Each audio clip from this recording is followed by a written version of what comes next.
It's not the pregame show. That was supposed to be an hour ago, but I'm filling in today. Joe Shasky, morning roast, baby. We got Thanksgiving tomorrow. We got Warriors Thunder tonight. We got a lot happening right now. We got Brock Purdy. His arm might be falling off. They're going to be playing in a snowstorm. Blake Snell. What the hell? He's going to the Dodgers? Joey, there's a lot happening right now. There is, and I'm going to start off the day by having a lot of fun. This is going to be a non-sports opinion presented like a sports take that you would see all throughout the internet. You ready for it? Sure. Christmas is overrated. I think Thanksgiving is the best holiday. I think it is the number one spot on the holiday calendar, and I'll tell you why. Every single year, it's on a Thursday. I know exactly when it is. I get half a work week for the most part, okay? I get to see all my family, and I don't have to buy them gifts. I get to go to someone else's house sometimes and bring home leftovers. I guarantee I get Friday off. I guarantee I get Saturday off. I guarantee I get Sunday off. And it's football all weekend long. I get price reduction on things I want to buy because of Black Friday. Christmas, on the other hand, I got to buy a tree. I got to buy gifts. I got to feel the guilt of getting my wife something that's unique and thoughtful and something she doesn't currently own that fits her without insulting her. And it has to be stylistic and it has to be nice and new and fresh. Never buy clothes for women. I'm just saying, it could be fashion, whatever it is. Okay? I have to buy other family members things. And then there's this whole song and dance on, well, like, who else do we need to buy for? Look, I love Christmas. Don't get me wrong. I'm here for the nostalgia of it. But it is expensive. Valentine's Day, throw that out the window. It's the most expensive holiday of the year. I hate it. Thanksgiving, turkey, underrated. Now, when Dungeness crab's available, I throw crab on my table. Love me some crab. It's the beginning of the holiday season. It kicks things off. I know there's a short period of time where we all get to kind of middle it into December. Thanksgiving is the number one holiday on the sports calendar. You feel better about that? You feel good? I'm so glad I got that off my chest. Thanksgiving, it's solid. I like it. You get football all day, especially sports talk radio. We love it. We have two good games. I mean, we might see Tommy DeVito versus Trey Lance. Actually, if Trey Lance plays, I will be interested in that game. So maybe he should play over Cooper Rush, who's injured right now. But you got Dan Campbell. You got Eberflus, who's going to be gone. Yeah. So we got Lions-Bears to start it off, when's the last time the Lions game was actually the best game on the slate, maybe? I can't remember. Maybe last year against Green Bay was fun. That's true. And Jordan Love lit it up last year, too. It was fun, but it wasn't as anticipated as maybe this one. Correct. So this is going to be huge. Caleb Williams, who I thought has actually looked pretty good the last 2 weeks, has nothing to show for it. He's been playing a lot better. And then at night, you got Tua and the Dolphins going up to Lambeau Field, taking on, again, aforementioned Jordan Love and Josh Jacobs. But it's Christmas, bro. It's always Christmas. Come on. But let's get back to this. There's no Thanksgiving songs to get you in the spirit. You're literally playing Christmas music during Thanksgiving because we're anticipating the next holiday after this one. We're already looking past Thanksgiving, Joe Shasky. And real quick, shout out to those watching on Twitch, Twitter, and YouTube, all powered by First NorCal Credit Union. For a low-rate auto loan, apply online or just ask for First NorCal financing at the dealer. So good morning to all of you there. And if you're listening on the free Odyssey app, download that bad boy. I'm not done. I believe that Wednesday night leading up into Thanksgiving in your 20s is the greatest drinking night of the year. It's not St. Patrick's Day. It's not. Seeing all your friends and seeing all the people from the past and either stunting on them because of your success or being the exact same, douchebag that you were 5 years prior and just not doing anything. Like, what are you up to? I'm living at home, doing nothing. Like, it is one of the great nights of the year, maybe reconnecting with an old love from high school. You guys know exactly what I'm talking about. We all go out on the Wednesday night before Thanksgiving, and we go get sloshed, and we hang out with a bunch of people we either love, hate, or don't want to see. But yet we do it every single time. I'm telling you, Thanksgiving is power ranked number one. It's the most underrated holiday. It's the best holiday. And, my life on the line, I like to play that game. Life on the line, I'm going with Thanksgiving.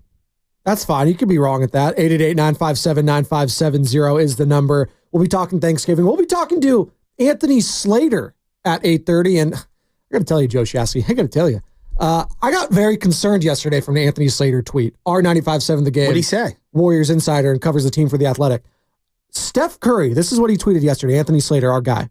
Steph Curry's questionable against the Thunder tonight, listed as, stop me if you've heard this word before, bilateral. Oh, boy. Oh, my God.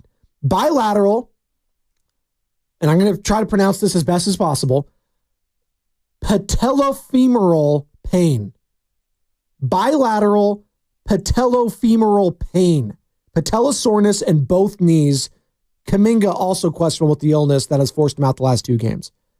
I thought I heard the last of the bilateral thing. The first time I've ever even heard of the word is with Christian McCaffrey and his bilateral Achilles tendonitis. Now we got it with Steph Curry with his sore knees.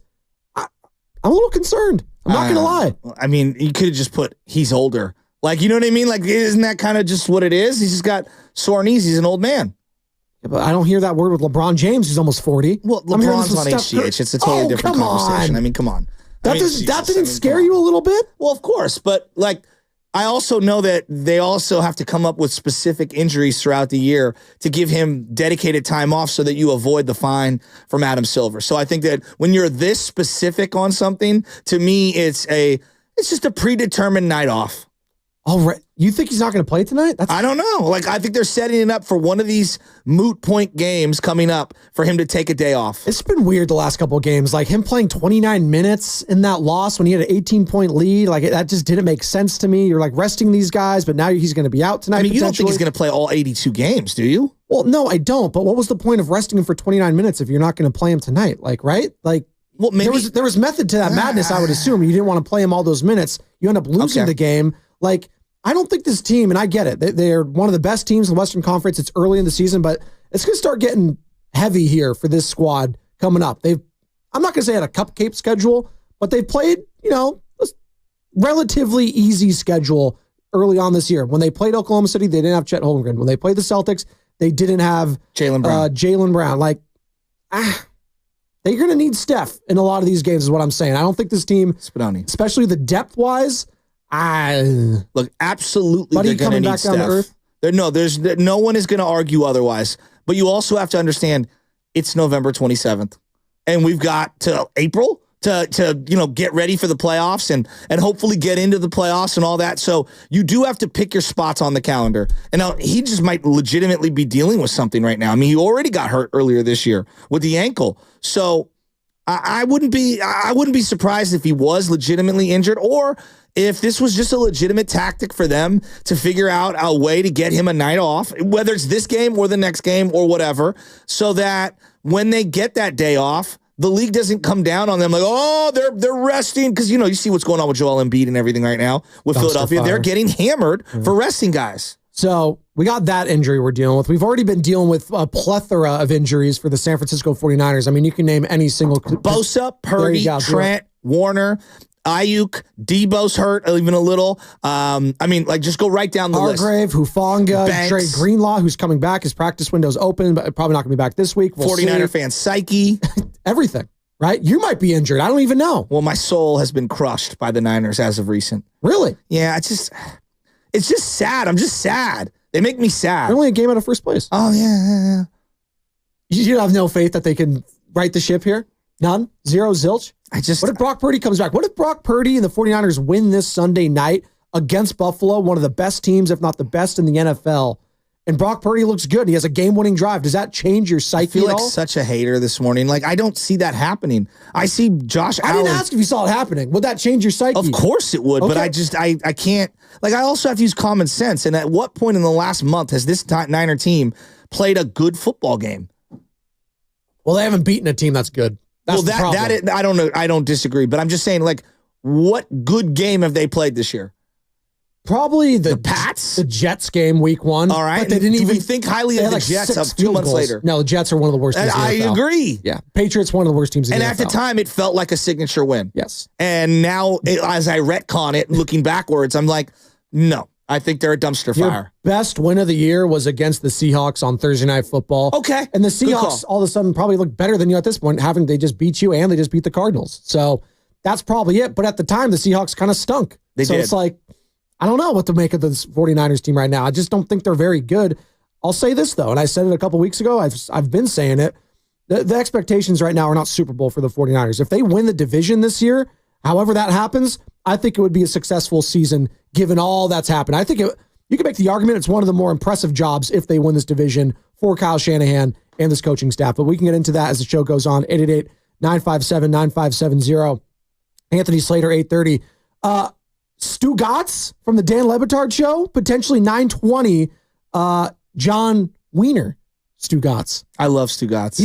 He's been coming up with his best Jewish nicknames in sports right now, and it's all time. When it comes to basketball, when it comes to the NFL, I want to pick his brain on that. He also has a new book that he's recently released, so we'll get into that as well. 920 Stu Gatz, so can't wait for that. And as you know, Joe Shasky, all guests on 95.7 The Game, appear on the River Islands guest line. Isn't it time for you to discover the islands? River Islands and Lathrop, and good morning to all of you just getting off work, getting ready for work. If you still got school, if you're doing online classes, courses, midterms, what have you, good morning to all of you. And again, 888-957-9570. Hit us up there, call or text the Comcast Business text line. Spadoni, I know we got a lot of Niner stuff that we're going to get into today, and I know we're going to talk a little Warriors and whatnot. Can we talk a little baseball? Please.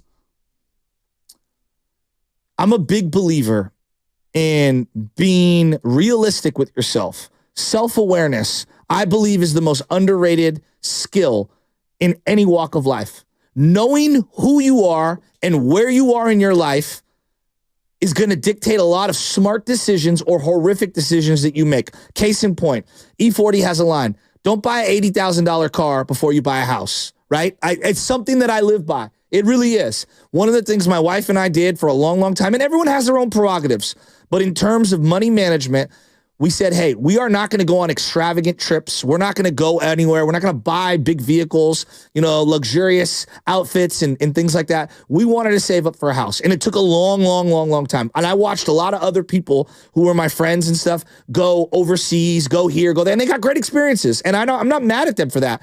But my prerogative was I want to be able to own a home, right? And I knew how expensive and how difficult it was going to be because we didn't have family money to just co-sign or give us a chunk of dough to go buy something. Sure. And so we bought our home and we've kind of chipped away, right? We were self-aware, knowing where we wanted to be in life 5 years, 10 years down the road. It's applicable to the San Francisco Giants situation. I tweeted out on 7/22, and I said it on the airways the next day on 7/23, which was July, leading into the trade deadline. This team is not a playoff team. They have certain assets. They need to be self-aware. They need to be realistic, okay? You have to look long-term. You were 4th place in the division. You were chasing 5 teams in the wild card. You were not going to go on a run. You went through the rotation one time with Robbie Ray returning, with Blake Snell, with Birdsong, with Harrison, and Logan Webb. And you thought you had the best rotation in baseball and that you were going to magically go on a run that we all knew was unrealistic. But you had an asset in Blake Snell, a left-handed starting pitcher who was dominant during this stretch. And instead of moving that guy at the deadline for anything, you just lost him to the Los Angeles Dodgers in free agency for nothing. Now, he could sign with the Dodgers, and we'll get into that in a second. But I said on that day, the week before the deadline, you need to get something for Blake Snell. In a normal situation, when you lose a free agent, you get a 2nd or 3rd round conditional pick. some sort of a qualifying offer pick. But in that situation, when you sign Matt Chapman and when you sign Blake Snell in the previous offseason, you lost your second and third round pick. You were not going to get a qualifying offer if he left you. So it behooved you to get something, anything, a low-level prospect, something for him. It's asset management. The handful of starts you were going to have in September from him were going to be not memorable, and they weren't going to net you anything for 2025 and beyond, which is when you really were trying to contend, right? Right now, you're not. 2024, you were not a contender. Just be realistic. They didn't trade Blake Snell. He started a couple of games, wouldn't even take the ball in the final week of the season, all right? And then he left in free agency to your rival, and you get nothing out of it. The worst asset management has happened over the last 4 or 5 years, and thank God Farhan's gone. But for the life of me, it made no sense to not trade Blake Snell at the deadline. Signs a 5-year, $182 million deal with the Los Angeles Dodgers. And listen, I was watching him last year in that second half, and I was like, why doesn't a team like the Yankees? And I'm sure they feel stupid. Well, so many teams are kicking themselves for not trading for that guy because he could have been the difference. If the Yankees had Blake Snell, who knows? Maybe they do win the World Series. Maybe something does change. Now, that doesn't change their defense and how porous that was behind Garrett Cole in that final game of that series. But to your point, not getting anything back for him, and we were talking about that all summer ad nauseum. I know Bonte was in here. Don't sell Snell. That's when he started coining that when I was filling in for you. I thought it was silly then. I'm not ragging on Bonte. Like, there are a lot of fans that felt like, hey, if we keep him, maybe we could re-sign him. But just judging where this team was going, why would Blake Snell want to re-sign here?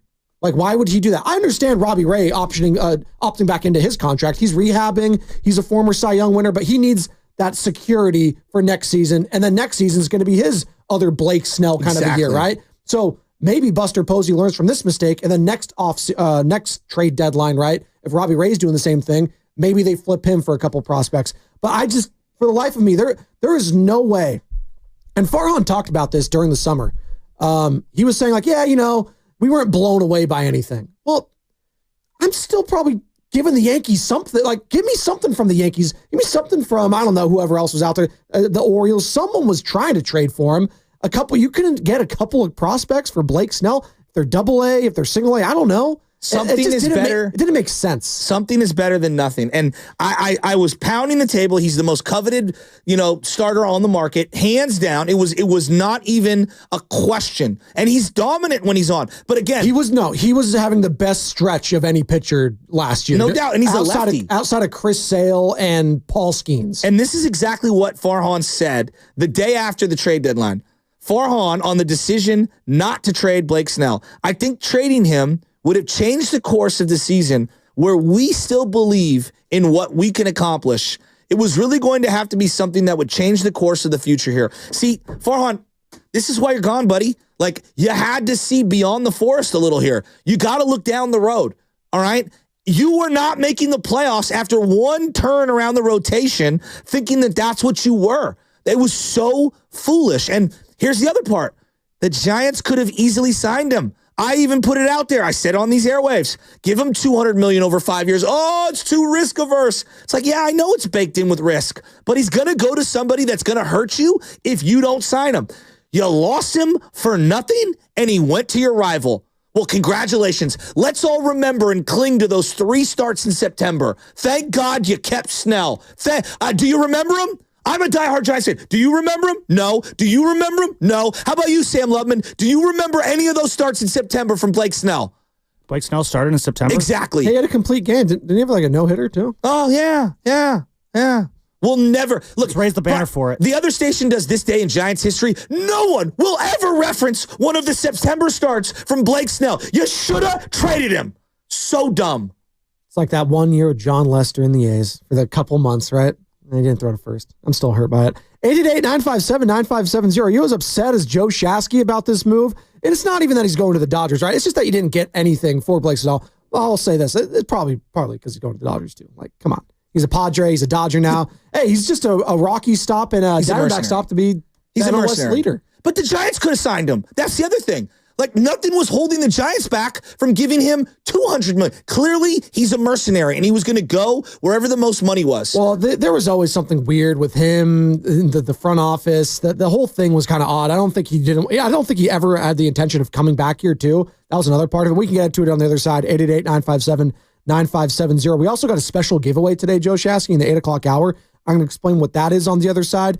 And what's coming up on the game is brought to you by San Francisco International Airport.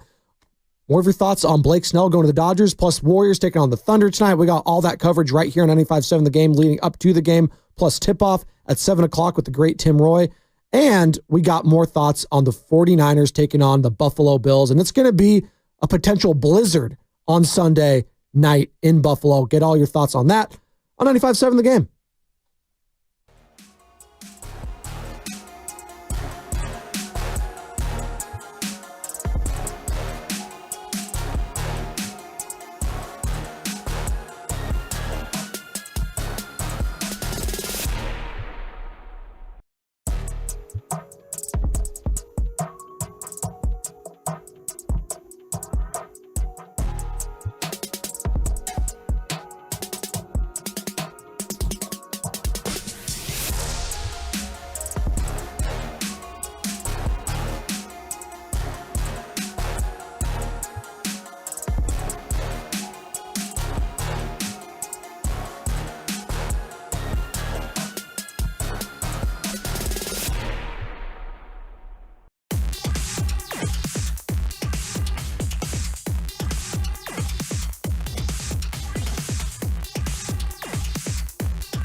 Big Pun from South City. You are now listening to the morning motherfucking roast with my boys Bonte and Shasky on 95.7 The Game. Oh, we're feeling great. We got Thanksgiving tomorrow. It's Spadonian for Bonte Hill alongside Joe Shasky. It's got the extended cross-jover, as we call it today, Joey. How you doing, bud? You feeling good? I am feeling good. You know, it's funny to me, like some of the rhetoric from Giants fans, like I want to know what they want. Like on the real, like I seen like a lot of like fake justification. Well, I mean, Blake Snell didn't really fit here. What? An ace who's a lefty who is like, yes, will he get hurt? Absolutely. All these pitchers get hurt. Is it rife with risk? Absolutely. Every pitcher contract is rife with risk. But I feel way more comfortable giving Blake Snell money, who's been in your system, who your doctors have touched and seen up close, than giving like a Yamamoto or someone from Japan, sight unseen, $300 million. By the way, as we're talking about Blake Snell reportedly agreeing to a 5-year, $182 million deal with the Los Angeles Dodgers. Huge you checked out that rotation. Oh, my God.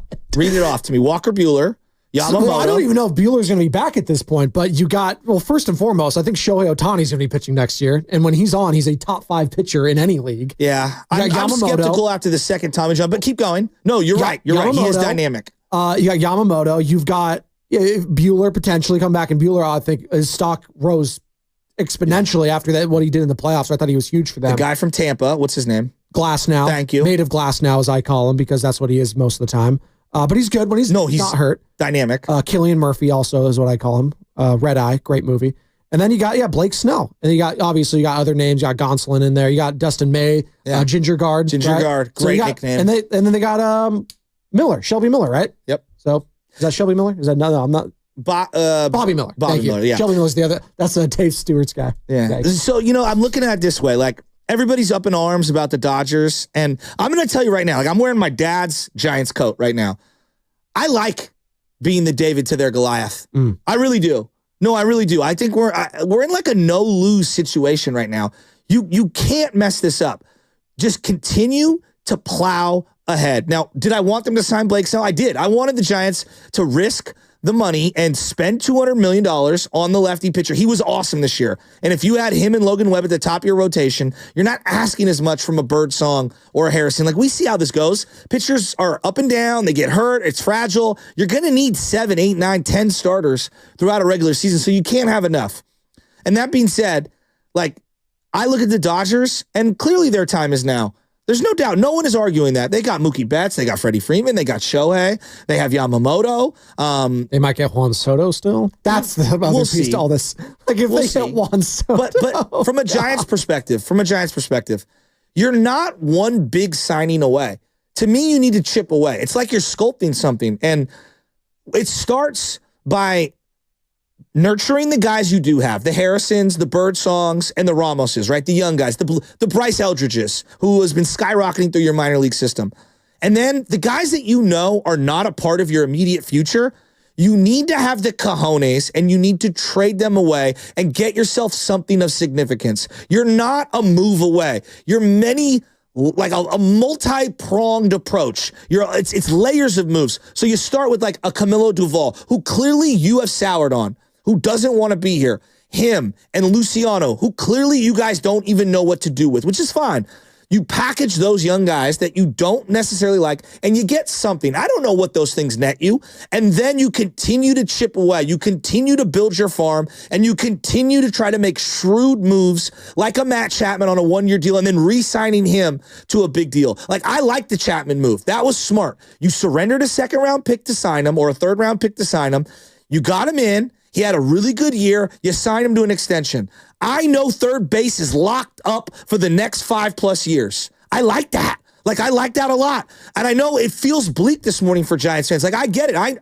I understand feeling like the rich got richer, because they did. The rich did get richer. But your window's not right now. You got to just keep chipping away. You're not one splashy move away. And so I would take the Tampa Bay approach and all these other teams, Minnesota Twins, the Milwaukee Brewers. These teams, year after year, reinvent their rosters, and they find a way. Keep the guys we like, flip the guys we don't like. So when I found out this week that Mike Yastrzemski was coming back, it's like, oh, come on, guys.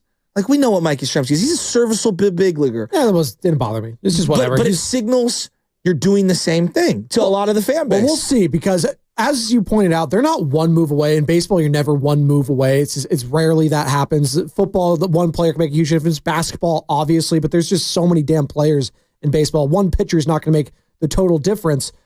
But I do think making a move, a splashy move, and adding someone of value, someone with a big name, would just be huge for the psyche of the fan base. Like, sometimes you have to think about that. And you guys have talked about it on the show. I wouldn't be opposed to it. What's Mike Trout doing? Why not go after a guy like Mike Trout? The Angels don't know what they're doing. They just signed a bunch of players with the huge contracts. Who do they got? Yusei Kikuchi? He's not going to do jack bleep for them. We all know that. They always do. They always get like the cinder guards. Mm-hmm. Some of these pitchers that are over the hill. They've been trying to find pitching for the last 20 years, and God bless Ron Washington, the manager. I love him. We love Wash here. Obviously with the A's. He was with the Rangers. Obviously lost to the Giants back in 2010 in that World Series. Next year lost going up against the Cardinals. But why not just inquire? You got the guy there now, Manassian, who obviously made his bones with the Angels. His brother's there. That's what it was. Made his bones with the Brewers. His brother's over with the Angels now. So there's some sort of a relationship there. Why not go get a Mike Trout? But here's what Farhan Zaidi had to say in regards to not trading Blake Snell. As we're talking about Blake Snell signing a 5-year deal with the Los Angeles Dodgers. This was Farhan Zaidi back in the summer after the trade deadline on what it would have taken to trade one Blake Snell. Trading him would have changed the course of this season, where we still believe in what we can accomplish. And again, leaning into our youth, leaning to our rotation is really the plan. So if someone really came to us with something we thought could really change our future, then, and you're making that sort of trade-off of the present versus 2026, 2027, that's challenging. But again, I think the way things have come together this rotation, it was really going to have to be something that we thought would do just that, just like really change the course of future years for this organization, and not just be sort of a package of prospects that, would slide into this slot and that slot on your Baseball America list, and that just didn't happen. God, he sound checked out right there, Joe Shasky. That was former president of baseball operations, Farhan Zaidi, this past summer on why they didn't trade Blake Snell, who now is going to your rivals and is probably going to go back-to-back champions with them, because that's just what happens in La La Land. They'll probably get Juan Soto too. And you mentioned something, Joe. You said it's David versus Goliath now. Well, that's the unfortunate part, because you used to view them as your equals, right? They were your just rivals. It was Goliath versus Goliath. You won all those World Series. It was the hated Dodgers. It was the hated Giants. This rivalry goes back to New York. And now you're like the third rival in your own division. It's the Padres they view as your rivals now, not the Giants. It's the Diamondbacks more so than you. The Diamondbacks are more of a rival than the San Francisco Giants. Come on. That's what's frustrating me about that if I'm a Giants fan right now. We just lost the luster of our team. We used to be a once proud franchise, winning 3 World Series. That's a decade ago. That might as well be 20, 30, 50 years ago at this point. And by the way, tune in for Warriors Live today, presented by Xfinity. Stream sports from the best seat in the house with Xfinity. Bring on the good stuff. Warriors taking on the Oklahoma City Thunder tonight. But right now we're talking about the San Francisco Giants. It's just, I get where you're coming from, and I understand that. And a lot of Giants fans are like down in the dumps today. But the reality is, did you really think you were competing this year? Like, honestly, this year with the Dodgers? No, I didn't. But that being said, you can still make some headway. Like, you have some pieces that you can move and get another player. Like right now, you were talking about Yastrzemski. He's the 7th highest paid Giant on next year's roster, right? That's unacceptable to me. And he's only making $9 million a year. That's what I'm saying. Yeah, like that's why I'm not as mad at Yastrzemski, because you're paying him $9 million. Just shell out some more money. But on this team, like, it's Chapman, 1 more year of Robbie Ray, Jung-Hoo Lee, Jordan Hicks, this is in order, Logan Webb, Tyler Rogers. Yastrzemski is the 3rd highest paid, quote-unquote, position player on the team. That's scary. You need to go get someone else. And so that's why, like, I'm going to package some of the guys that I have, and I'm going to go make a move for an established player. What's coming up at the game is brought to you by the Inn at the Tides. Picture yourself in a cozy room by the fire, enjoying breathtaking views of Bodega Bay. Joe Shasky, this time of year is magical at the Inn at the Tides. Special midweek rates start at just $159 per night. Book your escape now, innatthetides.com.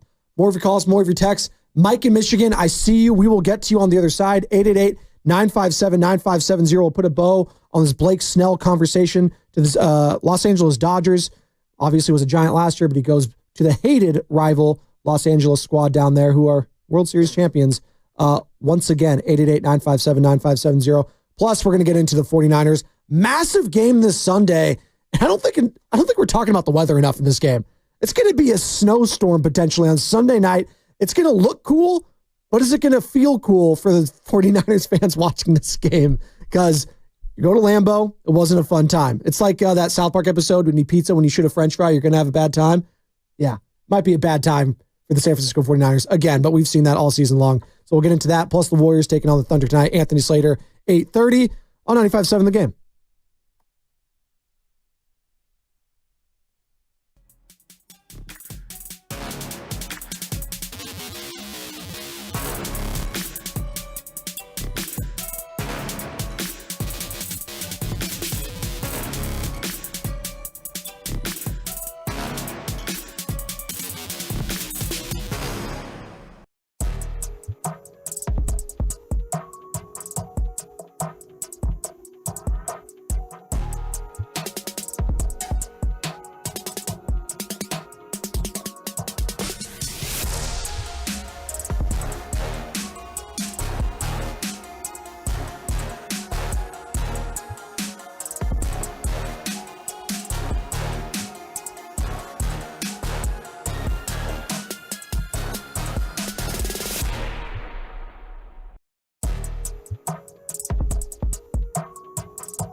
Come on, man. You got Larry June in the building. You listen to the Morning Roast, and we're doing numbers, man. Good job, Morning Roast. Sock it to me. Hey. Yee! Thank you, Mr. June. Spadonian for Bonte Hill alongside Joe Shasky, as this segment is sponsored by Golden State, serving the Bay Area for 3 generations. When you succeed, we succeed. Visit goldenstatelumber.com. We've been talking Giants. Blake Snell heading to the Los Angeles Dodgers. We're going to put a bow on that. Mike in Michigan, I see you. We'll get to you in a second. But before we get to that, Joe Shasky, we got something special happening. Today, we've got a giveaway happening in the 8 o'clock hour. So you're going to want to be listening. Oh, my God. Yeah, I know, Michael Irvin. We're going to be giving away a Buddy Hield jersey. They're calling him the Splash Buddy in the 8 o'clock hour.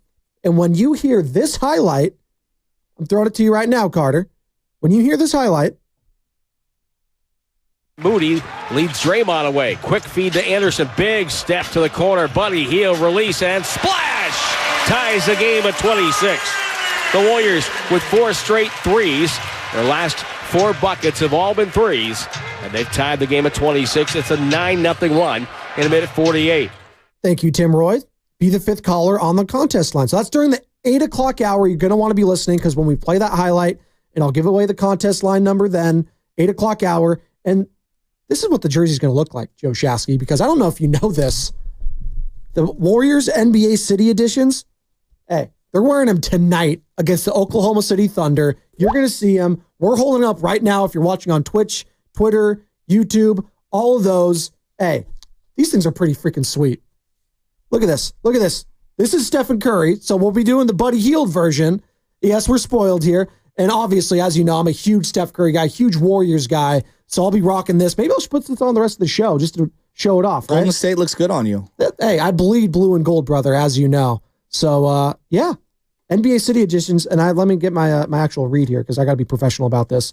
Tonight, the Warriors will be wearing their 2024-2025 NBA City Edition uniforms, as of course, those are brought to you by Nike, against the Oklahoma City Thunder. The uniform, Joe Shasky, I don't know if you know this, draws inspiration from the Golden Gate Bridge. I do. The floor looks amazing, too, the court that they drew. Mm-hmm. And as the full side panels showcase the Golden Gate Bridge towers, while the shorts display the suspension cables that help support the structure.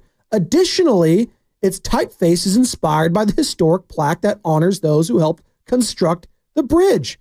The team has also unveiled a custom City Edition court, as you just mentioned, which design features wood treatment to show the Golden Gate Bridge surrounded by fog. I like these ones a lot better than the San Francisco Giants ones, I'll tell you that right now. The uniform tips off the second year of the City Calls, presented by Rakuten, a campaign rooted in celebrating San Francisco's iconic landmarks. Last season's City Edition uniform launched the City Calls campaign, celebrating the 150th anniversary of San Francisco's iconic cable cars.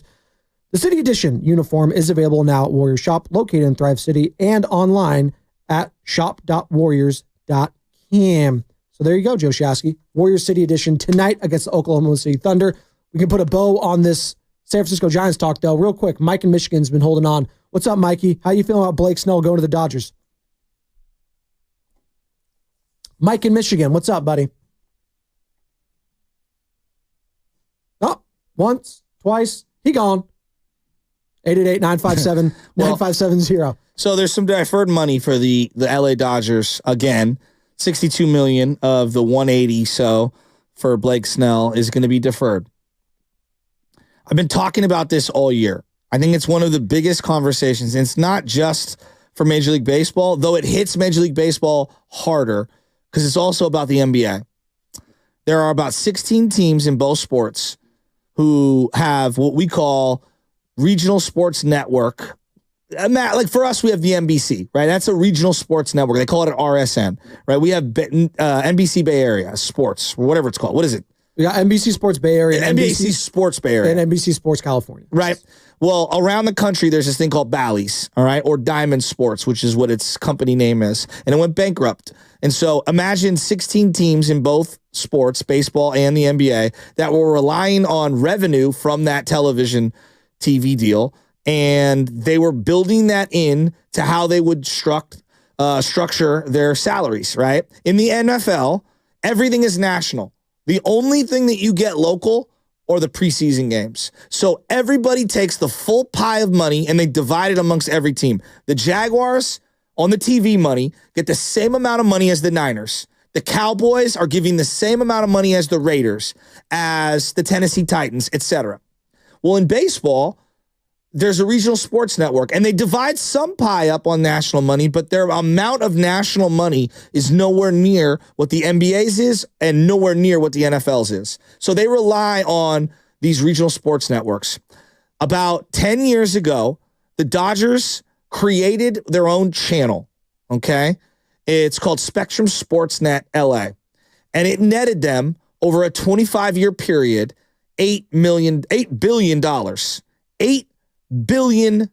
So the Dodgers created that one? I know the Lakers play on there too. So like they encompass all the LA squads. Okay. And they signed a deal with Time Warner. All right. And so they took the, not to cut you off, the Yankees path because they have the Yes Network obviously too. And the Mets have Nesson and Boston Red Sox have what is it called? Not Fenway. Masson, right? Masson, yes. Yeah. So there's a handful of teams that don't want to split that money up. They don't want to go national. They want to stay right where they are because they have a tremendous amount of money.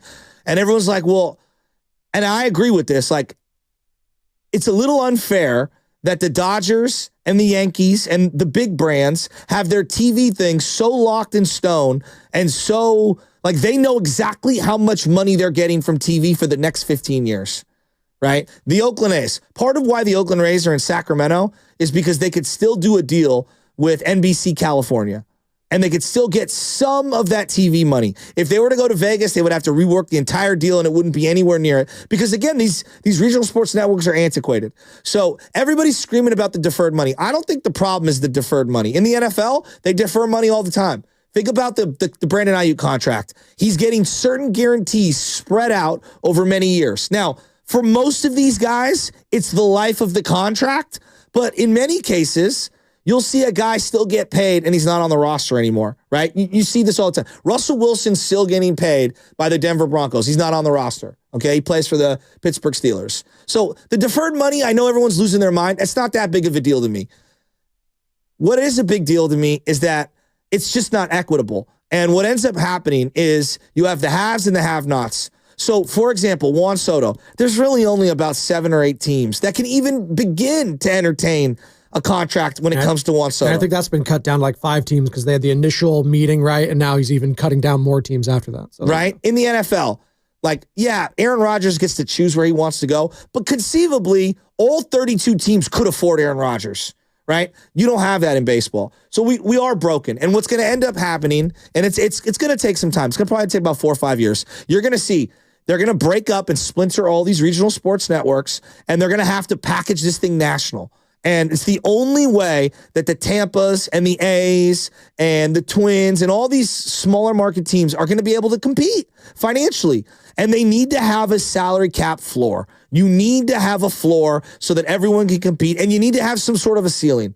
Like, they have to figure it out. I don't know what that number is, but they have to figure it out. Because right now, there's no middle class in Major League Baseball. And you have a team like the Oakland A's, and they're saying our payroll is going to go above 100. I'll believe it when I see it. Respectfully, Joe Shasky, they're the Athletics now. The Oakland wants I'm sorry, what did I say? You just said Oakland Athletics. They're not. My bad. Just I apologize. I don't mean to trigger you. No. That's really, you're not triggering me. I was actually just saying that. No, I know, but I feel that. Tongue in cheek. That sucks. I'm sorry. It's like Justin Timberlake in, what was it, The Social Network, where he's like, drop the in the Facebook. I thought it would be like T.O. It's tongue in cheek. Yeah, there you go. Me and T.O. actually have a lot more in common than you'd think. Deli Boy. What's up, bro? How you doing? Deli Boy wants to join on this Giants talk. Carter. Turn it on. It might not be turned on. That might be the problem there on the pot. So there you go. Deli Boy there. We got it. What's up, Deli Boy? You guys can hear me?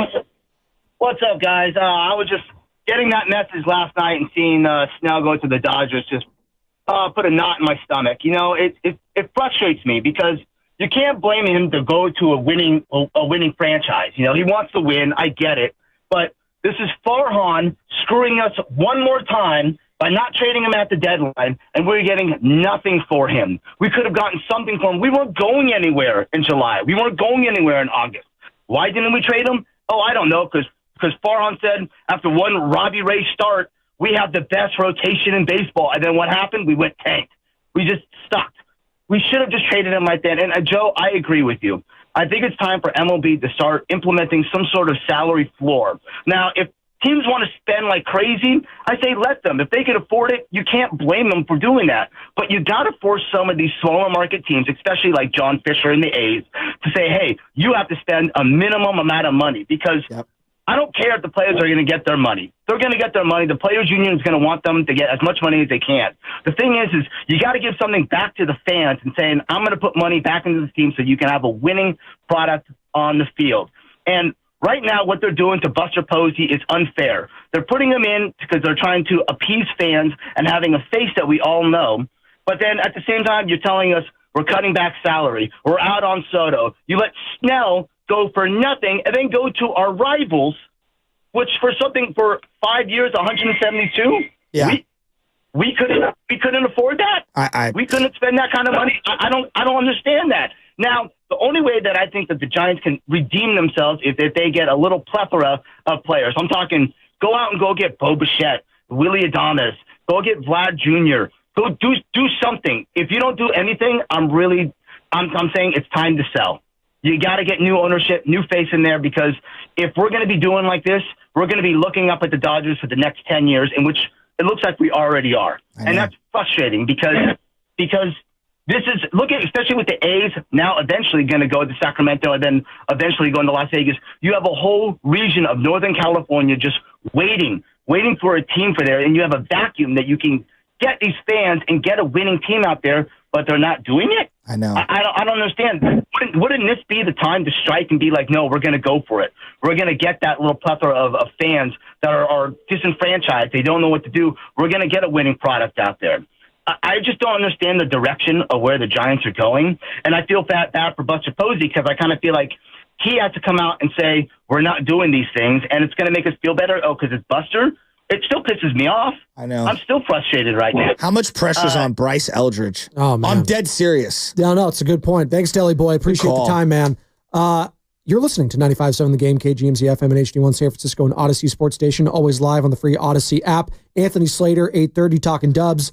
Stu Gotts, our guy from Dan Le Batard Show, 9:20, talking about his book that he's promoting, but also just, you can talk about anything. I know Stu Gotts is a big, I don't know if it's tongue-in-cheek or not, but Ohtani hater, so maybe he's be welcomed here on the program. You're with him. Well, look, there's something to be said. Like the top 7 payrolls in baseball all made the playoffs, right? Yeah. So there's something to be said about money. But that being said, the Padres had the Dodgers beat. Like, and they reduced payroll, by the way, the Padres this last year. They had them. If they just closed out in Game 6, they're the team that advances. I mean, if ifs and buts were candy nuts, no, I know, Merry but Christmas. But Joe, can you acknowledge, like, the Padres had an opportunity to take them out? They did. Yeah, they did. And look, but they didn't. Are the Padres a financial juggernaut?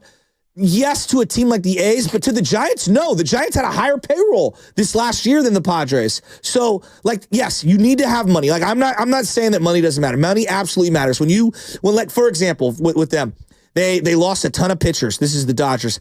You still have the money to take on more payroll at the deadline, right? A lot of these small market teams don't have that luxury when injuries happen. So that is a built-in advantage. But the Padres had them, and Dylan Cease and them couldn't get it done. You know what's frustrating too? It's the biggest move for the Dodgers wasn't even someone that was that expensive. It was someone that the Giants actually, they were linked to and someone they could have had. It's kind of like Teoscar Hernandez. It's a great call. Like, come on. Like, you can't get a guy like that in your building. You let the Dodgers go for the cheap, and he's probably going to get re-signed by them, or hell, maybe the Giants are interested in him now. I don't know. But those are the moves that would piss me off more so than anything, because, yeah, you weren't going to get Shohei. You're not going to get Juan Soto. It's those fringe guys that can make a huge difference. And he was an all-star last year. He wasn't even a fringe guy. Yeah. So those are the moves that I'd be looking at. But let's pivot now. Yeah. Joe Shasky to a team with legit expectations, not the Giants, a team with the San Francisco 49ers. And we've been saying it for weeks now, a do-or-die game. This is a must-win, and they kept losing these must-win games. So, like, I don't know where fans are at right now with their psyche. I know you're down bad, but I just keep thinking to myself, if there's somehow, some way, if they win this week, what it can do to a fan base. Now, we'll see what's going on, and Dan Graziano of ESPN, he's been monitoring this Purdy situation with his throwing shoulder. He was limited on Monday, but he says it's described by him as a day-to-day or week-to-week injury. So it sounds like they don't even know what's happening. And Baldy was joining you guys yesterday, Brian Baldinger, 95.7 The Game, NFL insider, former NFL offensive lineman, joins you guys every single Tuesday throughout the season. And he was saying he doesn't really know what it was. And he was talking to people before the game. So we don't even know what this injury is. The MRI said it was clean. The results are encouraging, but he still might be week to week. So it sounds like this is something that's just going to be lingering on. And I guess I say all that to say this, Joe Shasky, the weather, we're looking at potential single digits in Buffalo. Like, would you even want to bring him back this week? Like, that sounds like it's a recipe for disaster if you're just trying to get this guy healed up in time to even have a chance this season. Even if you lose this week, it's not the end of the world. But if it was an ankle or something like that, I would be more inclined to rush him back. It's his moneymaker. It's his shoulder. I'm very concerned about Brock Purdy. And here's the other thing. Like, we watched Jimmy Garoppolo play through a shoulder injury. He played horrible. Horrible. And I'm not saying that Brock is better or worse, whatever. Like, he's clearly a better player than Jimmy Garoppolo. But what I'm saying, afraid that it's going to have to be Jimmy Garoppolo that gets it done. Okay, those playoff games and that finish down the stretch, we can't unsee. Would you agree? Oh, he was never only the Raiders viewed him as a starter after that. And look what happened. He was horrible last year. Horrible. And so, like, I do worry about his physical long-term viability and then simultaneously, like, his psyche. Confidence is the most important thing in sports. You know, Russell Wilson, did he lose confidence? Yeah. Okay. I think he's pretty much gained it in Pittsburgh. Would you agree? Yes. Right? And he looks like a different player. He does. I do think his physical skill sets are like more limited than it was. They're diminished. Yes, than what he was at Seattle. But to your point, yeah, it matters. The mental outlook is sometimes more important than the physical, especially with a guy like Brock Purdy, because let's be honest, he's already limited physically. No, so adding this shoulder injury on top of that, playing in single digits, that concerns me, not only for the product on the field, but for what you're saying, his future in getting paid. Let's say I took the name Brock Purdy off the list, okay? And I said to you, like, remove yourself in your fandom. Would the Bills at 5-6, would they play Josh Allen with a hurt shoulder? Would they rush him back, I guess? No. I don't think they would either. No. I don't think they would do that like a Jordan Love, a Lamar Jackson, a Patrick Mahomes. But that also goes back to their even confidence. with their season kind of circling the drains. Correct. I don't think so either. I'm kind of with you, but maybe I'm wrong. Shoulder's the one. Like, that's what I'm saying. It's the same in baseball. If a pitcher like I'm not messing with anything with a strain, a tightness. Hell, I mean, now he did play through an elbow injury. Josh Allen. He did, but did Josh Allen have elbow surgery like Brock Purdy did just a year ago? Not even close. Like, that's what's also concerning about this. And Dr. Nirav Pandya, our 95.7 The Game injury insider, shout out UCSF Health. He's even a little bit concerned about that. Like, you're coming off an elbow injury, and on top of that, the shoulder. There's a concern level there. And Baldy talked about it yesterday with you guys on if it's going to hold up in the cold. I don't really know. It kind of came late last week. Like, we didn't really know, like, how bad. We thought maybe it was just a rest day on Wednesday, whatever, after the loss to Tampa. Like, I just thought, or loss to Seattle. I didn't think there was any reason to think that he was injured in that game. I know diving for, the touchdown, all that kind of stuff, maybe that's where he got hurt, the speculation. But I didn't see anything in that game that said he's going to be questionable going into this weekend's game against Green Bay. But look, the weather was fine in Green Bay. It was mid-40s. The wind wasn't bad. The grass was perfect. I doubt you're going to get those conditions in Buffalo on Sunday night. No, they're projecting 30-mile-an-hour winds, snow, half a foot of snow, I should say. And, single digits with wind chill. Do you want to do that with a guy that's already struggles to throw the ball right now, and then you add another shoulder injury? On turf. Why play him this week is what I'm just asking. Well, I think you have to be, you have to have the big picture view. It's the same thing I was talking about if this is the when future, it comes to the Giants. If this is the future of the franchise, that their words, that their guy, that's the word they use. This is our guy, John Lynch, Jed York. He's going to reset the quarterback market. Why would you put him out there this week? Why? Well, you view this team as a Super Bowl contender still, please? If this were a playoff game, I view this completely different. And it's not. Exactly. Look how quickly you scoff at that. And I know there's people like, well, you're mathematically still available and you could still do X, Y, and Z. Yeah, I understand that, but sometimes you have to save these guys from themselves. Like, that's why I'm a very, very specific belief that Nick Bosa needs to shut it down too. Because I think Nick's going to have a long rehab process on this oblique injury. This game, it's going to aesthetically, it's going to look awesome because we love snow games. but it could be a disaster for the San Francisco 49ers. Now, the Bills also have to play in it, and I get it. They always say there's some sort of home field advantage, but honestly, like when both teams are playing in the snow and it's that cold, they're both going to be feeling the effects. But this is when having a guy, and I get it. I'm not here to crush Brock. I'm not here to say any of this stuff. This is just the facts. This is why it matters in the AFC North, having a big, strong quarterback. Brock Purdy's skill set is not his strengths are not in his physical skill set. So you've heard my argument for years because I've said forever, like Kyler doesn't work in New England. No, he doesn't work in the AFC North either. Yeah, that's what I'm saying. Like he'd be a Miami quarterback if anything. Exactly. Right? Yeah. You know, like Stafford, I believe works anywhere. Yeah. That's why he's had some great NFC North outdoor games over the years. Tua hasn't won a game below 25 degrees in his career. And we're going to watch him play in Lambeau on Sunday night tomorrow. Or sorry, I keep saying Sunday night because it's Sunday Night Football on Thursday night. Yeah. But tomorrow on Thursday night. And I think one of the underrated skills of Tom Brady, I just think we underrated his arm strength in general. Oh, he was a dynamic. Like he got, you know what I mean? The way to throw it in the wind. Like we live in the Bay Area, so we have the Marine Layer. It's not New England. I'm not pretending that it is, but you all know I've played catch with someone who can spin it through the wind, spin it through the elements. Some guys can, and some guys can't. At 44 years old in the NFC Championship game in Lambeau Field, he was slinging it in bad conditions, and he looked stronger than ever. Shout out the TB12 method. Maybe you should get that for Michelle for Christmas time. The TB12 book. Well, then you know what she would say to me? What are you implying something? No, you just want. I want you to be like Tom Brady. Now you see where I'm going. Yeah, I know. Well, you're never going to win with that. I know. That's what I'm saying. You just got to get. Hey, here's a diamond or something like here's that. Here's a $250 gift card to Lululemon. If that's what it takes. She hates gift cards. What, she thinks they're disingenuous? Yeah. But you're go the extra mile and pick out some pants. As I got LJ a $25 gift card to Target. But hey, no, that's fine. That's clutch though. Because you know what? She's talking about me buying her a gift, not you. No, it's easy to get the 1-year-old stuff because like I'm not getting them clothes or anything. Get something that they're actually going to use, and you're going to go get diapers, you're going to go get wipes with it or something like that. So there you go. He actually he got a lot of really cool gifts. So there you go. His favorite though was the actual wrapping paper from the gifts.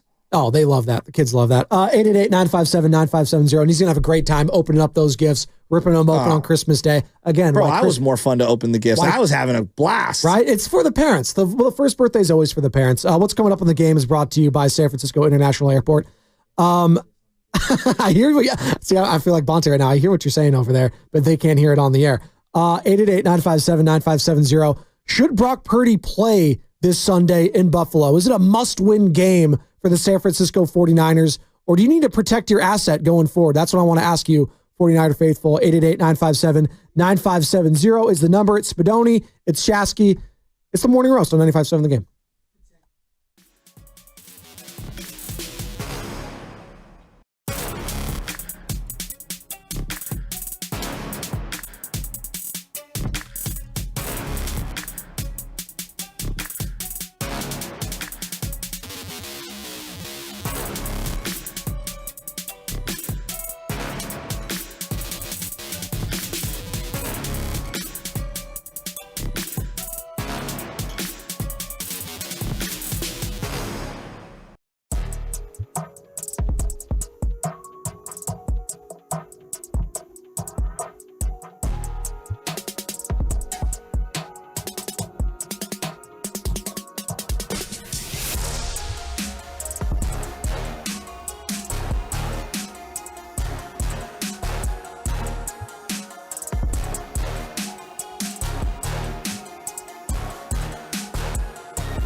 95.7 The Game, the morning roast with Bonte and Shaq.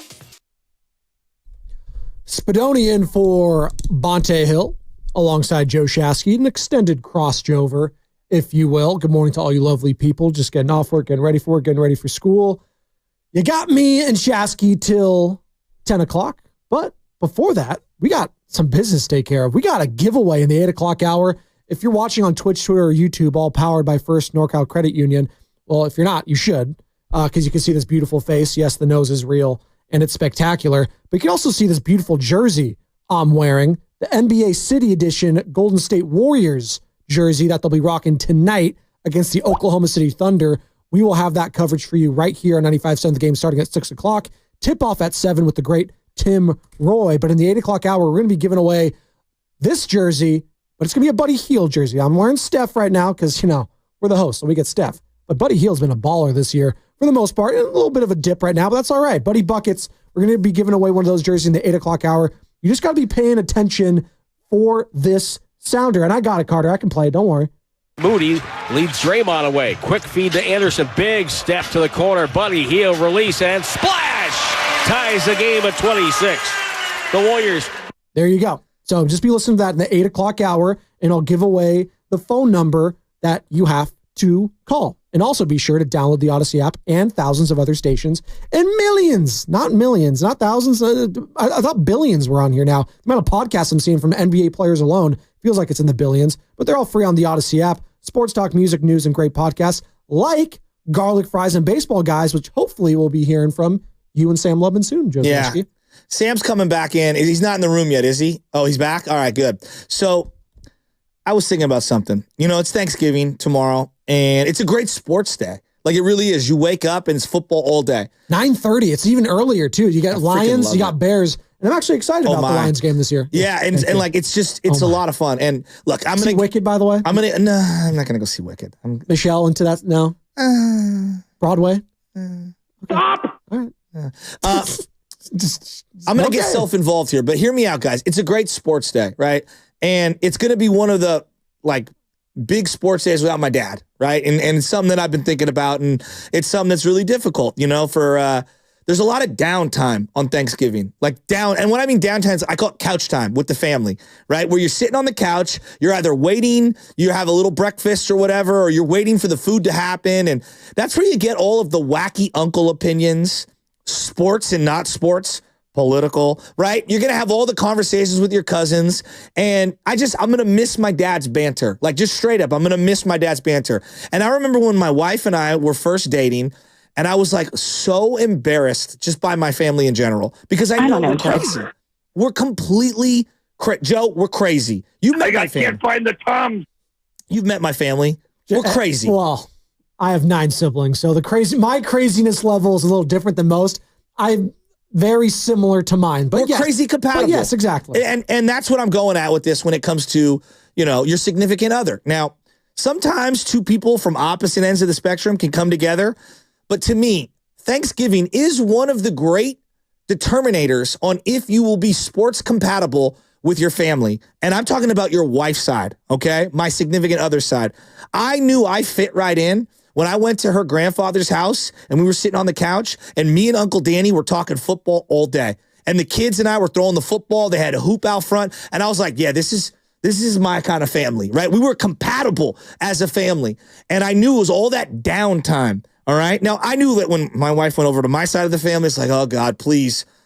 I love you, Uncle Jim. You're probably out there. Don't do anything foolish to make this girl run away from me, okay? Dad, please don't say anything dumb. It's tough, too, because I was in the same boat because you have a very large family. Exactly. So huge. So I do as well. I just said I'm one of 10 children. So if I'd bring someone over or my siblings would bring someone over and they're an only child or have one sibling, it's a culture shock. Absolutely. It's a lot. Yes. And I have a belief.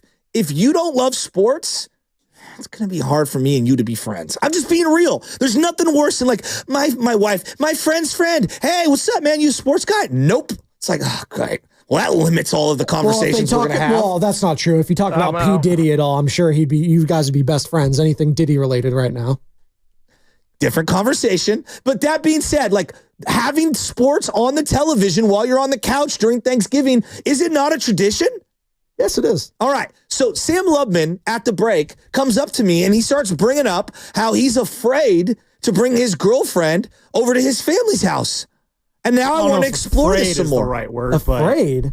I don't know if afraid is the right word, but I just, last year for Thanksgiving, I brought a girl I was dating, a different girl that I was dating. How long were you dating? Because that's pretty bold to bring a girl. It was only a few months in, so I don't know, maybe that was a little bit. But anyway, I brought her over, and it was a good time. She had a decent enough time, but there was one moment in our Thanksgiving. We do this every year for Thanksgiving in my family. We go to my grandparents' house, and this year it's going to be a little bit more emotionally charged because it's our first Thanksgiving since my grandpa passed last month. I get it. So, my grandma, she likes to kind of structure things in her own way. So, yeah, for every year for Thanksgiving, we always have this time, before dinner where we all go in the living room together and there's no phones, no TVs. And we just kind of sit around the living room with a big charcuterie plate of cheese and crackers and just talk for an hour before dinner. About what? It's just about anything. It's just about being together. That's the whole concept. You turn the TV off? Everything is turned off, yes. My grandma's not a big TV person. All right. Keep going. I'm not. I know. But is she a radio person? Well, Back in her day, right? She's not Come on. Grandma? Yeah, no, she listens. She listens to the show. She can be locked in? She might be listening right now. Hey, shout out to you, Grandma. That's right, 95.7 The Game, see? Hi, Grandma Loves. So, but yeah, so we go in the living room, we kind of talk for an hour. Again, to me, we've been doing that my entire life for Thanksgiving. So it's like, this is a normal thing that every family does. They sit around and talk over hors d'oeuvres before dinner. I learned last year that apparently that's a weird thing. And afterwards, this girl, again, we're not together anymore. She's like, that was weird that you guys do that. I'm like, really? It's just family time. I was like, yeah, but it's weird that it's so forced. So fast forward to this week, I'm talking to my current girlfriend, Allie. Yeah. And, how long you guys been together? We've been together for a while. The date fluctuates depending on who you ask. That's neither here nor there. But I was, asking her, do you want to come over? And she's like, I don't know. I might go to my family's or whatever. I'm like, you know what? It might be better just for you to do your own family this year. Because, again, it's the first Thanksgiving since my grandpa. You deferred the kickoff? Oh, it's for a multitude of reasons. We'll take it's it going in to the be second half. It's going to be an emotional dinner. My grandma wants us to be there a little bit earlier so we can kind of do some stuff to memorialize my grandfather. Gotcha, and so gotcha. It's just like, it's going to be an emotionally charged one. If you want to sit this one out, I understand that. But then I was telling her about kind of the traditions we do, and I told her about the charcuterie thing. And she's like, yeah, that's weird. You guys force interaction. And I'm like, you've never been to a Shasky party. We don't shut up. Like that. Yeah. Well, no, she's telling me this stuff, but she's like, I have no rebuttal here. Like, yeah, you know what? On the outside looking in, I get why that's weird. So that's why I brought up the question. I love to hear from other roasters out there, 888-957-9570. Like, do you have like a Thanksgiving tradition that your family does that others might think is weird? And I don't want to shake a stick at weird Thanksgiving traditions. What you and your family do is a great and beautiful thing, but every family probably has at least one thing that they do that on the outside looking in, it's like, that's kind of weird. Sam, I'm going to let you know right now, it is a little weird.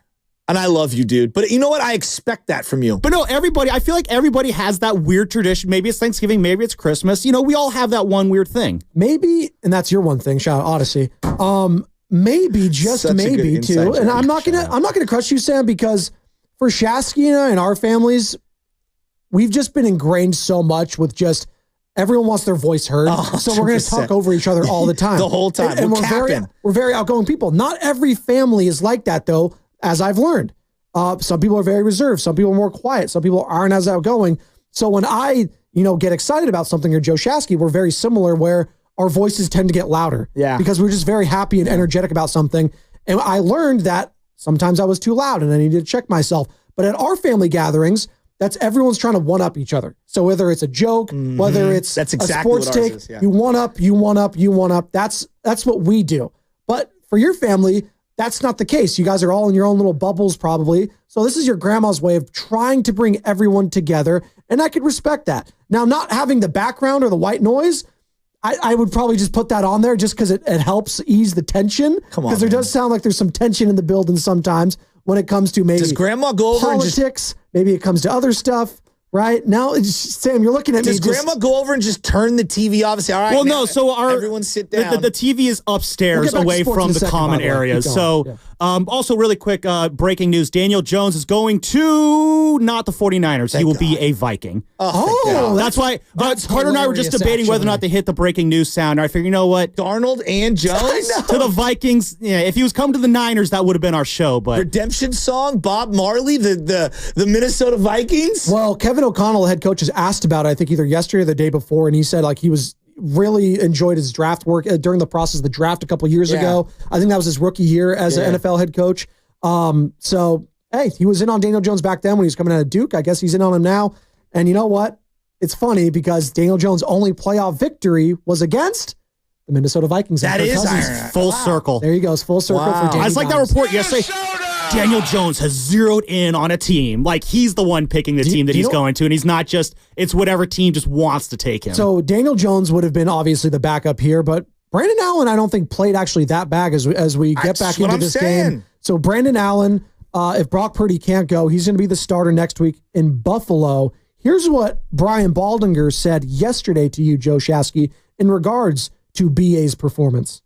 Execution is the name of the game, and they didn't do that. But once you got through that, you got that drive before the half to get in the end zone. That was a good drive that he put together. And, you know, if you catch the ball and protect a little bit better, you know, he threw for 200 yards. He threw for a decent percentage. Like, I thought he saw the field well. The ball came out well. Like, I was actually surprised at how comfortable he looked, considered how little he has played. And I'm not overly concerned about the throwing in this upcoming game, honestly, as we're talking about it. Now, you're going to have to throw the ball because you're not going to have a Mac Jones, Josh McDaniels, New England Patriots type game in Buffalo like you did a few years ago where they just ran it a million times and threw it only 3 times. I don't think it's going to be that bad. But that being said, having a stronger armed quarterback this week will pay off. You're going to see it on the other side with Josh Allen, who has probably the strongest arm outside of Anthony Richardson in the NFL. If there's 30-mile-an-hour winds, you're damn right it's going to matter. So I don't want to have my limited arm strength quarterback, who's even more so limited in Brock Purdy playing this Sunday, if he is hurt, going into that situation and setting him up to fail. Maybe playing Brandon Allen is the smartest choice for Kyle Shanahan this week, regardless of if Brock Purdy gets cleared or not. Am I thinking too much into that? No. I mean, I just think that right now, like, they're in such a tough spot. He's got to practice. Can we agree? Like, we got to start with practice. Can he get through a practice? And he didn't practice yesterday. He did light throwing, and he didn't feel pain on Monday. Brock Purdy, that is. Yeah, I don't know what to make of that. So, like, you know, we'll see. Yeah, I think if he practices either Wednesday, Thursday, or Friday, you know, that will tell us something. This is Dan Graziano on ESPN, Shasky. He said their plan is to assess, the 49ers that is, assess how Brock Purdy feels today and plan from there. It is truly unknown whether Purdy will be available Sunday night in Buffalo. I'm going to read that into as pessimistic. Is there any other way to read it? I mean, it's the word unknown, like you can't feel good about that.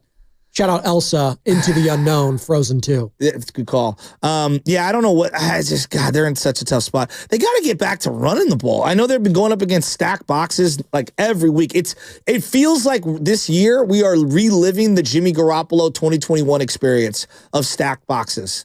I'm talking about defenses piling everyone in and saying, we dare you to beat man coverage. And I think the absence of Brandon Ayuk is really being felt. Well, in the absence of a Christian McCaffrey that we saw last year. Like, we're seeing Christian McCaffrey, but it's not the Christian McCaffrey we saw last year. Not even close. It's the, again, going back to Christmas, it's the ghost of McCaffrey past. Not even that. This is the ghost of McCaffrey future we're seeing right now in real time. Like, this isn't what we're expecting, but maybe it's kind of ridiculous that fans do expect this guy to look like just himself.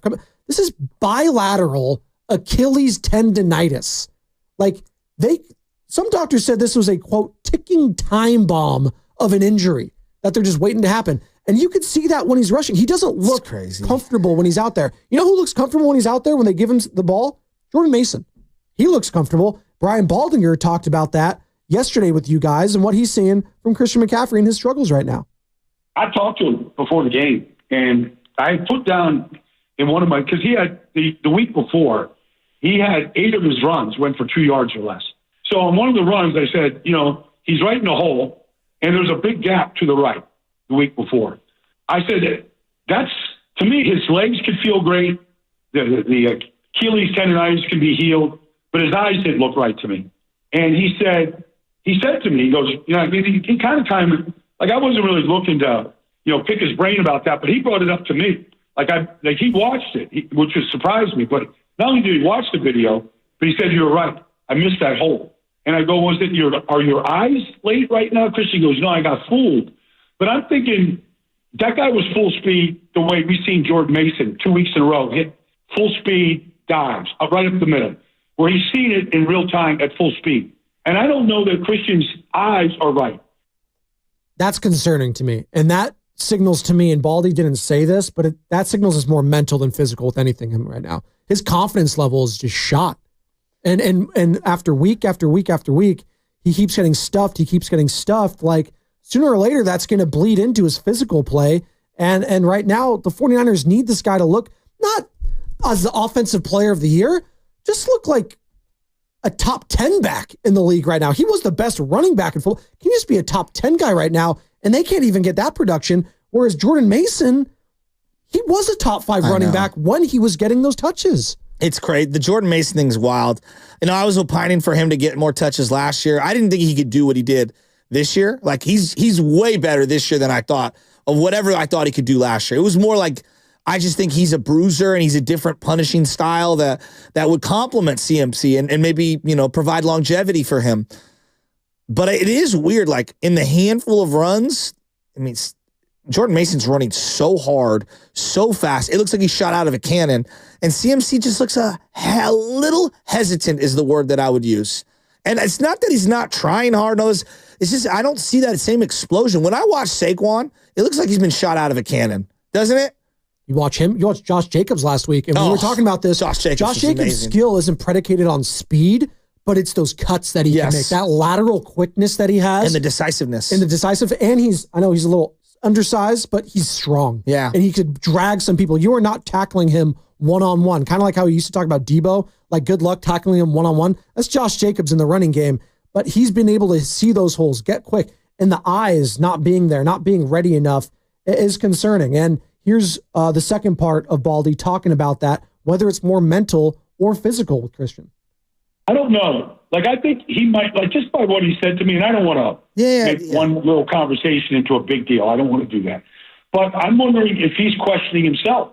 If there's, like, you could say confidence, but, if you're, like you're seeing, like he was the best running back in football last year. He averaged 5.4 yards a carry. Like, it was stellar. Now, you can say, okay, Kittle's out last week, Trent's out this week, all that stuff. But you can't just put it on a player. Like I understand they gotta do their job up front. But I see backs all the time, including Josh Jacobs on Sunday, find yards that don't look like they're there. And you just don't see the explosion through the hole. Like, there's a hesitancy right now. And if you hesitate at that position, you're just you're a pedestrian back.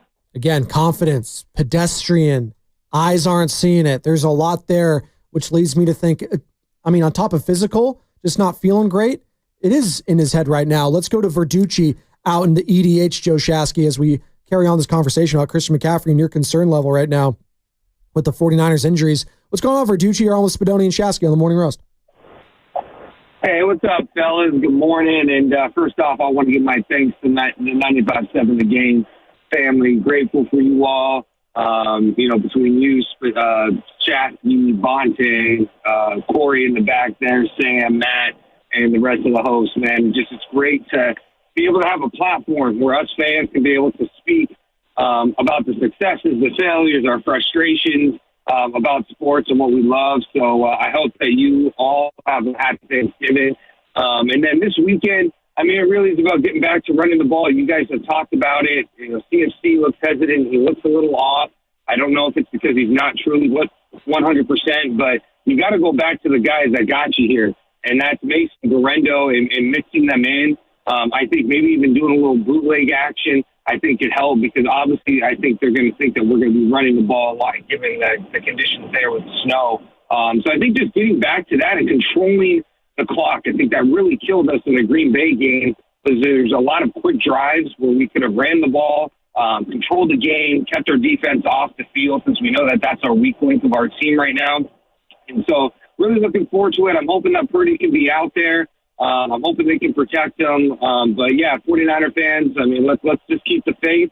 We're one game back. I know it's been difficult. I know I've had my issues with Shanahan, but I'm really hoping that Shanahan can learn from last week, take it and move forward, so we can get back to the winning ways. And happy Thanksgiving, everybody. You too, Verducci. Great call. I'm looking at this, Spadone. I almost called you Bonte there. It's all right. I'll allow it. McCaffrey, 11 for 31. I'm talking about rushing. 11 for 31 in the last game against Green Bay. 19 for 79 against Seattle. It felt like he was getting it going a little. And the team was too. And then the first game against Tampa, 13 for 39. You're averaging about 3.5 yards a carry. Now, it's 3 games. It's not a huge sample. Before the shoulder injury, just from week 1 until the Seattle game where he did get hurt, 147 yards, 100 yards, 77, 123, 89, 73. That's the rushing yards for Jordan Mason. On the year, even though he's been iced out the last 4 or 5 weeks, 5.1 yards a carry. He's also making more yards after contact. I think you got to find a way to get him more involved. You just have to. I'm not saying it's the end-all, be-all. I just think you're going to have to stay dedicated to the run. And right now, like, your best use is both guys, not just one or the other. And what's tough right now is, with just the 49ers run game in general, Joe Shasky, not having a guy like Trent Williams out there is brutal. And I know Trent hasn't had the best year. He had the holdout. A lot of fans are pissed off at him, but he's still a top 5 left tackle in the NFL. Even at his diminished state this year, he's still better than almost everyone else in the league. He's just that good. He's a Hall of Famer. He's just not at his Hall of Fame level. But missing a guy like that, it's almost like it's a trickle-down effect. So yeah, you're missing the quarterback. That means you're on your backup. That means the opposing defense is going to stack the box. They're going to force Brandon Allen to throw, Josh Dobbs, whoever it is. That's just what you do, right? We're going to force this backup to beat us. That's just smart football. But when your left tackle's out and you have to rely on that run game, it's just, it's really tough to win. And I hate trying to be the excuse guy here, but I do think it's a legitimate excuse right now. When you look at just where this team is at, health-wise, 10 guys that are starters, I feel like I could call them right now. Nick Bosa, hurt. Javon Hargrave, out for the season. Dre Greenlaw, not there. Talanoa Hufanga, not there. You've missed Charvarius Ward, obviously due to personal reasons. Brock Purdy, that's on 6. You missed Christian McCaffrey for most of the season. Did I even mention Trent Williams? Like, I'm almost at 10 already. I know. And there's more. Like, and if Trent's a game time decision, I'm gonna sound like almost a little cruel when I say this. I just wonder where he's at. Like, because I truly believe there are times where I felt like he's been a front runner. I believe that. And like when the chips have been against the Niners, definitely sore loser mentality when they're getting okay. beat. Maybe sore loser is the better way of putting it. Okay.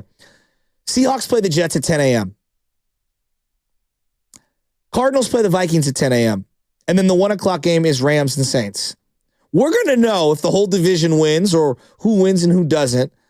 I just got this feeling that if Seahawks win, Arizona wins, the Rams win, these guys are going to start making their own business decisions. Well, and then you lose the game against Buffalo. Now you're a couple games out. And now really it's instead of 2, you're really like 2.5 to 3 because of tiebreakers. It's a very tricky situation right now, and it's hard not, if you're a 49ers fan, it's hard not to feel like it's a lost season. But at the same time, we all kind of knew this was a possibility all summer long, right? You lose a Super Bowl, it's not like it's a lock you're going to get back to the playoffs next year. Look at the history of the teams that lose a Super Bowl. It is almost, and we're talking about mentals with Christian McCaffrey, it's almost more mental than it is physical. But when the physicality and the body starts breaking down of your players on top of that, I mean, good luck, man. Well, I mean, and you could say, oh, well, the Chiefs, and you saw Keyshawn Nixon saying it last week, oh, well, Jordan Love, he was out for a while, and we got the wins with Malik Willis, the backup. Yeah, but it's different when it's Brock Purdy and Christian McCaffrey and Dre Greenlaw and Nick Bosa and Ayuk. I didn't even mention that. Thank you. And Ayuk. Sooner or later, like, I'm sorry. Like, it's not meant to be in a season if that's all the injuries that are going to be taking place. You think the Chiefs are going to overcome that? The Chiefs lost their 2 starting tackles in the Super Bowl and got boat raced. But there's only so much you can overcome sometimes. It's been a season from hell. I mean, that's like the only other way to put it. Like, it's been the season from hell. Like, I think about the Warriors season from hell when Clay was out for the whole year with the ACL, and then Steph Curry got his hand broken, and Draymond just stopped caring, and he admitted it. And they were just running out Kai Bowman and Eric Pascal. That was a season from hell, right? It was just, but it wasn't like this, because this, you felt like you had with Clay out, you're like, yeah, we probably don't have a chance. We just lost KD, right? You didn't really feel like you were a legitimate contender. That felt like the season from hell. This is worse because heading into the year, you did feel like you had a Super Bowl contender team. You did. And everything has gone wrong. And I would even argue that like the things that have gone right are now starting to rear their ugly head as being wrongs. Dominic Puni has been one of the best Niner offensive line draft picks in so long. Now he's got a hurt shoulder, and he had a really bad game against Green Bay. Doesn't negate the 7, 8, 9, 10 weeks of excellence that he had prior, but like, I want to see him finish the year out. I want to see him finish on a strong note. Jordan Mason was top 5 in rushing, and then he hurt his shoulder and fell out of favor. Can he get that back? You know, Malik Mustafa's been good at times. Drops a couple interceptions, the last couple of weeks. People are starting to question him. Renardo Green makes a bunch of nice plays and then also gets cooked.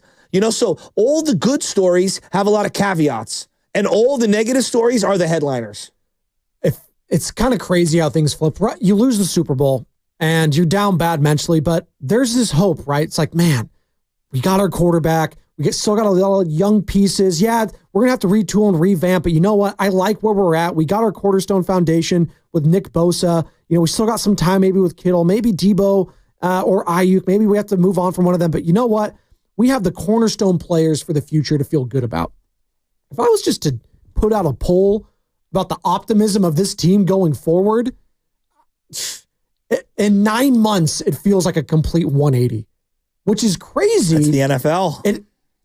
But they were just an overtime period away from winning a Super Bowl, and 9 months later, it does feel like the sky's falling, and the future is, I'm not going to say bleak, because you do have Kyle Shanahan, and I want to, this whole conversation about getting rid of him is kind of just gotten overboard for me, because who you're replacing him with first and foremost, and the guy's just done so much. Being second place multiple times does not mean you're a bad team. It means you're second place in one of the most toughest leagues in all of sports in the NFL. It is so hard to be consistent year in and year out. That's why we look at teams like Tampa, not Tampa, but teams like New England with Tom Brady and co. Teams like, hell, even the Packers as of late, who have been consistent.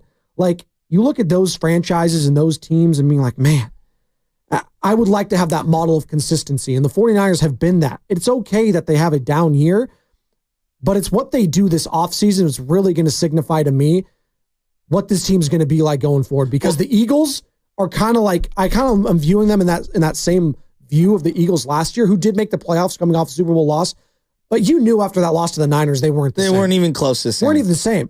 But what did they do, Joe Shasky? They retooled, revamped. Cooper DeJean, Quinyon Mitchell, Jalen Hurts and Sirianni looked like they've got a new foundation. They look like they're the right coordinators. They got the right coordinators. And then they added Saquon. And they took off a lot from Nick Sirianni, who's not Kyle Shanahan, but maybe Kyle Shanahan needs to take some off his plate. Well, here's what I would push back. Brian Baldinger mentioned it. They miss Mike McDaniel right now. Okay. Let me push back on the creativity thing from Shanahan. I've seen a lot of everything's stale. The offense still works. It does. Guys have to execute.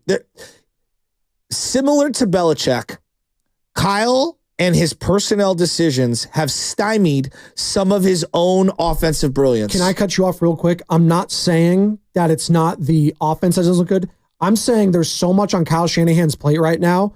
It's the simple things that are killing the Niners. Well, that I agree with. And that's a direct reflection of the head coach. You're either coaching it or allowing it to happen with penalties and sloppy mistakes that I saw last week. That's 100% on Kyle Shanahan. I don't think he's infallible, and I don't think that he's not without criticism. His insistence on running the old Seattle 2014 defense is driving me nuts. No one's running that defense anymore. Everyone wants to run whatever the heck Mike McDaniel's running up in Seattle, which was what he ran in Baltimore. That's what don't have Richard Sherman, Earl Thomas, Cam Chancellor. You don't have all those guys. The league's cyclical. So everyone's evolved away from that defense. So his insistence on running that defense, that's going to have to change. His insistence on playing specific personnel, like Jake Brendel. Bro, we've been telling you for 2 years you need to upgrade the center spot. And it's sabotaging his play calling. Well, he's told you what he thinks about the offensive line in the offseason and paying those guys. Unless it's a first-round pick, he's just going to keep drafting them in the third and fourth rounds. Yeah, but go out and draft somebody in the third or fourth round. Then Jake Brendel is like an undrafted free agent that's been around the league for a minute. They probably will. I want to see them also figure out what the hell you're doing at wide receiver, because you have way too many bodies and not enough targets for any of those guys, and it's driving everyone nuts. I mean, Ricky Pearsall, it's not a great pick. It's not a great pick. But I do believe there are plays to be had out on the field, and I think that execution has been the biggest problem. And then again, the personnel decisions, his insistence on just playing Christian McCaffrey is kind of maddening. 888-957-9570 is the number. What's the biggest issue facing the San Francisco 49ers right now heading into this huge matchup against the Buffalo Bills on Sunday night in a potential snowstorm, 30-mile-an-hour winds? It's going to be brutal. Status for Brock Purdy, unknown right now. Christian McCaffrey, not looking like Christian McCaffrey. Nick Bosa, what's going on with him? What's going on with Trent Williams? There's a lot facing the 49ers right now. But what's the thing that's concerning you the most, 49ers fans? 888-957-9570 is the number. Really, sorry to jump here, really quick on the weather. I guess a winter storm watch is in effect right now for Sunday night. So, just fun little weather update there for you. Why even play Purdy at that point? That's just what I'm getting at. We'll get into the Golden State Warriors, by the way. They have a huge matchup tonight against the Oklahoma City Thunder at home at Chase Center. Tip-off right here on 95.7 The Game at 7. Plus, we're giving away a Buddy Hield City Edition jersey in the 8 o'clock hour. You better be listening. I'm rocking the City Edition jersey right now. My guy, Stephen Curry. I bleed blue and gold right here on the Morning Roast, Joe Shasky. So you can check it out on Twitch, Twitter, or YouTube. I'm good in this color, don't I? You really do. Yeah. It reflects my eyes. It does. So much better than the purple. Purple's nice, though. Who doesn't look good? There's so many. Again, these are really sick, and I love them. Can these be the third option? Just give me the whites, give me the blues, give me this one, then I'm good. I like the black jersey. All the other ones. I like the black ones. Okay. Black looks good everywhere. They're not bad. Yeah, they're not bad. I'm not mad at them. Is Steiny going to be jealous that we're rocking these jerseys? Steiny has a signed Steph Curry one. It's a little different. Must be. I have a signed Steph Curry jersey. Do you? Yeah, when he broke the initial 3-point shooting thing, I actually won it in a raffle for a team to go to Cooperstown. $252, and it's signed and authenticated. Yeah. Wow. I didn't get it from Steph. I got it from a raffle back 10 years ago. That's pretty crazy. That's before you even worked at the station. That's actually my wild. garage. Yeah, nice. I got it hanging in the garage. Nice. Yeah, is it all? It's matted. Is it the one that's in there too? Okay. What else you got in there? I got a Ronnie Lott. I've got a bunch of other signed ones.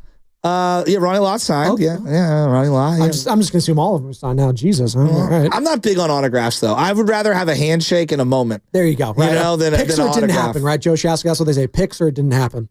Ooh, I like that. Yeah, that's what my brother always said. When I met someone famous, he was like, yeah, is there pictures of that? And then it didn't happen. That's like me and my boys drinking with Wade Boggs in Boston. Big picture. And I'm wearing a white, this is back in 2007. I'm wearing a white Joe Montana throwback. Didn't the Red Sox win it that year too, 07? Shut up. Jimmy, Bayview. He wants to join in the conversation. What's going on, Jim? Hey guys, just I'm enjoying your discussion about the state of the Niners, and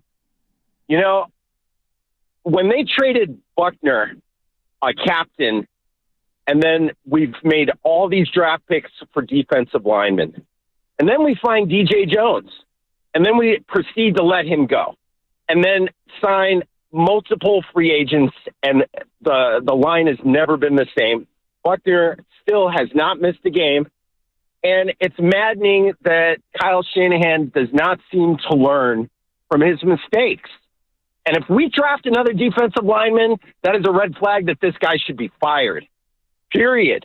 I mean, it's maddening. All the receivers we have taken and let go and not panned out, it's just maddening. What do you guys think? Well, it's crazy to me that they drafted another receiver and kept the two that they had and had Jennings on the roster the whole time. And everybody knows, Jennings isn't a guy who's going to be your number one. We all know that. As a two, it's fine.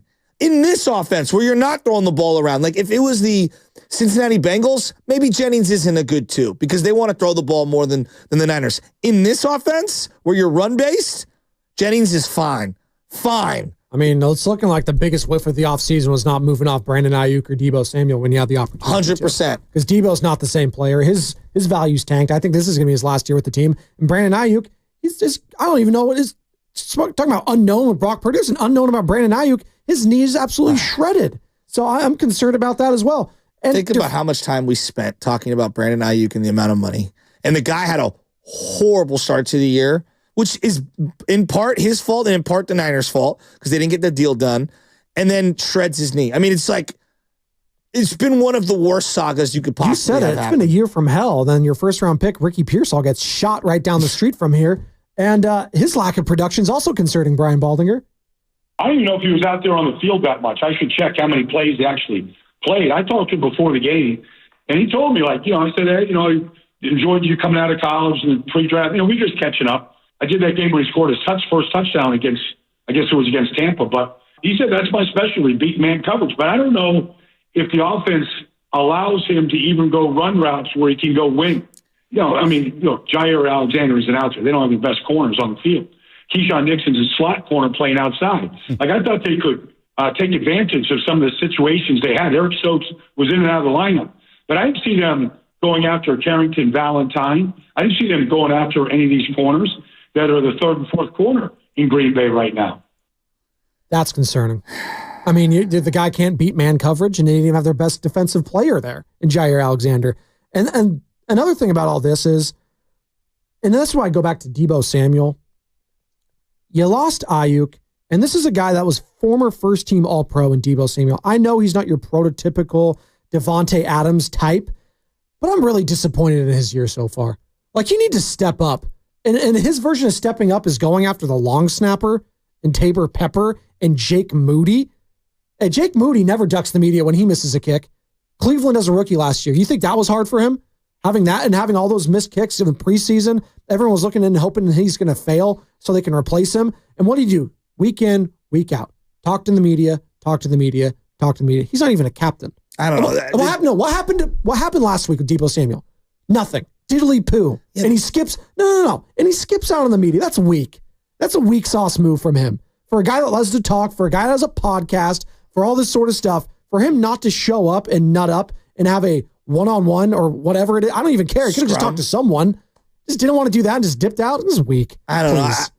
I think if I was in a lost season playing with no left tackle, my backup quarterback, I got one target, and my 90-yard return got called back for a hold, I'd be pretty pissed too. Hey, I'm not saying it's right. I understand. I think the Deebo criticisms are over the top. George Kittle's been amazing this year, and the team has nothing to show for it. He's been stepping up, and he's been hurt at times this year. That's all I'm saying. Let's get to the injury report. It's time for the injury report. It really hurt. Brought to you by Boxer and Gerson, Northern California's premier workers' compensation law firm, helping injured workers get their lives back for over 40 years. Oh, God. Again, we mentioned this earlier. This bilateral stuff, Joe Shasky, I hate it. Insane. It's not fun. Steph Curry is questionable tonight for the Warriors matchup with the Thunder again right here on 95.7 The Game. Tip off at 7. Warriors live starting at 6. Steph is dealing with bilateral patellofemoral pain in both of his knees. And Jonathan Kuminga is also listed as questionable for tonight. He is recovering from an illness that has kept him out of the Warriors games, the last 2 games, I should say. The injury report was brought to you by Boxer and Gerson, Northern California's premier workers' compensation law firm, helping injured workers get their lives back for over 40 years. They're going to need Kuminga tonight, especially in a game against the Oklahoma City Thunder, who are young, big, and athletic. And what is Kuminga? He has all of those things, so you need to match up well there. What's coming up in the game is brought to you by Fremont Bank, celebrating 60 years of full-service banking with no compromises. We'll get updates on both those guys from Anthony Slater at 8:30, plus more of your calls, more of your texts in regards to the San Francisco 49ers. Zaya in Los Altos, I see you. Jim, Bob, Sally, see all you guys. We'll get to you on the other side as well. 888-957-9570. It's Spinoni and Shasky on the Morning Roast, 95.7 The Game.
It's not oh baby, it's Joe baby. Joe Spadoni alongside Joe Shasky here. Bonte out for the week. Have a nice Thanksgiving, Bonte. We're holding it down though right here on 95.7 The Game. We've been talking Niners, we've been talking Giants. We'll get to the Warriors. We got Anthony Slater joining us at 8:30. We got a Buddy Hield jersey to give away in this hour. Be listening it's this hour. You got to be listening this hour, Joe Shasky, because we're giving away a Buddy Hield City Edition Golden State Warriors jersey. Why? Because you love you. And we're the home of the Golden State Warriors as they're taking on the Oklahoma City Thunder tonight at 7 o'clock tip. Tim Roy will be on the call, obviously. So we got a lot going on. We got a lot to get into.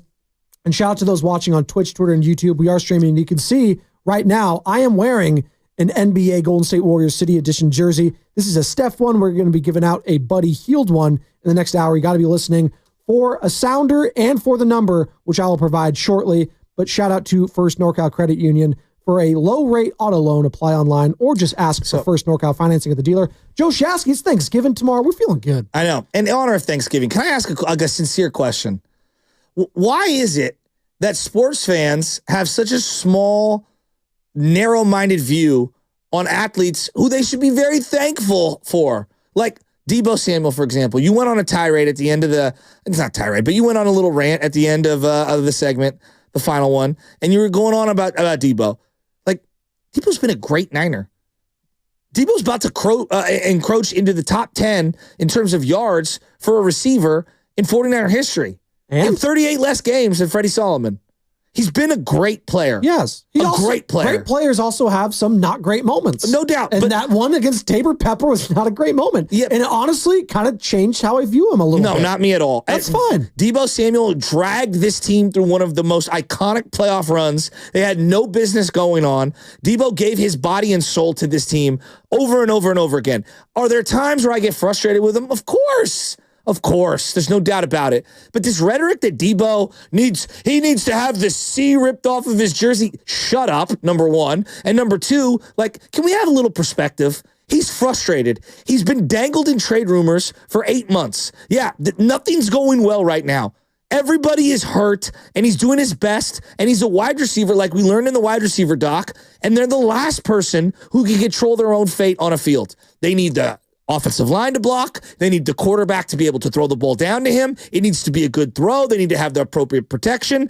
So many things need to fall in place for Deebo to have a good game. Now, can they do running back type stuff with him? Absolutely. But that's also incumbent on the play caller to scheme those things up and get him going. Is he a gadget player at times? Yes, he is. He's also one of the great 49er playmakers in the last 20 years. You cannot write the history of the 49ers during the Shanahan era without starting with Deebo Samuel somewhere in the first couple sentences. So all of this Deebo Samuel slander that I've been hearing over the last few weeks, everybody pump the freaking brakes.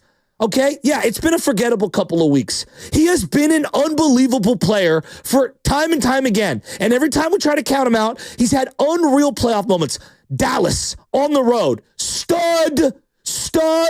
Okay? What about what he did in Green Bay? Telling the coach, give me the ball on 4th and 6. I'm going to will us to field goal range. What about what he did over and over and over again against Seattle in the playoff game, going absolutely nuclear? How about the NFC Championship game last year, excuse me? Deebo Samuel doesn't have just one playoff moment. He's got a half a dozen. He has been an all-time 49er. Now, people could disagree and have other people higher than him. That's fine. You can't say that he hasn't been a great Niner. The last month hasn't been great. I hear you. I'm not going to let everyone kick this guy while it's down. We're piling on Deebo Samuel. He has been a freaking stud. I'm tired of hearing Deebo slander. All of that's true. He's not had a great year. And we're just reacting to him not having a great year is all. He didn't have a great Super Bowl. He hasn't had a great regular season. And Brian Baldinger thinks he's turned into more of a gadget player. I mean, he's becoming more and more a gadget player than a receiver. And, whether it's running him on a reverse or out of the backfield, that's where you kind of see his value. But if you're saying, okay, go beat Eric Stokes, go beat Keyshawn Nixon, in press man coverage, you don't see it. The quarterback can't wait that long. And then you're saying, okay, well, where's the man beaters? Green Bay wants to play a lot of man. For a while in that game they did. Yeah, it's interesting, the 49ers want to attack the middle of the field, and that's what the Packers are trying to take away. That's why Xavier McKinney and Javon Bullard and Evan Williams are all there. They wanted great safety play, and that's what they got in that game. But guys aren't separated. And I said weeks ago that they look like a slow team, and that's how they look. That's how they play. You don't see speed from this group right now. Look, I'm not going to argue with Baldy. It has not looked good. I will freely admit that. But to say that like all the great things that he's done are now discredited by a bad couple of weeks or a down season, because I see the rhetoric from Niner fans ready to throw this guy out the door. And I'm like, wait a minute, guys. Are you bringing him back next year? Do you feel comfortable bringing him back next year? What's the price point? Well, right now you're looking at Brandon Ayuk healthy? $28 million cap hit. Is Brandon Ayuk healthy? I don't even know if Brandon Ayuk's going to be ready to start the season. So all I'm saying is I've done this because believe me, I was the same way. I ripped Debo, and then a couple of weeks later, he had one of, again, the Philadelphia game alone last year is one of the all-time cash a check in some city's face games I've ever seen in any sport, no matter what the stakes are. That was he said goodbye to a team and ended their season after being pissed off because his backup quarterback blew his UCL off in the NFC Championship game. Like, come on. Like, I get it, man. Sports fans, we lose our minds. Like, we want to crush Clay. We want to crush this guy. We want to crush that guy. But, like, the overwhelming majority of Niner fans, when I go to games, are like, Debo's been a freaking great Niner. Yeah, I'm frustrated that the team sucks right now. It's not all on Debo Samuel, all right? Like, let's pump the brakes a little. Before we kick this guy out the door, all right, let's just remember what he did for this team, what he did for this region. Of course, Brandon Crawford, he was a great Giant. He did amazing things. He's a Giants Hall of Famer. He was awful.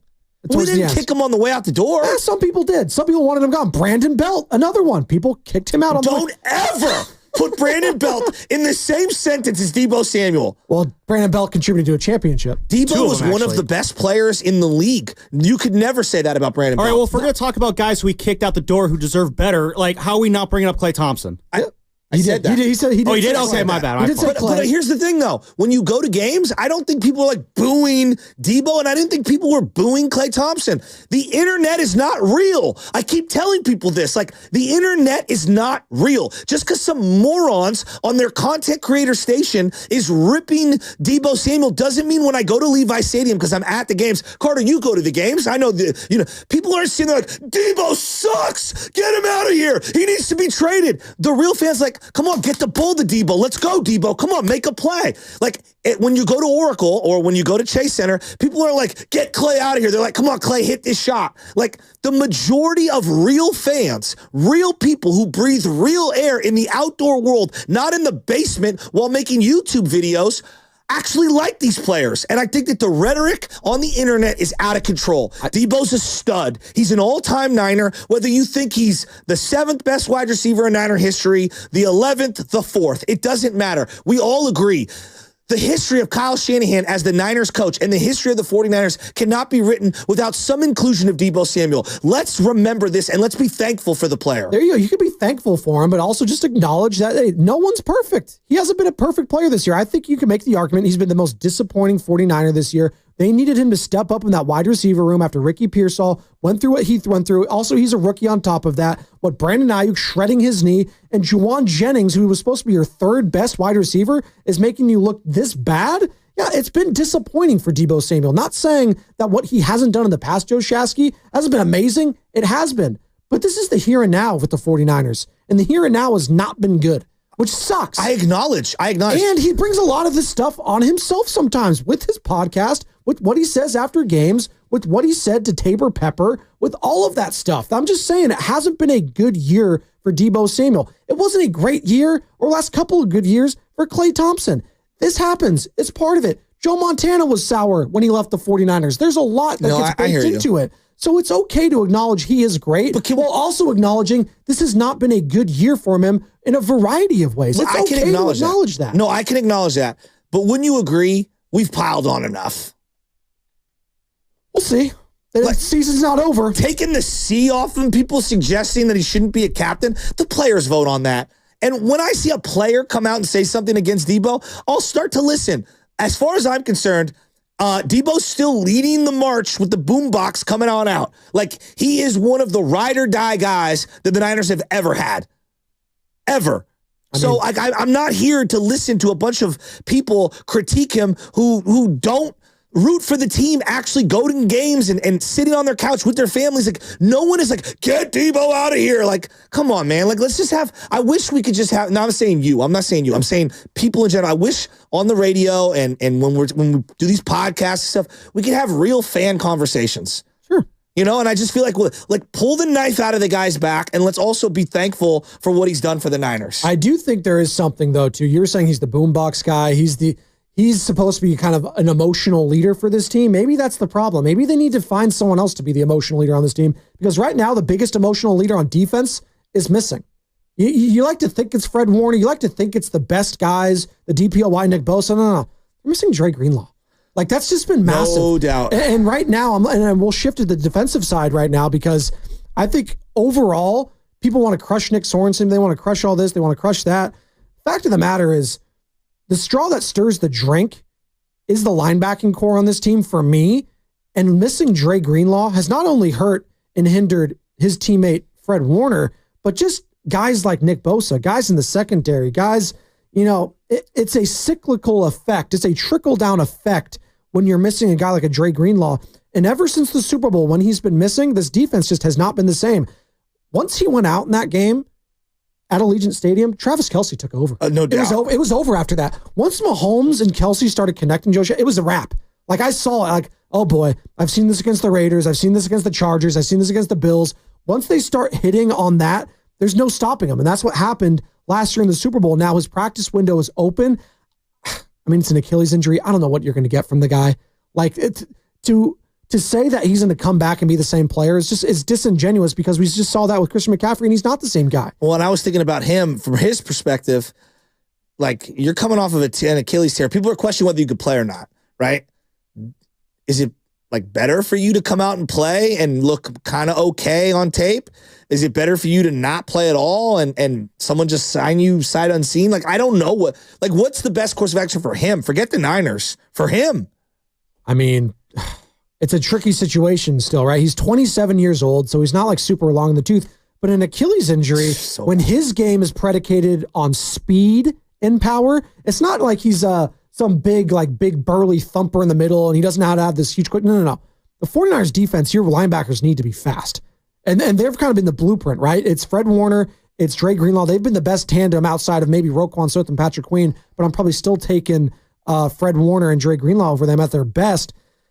If he just loses a split second, because Ross Tucker talked about this a couple weeks ago, even if you lose just a hair off your game, in the NFL, that makes all the difference. The margins are so thin. Whether you're a thin. running back, whether you're an offensive lineman, and especially if you're a linebacker, I mean, and not to the extent of a Navarro Bowman, but you saw it immediately.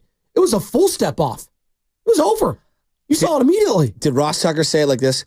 If you lose like half a step, Steiny. That's pretty good. I'll give you a 3 for that. You got to understand, as an East Coast upper elite, that when you lose half a step, it's like losing 3 steps. That's a pretty good impression. Actually, that's not. I like Ross, but that's how he but that's how he speaks. He's very eloquent. Yeah. He has pregnant pauses a lot that we like to say here in radio. A lot of dead air. He kind of pivots you. But yeah, he basically said it like that, and he did deal with a knee injury or leg injury, I think he said, and he said, "Hey, I lost a step."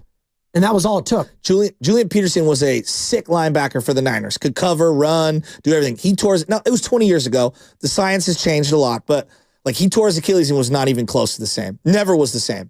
So it's a devastating injury. Achilles is, I still view as something that you're just never going to get back. It's a career alterer. ACL's different. ACL we've seen. We saw Adrian it's Peterson. Hit and miss, though. We saw Adrian Peterson tear his ACL and win the MVP and had one of the greatest seasons. And then Derrick Rose tore his ACL and never was the same. Kevin Durant came right back from Kevin Durant. His game, little different. He's still taller than everyone else. His game is a little different. Yeah, but if he wasn't 7 feet tall, I just wonder. But that's a good point. That's a good counter. But the explosiveness still, the Achilles there, it's a little bit different. And I watched him in that Phoenix game against Denver, the closeout game where they were losing by like 60. This was a year and a half, 2 years ago. He looked terrible. Now is his career over? And he looks amazing now. Well, you haven't taken him off the elite pedestal yet, though. No. And they just smashed the Lakers last night. The Suns, by the way, look really good. Bradley Beal and co. too. They're all healthy. They came back against. Well, they just destroyed the Lakers in that third quarter. I don't know what to make of them either.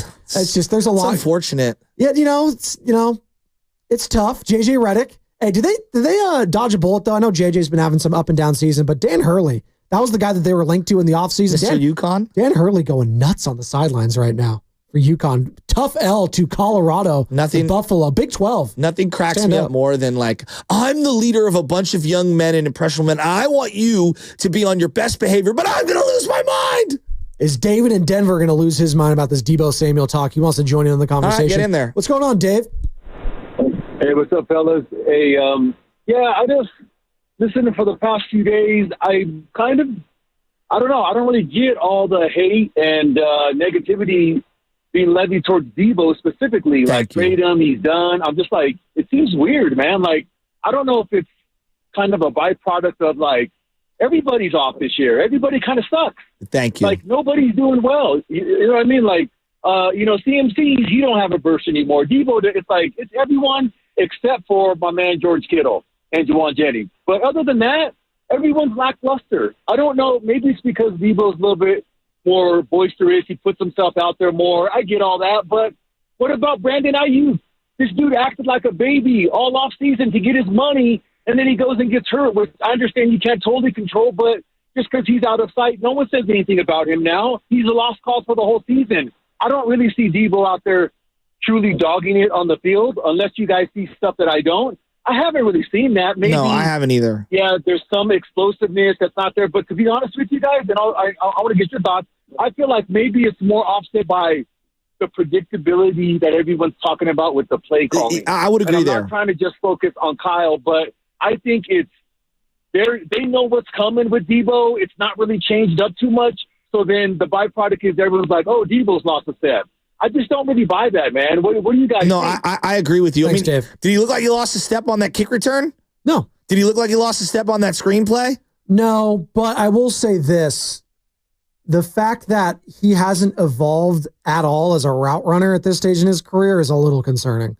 You'd think he would have gotten better at that stuff, but it seems like he's pretty complacent that he was going to stay within this 49ers system all the time, and he could lean on Brandon Ayuk being that guy, or George Kittle being that guy, or Juwan Jennings. But the fact that he was supposed to be the number one wideout after Ayuk got hurt, and he hasn't really stepped up and filled that role is disappointing. I think that's what fans are at, though. They're just disappointed in his production overall as a wide receiver this year, and he's turned into a bona fide gadget player, as Baldy said. Anquan Boldin wasn't a great route runner. He had vice grip hands, though. No, you would consider him a possession wide receiver. Well, that's what I'm saying. He's an apex catcher. Yes. He has the Juwan Jennings, where, three guys on me? Oh, I'm going to make that catch. DeAndre Hopkins, right? Yeah, but DeAndre runs good routes for how slow he is. He does. For how slow he is. Anquan Boldin was not a great route runner. He just had vice grips, and he was a great, catch guy. Deebo's skill is yards after the catch.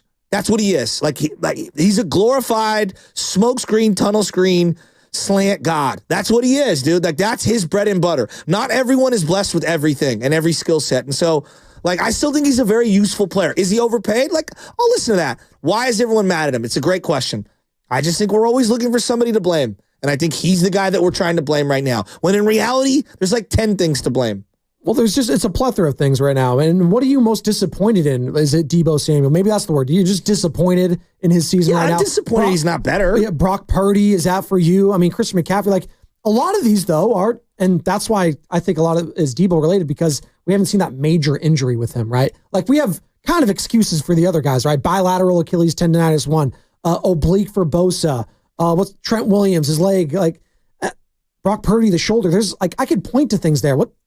Deebo, I get it. Everyone's kind of banged up right now, but I haven't seen that major injury from him. And I think that's where fans are a little disappointed. Real quick, Joe Shasky, as you know, we're giving away a Golden State Warriors Buddy Hield City Edition jersey today. I'm rocking the City Edition right now. It's a Steph one, but we're giving away a Buddy Hield one.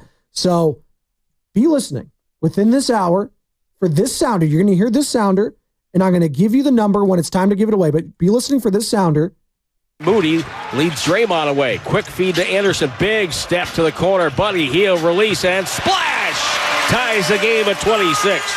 The Warriors with 4 straight threes. Their last 4 buckets have all been threes. And they've tied the game at 26. It's a 9-0 run. Right there, you got to be listening to that. and be the 5th caller on the contest line to win. Again, I will give out that phone number when it is time. We got Anthony Slater joining us, Shasky, here in the next 8 minutes, and we'll pivot to the Warriors here. But just putting a bow on the San Francisco 49ers conversation right now, the word is just disappointing, right? And it's the worst thing. And you're a parent now, and you'll get this with LJ, and you got the speech, I'm sure, from your mom or dad. I'm not angry with you. You know, if it's a bad grade, if you did something wrong, if you broke a window, if you punched someone, if you got into it with your sibling, I'm not angry, just disappointed. This is the worst thing that could happen. And right now, I'm just disappointed in the 49ers top to bottom. It's been a disappointing year.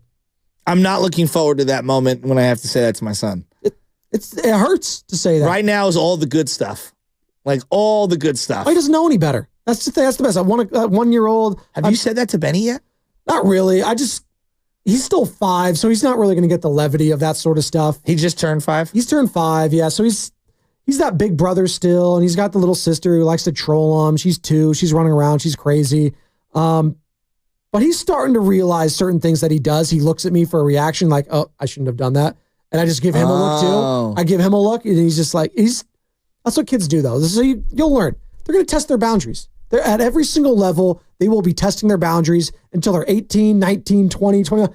Kids are always going to test boundaries. And it's going to be different types as they get older. Well, so 5-year-olds right now are testing the boundaries of, I'm going to go raid the snack drawer and eat a bunch of cookies before dinner time. Now, I don't try to put like desserts on a pedestal because that I think you take some of the power away from that. Hey, you know what? If you want some cookies right now, an hour or two before dinner, that's fine. But you better be washing you better be in the bathtub at 7:30, and you better be brushing your teeth tonight. I don't want to hear about it. What time's You better bedtime? be careful. We start getting 7:30, 7:45. We start getting ready for it. 8 o'clock bedtime. Yeah, It's a process. you got to trust the process. Well, Sam Hinkie. Yeah. No, not a big Sam Hinkie guy. Trust the process. Or Joel Embiid. No. I'm so out on both of them. Is he had a more disappointing season than Deebo Samuel, Joel Embiid? I can't tell you how many times I've walked out of the studio and I said to Bonte, I'm not mad, I'm just disappointed. Really? About No, what? just teasing. About the show? I'm just teasing. About About the Sam, producing? Sam's producing level. Oh, man. We blame it on Sam. See, Okay. I blame the DC, right? He's not putting me in a position to succeed. It's not creative. Yeah, you're blaming the long snappers, the producers. I wish of the I had station. Steve Okay. Wilkes. I don't want you on the sideline, Sam. I want you in the booth. I'm like the Kyle Shanahan of this show. I get all the blame, but you know you're not going to get rid of me because who else is taking this job? I mean, he's been Sam Lubman, like Kyle Shanahan, been dominating the ratings, right? Just dominating. I don't know if anyone's dominating the ratings these days. The industry as a whole is down. Just know I'm not going to adjust how I produce. It's all about it's the players, Josh. It's me, it's you. We're not producing at a high enough level right now to really justify shifting any play calling responsibilities. That's what he's saying. Lubman.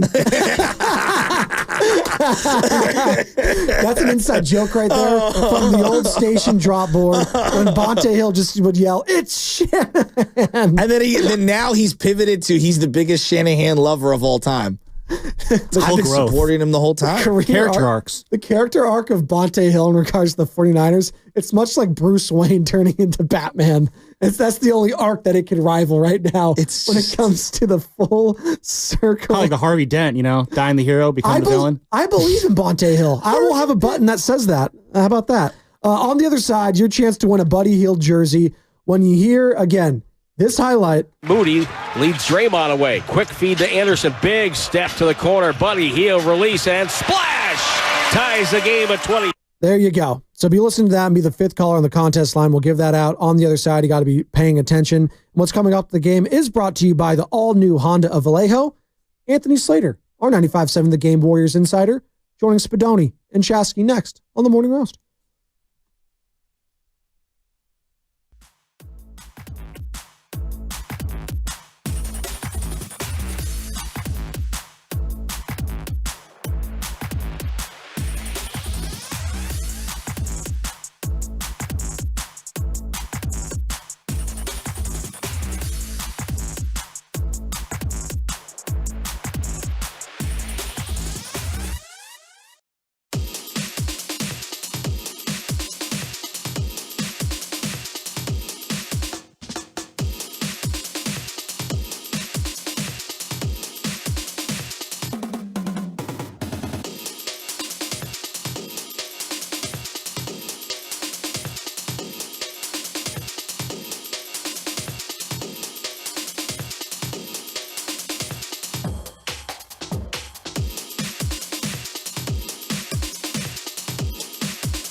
Hey, it's Verducci from EDH, and you're listening to the Morning Roast with Bonte and Shasky on 95.7 The Game. Sprinkle me, man.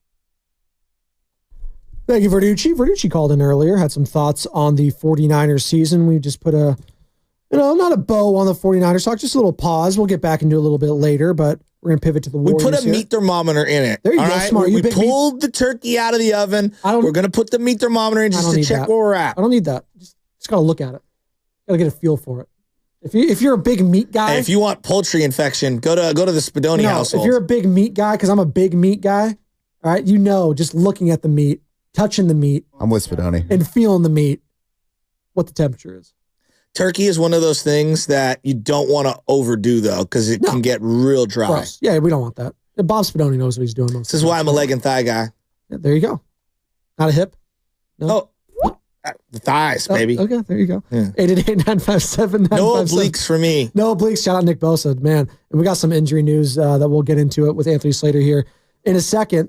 And by the way, we're going to be giving away a Buddy Hield NBA City Edition Golden State Warriors jersey here in the next 30 minutes. Buckets! You got to be paying attention. I already gave you all the list and information you know, but we'll be playing a highlight, and the fifth caller that calls in on the contest line, when I give out that number, you'll win a Buddy Hield NBA City Edition jersey. Joe, all right. Can I ask you a question? What's up? I'm wearing my dad's old Giants leather jacket. Am I a leather jacket guy now? Yes. You and Sam Lubin, both big leather jacket Can I pull this off? I never thought I was a leather jacket guy. Do I pull this off today? We'll ask Anthony Slater here on the River Islands guest line, because all guests on 95.7 The Game appear on the River Islands guest line. Isn't it time for you to discover the islands, River Islands, and Lathrop? Like a mashed potatoes guy. We know that Anthony Slater's a mashed potatoes guy. Is he a leather jacket guy? What's going on, Anthony? You're on with Spadoni and Shasky. Bomber jackets. I like those. Yeah. I'm good with that. But leather, bro. Leather's next level. Yeah. Yeah, I mean, if worn correctly, with the right fit by the right person, I think it can be pulled off for sure. All right. We were just having a little fun here. What the hell's going on with Steph Curry's knees, though, before we get into the Thanksgiving talk with you? He's 36. He's playing a long NBA season, and I think the Warriors are being just transparent. I mean, he had knee bursitis, by the way. He's been this is like the fifth time this year he's been on the injury report with some type of knee term. But I remember the first one in LA, and we asked Kerr pregame, hey, is Steph playing? And he was like, oh, is he? He didn't even know he's on the injury report, but he just basically called it protocol. I'm not saying he's for sure playing that. I think they're covering their bases, because if Steph Curry does miss a game that he previously was not listed on the injury report, especially a national TV game, that's not good. That's when you start to get. So who the Hawks just got fined, right, for Trae Young? Yeah. Embiid earlier this year. Yeah. And again, so I'm not saying he's definitely playing, because I think the Warriors are putting that on there just because there's a chance he doesn't. But it's also in a lot of ways just kind of protocol, and the terminology might scare people, but basically, his knees are sore.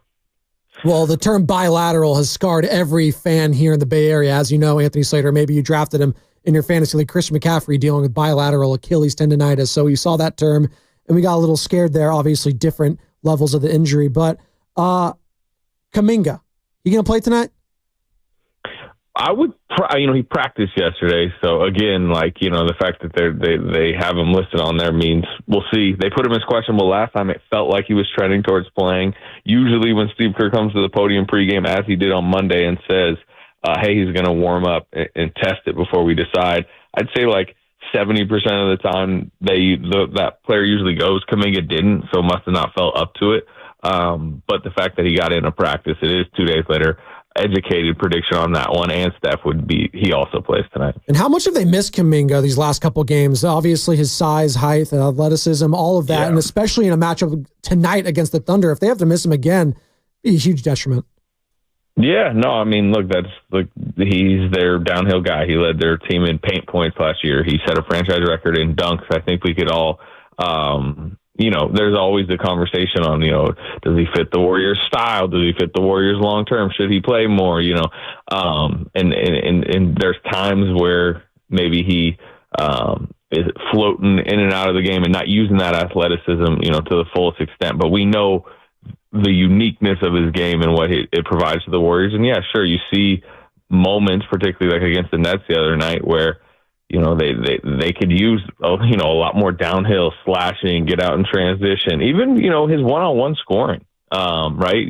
There's been moments this year where hand him the ball, let him try to beat a guy off the dribble. I think if he was your go-to scorer for 32 minutes a night every single night, it'd probably be like he'd be a pretty inefficient 22 point per game scorer maybe.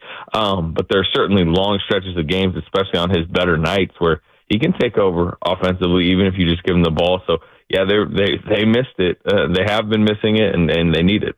The other night against the Nets was very perplexing. Obviously, blowing 2 big leads back to back like that, not good. But part of why I guess I was thinking they were playing pods down the stretch was to be a ball handler, yet Curry was bringing the ball up the floor, getting pressured the entire way, which was a smart move because it looked like he was exerting a lot of energy, and then he had to get rid of the ball, and by the time the shot clock was winding down, they couldn't get it back to him. And I just don't love pods with right now. I just don't love pods alongside GP2, Wiggins, Draymond, and Steph to close things out. Did we ask Steve Kerr, or did he give any inclination as to why Moody or Buddy Hield wasn't the other guy out there? I know Buddy wasn't having a great game. I just didn't love that combination of guys. I'd say to your buddy, you made the point on Buddy. If he's not shooting it well, they usually kind of sink him into the background. Moody, this is a 4-year question with him, right? I thought he was really good. That would have been the type of game you would have thought Moses Moody earned himself more minutes. Clearly, it didn't happen. And then as far as to your Podziemski point, my read on it is they're trying to get him going. I feel like, especially with Melton out, there's internally there's a feeling of importance for Podziemski to turn his season around. Because I do think over the course of the season they believe he's not only an important piece, there's a decent chance he's the starting 2 guard, when you're down the line. And again, we can debate his long-term ceiling and this and that, but we saw what he was last season. He was their best plus-minus guy. He fit in so many lineups. He's the guy that took over Klay's starting spot, basically bumped Klay out of the starting lineup in the middle of last season. I think they just want to get him back to that. Again, I do think that coaching game to game, I think that you could very much. I would hear the argument that it should have been Moody. Or I could even hear Lindy Waters, but my read is they're really trying to get Podziemski going. Anthony Slater joining us here on the Morning Roast, Spadonian for Bonte Hill alongside Joe Shasky. And Anthony, Steph's comments after the game were interesting. After that loss to the Nets, I'm not going to say he was pessimistic. I'm not going to read too much into it, but what I heard from him basically was saying about this depth of this team right now, that they're going to find out a lot about who this team is in the coming weeks, because this schedule is really going to start picking up here. You got the Thunder tonight. Obviously no Chet Holmgren, but you got the Suns on Saturday, who just obliterated the Lakers in the third quarter yesterday. KD and Bradley Beal are for real. Then you got the Nuggets. Then you got the Rockets. T-Wolves back-to-back, basically. Then you got the Grizzlies, Timberwolves again, Pacers, Lakers on Christmas Day. I mean, are we going to find out who these Warriors are in this, the month of December, basically? Yeah, you got us all the way to Christmas right there. Right? You were telling me my next month. I forgot some of these games they're playing. No, I mean, it's a tough stretch, but, take us back 2 weeks ago. I was talking to y'all, and it was remember that 5-game stretch where they're going to Boston, to Oklahoma City, to Cleveland. It was we're going to find out a ton here. Yeah, I mean, that's kind of the NBA in a lot of ways, and you take it in subsections of however many games you want to say, 5, 10. Some people say 20 if you want to look at a very good statistical sample once you get through 20 games. And you do find out a ton. And I think one of the things we've discussed plenty, including just been discussed with coaches and players and front office people, is when you'll know more about this team when it hits adversity, because we've talked about the 12-man rotation and the great vibes and all this.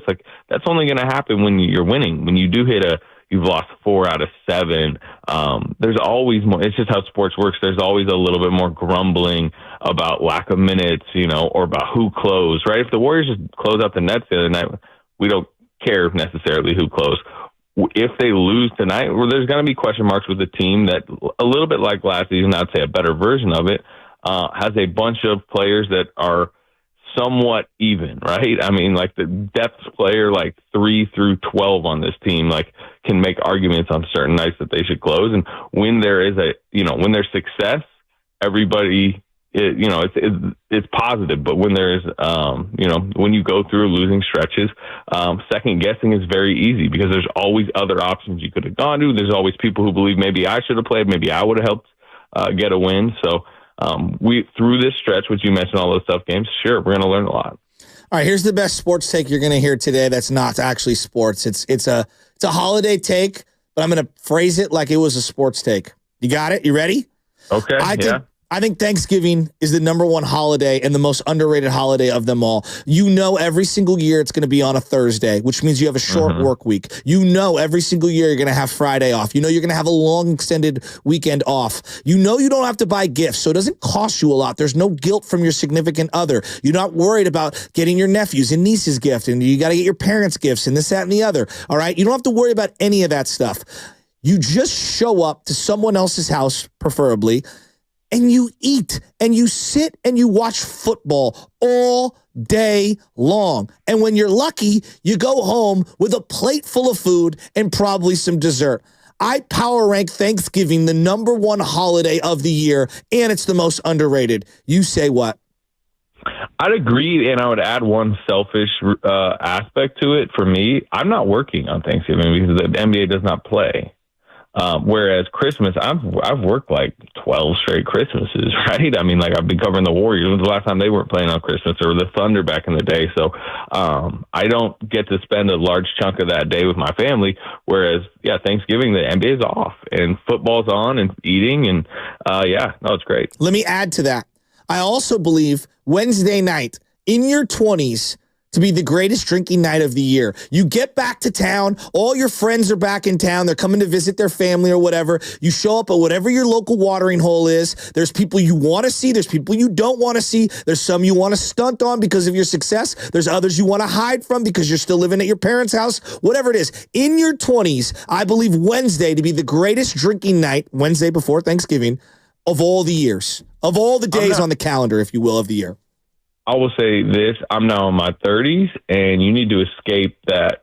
You need to know when for that holiday to no longer be part of your life. Totally agree. Totally agree. But yeah, sure. I'm sure anybody out there early to mid 20s, by the time you're hitting your late 20s, I think, give up on that one. It's sad. It's become sad at that point. I did that in my early 20s. I was already over that for people from high school. So some people mature faster than others, Anthony. But I'm not mad at people that, still want to hang out and do that sort of stuff. But Chas, you're from a big city, so it's a little different, right? Like Anthony, you're from, I'm not going to say you're from a small town. I don't know where you're from, actually. Roanoke Park, right? Yes, sir. Yeah. Okay, so not super big. What right? is the watering hole in Roanoke Park? Yeah. I'm going to let you finish, Spinoni. But you actually go to Katati. Man, I haven't been back for that day in a while. I think it may have closed down, but I just know that street in Katati. He's a family man now. I love that. Shout out the Family Man with Nicolas Cage. Underrated movie. Anthony, real quick. Family Man it's with Nicolas Cage. It's a good movie during the holidays. I'm saying it is an underrated movie. It's kind of a Christmas Carol, like a modernization of it. Anthony, Andrew Wiggins, dare I say, is looking like the all-star Wiggs again. And man, I know I'm very hesitant because I feel like I'm going to get fooled again from Andrew Wiggins because the last 2 seasons it's been 1 step forward, 2 steps back. Obviously, he had a lot of dealing with in his personal life, the passing of his father. He spoke about it ad nauseum this season about kind of being clear-minded, clear-headed going forward and not having that burden, that emotional weight on him anymore, and just being freer, if you will, on the court. And you can see that on the offense. Specifically because his defense has kind of been there, but it's the offensive consistency that's really impressed me over these last few games. Do you see him being, I'm not going to say all-star because maybe that's a huge expectations, but can he get back to that number 2 Wiggs when he was that number 2 on that championship team with the Warriors a couple of years ago? I mean, he has been through this small chunk of the season. I mean, he's been you don't want to say their second best player because Draymond has from the defensive end, but certainly their second, most consistent offensive kind of two-way player. When he's 40% for 3, to me, that's huge because he becomes a threat on the outside that kind of spreads the floor. When he hit that deep shooting slump early last season, at the same time Clay was going through it, they were trying to start Looney, who was also not having a good season.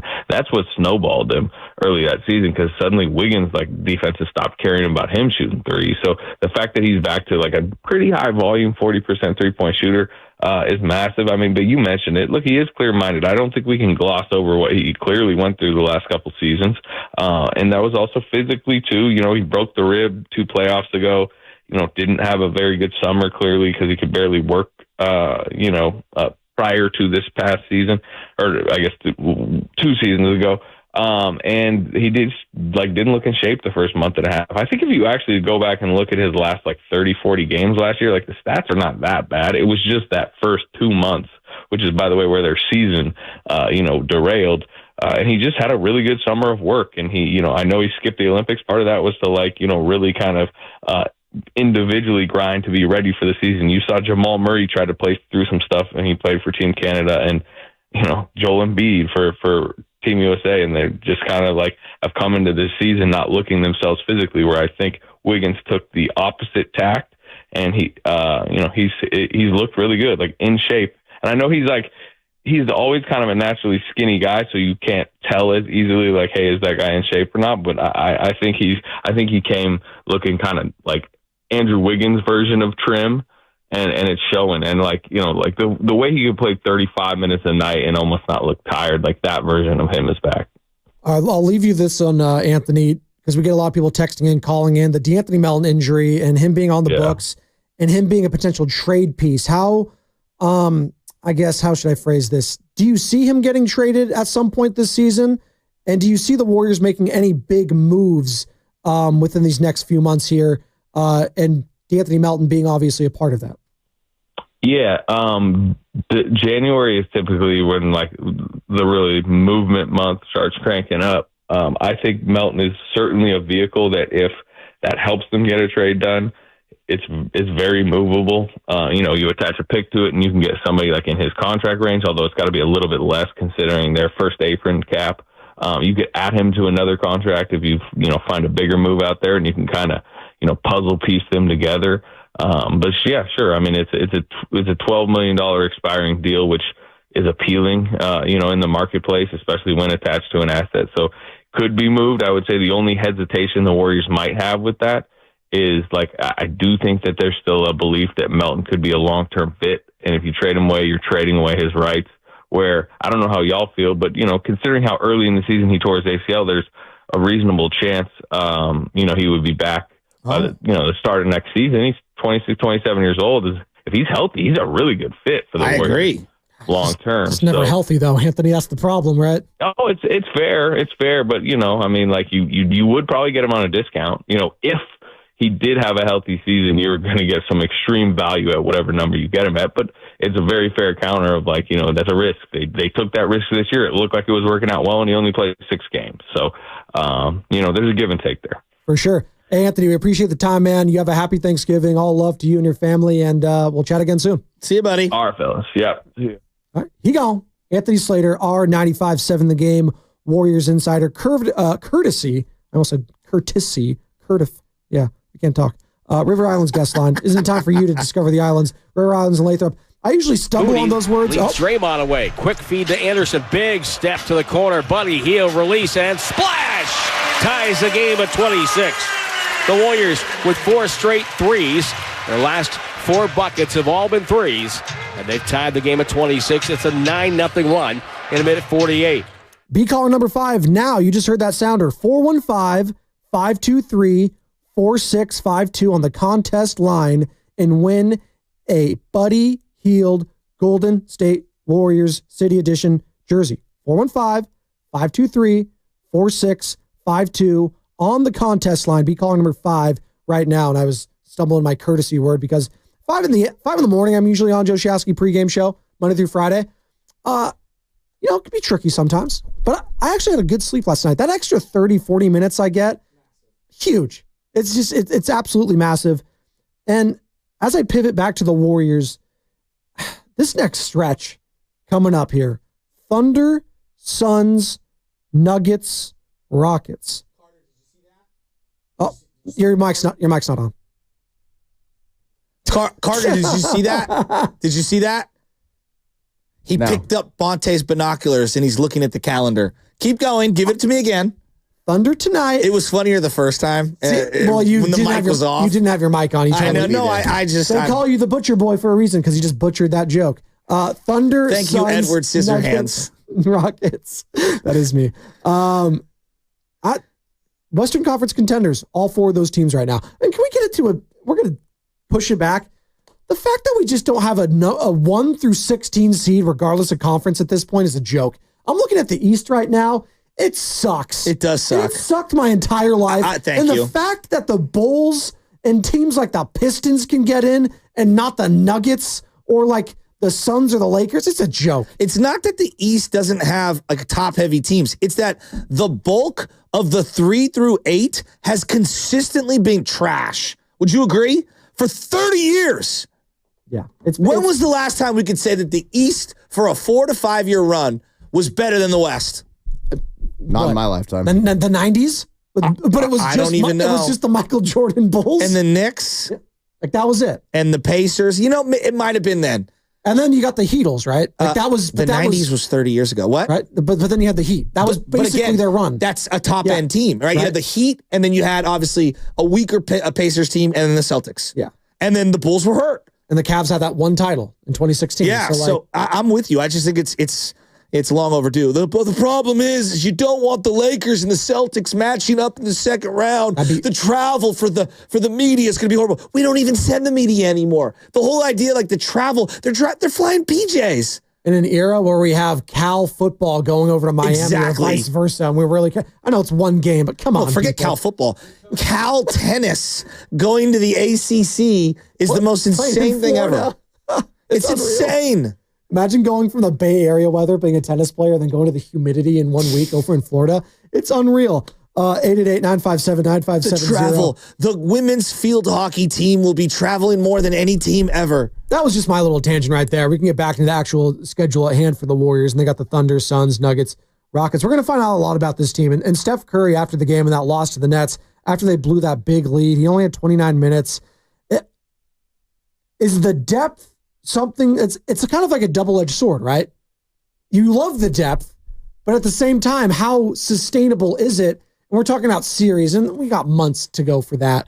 But that does factor in when you look at teams like the Nuggets, when you look at teams like the Thunder, the Suns that you might be matched up against, and you start looking at their top 3 or 4 guys, and then when you're looking at your top 3 or 4 guys on any given night, is it a Buddy Hield? Is it a Jonathan Kuminga?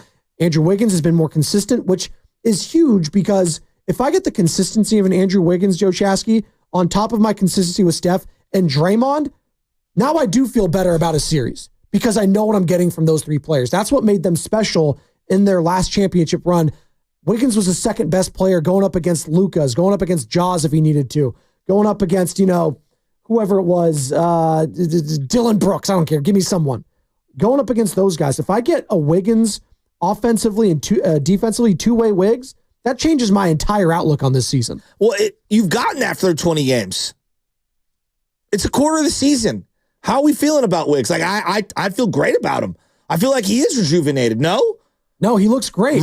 Reliable, rejuvenated, playing both ends of the floor, shooting the 3 better, at least just by the eyeball. I don't care about what the stats say. He looks confident. He's attacking the cup. I love everything I've seen from Wiggins. 888-957-9570 is the number. Disappointing last 2 losses here. Hopefully Jonathan Kuminga can come back tonight. And they've missed him, man. Like, for the conversation with Jonathan Kuminga about missing him and it gets toxic. Again, going to toxicity with fan bases. Jonathan Kuminga is just a polarizing player in general. Brandon Pajemski hasn't been playing great. He's not been good at all, really, this season. Moses Moody plays well, then doesn't see the floor in the second half, basically. It's just this mixing and matching. So as much as we're giving Steve Kerr his flowers early on this season, he's still got a long way to go to figure out the right rotation with this team, because on any given night, it can change, but that's easier said than done. Yeah. Now that you've had losses to the San Antonio Spurs and Brooklyn Nets, maybe, just maybe, they need a set rotation. Joe Shasky. You think? Like, I'm just saying. Look, let me ask you. If you came into work every day and you didn't know whether you were running the board, the producer role, the host chair, or working in sales, wouldn't that be difficult? Yes. Yeah, exactly. I played with this guy for a while, and he would I'll tell everyone what position they're playing 60 seconds before the game's going to start. It's like, hey, bro, just let me know. Am I playing infield or outfield tonight? I don't need to know exactly where I'm batting in the order, but I need to prepare. Am I going to play first? Am I going to play third? Am I going to play outfield? A, there's different gloves, and B, there's a different mindset. I want to field some ground balls. Right. Nothing is worse than not knowing. It's great to have a Ben Zobrist, but the Ben Zobrist types are few and far between. That could just plug and play anywhere and be fine with it. And I bet you Ben would say it would be nice to know on game day where I'm playing. Correct. By the way, shout out David Yang, who won our Buddy Healed NBA City Edition uniform for the Golden State Warriors, Buddy Bucket. So David Yang, congratulations. And shout out the Golden State Warriors. This uniform, Joe Shasky, I don't know if you knew this, draws inspirations from the Golden Gate Bridge, as the full side panels showcase the Golden Gate Bridge's towers, while the shorts display the suspension cables that help support the structure. Additionally, its typeface is inspired by the historic plaque that honors those who helped construct the bridge. And they're going to be wearing those uniforms tonight in action at Chase Center, taking on the Oklahoma City Thunder. And by the way, this is the Warriors 2024 season of giving. As part of the NBA Cares season of giving league-wide campaign, Golden State Warriors have tipped off their season of giving events aimed to brighten the lives of local families and youth. Earlier this month, the Warriors hosted a chop and chat at Generation Thrive Oakland, where Bay Area educators and nonprofit practitioners learned how to make healthy, holiday-themed meal from former Warrior Festus Azili. Our guy Festus, we love him. He was in studio here just the other week. And celebrity chef Nikki Shaw. For the video, you can go warriors.com. You can find all that. So good stuff there with the Warriors. They're crushing it. We love them here. We love our partnership with them. And check out the Warriors tonight on 95.7 The Game. Tip off at 7. Wow, those reads, man. There you go. Spinoni, I have a question. I have a question for you, Carter, and Sam. And we're going to do 4 down territory here in a couple of minutes. Who's the host at 95.7 The Game that you would have the hardest time sitting on the couch with all day watching football? This is a loaded question. You're going to get everyone in trouble. No, it's not. Yes, it is. You're basically saying who you don't want to hang out with at 95.7 The Game. That's what you just said. I'm happy with Brock Purdy. It looks like you're sitting. Who are you going to have the hardest time sitting next to on the couch? Well, we chop up here for 4 or 5, 6 straight hours a day for some of the producers. Who would be the easiest? Who do you want to sit next to, Carter? Who do you want? We'll throw to you. Who do you want to see? You guys are the producers. All day. It's all day. Crazy. Yeah, see, he doesn't want to alienate himself. That's maybe the better. Let's do that. So you don't alienate anyone else. I am the system. I already know who it would be. Who do you want to sit next to at the couch? Well, it's not even sit next to you. It would be Willard, because I know he'd be in and out of the living room the whole time preparing the food. See, he does this. What? He's just taking sneaky shots. It's not everyone. a shot. He likes to cook. I have no problem with that. I know that I wouldn't be sitting next to him the entire time. He'd be in and out of the room. You're putting the silencer on the pistol and just emptying the clip. Yeah. What's wrong with that? Dibs would be running material. I'd probably get tired of him after a while. I love Dibs, but after 2 hours we're of not running taking shots. The same material, I would probably get exhausted. What about Steiny? He'd be pretty quiet, I think. Guru would have way too much money on the games that we're watching. Yeah, I was going to say Goo for me because we'd just be gambling the whole time. Yeah, but that's the problem, is that Goo would be smashing, glass tables and stuff. He's not Hulk Hogan. He's not going to be freaking out. You got to score here. You don't like Guru when he's angry. Steiny would be very moody. That'd be very depending chill, on could turn this off. Someone would bring up politics and Steiny would just be set off. You get him an old fashioned. He's sitting there. He's chilling. I know Steiny. I've hung out with him in those sort of elements. The real question here is, what is sitting on the couch next to Joe Shasky like on Thanksgiving? That's a great question. Let's go on with questions. I'm that guy. I'm to all my nephews, because what's up? What's up with school? What's new? I'm out on that. You got a girlfriend? What's going on? Oh, I those are my least favorite family members. So I have to give the life update to every single one of them. Well, considering that I don't see you enough, I want to know what's cracking. Yes, I want a life update on my family member, because that's what family does. But giving that speech 17 different times. This is why you have to sit down in a quiet room with your grandmother. Yeah, we just get all out right there. I don't need to give the same speech 15 times to everybody in the family. Oh yeah, I'm doing this. Yeah, work on the game. Oh yeah, you have to wake up at 3:30. Oh yeah, what's that like? Blah blah blah blah blah. What's it like working with Bonte Hill? I avoid that. I've had a transition point in my life the last 3 months, and I've had 9 different siblings all throughout the day check in on me constantly. Yes, it's exhausting to explain the situation multiple times, but you know what? You do it, because that's what's expected of you. All right? There's this odd space when you get married, right? There's this odd space that my wife and I lived in for way too long. It's You guys ever going to have kids? What's going on? Like, that's when you get like peppered at by the aunts and uncles where they're just like, it's like, all right, can you just back off? Like, just back off a little. It's a lot. The expectations. Are you guys going to get married? Yeah. You know, you'll be at that zone at some point, all of you. I don't know. Carter, are you married? Engaged. Engaged. Oh, when are you getting married, bub?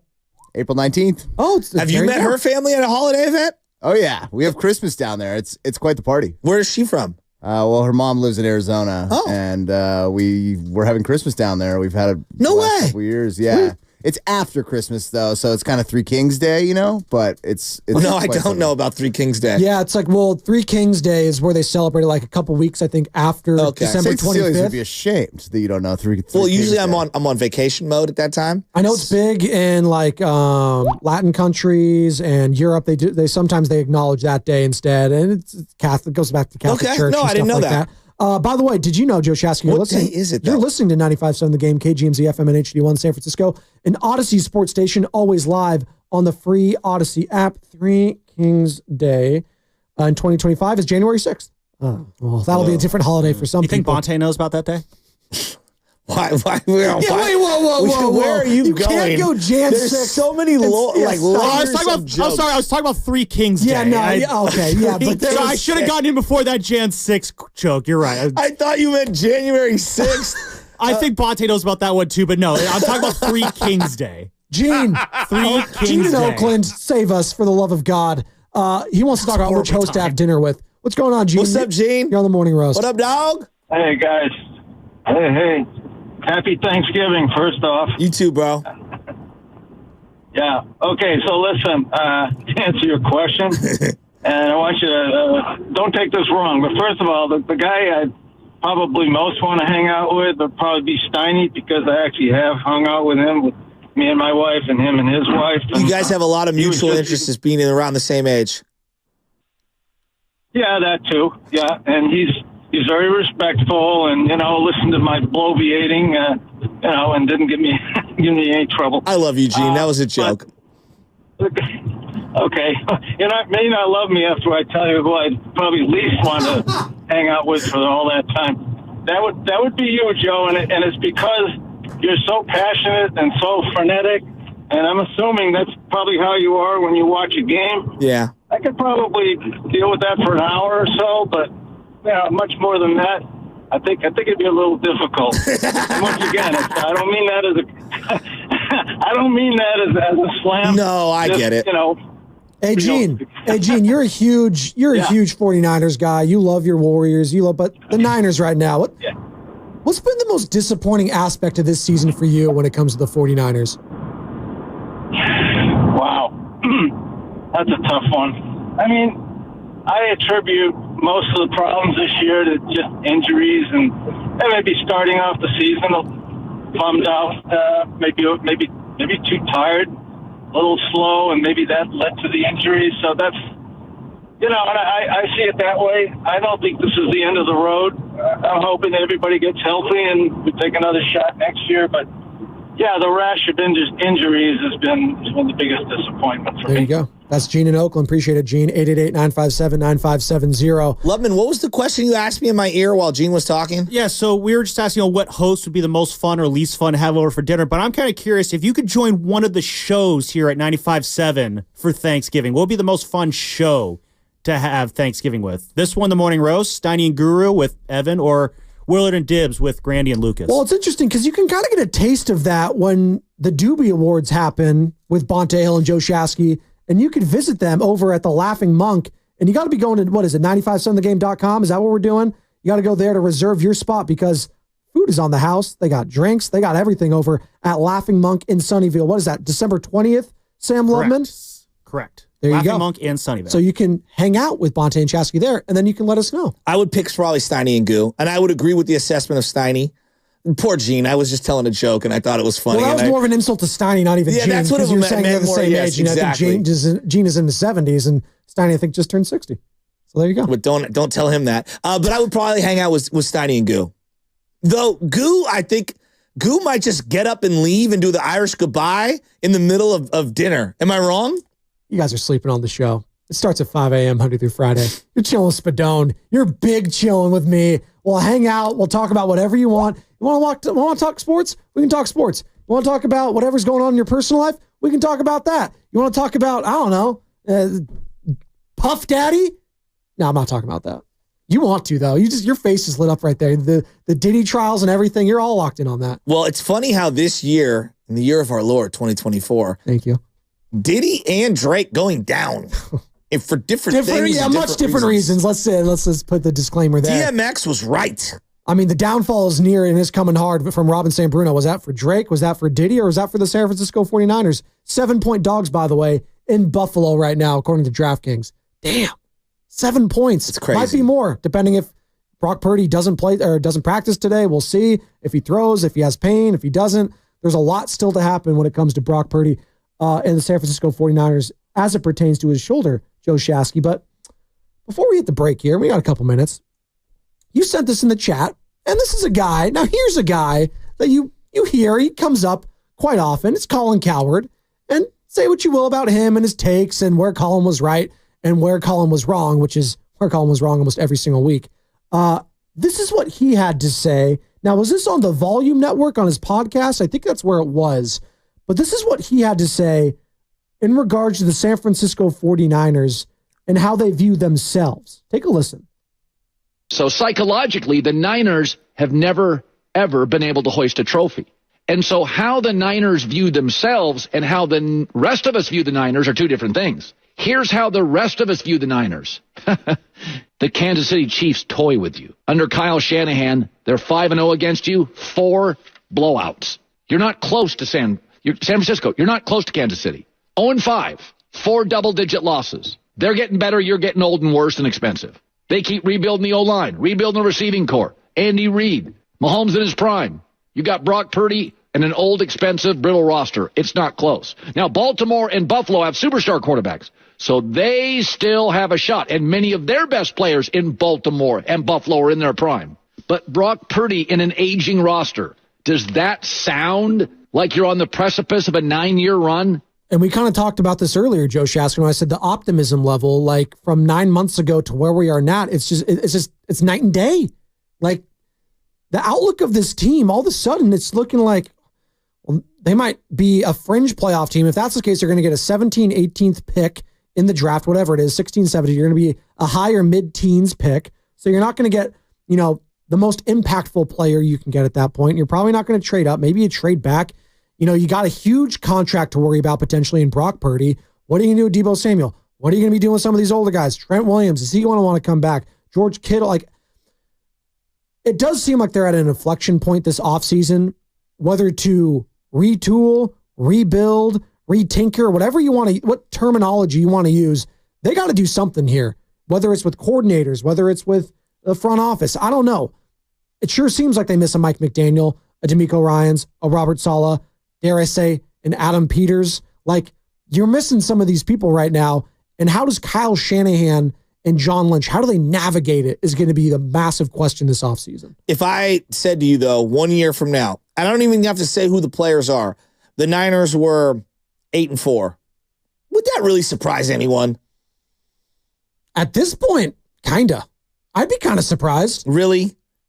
I'm kind of down on where they're at right now. You just saw the Minnesota Vikings come out of nowhere, and what are they, 9-2 right now?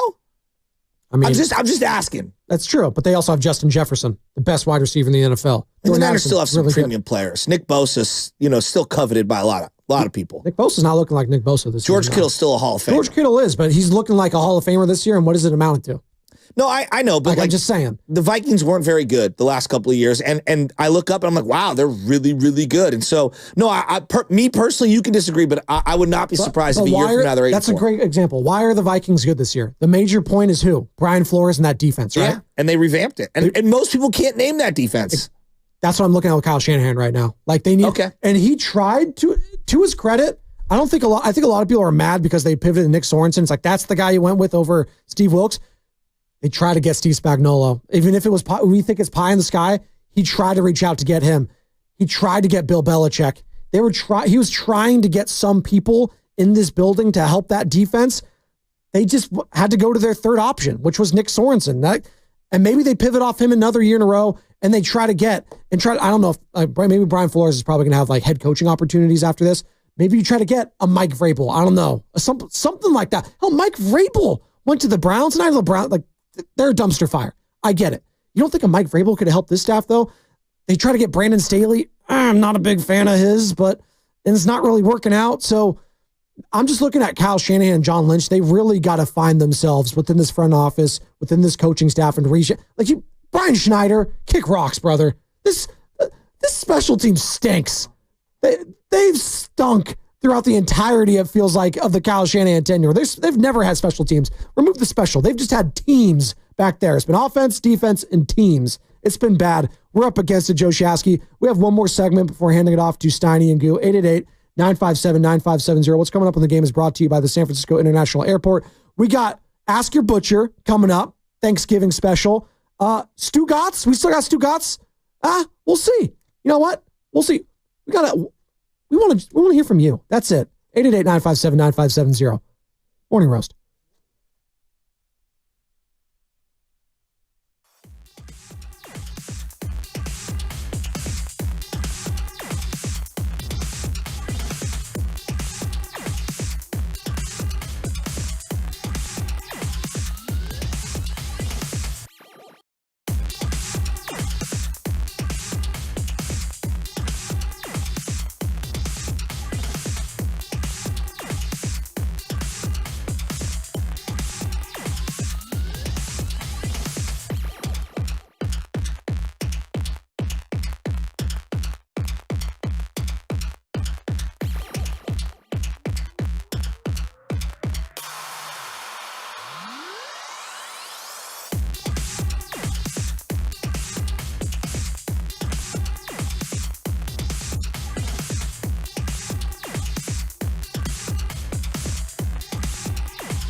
This is Adam in the city, and you're listening to The Morning Roast with Bonte Hill and Joe Shasky on 95.7 The Game.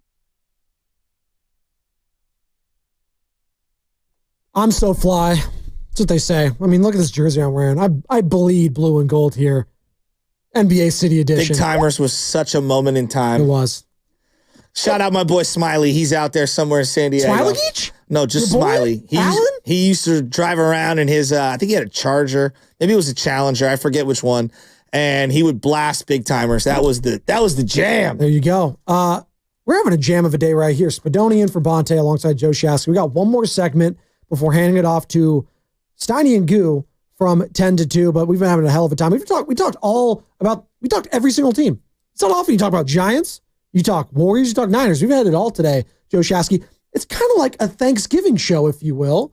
We were just handing out everything, right? And hopefully we're joined by John Stugatz-Wiener of the Dan Le Batard Show here shortly, talking about the book that he has now released as I pivot to find that. But you're a big fan of Stugatz. I am. My personal record book, I believe, is what it's called. Thank you. He's been alongside Dan Le Batard for many, many, many years. And I'm listening to, they have this like best of podcast that they're working on right now because they've been doing it for 20 years. And I have a tremendous amount of respect. He was a program director, a radio host, and has been, alongside Dan the entire time. And he's had to deal with, Dan spreading his wings on television and then coming back to radio. And so there's something relatable about me and Stugatz having to deal with our co-host, being on TV every single day. And Black Friday, obviously this Friday, you can go find it right now. Stugatz's personal record book, The Real Winners and Losers in Sports. So hopefully we get him on the line here shortly. But until then, 888-957-9570 is the number. We were talking about 49ers.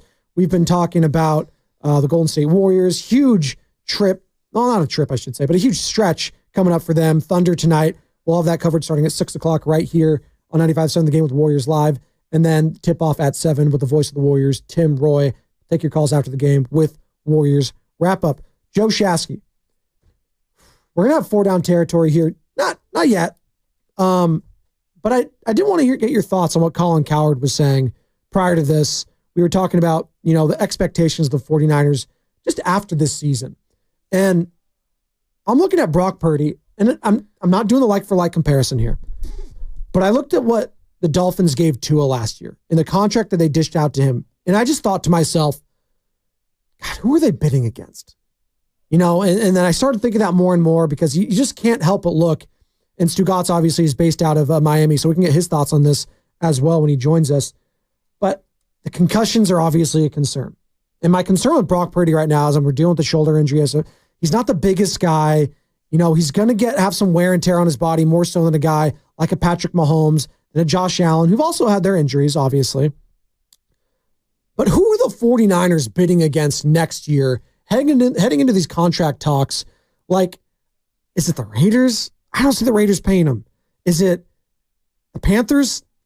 Maybe.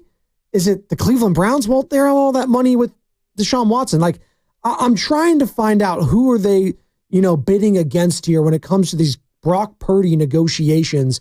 And what is Brock Purdy's lawyer going to say, or the lawyer, that's a little strong. What is his agent going to say, to the 49ers brass and John Lynch and Parag when these negotiations start? What is his argument, Brock Purdy's camp, when they start doing these contract talks next year?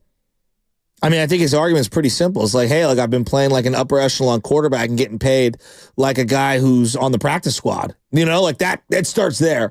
And then the question now becomes like, yeah, we acknowledge that and we understand you're dramatically underpaid.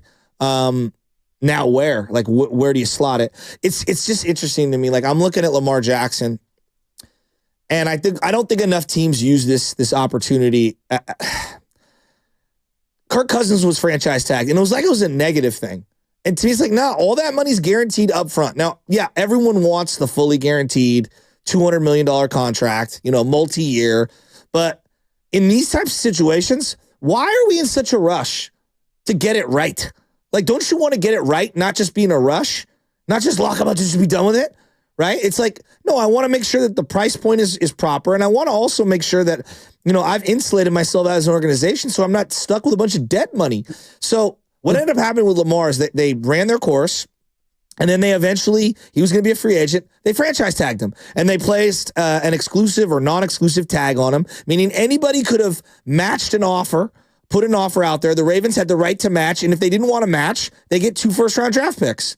Now, you can extend Purdy a year early, or if you can't come to an agreement, just plays on the contract he's on, and then he would become a restricted free agent. After that, place the franchise tag on him again. I'm not saying they're going to do this.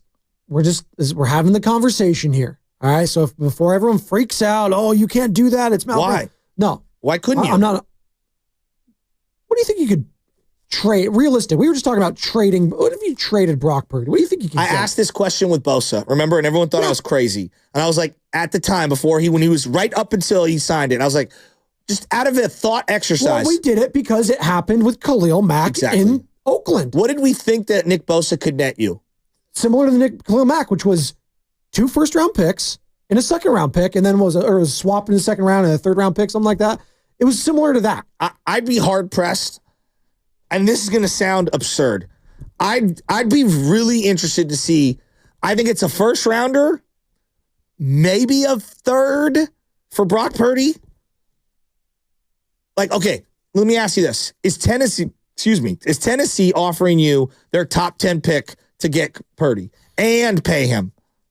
I don't think so. I don't either. Now, would they do a future? Probably, but why would you do a future pick? You want something that you can execute immediately. The Raiders. Are the Raiders surrendering a top 5, top 10 pick for Brock Purdy? No. Right? So, do the exercise. Now, I don't weigh a 1st-round pick in the 20s the same way I do a top 10 one. Right. So I need to be fair here. But what team drafting in the 20s is going to trade you that? Would the Steelers trade a late 1st-round pick for Brock Purdy? That's an interesting one. The Steelers team, I don't know, depending on where the Saints finish this year. The Saints, like they're in a division where you can get a quarterback. I don't even know who their coach is. Well, that's what I'm saying. Like, same with the Raiders. So a lot of these situations, you're going to have, I mean, how many head coaches are going to get fired or have been fired already? Would Shane Steichen in Indianapolis trade a 1st-round pick, which would be probably teens and 20s for Brock Purdy? God, it sounds like a nightmare because you've already, you drafted Anthony Richardson knowing he's a project. Then you benched his ass, brought in Joe Flacco, who's 50 years old. He stunk it up. Then he pivoted back, and now you're punting altogether on Anthony Richardson. I mean, they haven't had a quarterback since Andrew Luck, and prior to that, it was Peyton Manning for 50 years. Like, see where I'm getting at? I do. And so I guess this goes back to supply and demand. Who are you? Like, honest to God, like, I like him. I want him. I want to keep him. But who are you negotiating with? JC, San Jose. He wants to join in the conversation. What's going on, JC? You're on the Morning Roast. Hey, guys. Great show today. Just want to add on the 49ers. I know players are never going to go for this, but this year is snake bit, and this Brock Purdy conversation exactly to my point. Just shut down. Don't bring back Dre. Do not give McCaffrey rest if you need to. This one game behind a very, very bad 3-4 team division we got going is going to be the end of us. You got to think about next year at this point. I hope all those 3 teams win before our game on Sunday. Because this whole one game thing is a carrot that's going to come back and bite us in the ass. Debo, I know you guys were talking about earlier, Debo is making business decisions because he knows this is his last year with the team, and he's trying to get a 2-year, $35 million contract with the Saints or the Panthers next year, which is fine. He's got to get his, but that's what's happening, and this team just doesn't have it this year. No point going all in and risking further injury to the guys. Just rebuild for next year. Give the young guys a chance. Thanks, JC. That's JC in San Jose, 888-957-9570, the number. Who are you bidding against, though? Like, honest to gosh, are you just trying to do right by him just to say that you've done right by him, Purdy? Like, because if that's the case, then like I understand that. I do, like, being underpaid, but it's not about like what you made prior, and it's like, what are you gonna do once we give you this money going forward, right? And so I'm just in no rush. Like, I was in a rush at one time. Now I'm not. I'm not in a rush. And that sounds harsh on Purdy. It's more just football. Again, I'm very curious to see how this shoulder reacts. The guy's already had elbow surgery. He's not the biggest guy. He doesn't have the strongest arm in the NFL. What's his arm strength going to be the rest of the season? Is he going to play this Sunday? How's he going to look in some of these games? I get it. You don't play in the AFC North. You don't play in these cold weather situations a lot, but it could happen. You could be in an NFC where you have to travel to Green Bay, or you could have to travel to we're not in Chicago if they end up being good. Someplace like that. That does weigh a little bit of a factor for me because I saw a guy like Peyton Manning, who's one of the greatest quarterbacks of all time, struggle in cold weather games. I'm not saying he's going to be Peyton Manning, but you're going to be paying him like he is a Peyton Manning going forward, and that's going to hinder what else you're going to do with the rest of the roster. So I just threw it out there. I think it's a fair question. I know you wanted to get... Are people losing their minds over it? Well, people just like to lose their minds about anything. But right let's do the exercise. Jacksonville has the number 1 pick right now. Jacksonville's not taking a quarterback. They just paid Trevor Lawrence. They're not yeah. We could argue about whether Trevor's good or not, and I don't think he's very good. You think Trent Baalke's going to survive as third coach? Who knows? This guy's crazy. This guy's a cockroach. The New York Giants, are they drafting a quarterback or trading one of their picks, a future pick for a quarterback? It's going to be them and the Raiders taking either Shador Sanders or Cam Ward. Okay. I'm locked in on that. Raiders are 3. Okay, Yes. so that's the other team. Yeah. New England, not taking a quarterback. Drake May looks good. Carolina, with the recent Bryce development, maybe they shouldn't take a quarterback. I like Bryce still. I like Bryce Young as the backup for the 49ers going forward. No, I would love to get him. Yeah. Tennessee, are they trading their first-round pick right now, the 6th pick, for Brock Purdy? I don't think so. As you know, it's going to be interesting. There's going to be a plethora of teams. If the Jags end up having that number 1 overall pick, a lot of teams are going to try to trade off that first Shador, Cam Ward, whoever they value more. It's going to be for one of those guys, and there's going to start being a bidding war. But to that point, maybe a team on the outskirts that feels like they can't get up to that point says, you know what? Maybe it's easier for us to trade this pick and get Brock Purdy, who's already a proven commodity. Maybe that happens. Maybe. The Jets. No, they're a dumpster fire. They're not a quarterback away. They're going to be going, they're going to total rebuild. Cleveland, they just did a trade for a quarterback and gave up a ton of picks. I don't see them maybe I'm wrong, but him playing in that weather, that Deshaun Watson contract is going to scare them forever. Oh my God. New Orleans. Now, New Orleans at 9. That's interesting. It is. I'll think about that one. Cincinnati, no. But the New Orleans, real quick, they're another team that maybe have stinks of a rebuild too. I agree. Cincinnati, no. They're at 10. Dallas, 11, no, because they both have quarterbacks. Chicago just drafted their quarterback. Indy at 13. Maybe. Do the math here. There aren't a lot of people bidding for Brock's services. Indy's interesting. It's interesting. The Midwest guy. He went to Iowa. I like Indy for him. I could see Brock Purdy being a huge deal in Indianapolis. Him and the Caitlin Clark commercials. That's not bad. Like that? Come on. Miami, Tampa, they have quarterbacks. The Rams currently have a quarterback. Niners at 17. Arizona's got their quarterback. Atlanta's got 2 quarterbacks. Seattle, they'll never trade with them, but no. I don't know what they're going to do. Washington has their quarterback. Houston has their quarterback. Denver has their quarterback. Chargers have their quarterback. Baltimore has theirs. Pittsburgh's is up in the air. That's why I brought them up. Green Bay has their quarterback. Minnesota's got multiple quarterbacks. Philly and Buffalo. And then Kansas City and Detroit. Again, we're talking about 4 teams. It's 5 teams, maybe. It's pretty fascinating. 888-957-9570. So who are you bidding against? I just asked the question. We're asking the question right now. Do we want to do some 4-down territory? Yeah. Joe Shasky, do we want to do that? Are we ready for that, Carter? Oh. When the stakes.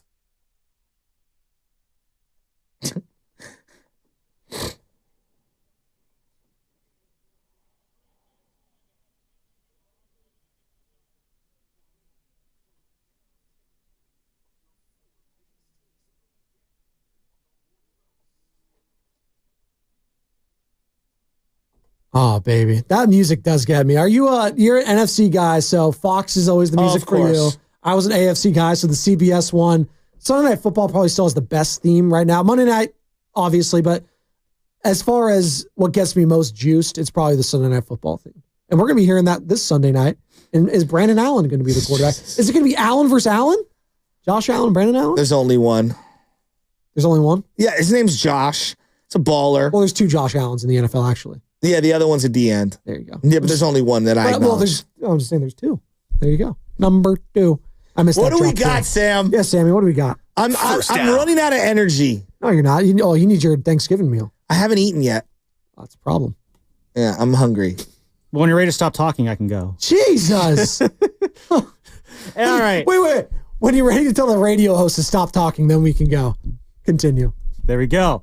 Let's hit the first down again. First down. All right, first down, guys. I'm trying to keep it a Thanksgiving theme for this one. So we all heard the term too many cooks in the kitchen. I see you looking for the turkey gobble. So let's imagine Kyle Shanahan. Unless you're producing the roast, then there's no cooks in the kitchen. It's just two chefs that are trying to, make things work impromptu. It's like quick fire challenges over here. So Kyle Shanahan invites you into his kitchen and says, I need you to suggest a personnel decision for me to make. What's the suggestion that you're making to Kyle Shanahan? Get Devondre Campbell off the field.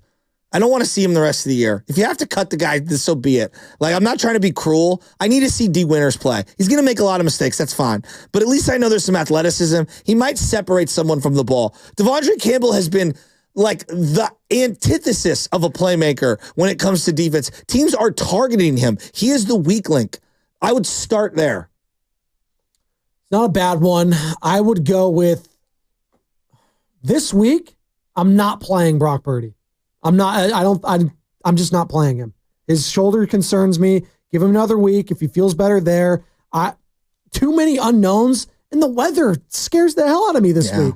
Brandon Allen, go out there. You can take your licks. Sorry, buddy. If Brock Purdy's the future of this team, I'm shutting him down this week. I'm telling Shanahan to start Josh Dobbs on Sunday night. I don't want to see Brandon Allen anymore. I've had enough. Give me the Pastronaut. I want to see what Josh Dobbs could do. If anything, it would just be a more entertaining to watch offense. Give me something. Hey, Josh Dobbs, come off the bench, soaking wet, playing in Buffalo in a blizzard against a team coming off a bye. There you go. No pressure. Good God. They might give up 50. Carter, what do you got? Mine's easy. Give me more JP Mason carries. I really need a lot more JP Mason carries. McCaffrey had some flashes in the last game, which he didn't have in the previous ones, but I just need more. He needs more. There you go. Second down. All right, guys. The 49ers, if they're basically a cooked turkey right now and their season's done, we need another team to root for. So if we're going to jump onto another team's bandwagon and root for that team. Too early to do that? No. Okay, way to play along with the bit. No. We're going. Keep going. The question is, if we had to jump to another team and root for them to prevent the Chiefs from getting a three-peat, who are you rooting for the rest of the way, assuming the 49ers are a cooked turkey? That's a good one. So you start going with teams that you don't view as threats to you emotionally as a fan, first and foremost. So you're not going with the Rams, you're not going to the Cardinals, you're not going to the Seahawks, you're not rooting for any of those teams. Some other teams that have pissed you off in the past, you're not going to. Come on, it's the Lions, right? Who doesn't like Dan Campbell? I have no negative energy toward the Lions.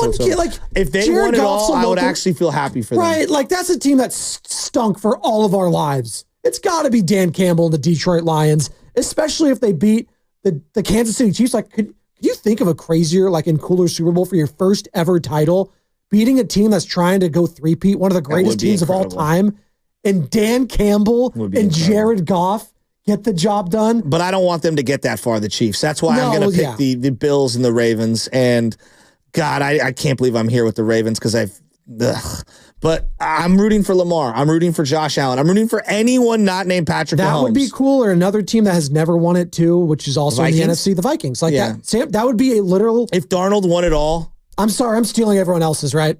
But that'd be Jim Plunkett, a guy that was drafted top 5 overall. Plunkett was the rookie of the year.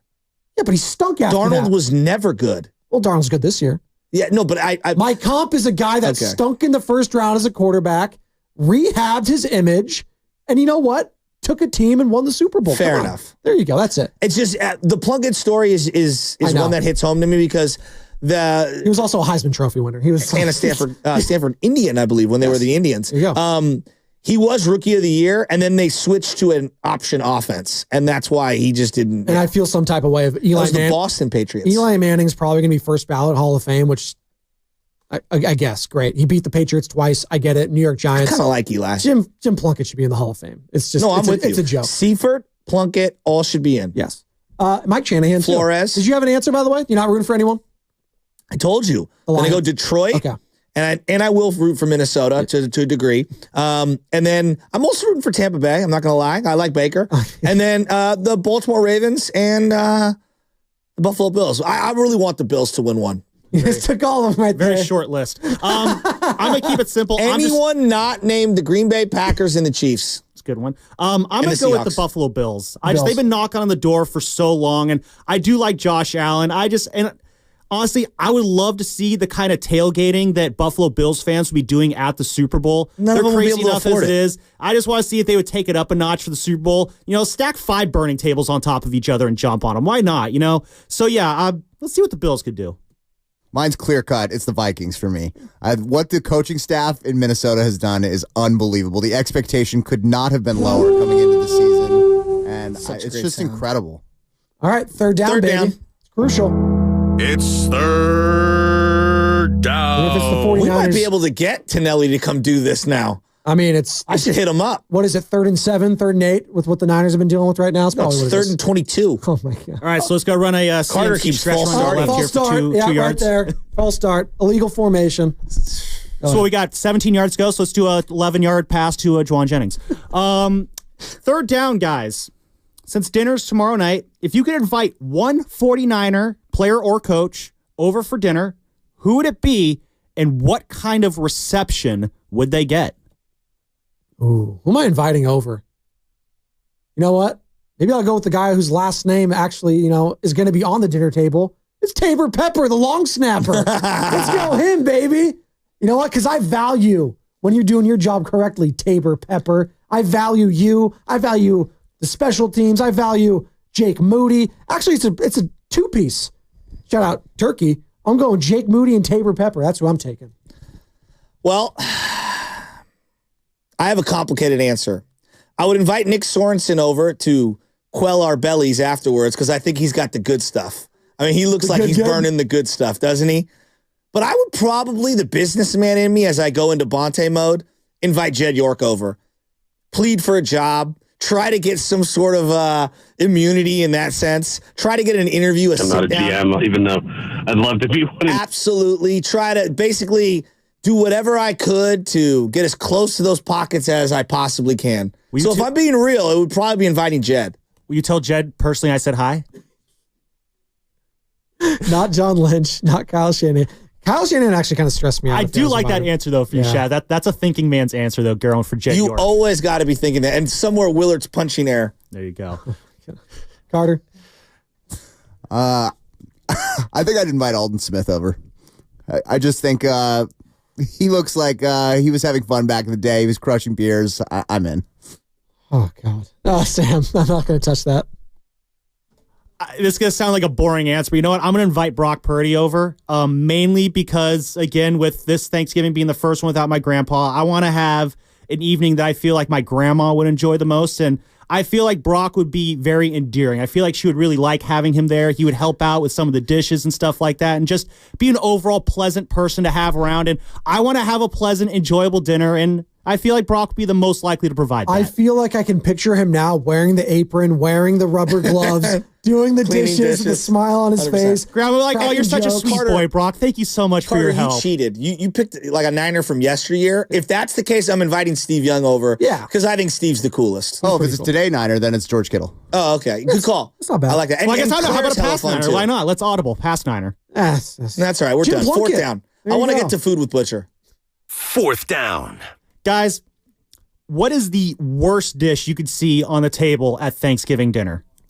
The worst dish? Like any dishes in the history of dishes, or does it have to be Thanksgiving related? Like anything. Like just if you see this on the table at Thanksgiving dinner, you're like, what are we doing here? Come on, get this off the table. Good question. I'm not a picky eater, Joe Shasky. I'm usually pretty good about eating. Like I have weird things that I don't really like. Like a hot take for mine is I don't like salmon. I'm not a big salmon guy. I like whitefish. I like shellfish. I don't like salmon. But no one's really serving salmon at Thanksgiving. I don't like mushrooms either. So if there's any mushroom related thing, I know. So my dad always said, "What kind of Italian are you? If you don't like mushrooms?" Yeah. I don't like mushrooms. So if there's any mushroom related thing on there, I'm out. Tony said that too. Honestly, like I'm a potpourri kind of a guy. Like, give me it all, right? Like, so I like the little panna cotta, the little spinach squares. I like a little asparagus. I like the green beans when they got like the pancetta or the crispy bacon onions over it. Yeah, the crispy onions. Yeah, on like top. I'll have a little bit of everything. The salad has to have candied walnuts in it. I got to have the feta. You go like a sweet salad, like a raspberry vinaigrette. Yeah. Okay. Oh yeah. Look, give me a little bit of everything. The whole point is to bloat out. So if I gave you a salad but it didn't have the candied walnuts, would that be like, no, get it out of here? Well, if you just gave me I would call it the super greens, like the arugula with the kale and all that, and it didn't have all the extras, the cheese and sliced carrots, all that, yeah, I'd be out on that. It's really easy to make a good salad. Get any kind of green you want. Exactly. A little balsamic, some shaved Grape Parmesan. tomatoes. Sure. Love the grape or tomatoes. Or if you just want to go simple. Little Parmesan, little balsamic. Yeah. You're good. There you go. Toss it up. The Greek cheese is so good. Oh, feta? Oh, God. Have you ever been to Greece and had it? They're just huge I've never blocks. been anywhere. Oh, okay. Well, there you go. For me, this might be controversial. Get the ham off my table. I do not want ham at my Thanksgiving dinner. That is a Christmas food. It's a Christmas meat. Thanksgiving, it's called Turkey Day, not Pig Day. Turkey Day. Turkey is the meat that is served. I do not want ham at my Thanksgiving table. We have that for next month. That's did when you get the ham ham. do to you? Nothing. It's just that's not ham's place. Ham does not belong at Thanksgiving. Ham could be for any other holiday, not Thanksgiving. That is just my stance. I am sticking to it. Love So a you're good telling honey baked me- ham, spiral ham. So Sam does not like green eggs and ham. Sam, I am. Only on 95.7 Thanksgiving. Come on, Dr. Seuss. No one? I'm giving myself a 5 for that. Come on. You guys suck. That joke was all right in a house. It was Carter, all right. finish it up. We'll go back to our food. Saying no to a ham is criminal. Honestly, that hill. it's easy for me. It's the Jello salad. Bye. Who we don't makes need that. Is that from the 1960s? I don't know. I've seen it. It's just disgusting. I've seen it. I'm out. No, you've never seen it. My mom used to make it back in the I've heard day. legends And I of told it. her, I was like, this is gross. This has got to end. And it ended, thank God. Just like this segment. It's ending. Thank God. On 95.7 The Game. No, we're not ending our show. I'm just kidding, Sam. I'm just kidding. No, hey, I get it. People want ham at their Thanksgiving. I'm not partaking. That's It's fine, just- but I can never say no to any kind of meat, really. give me the Big meat guy. Pause, Big meat. dog. Are you a meat guy? I'm an ask your butcher kind of guy is what I am, Let's go. Carter. Do you have that up? Right there. It's in green and black, or green and white on the top.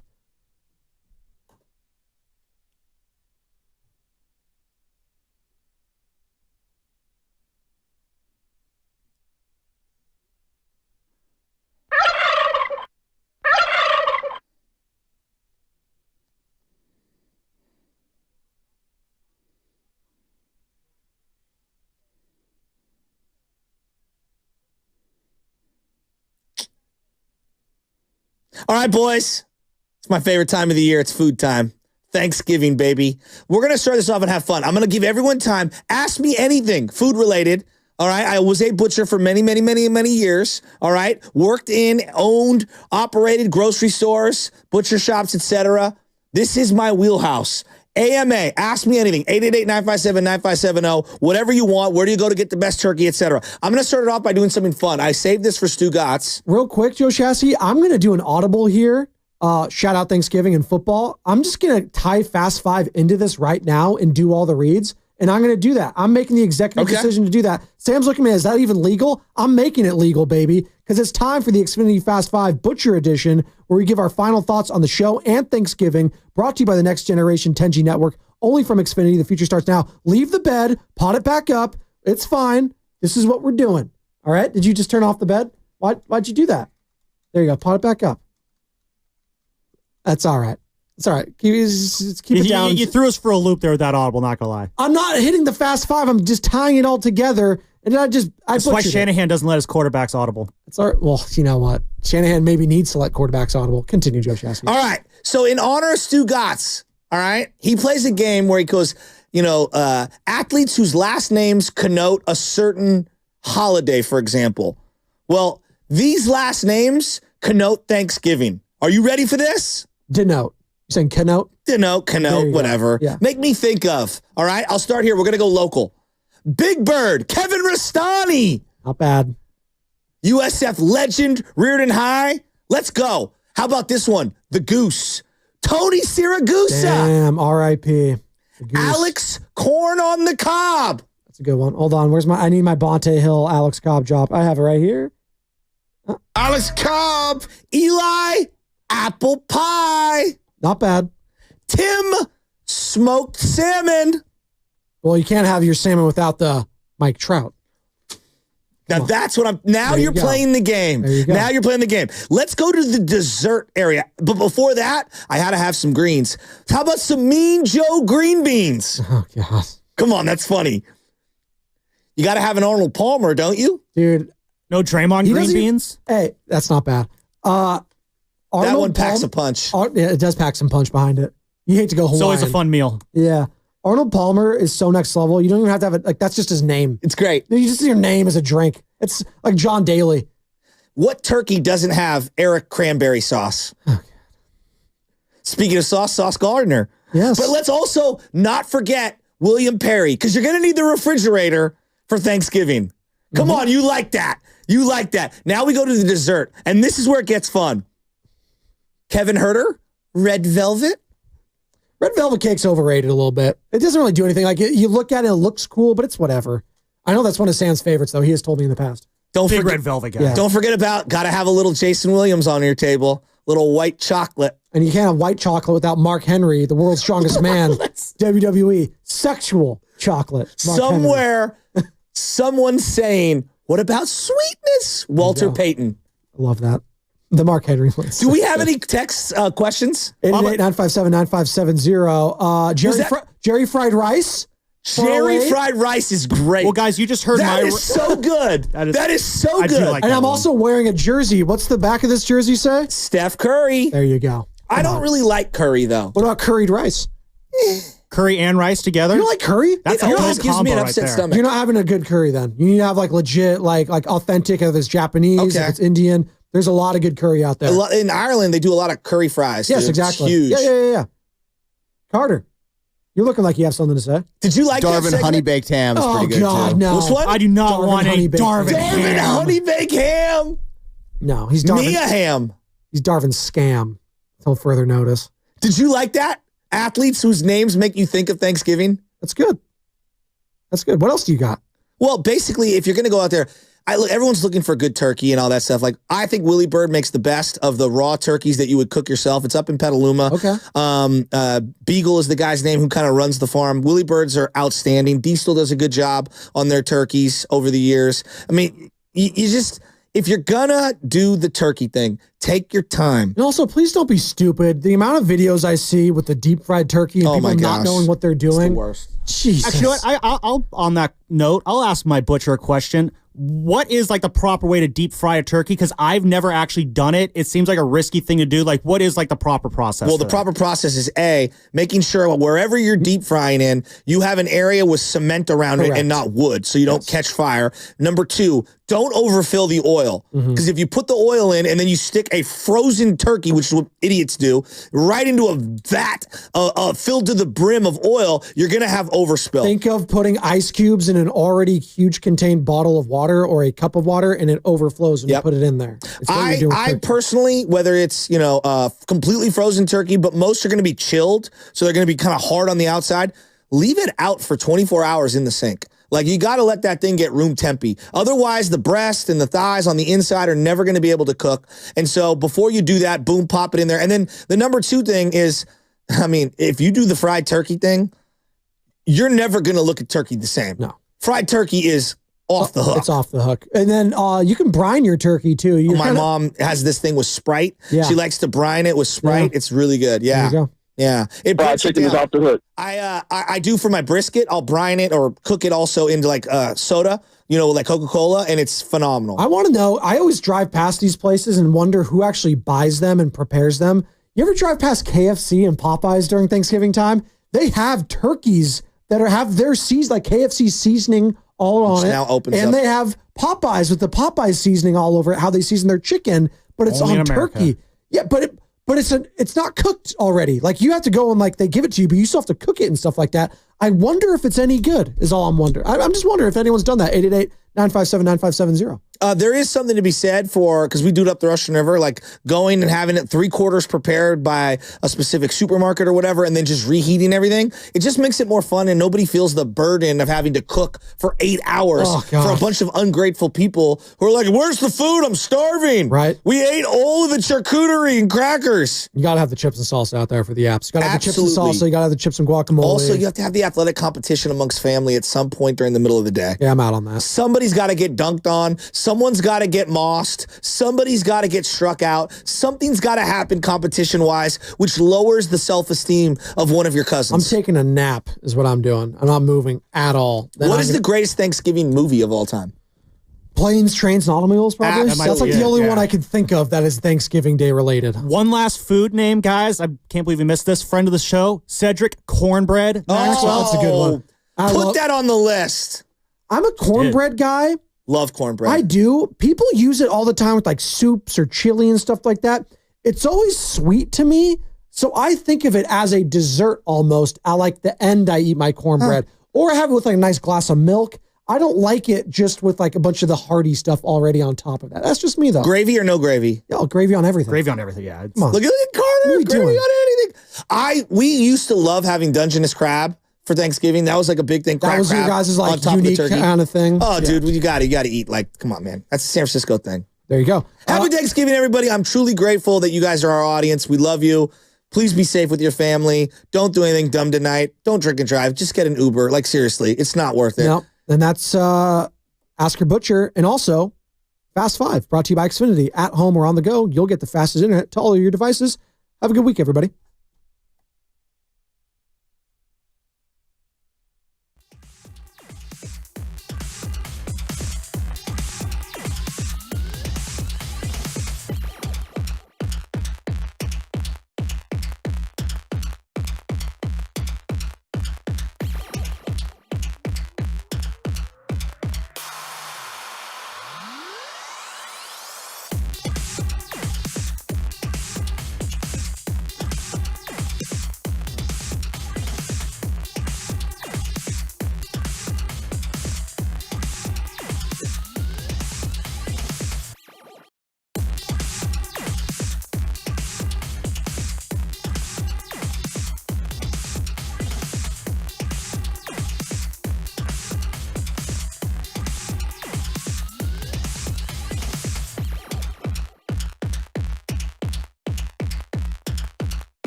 I'm mentally invested. Don't tell me to pray and you don't say what for.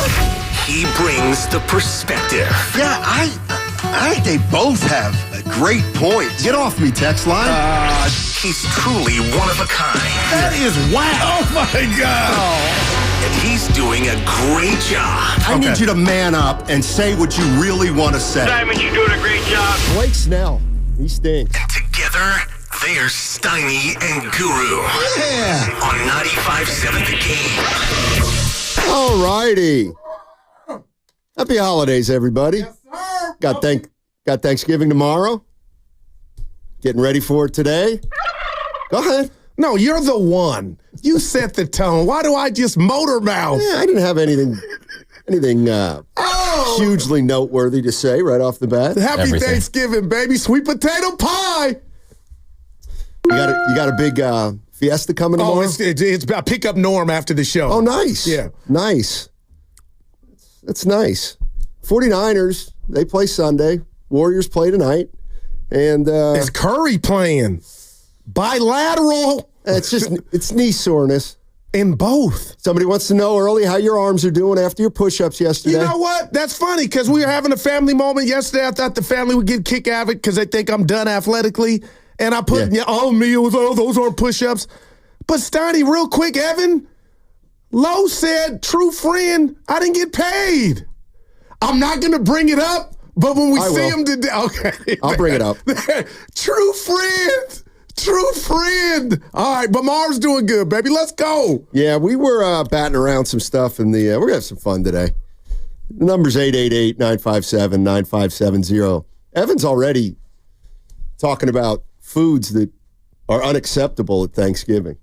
I got in kind of early for me. I don't that unacceptable. Yeah, I don't know if there is anything that you can't have on Thanksgiving, but yeah, we'll have fun today for sure.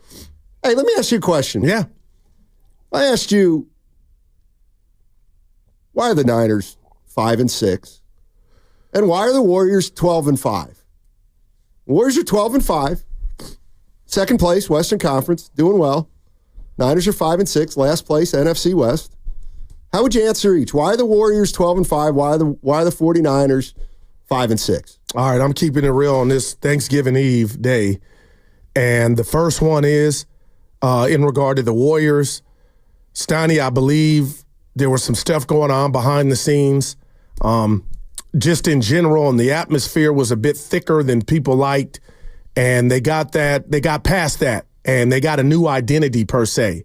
And they're manipulating, and they're doing their due diligence by playing hard. They always have. And up until Melton got hurt, I felt like they had a beautiful identity of who they were. They're mad. They're on a revenge tour. They're hungry, like we'll be tomorrow. So that's why the Warriors are where they're at. But I know you're not going to like this. I don't care. I'm not trying to. I love you.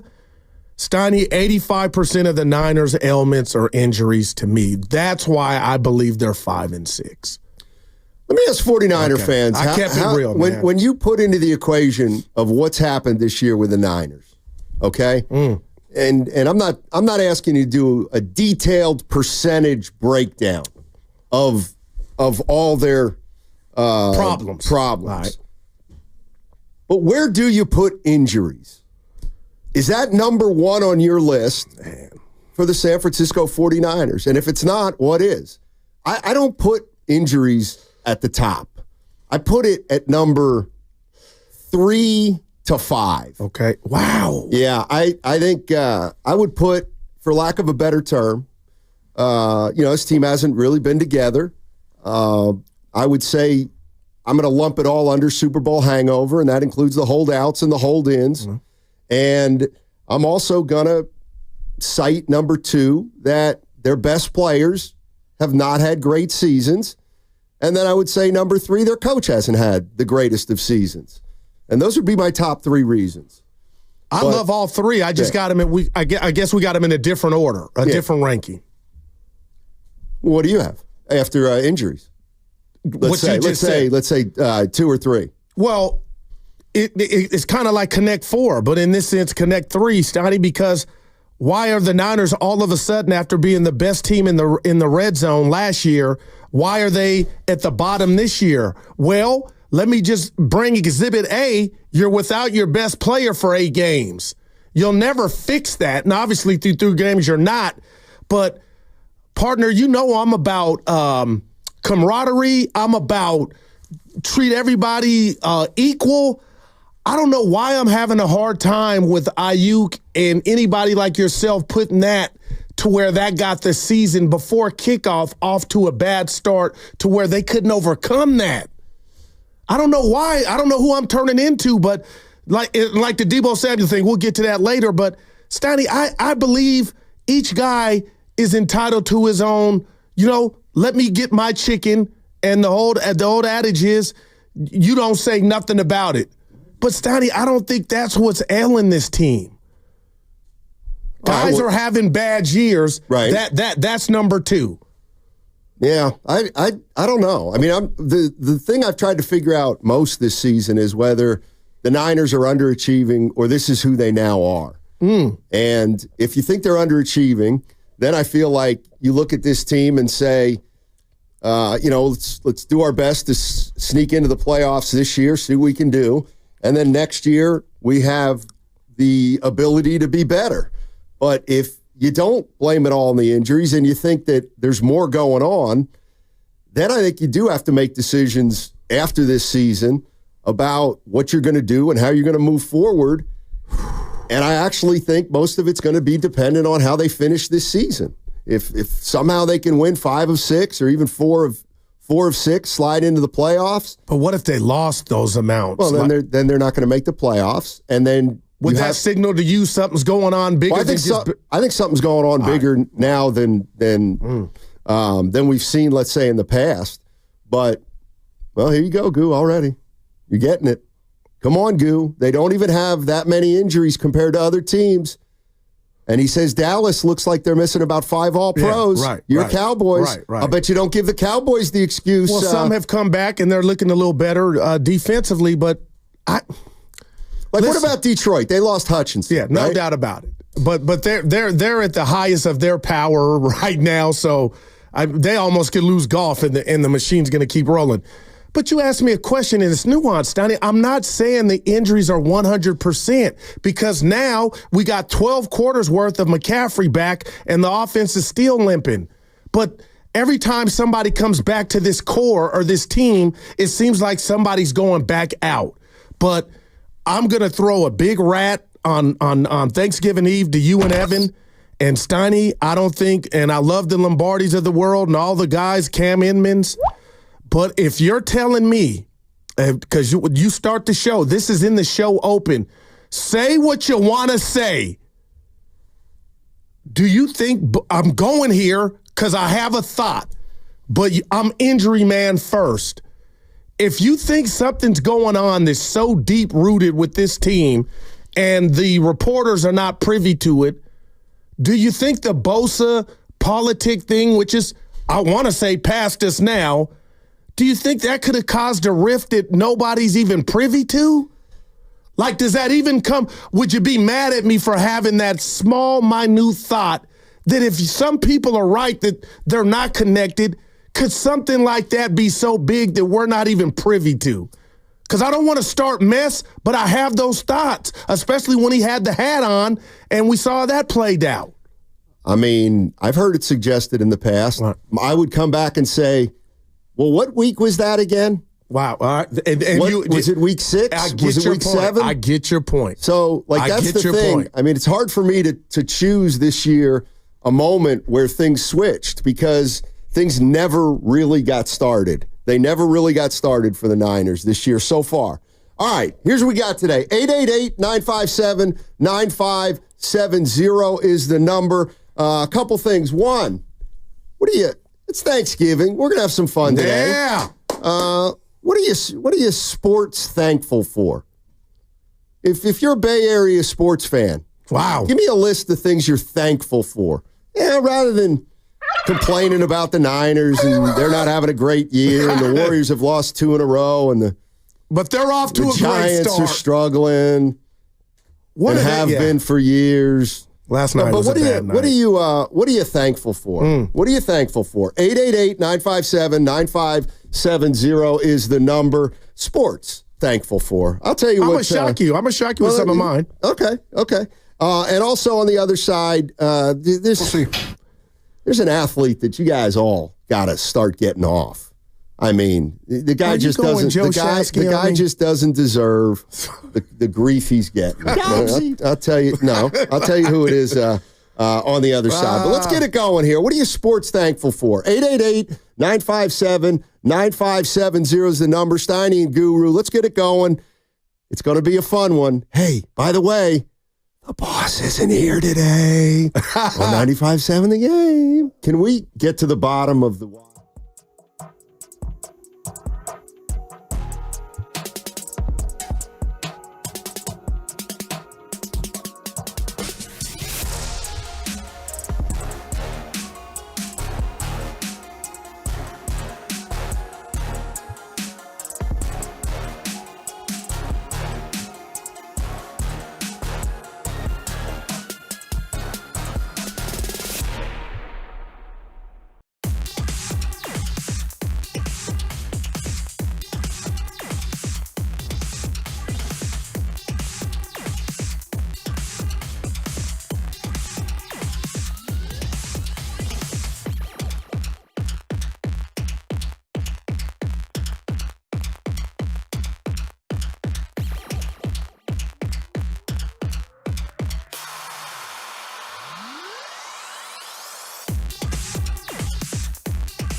Playoffs? You reap what you sow, brother. 49ers in a shambles. Now, back to Steiny and Guru on 95.7 The Game. All right. Holiday season, officially on. You have your tree up? No tree. How many people yet. have their tree up right now? I wouldn't know. There's a lot of social media pictures of trees up. We had the fake tree. Daisy Mae Johnson kept us. I don't want to hear no shade. Every year I bring it up. I was born, and we do it in my house. A fake tree. Who wants the real tree? A lot of people. Yeah, Evan is raising his hand. Mia tore her ACL in the rain. I told her, let's get back in the Cadillac. She just wanted the tree and didn't want to wait. They told us, everybody get back in the truck. She had her hand on the trunk, tore her ACL getting the tree. And then her sister, they all wanted this story of how a man didn't get hurt, but the wife did. And I told her, get her ass in the car. She tried to grab onto it, tore her ACL. You could have helped her. I was backing out, like, get in the car, honey. We'll get it later. It was storming. Oh, she must have been hot. No, she's forgiving me. So I had nothing to do with it. So you went to get a real tree once. Yeah. She Rancho Cordova. MCL. No, she tore it. And then from then on, you've been getting fake tree. Okay. Yeah. I don't make a judgment on a fake tree. And I told everybody, kids in the back, everybody get in. We'll wait. She said, nope. I'm going to go, what's the guy, the lumberjack? What's the Paul big deal? Bunyan. Paul Bunyan. Wait, was it one of those where you chop your own tree? Yeah. Oh. But she was who pulling chopped the tree? Well, we didn't chop it. She was pulling on it, trying to.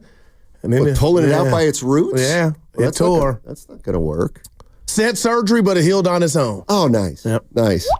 Well, DeAnthony Melton could have done that, but he chose to have surgery, and he'll be out for the year. What's in the water in the bay? Now Curry's got bilateral. What? Curry's 36. A lot of bacteria. Wow. All right, we're on the eve of Thanksgiving, Right, so help me out. we're going to have a fun show, positive show, optimistic show. Can't do it. No, we can. All right, what are you thankful for sports-wise if you're a Bay Area sports fan? Go ahead, you can start. We'll take these one at a time and get into some other stuff, but we'll take some calls on it at 888-957-9570.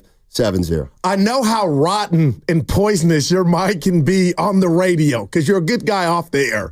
But don't say I'm kissing ass when I give this answer because I'm not. I mean this. So much of my adolescence growing up, Evan, the Warriors were bad. It was a great time out. You went to see the other team until a guy named Joey Lightyear showed up. And not only do the Warriors have 4 rings, they got 6 trips to the NBA Finals. Should have 2. Shout out Jesse Sabolo. But the guy created this apron thing to where the league wanted to do a revolt because they were jealous. So he can't keep doing what the Dodgers are doing. And Steiny, I'm sorry. I am thankful for one Joe Lacob because if he gets his hand, had he got his hand on the A's, he would spin. Had he got his hand on the Raiders, whatever he touched turns to gold. I'm just telling you, he built a dynasty after getting ridiculed on Chris Mullin jersey night. And look what he turned it into. And they created these aprons because the league was so jealous of Joe Lacob. So he's number 1 on my list. I'm thankful for Joe Lacob. Who revolted? Well, the French did back in the 1700s. Yeah. Do you mean reboot? Reset? I mean, is the I didn't say revolt. That's a lipstick, by the way. But that's Revlon. No. Anyway, that's a Joe Lacob. Okay, Joe Lacob. Joe Lacob. Damn, that's all you took out of that? I couldn't get past it. Joe Lacob, baby. See, I'm going to go bigger picture, and I'm going to go the last 15 years. What I'm thankful for is the maybe unparalleled success of the 3 Bay Area franchises. I mean, think about it. The Giants gave us 3 titles since 10. Okay. The 49ers have given us a ton of success since Harbaugh. And the Golden State Warriors have won 4 titles in the last 10, 11 years. And without those 3 teams being interesting and successful, who knows where we'd be? Well, when you put it like that, we'd be? All right, I see you. That's what I'm talking about. There's a lot of interest in our teams regionally and nationally. So I'm thankful for that. But what if we love our job, but what if I told you think bigger? Because the Giants thing is going on a decade when the good times were here. Shout out J.J. Evans. And the 49ers they're on a 3-game Super Bowl losing streak. So I thought this was about today. Yeah, it's right. The Giants are a mess and an afterthought. The Niners are injured. On the brink of San Francisco Giants have won 3 titles in the last 14 years. What other baseball teams won 3 titles in the last 14 years? See, that's what I mean about positivity. And right off the bat, I'm trying to be positive, and you essentially say, well, the Giants stink and the 49ers can't win a game anymore. Come on, Goo. You're so... It's 2024, about to be 2025. That's right. The Warriors, I get. 2022, but the other two, I get it's your list. I support you. And you didn't even say anything about Lacob. I put Lacob on mine. He's been a godsend. Okay. Seriously. I have a guy above him. Because he's more important than Joe Lacob. And that's Steph Curry. I mean, let's be honest. He was on my list, too. Let's be honest. All right. 888-957-9570 is the number. Let's go out to Leon in Alameda. What's up, Leon? How you doing? Curry, nothing. What's up? Happy holiday. First time caller, long time listener, guys. Nice. Thank you. I'm on the same lines as Steiny, but even bigger picture. I think we are the only area that has had multiple franchises that have had dynasties. And I don't think anybody else can boast of that. We've had dynasties going back to the A's in the 70s, to the 49ers in the 80s, to the Giants in the 2010s, and the Warriors now. And you look at New York. New York has had dynasties with baseball, but not football, not basketball. Look at L.A. They've had dynasties with basketball, but nothing else. But we boasted dynasties in all the major sports franchises. And I think that's something that's a blessing we should be proud of. Nobody else can boast of that. I like it, Leon. It's different. Now, I will say this. Because every blessing can be a curse. And I think what's happened here, quite frankly, is now all the winning that the Bay Area teams have done has become a little bit of a curse because we're not used to not winning it all the time. It spoiled us. It has. Yeah, but I'll take that because we have standards. That means we have expectations out here. I like that, though, Lee. Yeah, I don't know. And the revolt was the league revolting against Joe Lacob. They were jealous. Nobody revolted against Joe Lacob. They created this second, third apron stuff so Joe couldn't get busy like Arsenio Hall. Think about it. He was... Steiny, know that apron stuff is the Joe Lacob rule. But the point is he wouldn't have kept spending like this without a championship team. You think? Yes, of course. Of course. Why'd they cut payroll this year? They could have gone. They could have shattered the apron. Well, it sounds like they tried to. Hold on now. Woj. What the hell does he have to do with anything? He doesn't even cover the NBA anymore. What's my guy's name? Sham. Paul George and marketing would have put them back in that thing. I watched Utah last night. Thank God marketing was not gotten by the Warriors. Right. I can't stand one 7-footer can't take a little dude down to the box. Oh, but Steiny, marketing. Warriors get marketing, the dynasty continues. I was desperate. My gosh. And they paid them. Now he's, what? And that's just one of the many things. Bud, I'm learning. Hey, no, you're not. I'm a little late. You're not learning. You're actually not. I think you're kind of getting worse. Positive Pete. Come on, Steiny. Bring it back now. 707, Steiny, did you ever break a story? Oh. A long time ago. The Spreewell. Yeah, a bunch of... Nothing lately. Nothing lately. No, but nobody breaks stories anymore. Nobody breaks stories anymore except the big boys on ESPN. This is how you know I love you. What about the time you called Commissioner the late David Stern? Remember that? That was during the Spreewell thing. I'm not going to comment on that. How'd you get his number? What do you think? I'm going to tell you that? And then I saw him a few years later at the buffet line in Springfield, Massachusetts. The buffet line. And he said, boy, I don't think there's a better deal in the Northeast on a buffet than this $11.95 all-you-can-eat special. Dude's worth millions. I said, thanks, David. Wow. Yeah, David Stern loved the buffet at the Courtyard Holiday Inn in Springfield, Massachusetts. Wow. Yeah, I saw him in line with his Bermuda shorts and all right, enough. Polo shirt. I got you. Just say you were wrong about marketing. No, I was wrong. Oh, there you go. Boy, that's so easy. It comes out so naturally. You just helped me get my 200.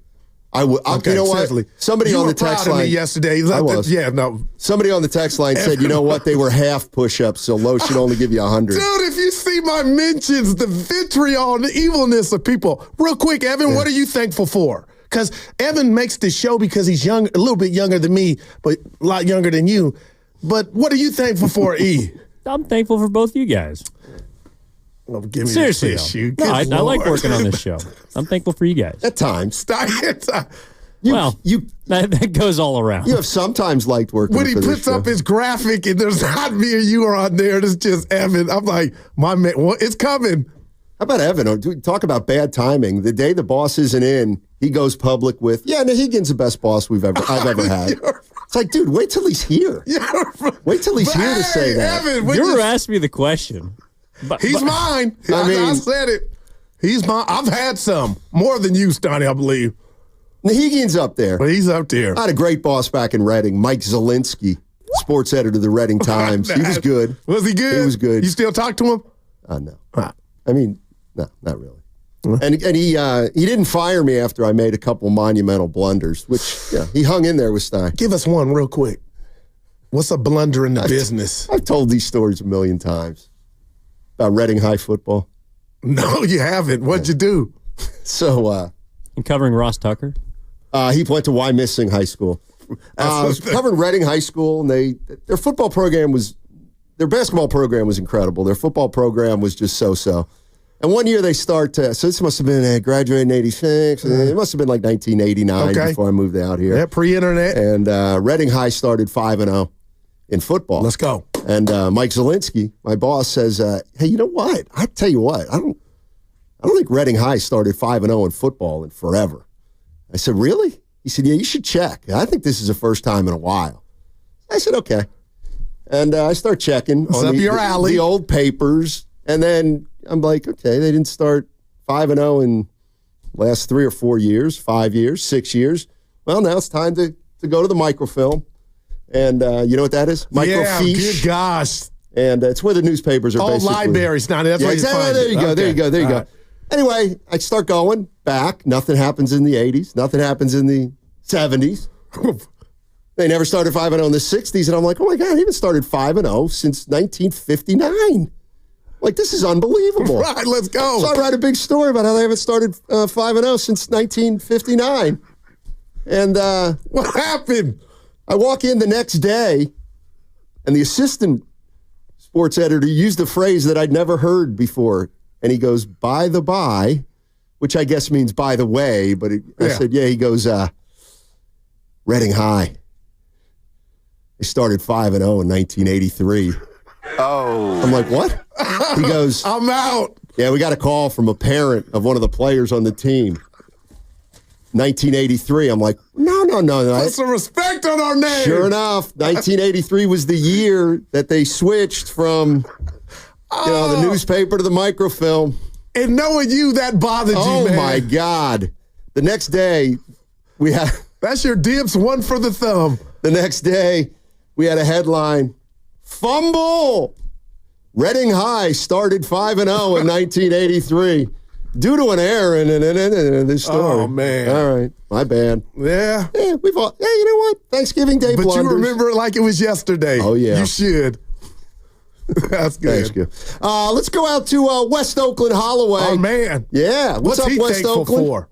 Well, find out. What's going on, man? Talk to us. Hey, I'm gonna tell you what I'm thankful for, but Steiny, I got a bone to pick with you when I'll tell you what I'm thankful for. So with you and Evan, actually. So what I'm Mostly thankful for is I've been able to live and see all of Bay Area professional teams outside of like the Sharks win a title. Wow. Like, I'm thankful for that because a lot of people don't get to see that in their lifetime like we have. So I'm thankful for that, to see both baseball teams, football teams, and the basketball team. Okay, now that's what I'm thankful for. Now, the bone I got to pick with you and Evan is, usually y'all good at calling out my main man over there on the other microphone when he say something outlandish. Yeah. Oh, my gosh. So Stoney, what I'm gonna ask you is football related. So I just wanna hear what you gonna say. Oh boy. In the 1990s. Okay. What team do you consider a dynasty in the 90s? It's got to be the Niners, right? Star. The 49ers? Is that the right answer? No, I got the jacket in the 90s, Steiny. Oh, 90s. 90s. Yeah. How about them Cowboys? The Cowboys? Okay, boom. There it is. All right. That's the only team, right? Okay, so the point I'm getting at is, next time you and Evan hear our main man over there on the other mic keep referring to this version of the 49ers as a dynasty, can y'all please say something to him about that? Holloway, I have never done that, man. You know what? We'll do. That hurts, Wes. Always talking about, is this the end of a dynasty? You do. Yeah. No, you do. No, it's like the baseball hat. I say, is it the end of an era? Shout out new era. That's what it can't be a dynasty if you don't win. Well, then stop calling it. Stop calling it that. I don't think you and Evan have heard me say that. That's why Wes Oakland Holloway could be. No, remember yesterday you said it, as recently as yesterday during the crossover, you used it in front of Lowe. And of course, Lowe's such a nice guy. He let it slide. But I said, usually you win a championship in a dynasty. You didn't hear me say that? I didn't want to hijack the segment. But after you just threw me under the bus on something so trivial, the Mike Tomlin playoff record, you didn't even give me time to answer it. You said 10-3. What you do? Just the record. I just do it so we can move on, and then you bring it up in front of Hutchinson and Grandy. By the way, what about Boston? Oh, Boston had and they won in hockey. I when's believe. the last Patriots Super Bowl? 19? 18. 18? All right, so they got the Patriots, the Celtics. The Bruins. The Bruins, did they win it? Yeah. Patrick Bork. Yeah. And they qualify. The Red Sox. Yeah. And the Red Sox, when did the Red Sox win it? 18. Oh, boy. Yeah. Yeah. All right, it was the second best sports area in the country. Mm-hmm. But then you'd have to live in Boston with our guy. Clam chowder, Boston. Now, I got to say something. There's two kinds of clam chowder. There's Boston clam chowder, New England clam chowder, rather, and I'm not New York clam chowder. The New York clam chowder is more of a tomato. What's the difference? I like pepper. Well, one's tomato-based and one's a white chowder, probably with milk-based, I would Also say. Rhode Island clam chowder. Wow. There's no such thing. Yeah, it's in a broth. Oh. Well, that's not chowder. Chowder's got to be thick. Harder. Chowder's more like stew. Yeah. That'll stew Lance. They call them chowder chickering. That might be a 2, Evan. You know what? Let me tell you something about. And you know what? I'm going to get on Shasky today. Oh, let's do it because he stabbed me without saying my name. You go first. Then I'm going to get him. Hurry up. Shasky Chickering comes out of the studio and they start talking golf and Shasky goes, we should get out there one time. You know, a bunch of guys from the show. And I'm like, yeah, we should do that. And they're like, yeah, I mean, hit Olympic Club. They're the kind of guys that are members at Olympic Club. Yeah. And they'll still make me pay for the round. No, they wouldn't. They would. Hey, you want to play Olympic Club? Yeah, I'll play Olympic Club. Yeah, it's $175. Wait, when you get invited to play golf, do you expect everyone to pick up the tab for your round? At a round, at a course. I'm not privy. You cannot invite an everyman and a blue-collar guy like me to an exclusive golf course and think that, a guy making just over minimum wage is going to be able to pay that. Yes, Now, if hey, Steiny, let's go play at Metro. Yeah, you know what? Metropolitan, $58, no cart. I can pay for that. Wow. But for example, when I go on my fancy golf trips. Yeah, your buddy. Yeah, I don't pay a dime. Although he's trying to work me a little bit. Is that really the real? If I invite you golfing, it's assumed that I No. Okay. No. Okay. No. 888-957-9570. If you belong to a club Okay, Oh, and wow. and usually I think the way it Carter, help me here. The way it works when you work at an exclusive club is you can bring guests, and then you essentially pay, and it comes out of your what's that called? The VIG or the. It doesn't come out of anything, but yeah, you have to pay for it. Yeah. So Club cash. let me tell you what. Some of these rubes out there that belong to country club, these Novo Reach people. Yeah, see, Carter would, I think, get it. Okay. No, and listen, anybody who plays golf knows that if you're going to invite a guy to an expensive golf course, you got to pay. Unless, you're both executives and it's understood. But you can't invite somebody to your country club or golf club and then try to stick them for $150, $200. Wow. I wouldn't think. That's good to know. Yeah.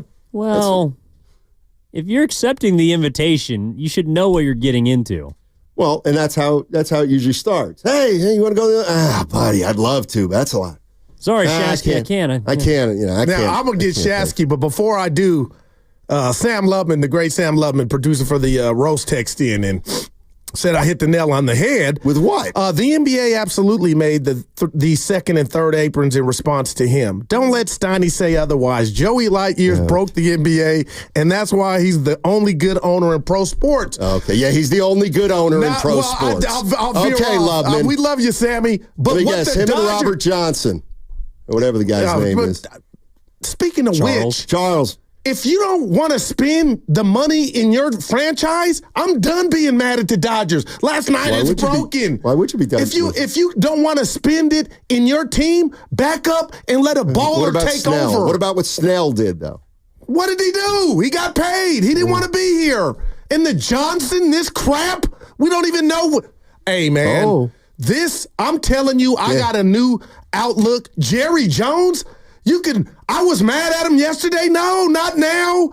Yeah, you're not Are you mad perfect. at Snell? You'll spend. I'm not mad at Snell. The Giant, that Saturday, he said, I didn't want the ball. We should have known he was out. I did know at the time. But see, I was naive, like he just was. Well, that's another one. Don't you get tired of it? As an owner, you got to reinvest in your team, and the Dodgers are making a mockery of it. It's the haves and have-nots. There's no salary cap. Spend it. I'm going to be real quick. The Astros do it, I believe. They'll spend, but not like the Dodgers, the Red Sox, the Yankees. And I get off your ass. The Giants had one of the highest payrolls in baseball this year. Yeah, but so put that in your pipe and smoke it, as Mike Malone would say. You know what? You just hit me. You just hit me with that. But those are bad decisions. Look, anybody those in are the bad decisions. Anybody in the Bay Area with a job, okay, would absolutely go to a bigger market for a better job with a different company for more money. Oh, so that's why I'm not mad at Snell. You think people are mad at Snell? Yeah, and plus, he wants to win. Well, he snookered him. He snookered the Giants. He did. And when JT... How are they going to compete, man? Oh, with farm system. Buster's going to build it. You don't have to ask that again. You can stop asking that question. Evan, what was that question about, by the way? That was if Brandon Staley was going to be continuing to call defensive plays. Which someone should honestly ask him about the Niners one more time right for now. me. Good Lord. One more time. You don't have to ask that again. You can stop asking that question. And he got ran. Oh, that's not... I thought that was Jed York. No. That was the old coach of the Chargers? Yeah. The current associate head coach of the San Francisco 49ers. Remember, he's Brandon Staley. Yeah. Brandon Stop Staley. asking that question. All right. Yeah. We up against it? Yeah, but the boss isn't here. So we can blow past it? Nah, I don't Carter like to do that. Chickerin said the Trey Lance, I hope I'm not snitching. No. That's our guy. He said the Trey Lance debacle still starting to come. The chickens are coming home to roost. What would those draft picks, what would they have turned into? Yeah, they probably would have blown those picks. They probably would have drafted a wide receiver who wouldn't help. No, some and O-lineman. a guy like Solomon Thomas. O-lineman. And all right, hey, Valvoline Instant Oil Change is your 15-minute drive-through oil change. Visit their expert technicians to check fluids, tire pressure, windshield wipers, batteries, and more. Safe holiday travel starts at Valvoline Instant Oil Change. Locations and coupons at BayAreaOilChange.com, BayAreaOilChange.com. This segment also brought to you by Lucky California. Heading out to catch the next big game?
addressing the ball. He takes a swing. I don't see what happened. We're on the delay. Oh boy. Now, back to Steiny and Guru on 95.7 The Game. All right, tough start for Goo today. Well, yesterday I did the 50. I'm just looking at the internet. As of April 2024, the Boston Red Sox payroll ranked 29th in Major League Baseball. Well, that's 2 years ago. I got a list of all the contracts today. right here. I was just getting ready to spew somebody off. just calling you out on the text line saying the Red Sox don't spend, Goo. 707. Thankful for each day. Guru is on the mic. Back at you. Yep. No, we're talking about the Red Sox payroll. And I was just about to list off like 8 contracts. I didn't say since 2022. No, you should have. Well, hey, Goo, you in on Thursday? No, it's a holiday. Oh, okay. Just You know, it's all right. Nobody is. Let's go. Let's go to Filmo. Mike, what's up, baby? By the way, where's Moose? Where's Moose in San Jose? He had the golf answer for us. Come on, Moose, get back in here. What's up, Filmo? How you doing, buddy? Oh man, good. Happy Thanksgiving to y'all, man. Yeah, back at you. Yes, sir. It's a lot to be thankful about, man. Seriously, Steiny said it earlier. It's a lot because you got coaches, you got some of the greatest players of all time out here in the Bay. We didn't got the experience. Steph, Bonds, Montana, the Niners, the Raiders, De La Salle. Yeah, De La Salle. Real-time dynasty. What you know about that? You feel me? So I'm super thankful for that. Steph, KD, I'm thankful for the way we consume sports back then when everybody was watching one thing. You feel me? It happens now because sports is so big, but back then it was different. I'm thankful for Deion Sanders and Bo Jackson. You'll never probably see that again. Wow. Seriously. You know, Barry Sanders. Who's going to get a ball to Barry Sanders? I'm super thankful, bro. It's a lot to be thankful for real.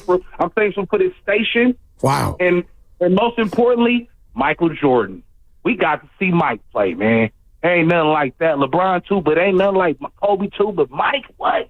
I know Steiny, he got to see Bob Cousy and George Mikan play. Yeah. Hey. But nah. Mike, you know why you're a real one? I'm being real. Because you post this every day. I don't know if you know this, Donnie. I follow him on social media. Sure. Every day, I always, no matter what I got going, bad day, good day, Mike says, thankful for another day. That's his thing, Mike, so that's real. I appreciate that, man. Thank you for reminding me of that. Thank God for another day. Happy Thanksgiving. I don't want to, but Instagram got to do better, man. My page got hacked. I need to contact somebody. Anybody know anybody at Instagram, please tell them to reach out. Hey, called me and said, Fillmore Mike asked me for... It's super hard to get back or in touch with somebody. Make a call, Steiny. Dibs called me the other morning saying, Fillmore Mike asked me for 60 and he was going to give it to you. So if you ever down and need it, Dibs has your back. But he said it was kind of cryptic. I said, that ain't Mike. And Mike said he got hacked. I do have a serious question for Mike, though. You know, because Mike does wake up in the morning and say, thankful for another day. Shouldn't you wait till the end of the day to post that rather than the morning? I mean, you know what I'm saying? It was for the day before. Look at the day. Yeah. It all depends on how you look at the day. I'm thank God for another day. I woke up in the morning. I thank God for another day. I got past this past day. It all depends on how you look at it. It's for the day before. No, it's not. Back. Don't forget to watch that back. Yeah. All right, Mike. Thanks a lot. Appreciate the call. It's for the day you woke up. No. When your eyes, Right. And you got the stuff in your eye. So you made it through another 24. No. You wake up. He wakes up at 7 in the morning. Okay. He says, thankful for another day. What if he gets hit by a bus at 7:10? But it was for the day before. And the day was 10 minutes. No, it's not. That's what he's clarifying. That's how I look at it. He's saying, I'm thankful for waking up in the morning. And you're saying you might not get to the 24. I think you should change it to thankful to wake up to another day. I think Mike's got to be a little more precise. Oh, boy. I got this Red Sox. I'm not thankful for today till midnight hits. No, you're midnight, thankful that you woke up. Some people don't. Well, let's see what happens. No, but today. The point is some people don't wake up.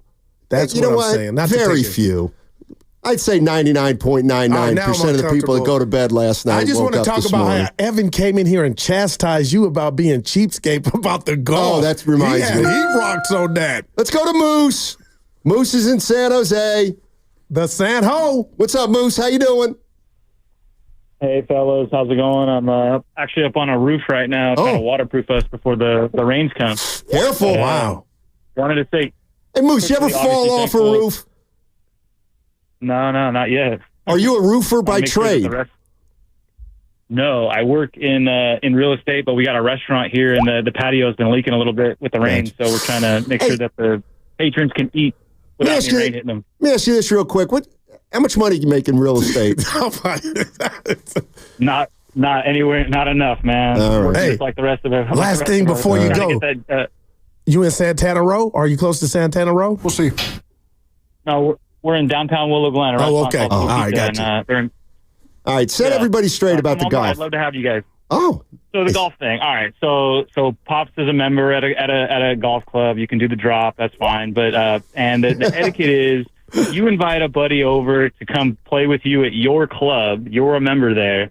You typically will cover the green fees for that person. Now that's the standard etiquette. But on the reverse side, that person that you invited, in most cases, is going to buy you some drinks. You know, they might get lunch on the back on the 9 or whatever.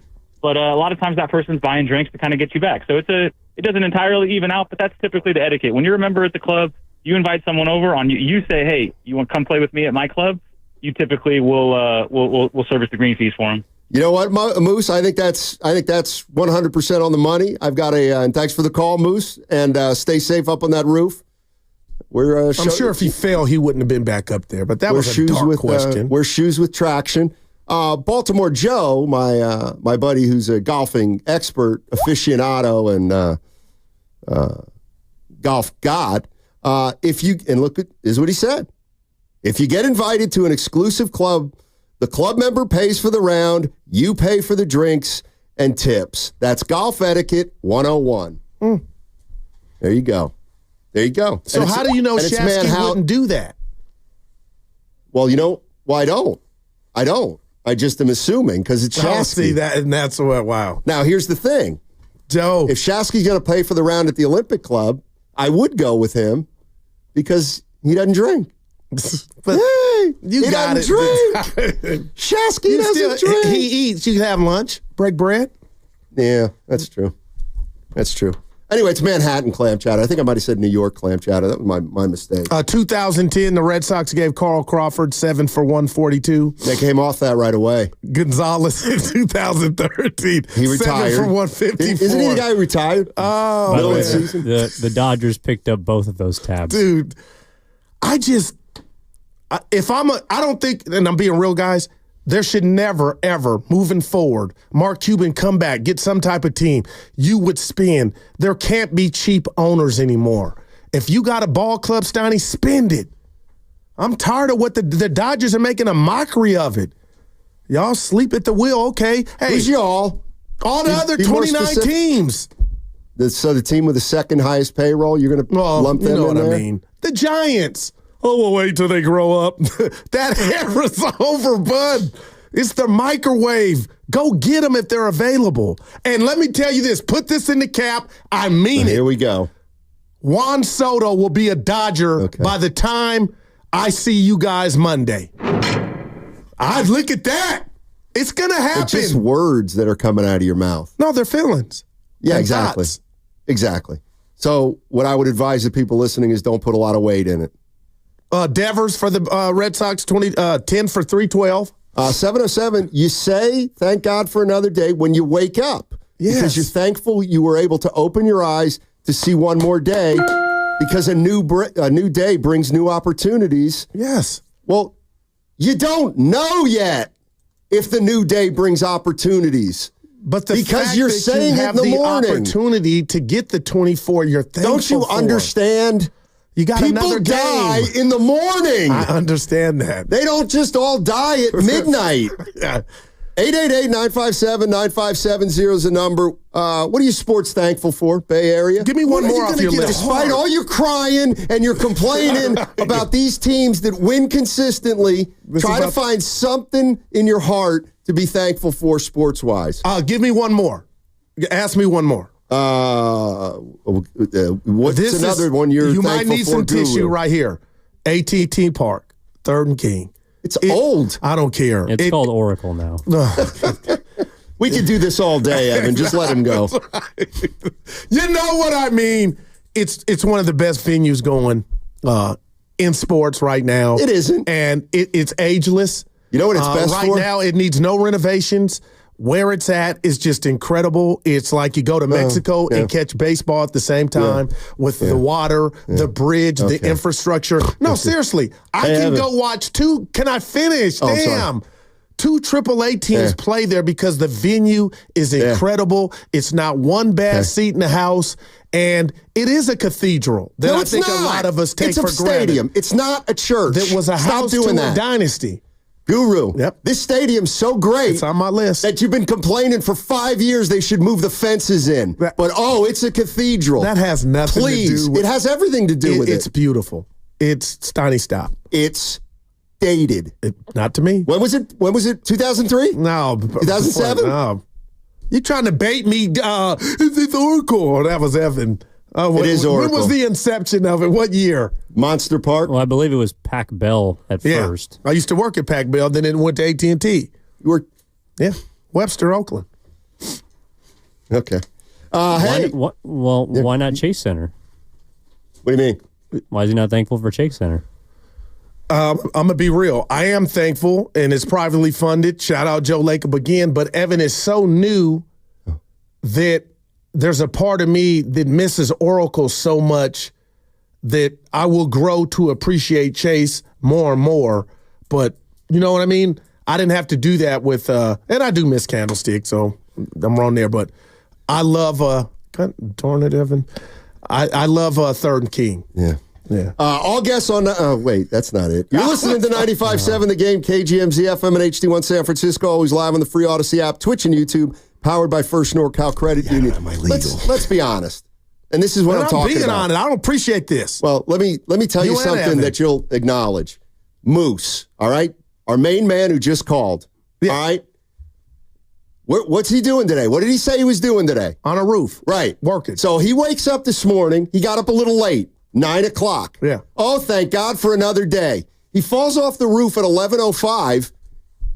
Now how thankful is he for another day? You see what I'm saying? No. He's thankful for another day, but God gave him 2 hours. He only gave him 2 hours of the day. No, that's the day to not be thankful. What's the average? You got to look back and be thankful. You can't. Hey, thank God for another day. I don't know what's going to happen today. That's why you're thankful that the Lord lets you make it through your sleep. When you're asleep, you still, you know what? That's what you're missing. Then say, thank God for yesterday. And you need to simmer down. This was supposed to be a good light show. It is. Did you fall off a roof? Anyway, 3rd and King, man. That thing is not dated. You should go to politics. Who was that before? You lead the league in pandering. To who? To the Bay Area. All you do is kowtow to the athletes, to the owners, to the front office. Somebody else on your list. Celebrini. He was on mine. Celebrini. He was on mine. He's on everybody's. First radio interview.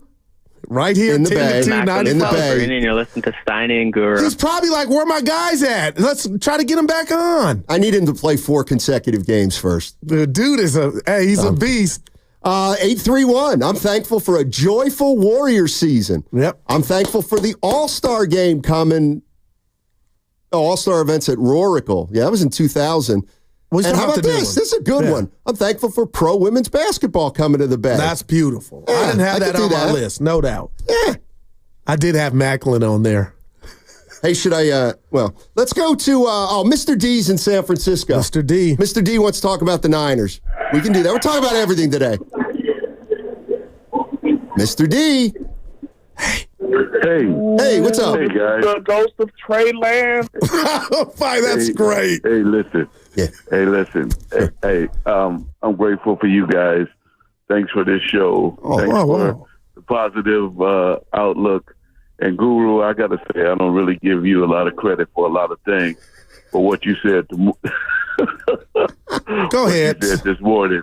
What you said this morning, I think was on point, because I think a lot of people, they talk about, it was internal stuff going on with the Warriors, and that's why they didn't have success. Yeah, no doubt. And nobody could put their finger on anything else.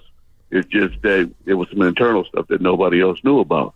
And I think the same thing is going on with the Niners. I think a lot of this downplay of what Bosa did, it's weighing heavy. I think that's at what happened to Debo, because Debo is not really like that, but he wasn't even talking to Peppers, and Peppers jumped in it. And I think all that's interwoven. And then when you think Mason's leading the league in rushing, McCaffrey comes back, now you can't see Mason no more. Man. We see the quarterback. We can't get Josh Dobbs on the floor when the guy in front of him got a broke finger. Come on, man. What? Wow. Make it. I got it. I'm loving it, Mr. D. I don't think some of this stuff is conscious, but I'm telling you, it weighs on the minds of people of color, because we don't know what's going to happen. I try to look positive at it, but the stuff that has been said, and the stuff that has been done, and the stuff that they saying is going to be done, I'm telling you, people of color is really kind of concerned about this. And, they may not even be able to articulate it, but, No, I feel that, Mr. D. I appreciate those thoughts, man. Happy Thanksgiving. Seriously. Yeah, thank you, Mr. D. Appreciate the call. You got to stay unified. Yeah. But he gave me a backhanded compliment, and you loved every part of it. Good God, you're sinister. All right, this is what bothers me. But that was some real stuff he was spitting, Steiny. 510. Steiny, you should be thankful you have a job. Well, you are. Better radio talent is getting laid off in the Bay Area. That may be true. No doubt. But no. Okay. Do you this is Don Nelson. Do you even watch the game? 510, do you even watch the game? What did I say I was thankful for? I was thankful for the success of our pro franchise over the last 12 years, because I said if they wouldn't have been this successful, who knows where we'd be. I don't want to, but I'll back you up. You did say that. We wouldn't even be here. Watch the game again. You'd be back selling vacuums, and I'd be pruning hedges. No doubt for about waterfall landscaping. I do know what I would do now if I weren't in radio, and I hope I don't find out soon, prune. Evan. Yeah. Evan asked me what I'd be doing. I'm talking to Evan. What would you be doing, Goo? You guys think I have become infatuated with stand-up comedy? Like, I have a few drinks and just go out there, Steiny.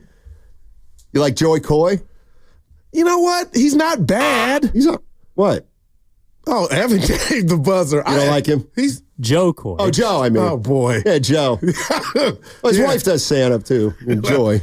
Yeah, but it's Joy and Joe. It's a two-person show. I don't think we appreciate the ones that did make it. It's not easy.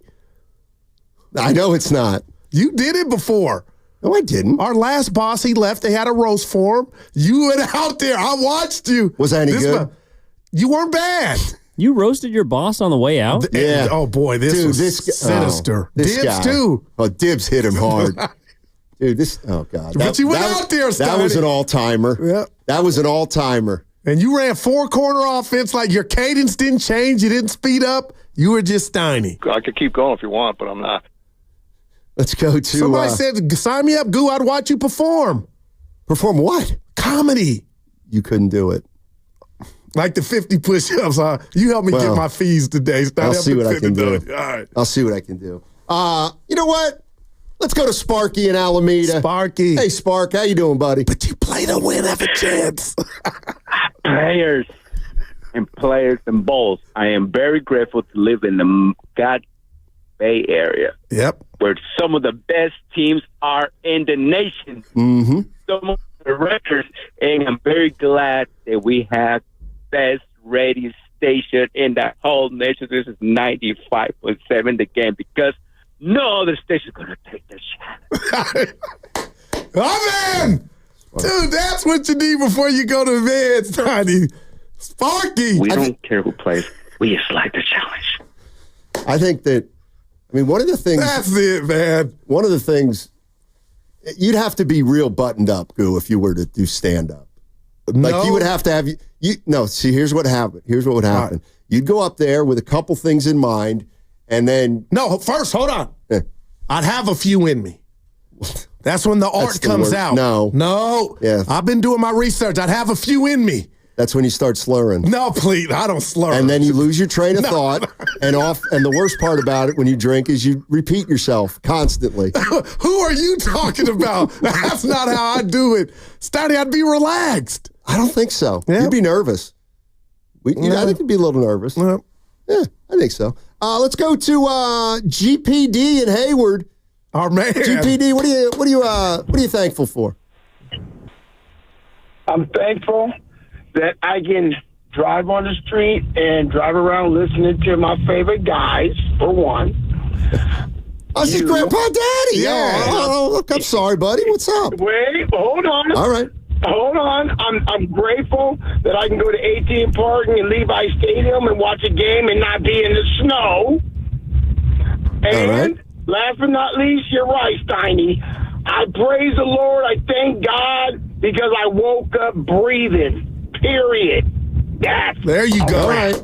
There you go, baby. That's how you do it. All right, GPD. I'm just saying. I think you guys should start hedging your bets. Hedge your bets. You know what I'm saying? This dude. Yeah. All right. Thanks, GPD. You don't mean it. I do mean it. You're trolling. Well, that's true, 310. What? And the 310, I believe, is L.A. Yeah. So they know a little something about show business. Chris Mills, remember 310 motoring? Your man. Hecklers would eat you alive, Goo. I'm a guy that got thrown out at a high school basketball game. I think I'll be okay. Why? Is that a badge of honor? I know. Isn't it funny how it goes? What a society. From embarrassment to a badge of honor. When you do it, it's different. But Evan, it just hits different. No, it's not, Evan. I'm just saying I can get loud with the best of them. Yeah, that's true. That's all. Yeah.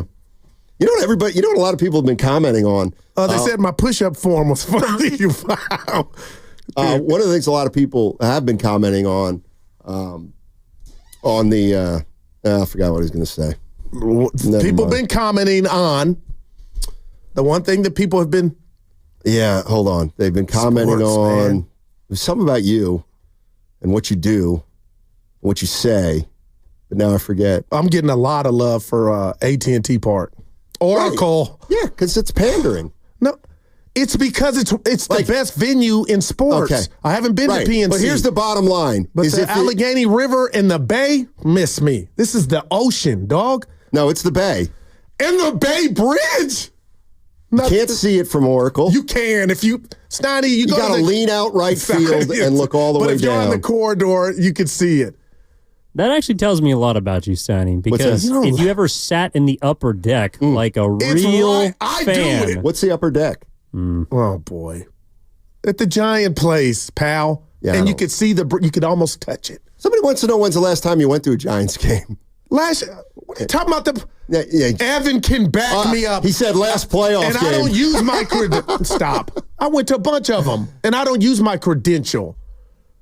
Because you don't have one. Giant Mike called me because he took me to the Bat Cave over there. That's how much I've gone. And I was there when Judge hit a homer. We're up against it. What if I hadn't gone? You tried to just call me out on that. You didn't go to any Giants games this year. I saw Judge hit 2 home runs. On television. I was there. Stop. I ran into the OGs in the bottom. We are up against it. All right, 888-957-9570. We're going to get into some Niners sound on the other side because I want to stave off a call from the boss.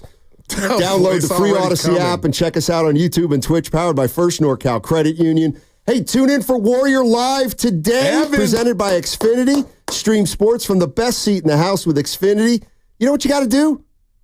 Bring on the good stuff. Mason just stinks in the red zone.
What are they talking about? It's always about the show, bro.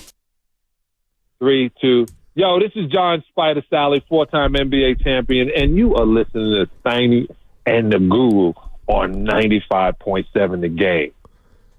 And the Guru. He'd be a fun guy to have for Thanksgiving. No doubt. Did you hear Shasky making fun of us this morning? No. Spadoni tried to talk him out of it. What'd he say? Who would you not least like to sit next to on Thanksgiving? Not least like to? They were both. Who would have them? But then they tried to steer them politically correct and say, who would you enjoy the most? But of course, Shasky. And who won? He said you would be talking about politics. He said no. Politics? Willard, he had Willard. Willard. Talk about politics. Read the room, Shasky. He said I'd be gambling on the games too. I wouldn't be focused. What is a good show they did today? Spadoni filling in for Bonte. We're having fun today. In case you haven't. We start talking about death. Get it out. Take it out. I'm Dusty Baker.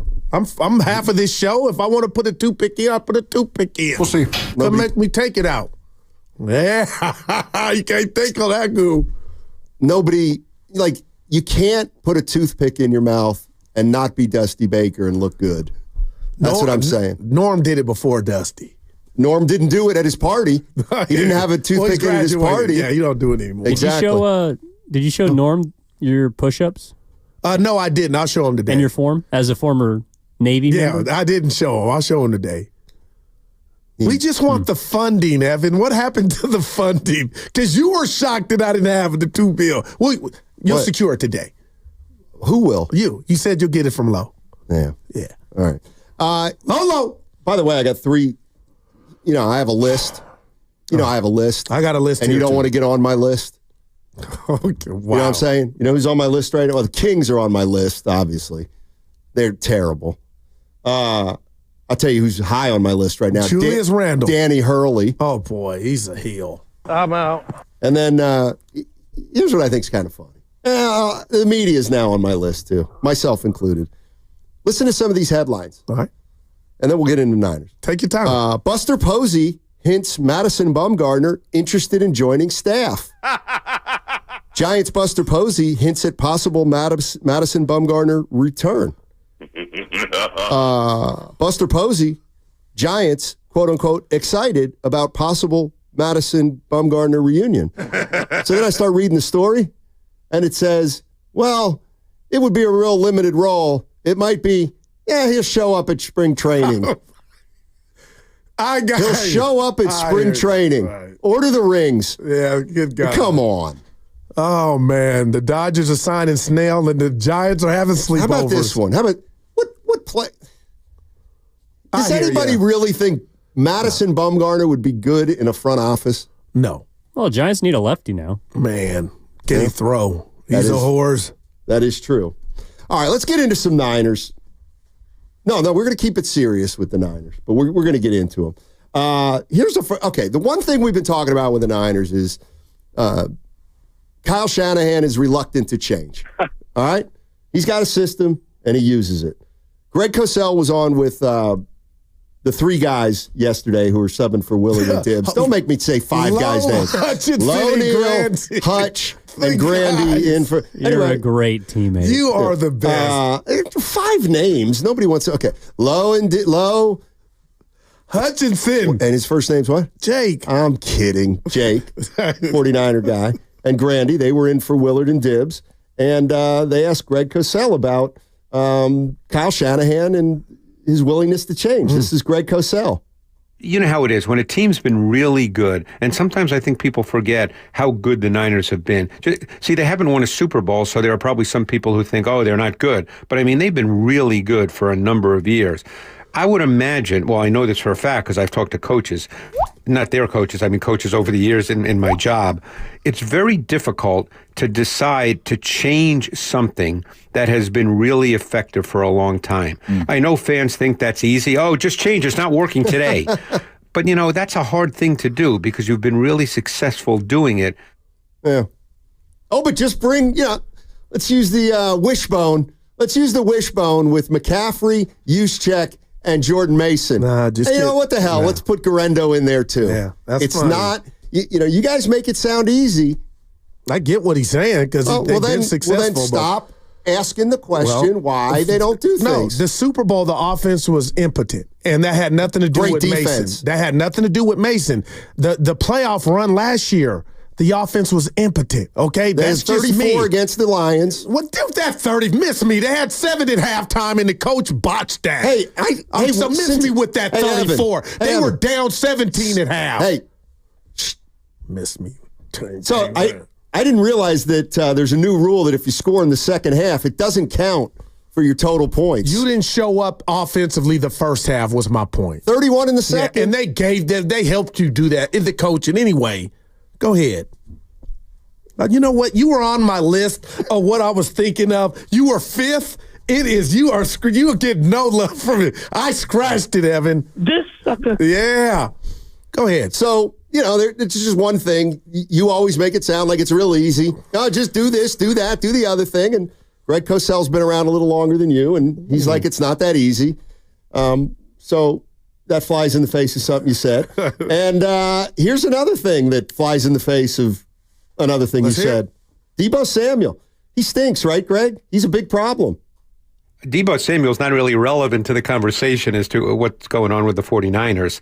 Deebo Samuel is a schemed player. Yeah. Deebo Samuel is not a top 5 receiver in the league in terms of twitchiness, route running ability to separate. He's a schemed player who has to be part of an offense. Deebo Samuel is not really relevant to the conversation. What happened on Sunday was when you play with a backup quarterback and a quarterback that hasn't started a game since 2021, you need two things to happen. You need your offensive line to be dominant so your run game can be a factor, and you need your defense to play at a really high level. Neither one of those things happened. This game had nothing to do with Deebo Samuel. Oh, Cosell, I love you to death, but there are 3 things. Good, when the ball hits you in the midst and you're getting 28-5, catch the rock. That's what he's saying, irrelevant. I love me some Cosell, but please, what are you talking about? When the ball is thrown your way, catch it. You know, it would be an unbelievable show. Greg Cosell and Goo. that would be unbelievable. Why? Why would that hurt you? Because he basically took Deebo off the hook in regard to that one play. Okay. A lot of what you said was fancy, but at the end of the day, the ball No, Steiny, he didn't just drop it. It resulted in a turnover.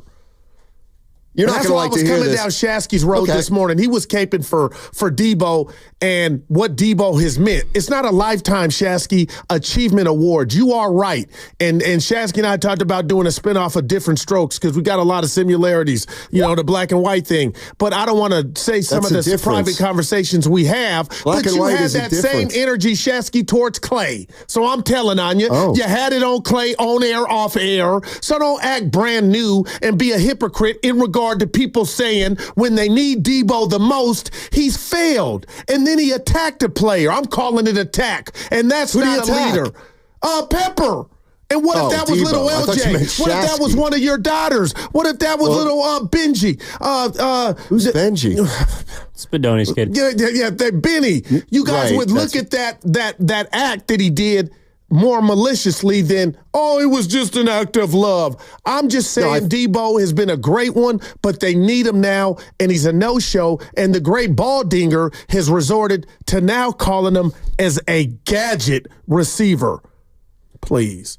Well, of course, if Deebo Samuel would have done that to a daughter of mine, it would be viewed differently. I'm just saying, if that was your son. Football. That was your son. It was a nothing burger. No, the bottom line is keep your hand to yourself. Because you do that anywhere here near me, you'll remember it'll be the last time. You ready to take on Deebo? No, I'm talking to you.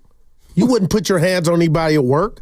Well, that's true, but I don't play professional football. It's a different game.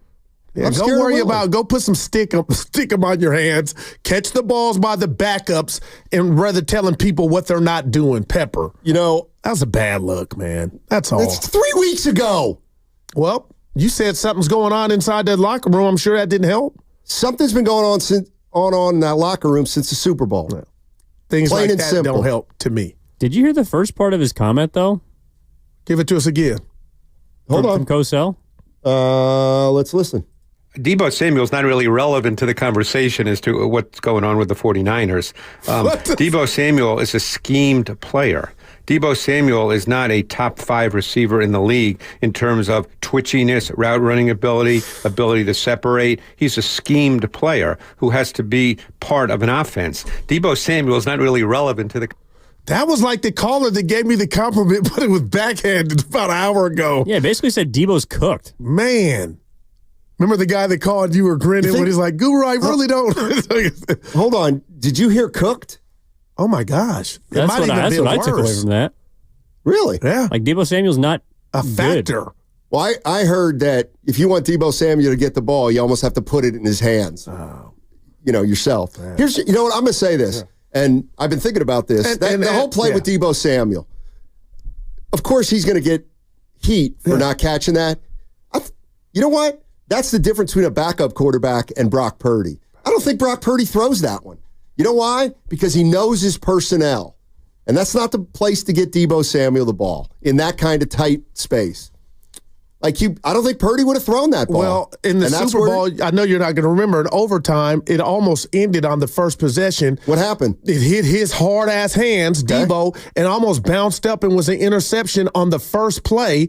I'm just saying, Deebo's got to Purdy trusts Deebo. Like, that's your receiver. That's who you're going to battle with. But, Stoney, I've seen him make that pass to Deebo. And all I'm saying is, Shasky, you are right in regard to people saying, oh, get him out of here. It's not to that. But I turned on Deebo as far as when he did that thing to Pepper, he lost me when you don't back it up. That's all with your play. Not be perfect when you don't back it up. And I'm sorry, Cosell, I'm one of your biggest fans. To say he had nothing to do with that game Sunday when it was right there. One play. But one play can get you beat. They were down 10 at that point. Million, is that asking too much for you to do your job and catch the ball? Yes, on that kind of play. That's not who he is. What do you mean that kind of play? It's like use your hands and catch. It's like asking Kevon Looney to shoot threes. It's like he's not comfortable doing that. And you know what? And honestly, if you want to talk about trust, Purdy's got less trust in Deebo Samuel than McCaffrey, than Kittle, and then Jennings. And Ayuk when Ayuk's healthy. Well, those are just facts. Are backing that up. Exactly. Like Deebo Samuel. How many times do people have to tell you who Deebo Samuel is before we believe him? And again, I'm not. Oh gosh, again, and we know what he's meant, and he's been incredible. But right now, they need you, and I just feel like he needs to be redundant, wash, repeat. But Stoney, worry about your craft before you start choking or trying to choke cats. That's all. He did not choke anybody. Well, he put his hands on his teammate. That's different. Be more specific. Latrell Sprewell choked P.J. Carlesimo. Behind the scenes in practice. Not saying that was better. So there's better? No. Don't try to get me. Terrible analogy by me. Deebo catches balls. Can't compare Looney shooting threes when Looney doesn't do that. Close your eyes and picture how Deebo Samuel gets the football. Very rarely is it on a play like the one where he let the ball go through his hands. And you know what? I'll say it this way. 925. Wide receiver's job is catching. Catch the damn ball. No doubt. Man. He's a running back. He's not a great receiver. He's not. How many times do we have to see stuff like this to realize that Deebo Samuel's not a traditional receiver? You can't use him that way.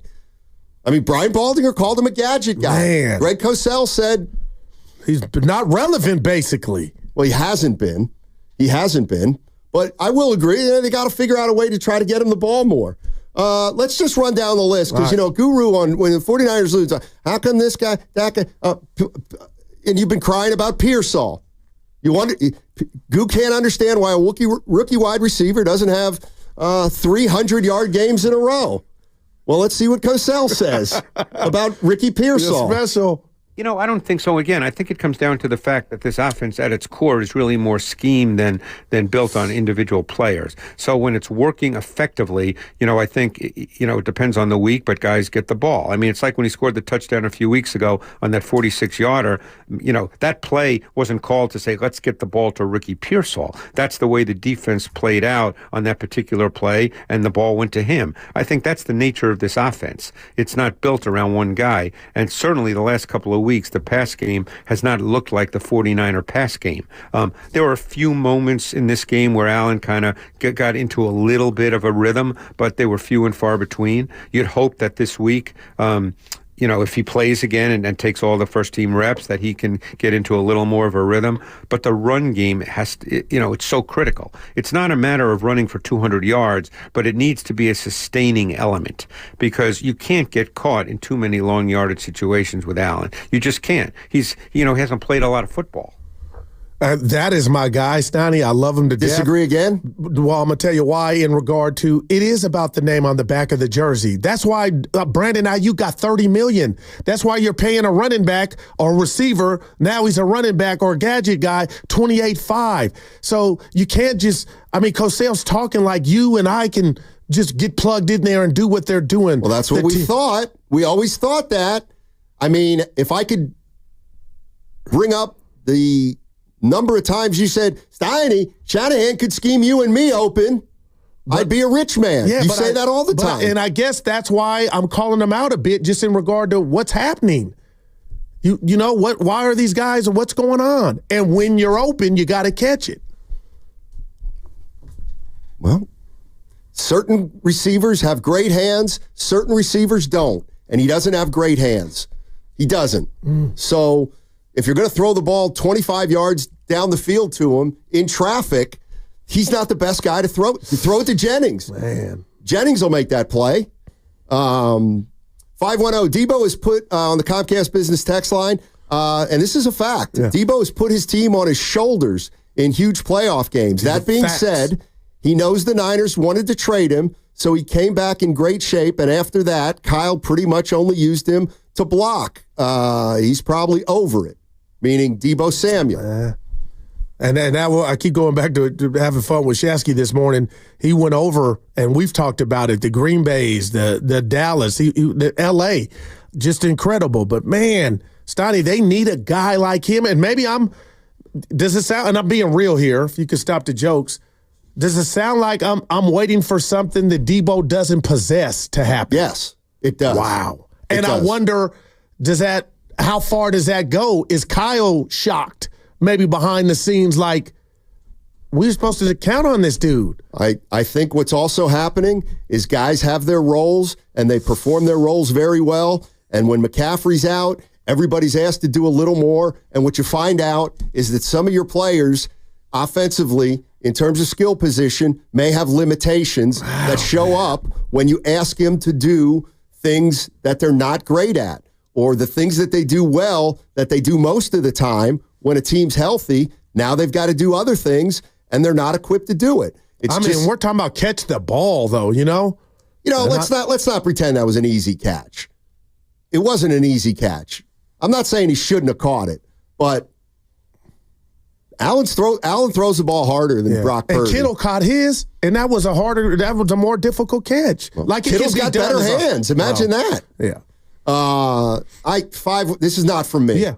It's from the 510. Yeah. Bud.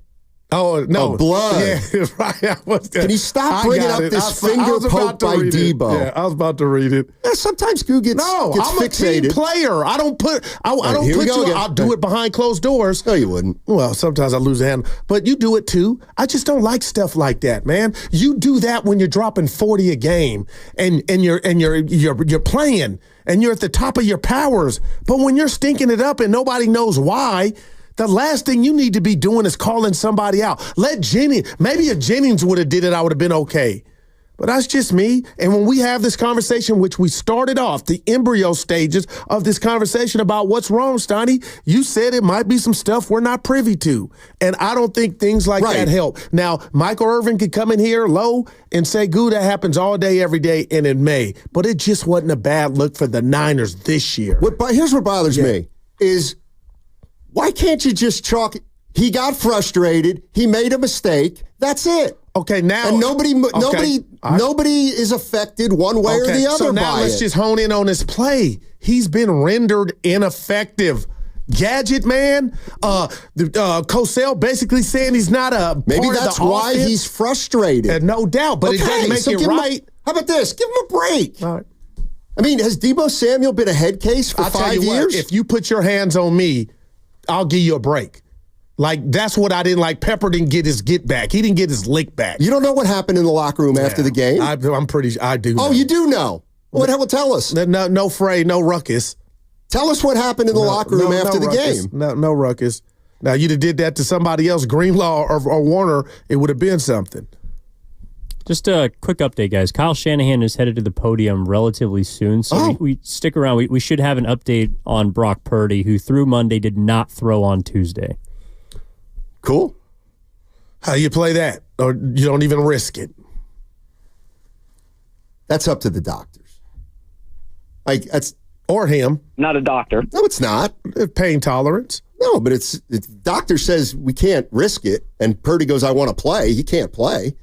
If the doctor says, look, this injury is not, it's an injury that hasn't quite healed, and that's why he's experiencing soreness, and if he gets hit on that shoulder again, he's going to be done for the rest of the year, no chance you can play him.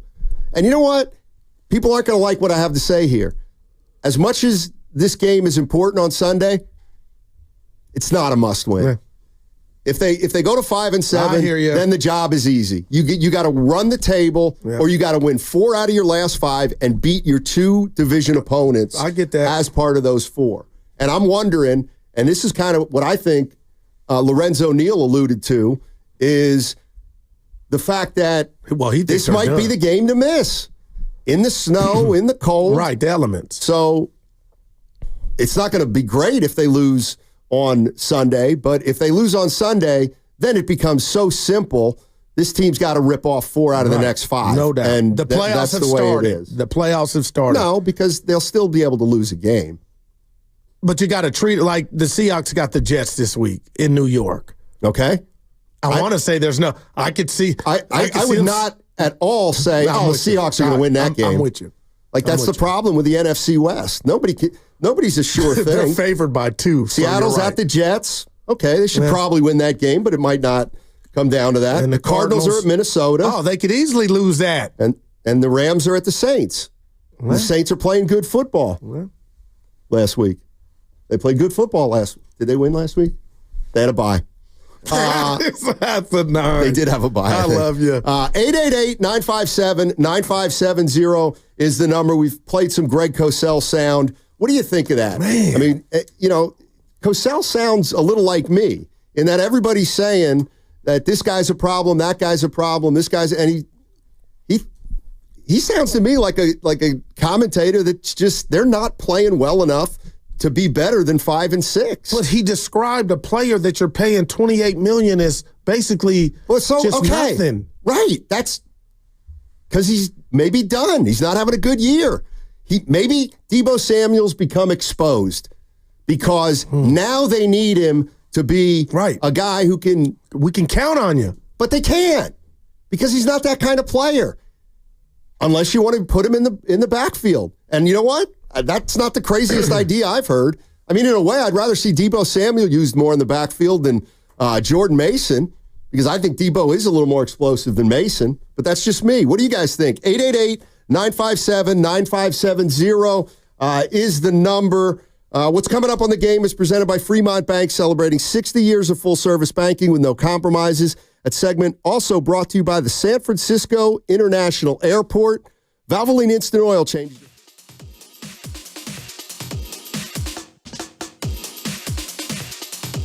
Batteries and more. Safe holiday travel starts at Valvoline Instant Oil Change. Locations and coupons at BayAreaOilChange.com. BayAreaOilChange.com. Everything.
on 95.7 The Game.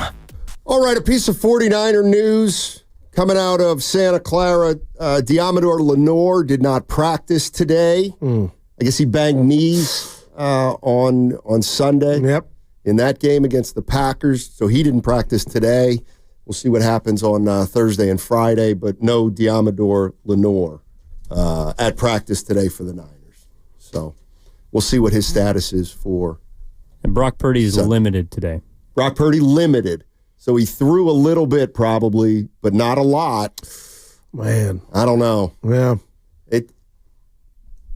It feels like he's not going to play. Yeah. Do you feel the same way? Yep. Evan? I don't think they're going to push him. Also, did not practice today. Nick Bosa, Trent Williams due to the oblique hip as well as ankle injury for Trent. McCaffrey did not practice due to rest. All right. Man, Dre Greenlaw was limited. That's right. Dre Greenlaw, his window's been open. Yeah. He's got a 3-week window for the 49ers to activate him. Probably almost certainly won't be this weekend, but we'll see moving forward. But this is starting to look like a game that the Niners may punt on. And maybe that's unfair, but... Can you do that at 5-6? Well, you don't want to do it at 5-6, but if I got to look at their opponents, is this their last AFC opponent? No, they've got the Dolphins, but they have the Cardinals again. They have the Rams again. They have Detroit. They have Miami. Yep. And there's one or two teams I'm forgetting. The Rams. I said the Rams. Okay. Anyway, I mean, nobody wants to hear it, but this game's Bears. They got the Bears. This game's less important than those other 4 games, and certainly it's less important than the upcoming games against the Cardinals and the why can't I think of it? The Cardinals and the Rams. Yeah. You had me thinking during the break, Stoney, you can, but what if all the teams in your divisions before you hit the field Sunday night win? Then it just obviously it's uphill battle already. But damn, if you're 2 back and, that thing just keeps going the wrong way, and then it's like, man. And I'll tell you what, the way, in regard to the health component of this, that home game after the Bills against the Bears, that's not going to be a walk in the park. Well, when you're 5-6, there are no walks in the park. No doubt about it. There are none. And this team has been a 500 team since week 1, essentially, and they've shown no inclination that they're ready to go on a run or put together a full game. And now it looks really like it's going to be difficult to do if they're going to go into Buffalo with a bunch of guys sitting out again. Damn, man. 888-957-9570. We're having some fun today, too. What are you thankful for sports-wise in the Bay Area, if you're a sports fan? Let's go to Murillo. Murillo's in Petaluma. Hey, Murillo, what's going on, my man? Hey, what's up, guys? I'm grateful for the show. I don't want to be I don't like these big picture things. I'm grateful for every day, like Mike said, but I'm specifically grateful for the show because of the dynamics of you two. And Guru, if I have a penny, just a penny for every time you say "wow," my God, I'd be in the Bahamas right now. But here's my take. Steiny, you went on a little rant. I'd say truth, maybe last week. I'm not sure. I tried to call before, but I've been busy. Okay. I loved what you said because I couldn't feel better, man. I couldn't feel more the same. The NBA, what are we doing? And I'm gonna put the Warriors in there too because these last 2 Warriors games were disgusting to watch. Let's just stay with the last game. The other team didn't have one big guy, and you go out there and shoot 53s, man. What are we doing? And we should take the Warriors out of the equation when we say the 3-point barrage because, the Warriors, they send a smoke screen. It looks like they shoot a lot of threes, but they do a lot of damage inside. Man, the NBA is tough to watch right now. I don't look forward to watch any game besides the Warriors game, and maybe my bias is in there. Mm-hmm. But, man, Steiny, thank you for saying that. You hit the nail on the head there, and just that last night, I'm watching that Lakers and Suns game. Yeah. The Lakers trying to come back, and I'm seeing LeBron James, the king of back-to-the-basket basketball, shooting threes with no rhythm. Oh, man. Give me a break. Hey, happy Thanksgiving. Hey, Murillo, before you go, if you can, I sent it to Steiny and Evan. There is about a minute worth of B.J. Armstrong talking about what Steiny talked about, the current NBA, the lack of creativity, everybody playing the same. It's incredible, but you're right, man. And I watched that Laker game last night. You got just guys that don't shooting threes. It's like, what are we doing, man? It's really bad right now, Steiny. What you laughing at? No, and it's funny. Funny you mentioned Armstrong, because I remember a conversation that Steiny had, speaking of Armstrong, and how he admired Armstrong work ethic and how he kind of opened his eyes about the real pros in the NBA. Yep. Thanks for mentioning it. Yep. No, thank you, Murillo. Appreciate it. What were you laughing at? Evan? Yeah, he's funny. I just said, he said B.J. Armstrong had a great thing, and I said, here, I'll just pretend that I go, hey, Evan, can we get that B.J. Armstrong? And Evan said, yeah, I have no idea what he's talking about. Oh, okay. So sorry, I wasn't familiar with the cut. Yeah, so sometimes the live producing to take people behind the scenes is thank you, Evan. Some of the hosts, we can talk without you hearing on air. And so sometimes hosts will say, can we get that? Like, can we get that sound? Usually I have an idea of what the sound is, but when Sonny said, can we get that B.J. Armstrong? I'm not going to lie. I did not know what he was. And I sent it to you. A former Bulls player? Well, no, but the cut, like what he was talking about with yeah.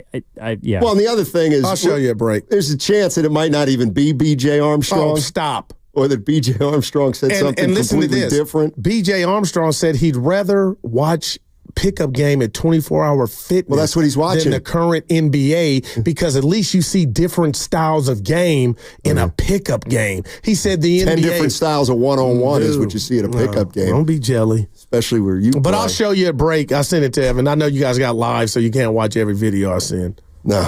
To be surprised, people send it to me too, though. Like who? Don't matter. I got to reveal my sources.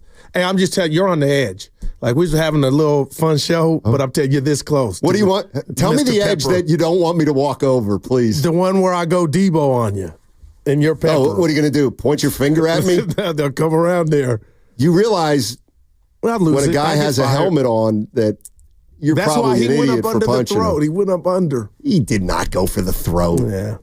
See, this is oftentimes you can be a fixation sensation. And I got to call you out because somebody texted in and said it, and I gave you a pass. There's Debo's averaging less than 2 yards on the ground, and shame on me for not calling you out when you said you'd rather have him run the rock than Mason. But that was from the 415. At least Debo once in a while can run over guys. He led the league, Mason, in broken tackles. No, he doesn't. He did through 5 weeks. Well, we're in week 11. And his job is gone. That's basically. right. See, this is what I mean. Oh, why doesn't Kyle just throw the ball to Mason out of the backfield? Nobody's ever said that. Because he watches Mason every day and he knows that's not his strength. Right. Every time you throw the ball to Mason out of the backfield, there's 5 other guys on the team that you'd rather throw it to. That's the way I look at Mason. Right. And you know what? And I'll say it again. He stinks in the red zone. Right. Mason just stinks in the red zone. I don't know why. Do you know why? I don't know why, but he just stinks. I don't know if he gets too antsy. I don't know if he gets that young man's doorstep, huh? Yeah, man. I will. All right. Yeah. I mean, see, just because they play for the home team doesn't mean you can't be fair and critical of them. Well, it doesn't sound like them. Not everybody's going to make the All-Pro. Beef with Mason because you're not saying them, you're singling him out. So is he. What did he do to you? The 49ers don't have 22 All-Pros. It's okay. Hello? Yeah, it's okay. So let's stop treating them like they're all pros. 510, Debo absolutely went for the throat. W2F, you talking about, Steiny? Miss me. Please. Keep it real with me. That's what I want for the new year. Start keeping it real. Keep it player. I will keep it real. I will keep it real. For you to make a big deal out of the Debo Samuel Pepper thing, it's vintage you. Oh, yeah, and Draymond hitting pool was nothing. That's the same thing. That was it's dumb, host. Oh, it's the same thing. Keep your hands to yourself. It's the same thing. No, respect your great teammate. Analogy. Am I wrong? Great analogy. Respect your teammate. Great analogy. One guy dropped a guy in front of the whole team without a helmet, and the other guy went up to a guy and pointed at his helmet. You don't see it often. Yes, you do. Oh. Have you ever watched like NFL films when Brady gets on his teammates? Give me another example of this on the sideline with the Niners where one guy put his head. I saw. I'm not talking. That's Ryan different era. I'm talking about the Niners under Kyle. Lost control. Who has? Everybody. Well, then come out and say it. No, you're afraid to. Say the 49ers have lost control. Say Kyle's lost control of the team. I think about what comes out of my mouth. When? That's my new one. Let's go to David in El Cerrito. Hey, David, how you doing? What's going on? I'm doing well, thank you. Cool. You know, there's another way to hear that. You could be like, can we get that BJ, Armstrong? That'll be an entirely different thing. Yeah, punctuation's very important. You're right, David. Thank you. Wow, D. That being said, yes, I'm thankful for you guys because wow. The truth is, I told you guys the first month you started. I told you I'm a hater. I told you that. I told you when you started that you guys were appointment radio. I barely like any of the teams around here. So you guys are the only thing keeping me interested in the teams around here. Wow, so man. Because of that, I'm thankful for your show. I'm thankful that Steiny has, it's not an easy career to do this, to grind this out. And to end up with a show like the two of you is great. And both of you. I'm happy for the two of you. I'm grateful that you guys have this show, and I'm grateful that I have the opportunity to listen daily, because if I didn't, I wouldn't listen or pay attention to Bay Area sports at all. Wow, man, that means a lot, man. Checks in the mail. Wow. No, seriously, I know that didn't mean that hit me. Every once in a while, somebody can out. hit me in the cardiac. Thank you.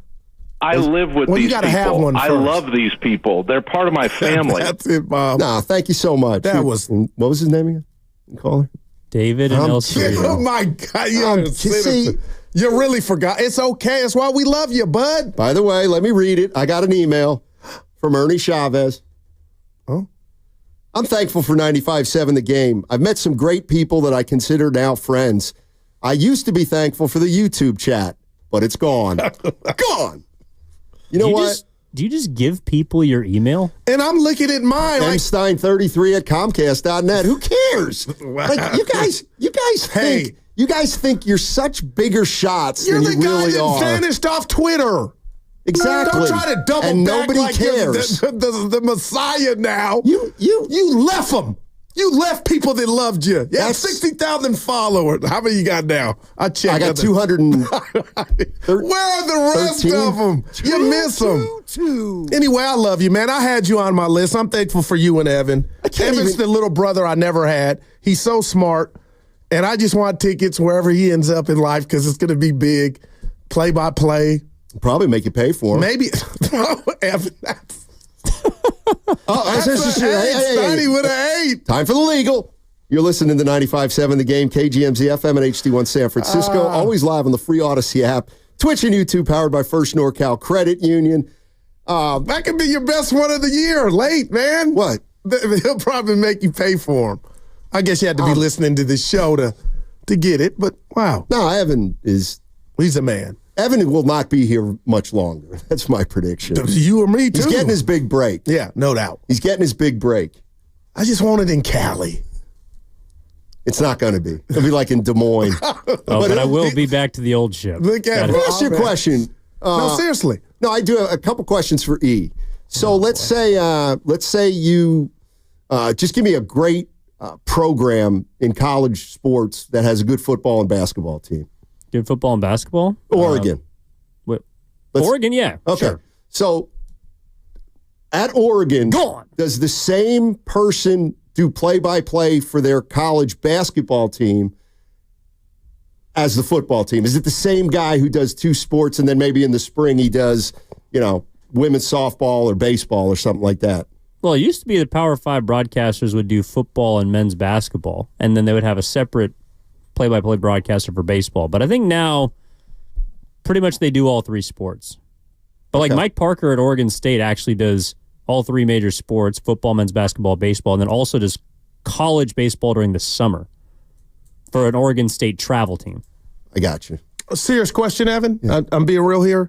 We know there's a disparity with the WNBA in regard to their pay and the NBA. We all know that, and we want it fixed. Would you say that's the same with the men and women that are doing play-by-play, or is that more closer in regard to equal pay, or is there a gap you imagine too? Well, there's a wage gap between men and women across all industries. But I think the biggest difference is that there just aren't that many women that are in play-by-play. Okay. Like, I know a few of them, and they're very talented, but a lot of people aren't used to women calling men's sports. Probably similar that they're not, like a women's NBA head coach. I think a lot of people, that would take some time to adjust to. Yeah. What's your best sport, you think? I mean... Yeah, they're all good, right? It's tough. I'd like to think I'm pretty good at all of them. Yeah. No, Did you apply for the Valkyrie? I know which ones I'm worst at. That's my that's brother. worse than asking about how much money they pay. Well, I get maybe it is, right. My bad. He's got feelers. All right. Let's just put it that way. I see him. You know where I see you ending up, E? Tulane? Washington State. Dude, the Palouse is beautiful this time of year before it gets real cold. Yeah. Right. Now, why do you say Washington State? That's the first college that came to mind. I'm thinking pro. Well, we'll see. Would you go to Minnesota to be their play-by-play radio guy? Hell yes. Minneapolis quietly is a great sports town. Great. There is no doubt. That's why I brought it up. He would love it. Now, they don't have the championships of the Bay Area, so they might not be as thankful as you two are for the success. The North Stars never won it? I think they're the Wild now, but... You talking Cadillacs? Hockey. Oh, my man. Hey, real quick, you didn't ask, but I'll go. Okay. Macklin Celebrini. What about him? I'm thankful for him. Like Steiny. Well, then watch him one time and you'll be even more thankful. I got the hockey. Okay, yeah. Well, why do you do this? Why do you do this? Evan knows. He's got my login. He can watch anything he wants, and it's available to you. Which just begged the question, Goo. You have a lot of recorded games. I know you record all the games. Well, now with you, real quick, Evan, with YouTube TV, I don't have to specify what I want recorded. It just records. Well, that's probably for the best because then I would know how many games you haven't watched that you recorded. Yeah, no doubt. So how many do you record but you don't get to? Well, I work for the Warriors, so I'm doing that anyway. You don't work for the Warriors. I work for the Niners. I work for the... What? You're not on any payroll. You're not on the payroll. I treat it like it's such, but anyway. You're not. So you're like a high school Harry fan that thinks he's a player. No. You don't work for the Warriors, Daryl. I don't think you want to work for the Warriors. Please.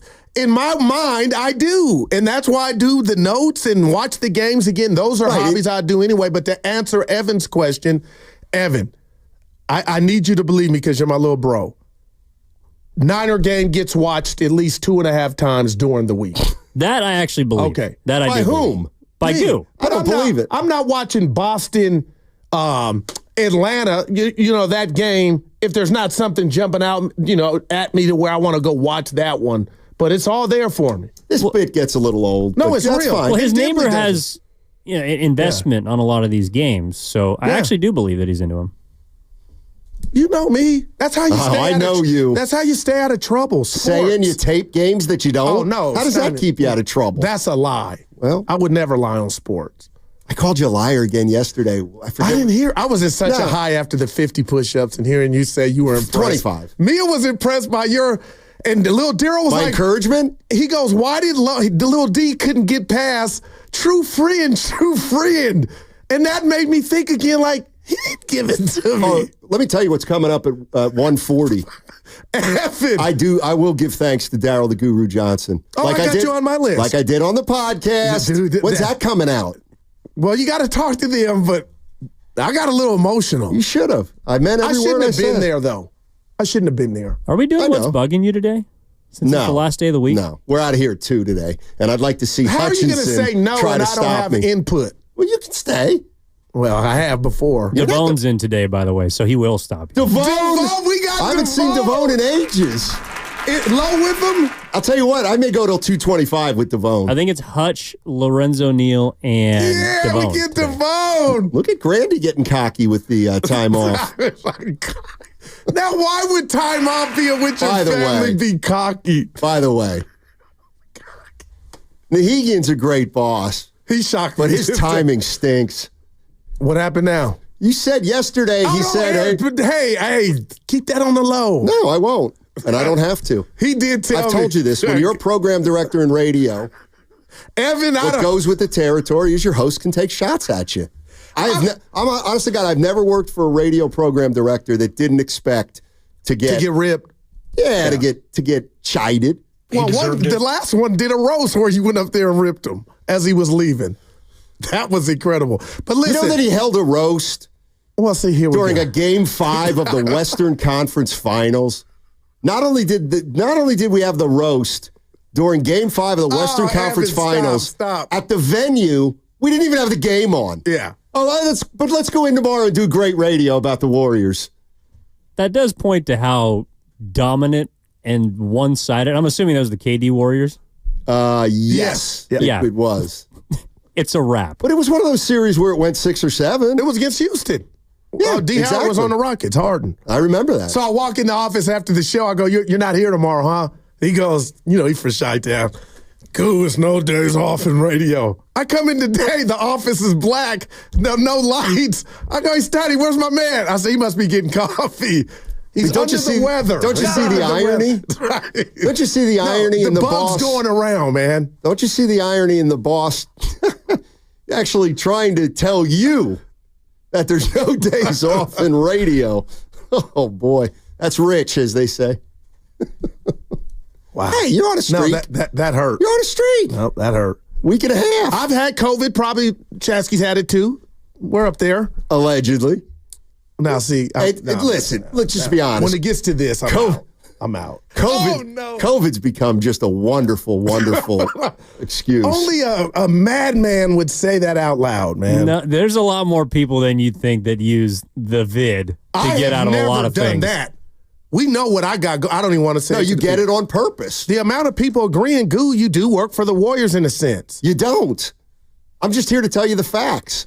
Joe Lacob doesn't sign your check. Plain and simple. I get that part. Okay. But you know what, Goo?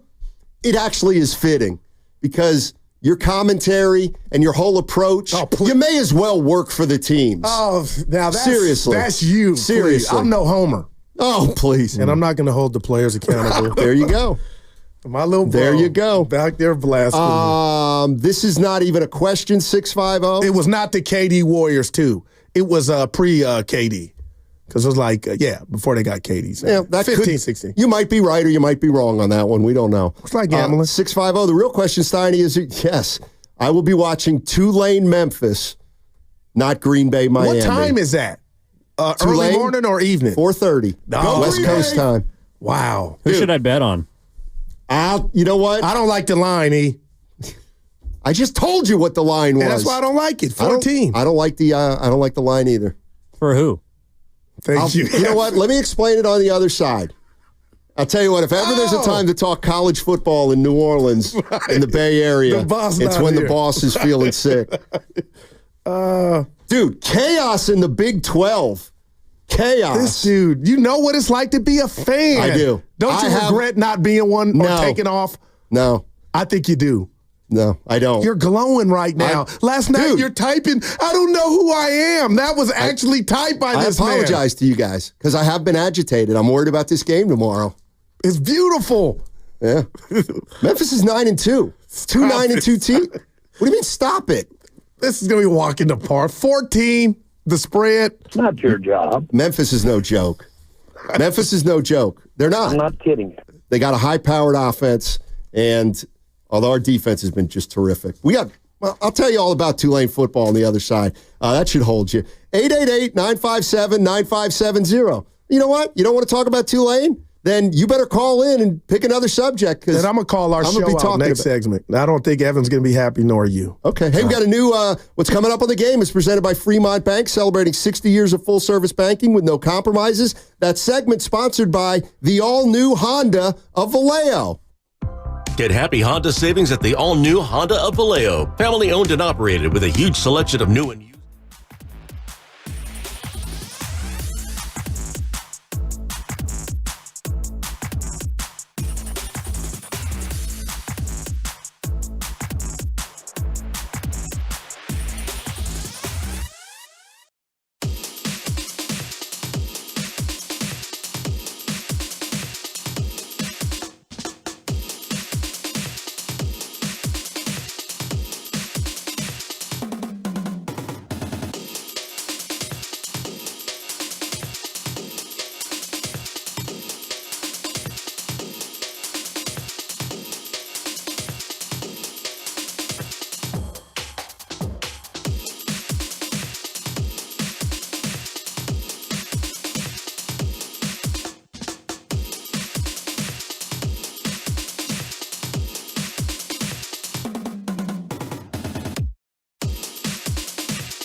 Steiny and Guru on 95.7 The Game.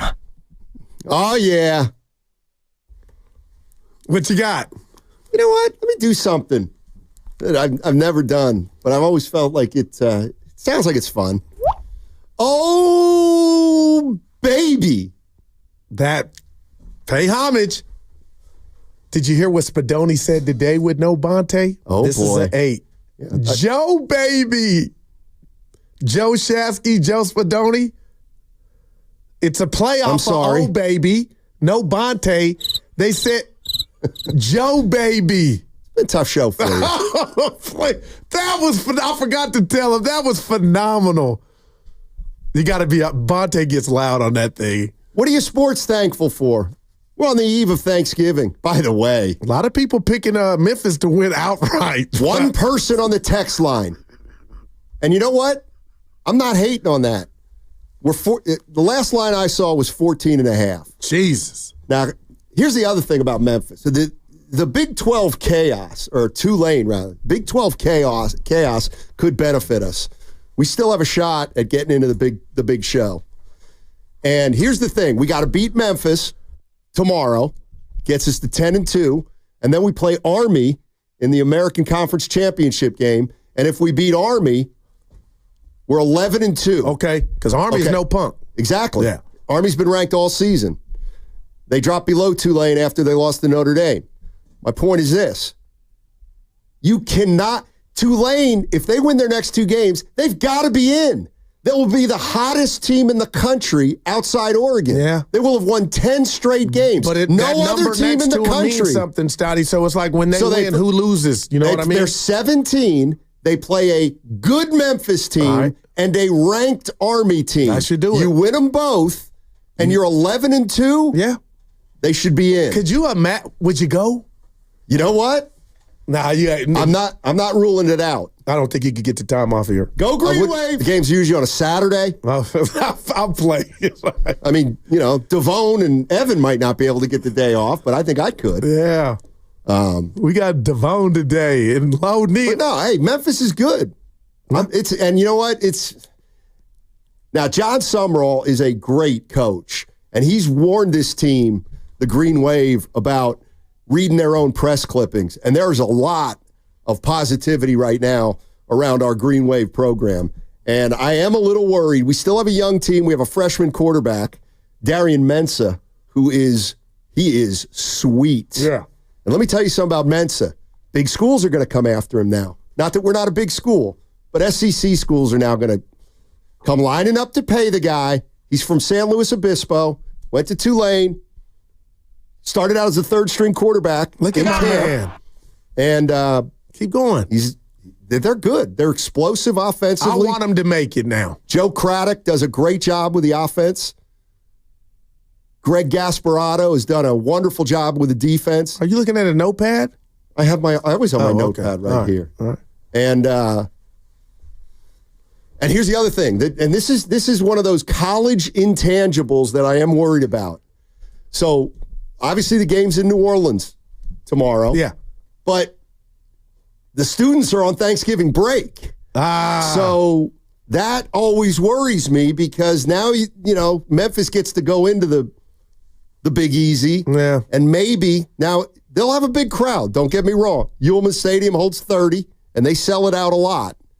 But without the students there, we're going to have to create our own enthusiasm. And we'll see how it goes. But, yeah, I'll be locked at 4:30. But you know what? And honestly, I've made a lot of bets on. It's a good football game to go up against that. Miami, Green Bay. Okay. Please. But now, getting back to Tulane, I have bet on Tulane this year, and they've really come through for me. But I think I'm staying away from this one. 14.5 against Memphis. My neighbor would tell you that's a little, steep. Well, look. I saw a game in the MAC. One team was favored by 27. They lost the game. I said whoever set the line should be fired. Minus 27. Evan, they lost the game out.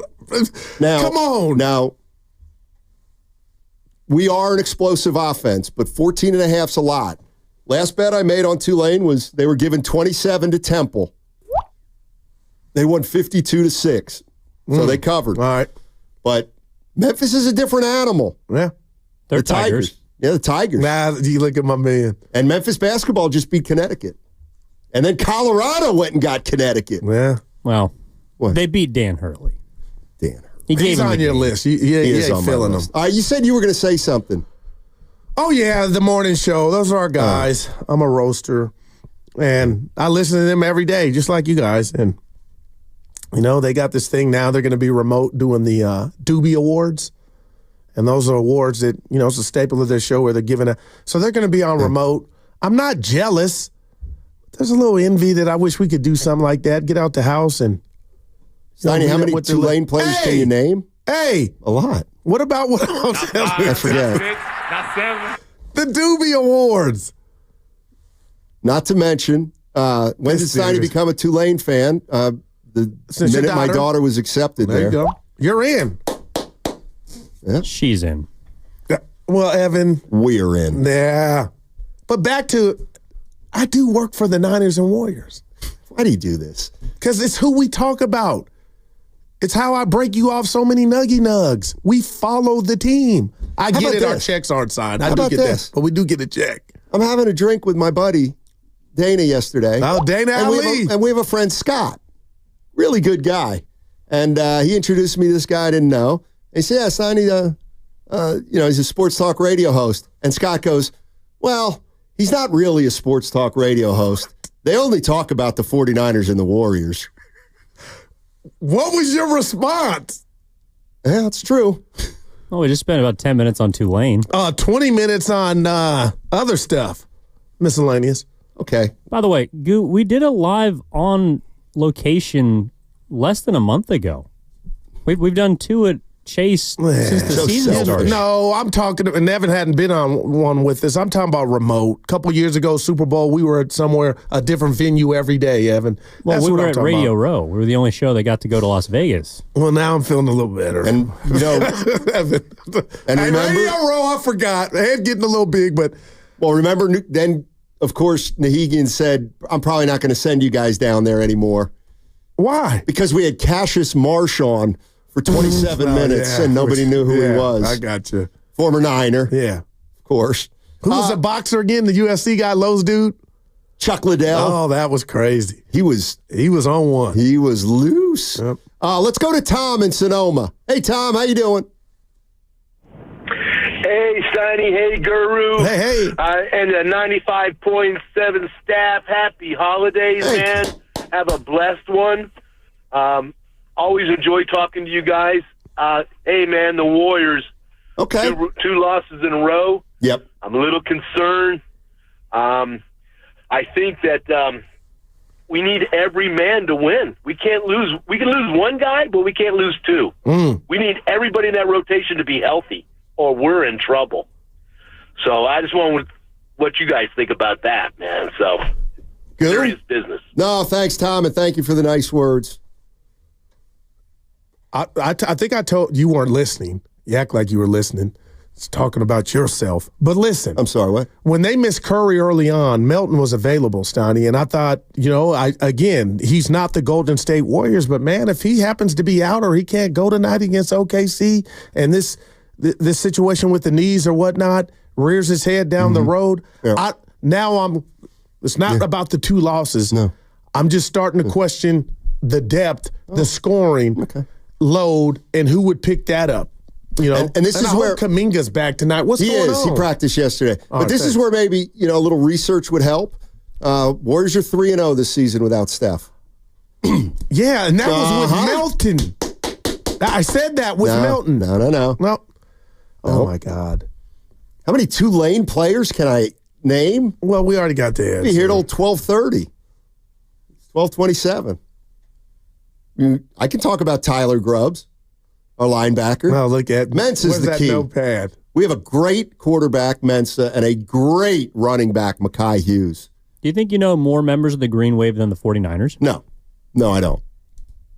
But I know more Tulane than, like, the Miami Dolphins. Who's the punter for Tulane? I don't know. All right. Field goal kicker? We lost our starting field goal kicker, and I'm a little worried about it. What happened? He got hurt, and we just picked up a guy off campus. And if you look at their extra points, oh my God, shaky. Who's the coach? John Summerall. Yeah, he came from Troy, where they won national championship. When I hear that last name, I just think of the great Pat Summerall. Touchdown, Rice. Well, they spell it different. Oh, okay. I didn't know. This guy's name's Summerall. No E. All right. But showing off my knowledge. But there you go. All right, 888-957-9570. We're having fun today. What are you sports thankful for? I had another funny. You know what? I'm going to do this now because you've talked about this and Bonte's talked about this, and it's a theme of the Golden State Warriors that at some point they're poised to make a trade for a quote-unquote big boy. All right. I listed about 10 guys. 10 guys. Just maybe possibilities. I don't know. They're out there.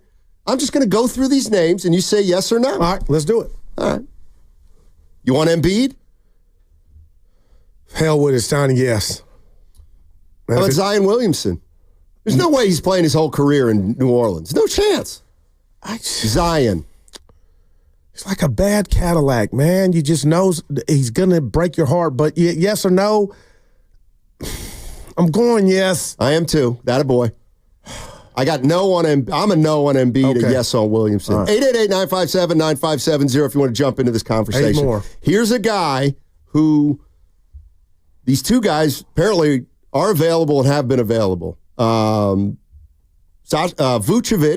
I'm in. From Chicago. And Zach LaVine, I'm in. On both of them, Sonny. I'm sorry. I'm a little intrigued by Vucevic. Okay. Zach LaVine can hit the pike. All right. I got no interest in Zach LaVine. Kyle Kuzma. Yep. No. All right. I got yep. I would. And then I want Evan's answers to this. I got yep. Clint Capella. Yep. No. All right. Onyeka Okongwu from the Hawks. I don't. I got to say no to someone. I'm saying no to him. He would be a yes for me. All right. Brandon Ingram. You know what, Steiny? I'm going to go no. Something about, I don't know what it is, man. I don't have a problem with that. Yeah. And this is an interesting one that's starting to surface. Michael Porter Jr., Denver. Doing a Texas second. I like everything about him, man. If you get him in here with the smarts, but athletically and just his game and his IQ, Steiny, he can do it all, man. Well, he ain't a superstar. I'm not saying that. But, man, he would be a young Iguodala with better range. I mean, his defense. Maybe the sixth man? I'm out on Michael Porter Jr. He wouldn't be the sixth man. He'd have to be a starter.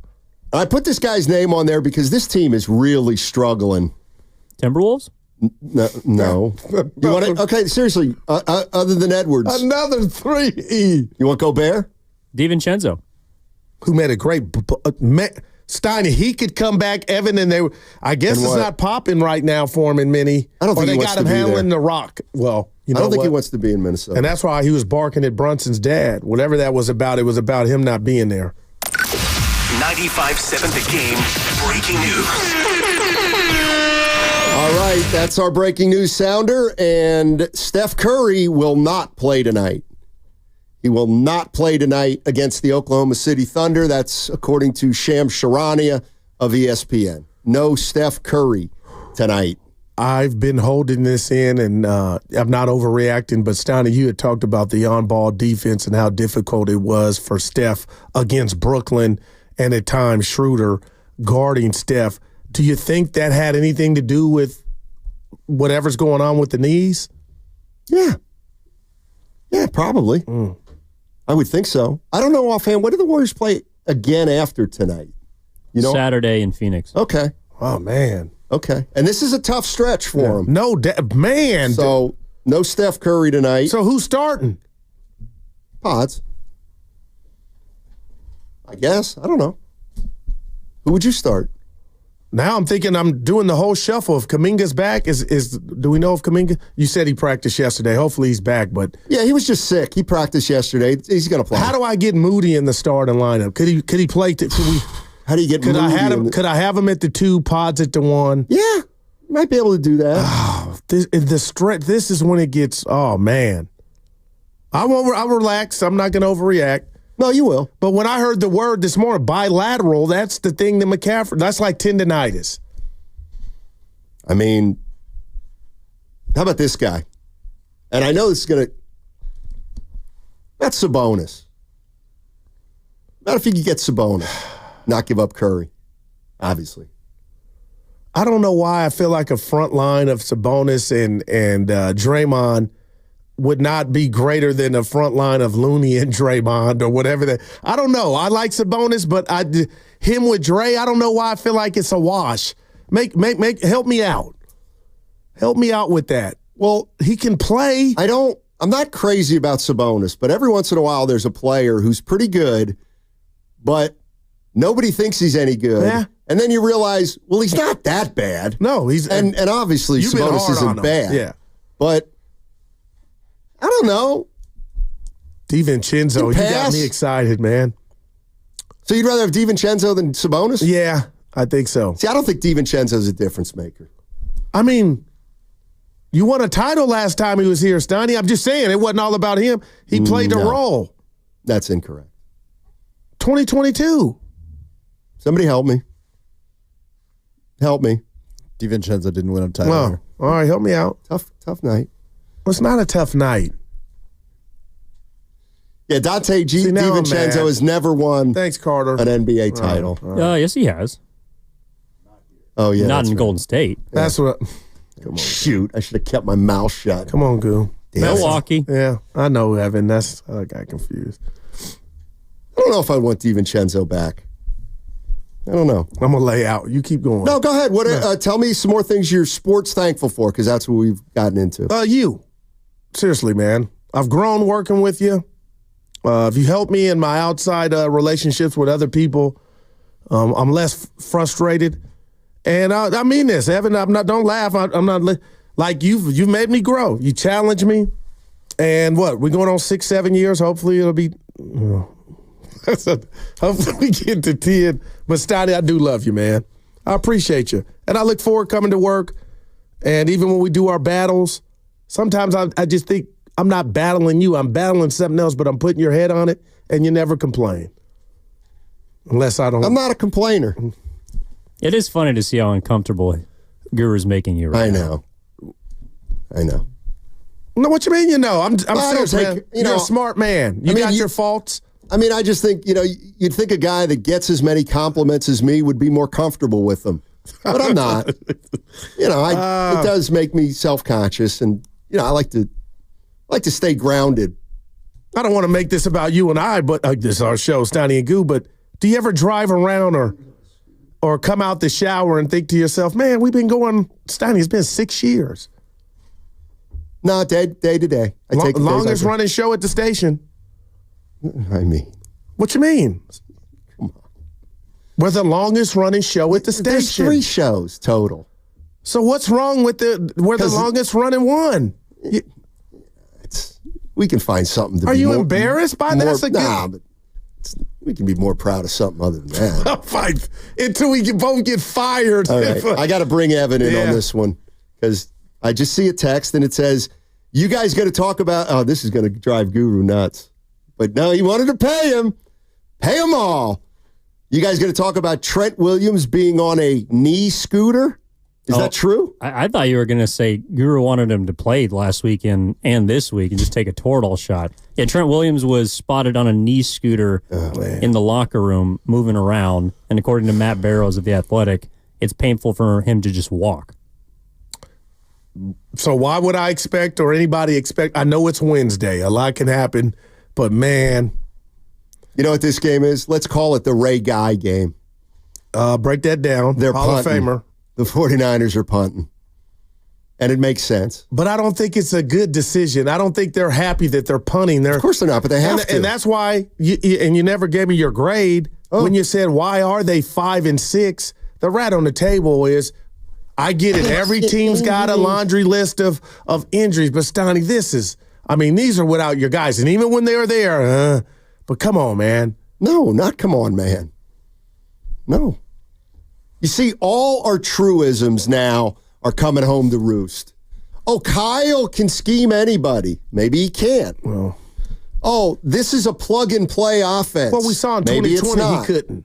He couldn't what? Scheme it open when he had Mullins and Beathard when Jimmy was down and didn't have McCaffrey's or whatnot. But well, then why have you been saying over the last 3 or 4 years you could scheme you and me open? It felt like that. And now he could scheme guys open. Then in 2020 he couldn't scheme guys open. Well, there was the last 3 guys he could, and I didn't have as it was never a plethora of guys. It was doing it with the guys that when Debo was Debo and they were at their highest power, it felt that way. And comes Emmanuel Sanders. You know what I mean? It was just like, man, he can do no wrong. And now our show. If we wouldn't, if you wouldn't reference the past constantly, we'd only have like an hour show. Please. I mean, seriously. Emmanuel Sanders, get over it. No, I didn't say anything about the throw in the Super Bowl. I was talking about what he brought to the table. What did he bring to the table? The ability to stretch the field, a weapon. Nah, he wasn't that kind of Please, receiver. I saw what I saw. Yeah. He stretched the field so much he couldn't catch up to a ball that Jimmy Garoppolo threw. Think about that. I mean, what kind of can opener is that? He couldn't outrun a Jimmy Garoppolo ball. Okay, in all seriousness, now with the Trent Williams news, with the Purdy just did light work. Yeah. Bosa's questionable. Lenore didn't practice. Yes or no? This is Colin Cowherd. Does he have a point? And we can talk about this on the other side, but take a listen to this. Colin Cowherd. Yesterday, I suggested, and apparently this was met with outrage by San Francisco media and fans. I suggested, I think San Francisco needs to reboot. Oh, I don't know. There's this crazy thing about being 5-7 in your last 12 games, old, expensive, and brittle. That apparently was outrageous. So San Francisco fans have not yet accepted a very harsh truth. How many great players do you have in their prime? Because Philadelphia got a lot of great players in their prime. Detroit's got a lot of great players in their prime. Last year was the last dance, and there's a reason there's only been one documentary on a sports team's last dance. It rarely turns out like you think. I mean, man, I don't always agree with the guy, but I mean, there's some validity there out the woo-wang, but what are you going to do? The Niners aren't going to stop. They got this season to go after it, but I'm going to ask you real quick, Stotty, how many stars do they have in their prime? Ayuk was one of them to me, but now I think that's cloudy. We don't know how he's coming back. Bosa, Warner. Bosa's in his prime. Okay, yeah, that's what I'm counting him. Oh, okay. I'm counting Warner. I'm counting Warner. Bosa, Warner. I think Purdy's still away from his prime. But is Purdy in that? Here we go. Is he a star? Well, he's going to be better. I think Brock Purdy will be a better quarterback in 2 years than he is this year. So there's no doubt. No, but I don't think he's in his prime. The flirtation with other quarterbacks could impede Brock being the quarterback here next year. Well, it sounds like you're assuming they're going to go after another quarterback. No, it's a possibility. And talking to you every day has led me to believe I've had blinders onto that. So all depending on how serious this shoulder injury is, and hopefully he's not done for the year, I do wonder, when you say 2 years, it sounds like you got him penciled in as he's a guy. No, I have Brock Purdy. I'm looking at his stats. He's quarterbacked 36 games in the regular season, something like that. He's not in his prime. But before we go, I do want to tell you that on the other side, we got to get into something about a real gladiator on the 49ers. Okay, we will do that. 888-957-9570 is the number if you want to jump into the conversation. Download the free Odyssey app and check us out on YouTube and Twitch, powered by First NorCal Credit Union. Head to Safeway this week for this deal for members.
It's when they were looking. Now, back to Steiny and Guru on 95.7 The Game. Oh, man. Well, as someone once said, the hits just keep coming. How about this? We've given you some 49er news. I'll update it and then add one more beauty to the list.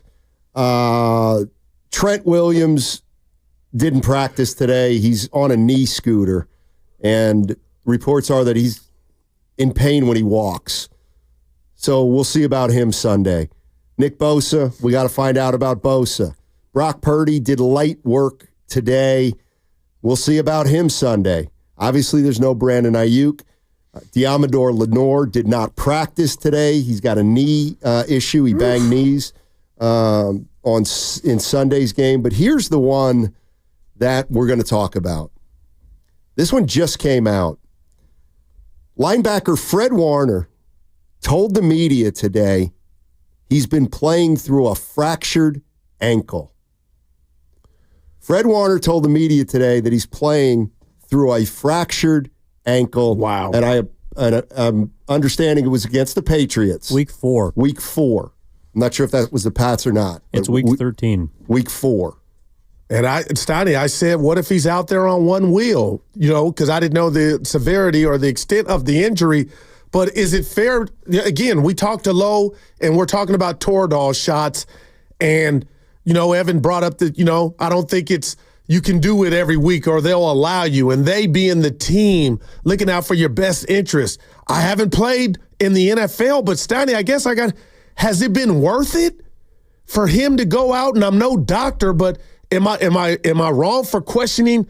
I mean, could he damage it worse? Is it just, remember how you talked about they won't let you do that earlier when we were talking about injuries? I'm not looking at the team differently if the guy says he wants to go out there and play. But Steiny, this is the epitome, the definition of playing on one wheel. And now you question, has he put himself in jeopardy moving forward when he gets it taken care of? Is that a valid thought? What? To look at the organization to allow him to go out there and play on a fractured ankle, and the result that you got, your bang for your buck, he hasn't been the same. So I'm questioning, has it even been worth it, especially now that you're 5-6? I mean, has it been worth it? I don't know. I mean, it sounds like he's still going to play on Sunday. I mean, I don't know if he's on the injury report. I mean, he hasn't even been on the injury report, I don't think, has he?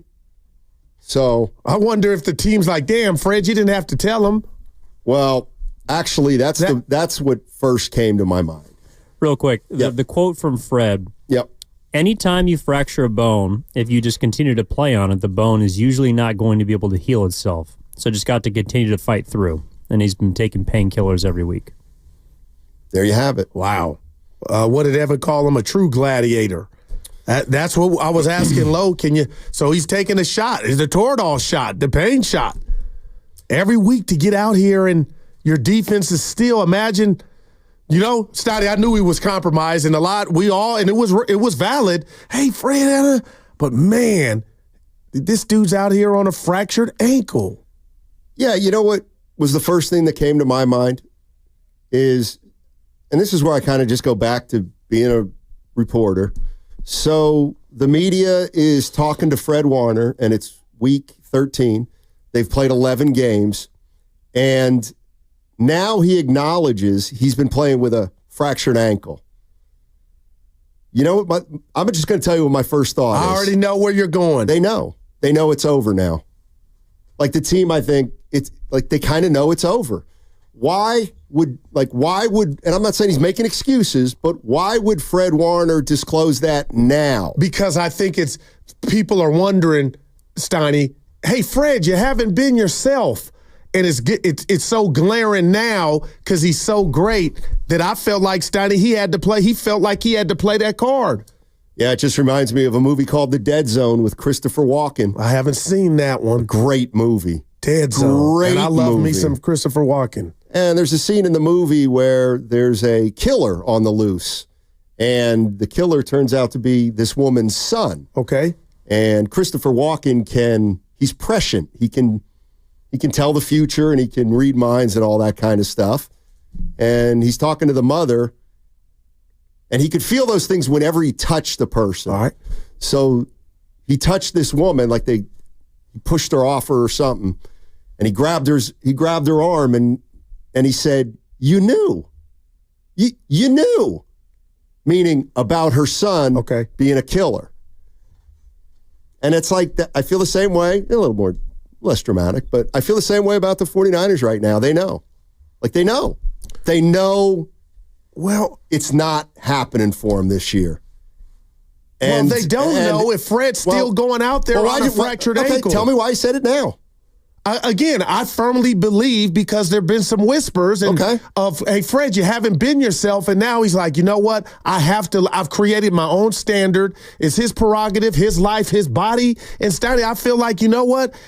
Because it's kind of weird that we wouldn't have known this right when it happened or the week after. And now I'm wondering if the organization is like, damn it, Fred, you outed us. Now we're going to look bad for allowing you to go out there. And here's my last thing. I got one more thing before you go. I'm not calling anybody soft. I can't. But if Warner can take this shot, whatever the shot is, with a fractured ankle, Trent Williams, you can't take that same shot? You don't want it as much as Fred? Like, am I a fool for coming? Yes. Yes, I think you are. I think that's, honest to God, I think that's where we get into stuff that we have no idea about. None. Like zero. I do question, like, okay, if you say, well, he's hearing whispers, okay, so, I mean, is Fred calling out injured teammates? If I'm out here on a broken ankle and you got knickknacks, like you don't find that valid? What I find interesting to a lot of guys. Yeah, okay, what I find interesting is that Fred Warner, the team's 5-6, and he's been hurt since week 4, and things are going downhill, and he's not having a great year, and now he's saying, well, I'm playing with a fractured ankle. But the fact is, I'm still playing. A lot of guys aren't. Okay, and how's he playing? He could be looking at he could be talking to Trent. And again, like, has he, like, if you said how does the something's team going on look bad? That's what I don't understand. This is, again, it's football. Like, how does the team look bad?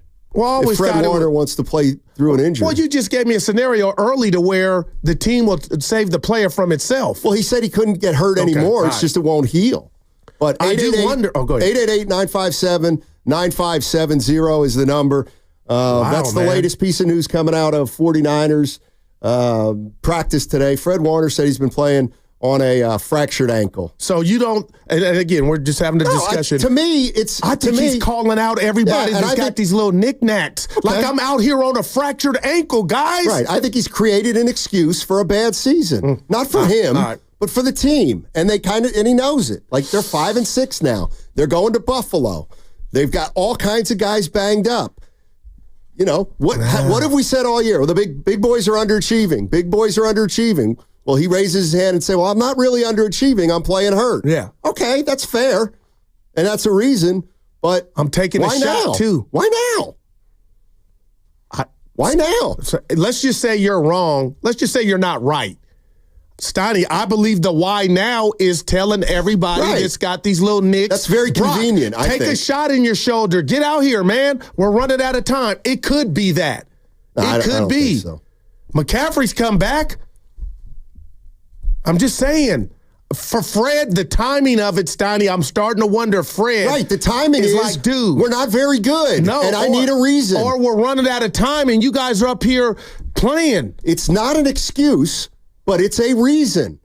And he's saying to the media, if you guys don't think I've played well since week 4, I do have a reason. Not an excuse, a reason. I'm playing on a fractured ankle. Okay. Well, now we're 5-6. So it tells me that I don't believe this team believes anymore. I really don't. And you could be right. You could be right. This year. And I wonder if Fred is starting to feel, maybe Fred believes, but he's looking around like, and the, real quick here, Stoney, the 408 Guru, you can't call out Trent. I'm not calling out Trent. You did. No, I'm not. I'm wondering if you miss work, our job here, and you got a headache, and you miss work, and I got the same headache, I come to work, you would probably feel something like, damn, Goo, I dealt with it. You can't come to work. I'm just wondering why he would come out now and say it. And because they're 5-6, and now he's starting to feel a little heat because people are asking why he hasn't been good the second half of the season. That could be rather than have to take it and not give his reason. All right, he's saying, guys, there's a reason why I haven't been playing up to my standards. I'm playing on a broken ankle. Fair enough. Well, guess what? You guys aren't going anywhere. Do you have is there any part of your being that thinks, you know what, Goo? Because, Scotty, you could be 100% right. But what if you could be 100% wrong and I could be right in regard to him saying, hey, guys, I know everybody's banged up. I'm playing, and now the public knows I'm playing with a broken or fractured ankle. You know what I say? Let's man up and get out here. I'm taking a shot. I'll use a guruism. Then do it in the locker room. If you're a leader, go in the locker room and say, I'm playing with a broke left ankle, and I'm still going out there. Everybody in here needs to look at the mirror and see if they can get out there on the field. That's what a leader would have done. But I'm not saying Fred's not a leader, but we both agree the timing is curious now that this comes out, and you believe it's because performance based. Yes, I do believe it's performance based. And I think he's sending a message to guys that are got little nick. They're hurt. Don't get me wrong, but he's saying my ankle's broken, and I'm shooting it up, going out here, giving what I can. Okay, well then come out and say Fred Warner's tougher than everybody else. That might be the case. But what I'm saying is, I don't think that's his intent. My point is his intent is to get guys that are nursing injuries that aren't playing, and the list is getting long. Then have that conversation in the locker room. Or maybe this is his version of that. By letting people know I'm playing with a broken ankle. But your whole thing is to keep stuff behind closed doors. Like Debo should have done what he did behind closed doors. It's not a puzzle. These are two different subject matters. Right. This one guy goes public instead of calling out his teammates. Change the dynamic. I'm telling you right now. If his intent was to call out guys not playing through injuries, then he did do it the wrong way. Because what he did was bring all the attention to himself. But I don't necessarily think that's what he was doing. I think what he's doing is saying exactly the case. It's like he finally had to say, well, maybe one of the reasons I'm not playing well is because I'm playing on a fractured ankle. But now, knowing the NFL, I just think he didn't do himself any favors by saying that. And I do think, and the connection doesn't go from A right to B. Right. But I do think it's just another sign that I don't think they can do it. And I really don't. Okay. Why would you bring it up now? Real quick, you're listening to 95.7 The Game, KGMZ FM and HD1 San Francisco. Always live on the free Odyssey app, Twitch and YouTube, powered by First NorCal Credit. This is why I love what we do, and I love sports. Sports, man. Stotty, I believe, just to me, hearing this news since Evan broke it, I believe this is another example for the people in the back that felt like, you know what, they're not connected. This, to me, makes me feel like they're not connected because I feel like Fred Warner, his resume is immaculate. He doesn't need to apologize for anything, but he knows what time it is. He hadn't been having the best year. But I feel like, you know what? We got 3 or 4 dudes that might not play, that got stuff going on. I got stuff going on. And you know what? I'm going to let the media and the fans know how serious my stuff is going on, but I'm out there every week taking a shot. He might be doing that, and I'm not crazy about the way he did it. No doubt. If that's what his message was, then got you. Then it's a double standard that he can go out there. But I don't look that far into it. I look at a guy who starting to see the writing on the wall for this team, and it's coincided with the fact that people are now questioning the second half of the season that he's had. Yeah, and he just told them the truth, but. One of the reasons I think he told them the truth is because they know deep down they may not have a run coming. But real quick, don't you usually get this info once the season's over? The guy says, hey, look, guys, I was playing. You know, it's never with 6 weeks to go. Well, then ask yourself why. Why now? I really firmly believe he's trying to send a message to the other guys, even if it's the wrong way to do it, that I'm out here, man. Almost like Brock, if you can shoot that shoulder up, shoot it up. Trent, you did it 1 week. I'm doing it every week. Can you do it again for us? All right, I'll be stronger then. Yeah. If Fred Warner is really telling people he's playing on a broken ankle, to send a message to his team that he believes that some players aren't giving it 100%, they're done.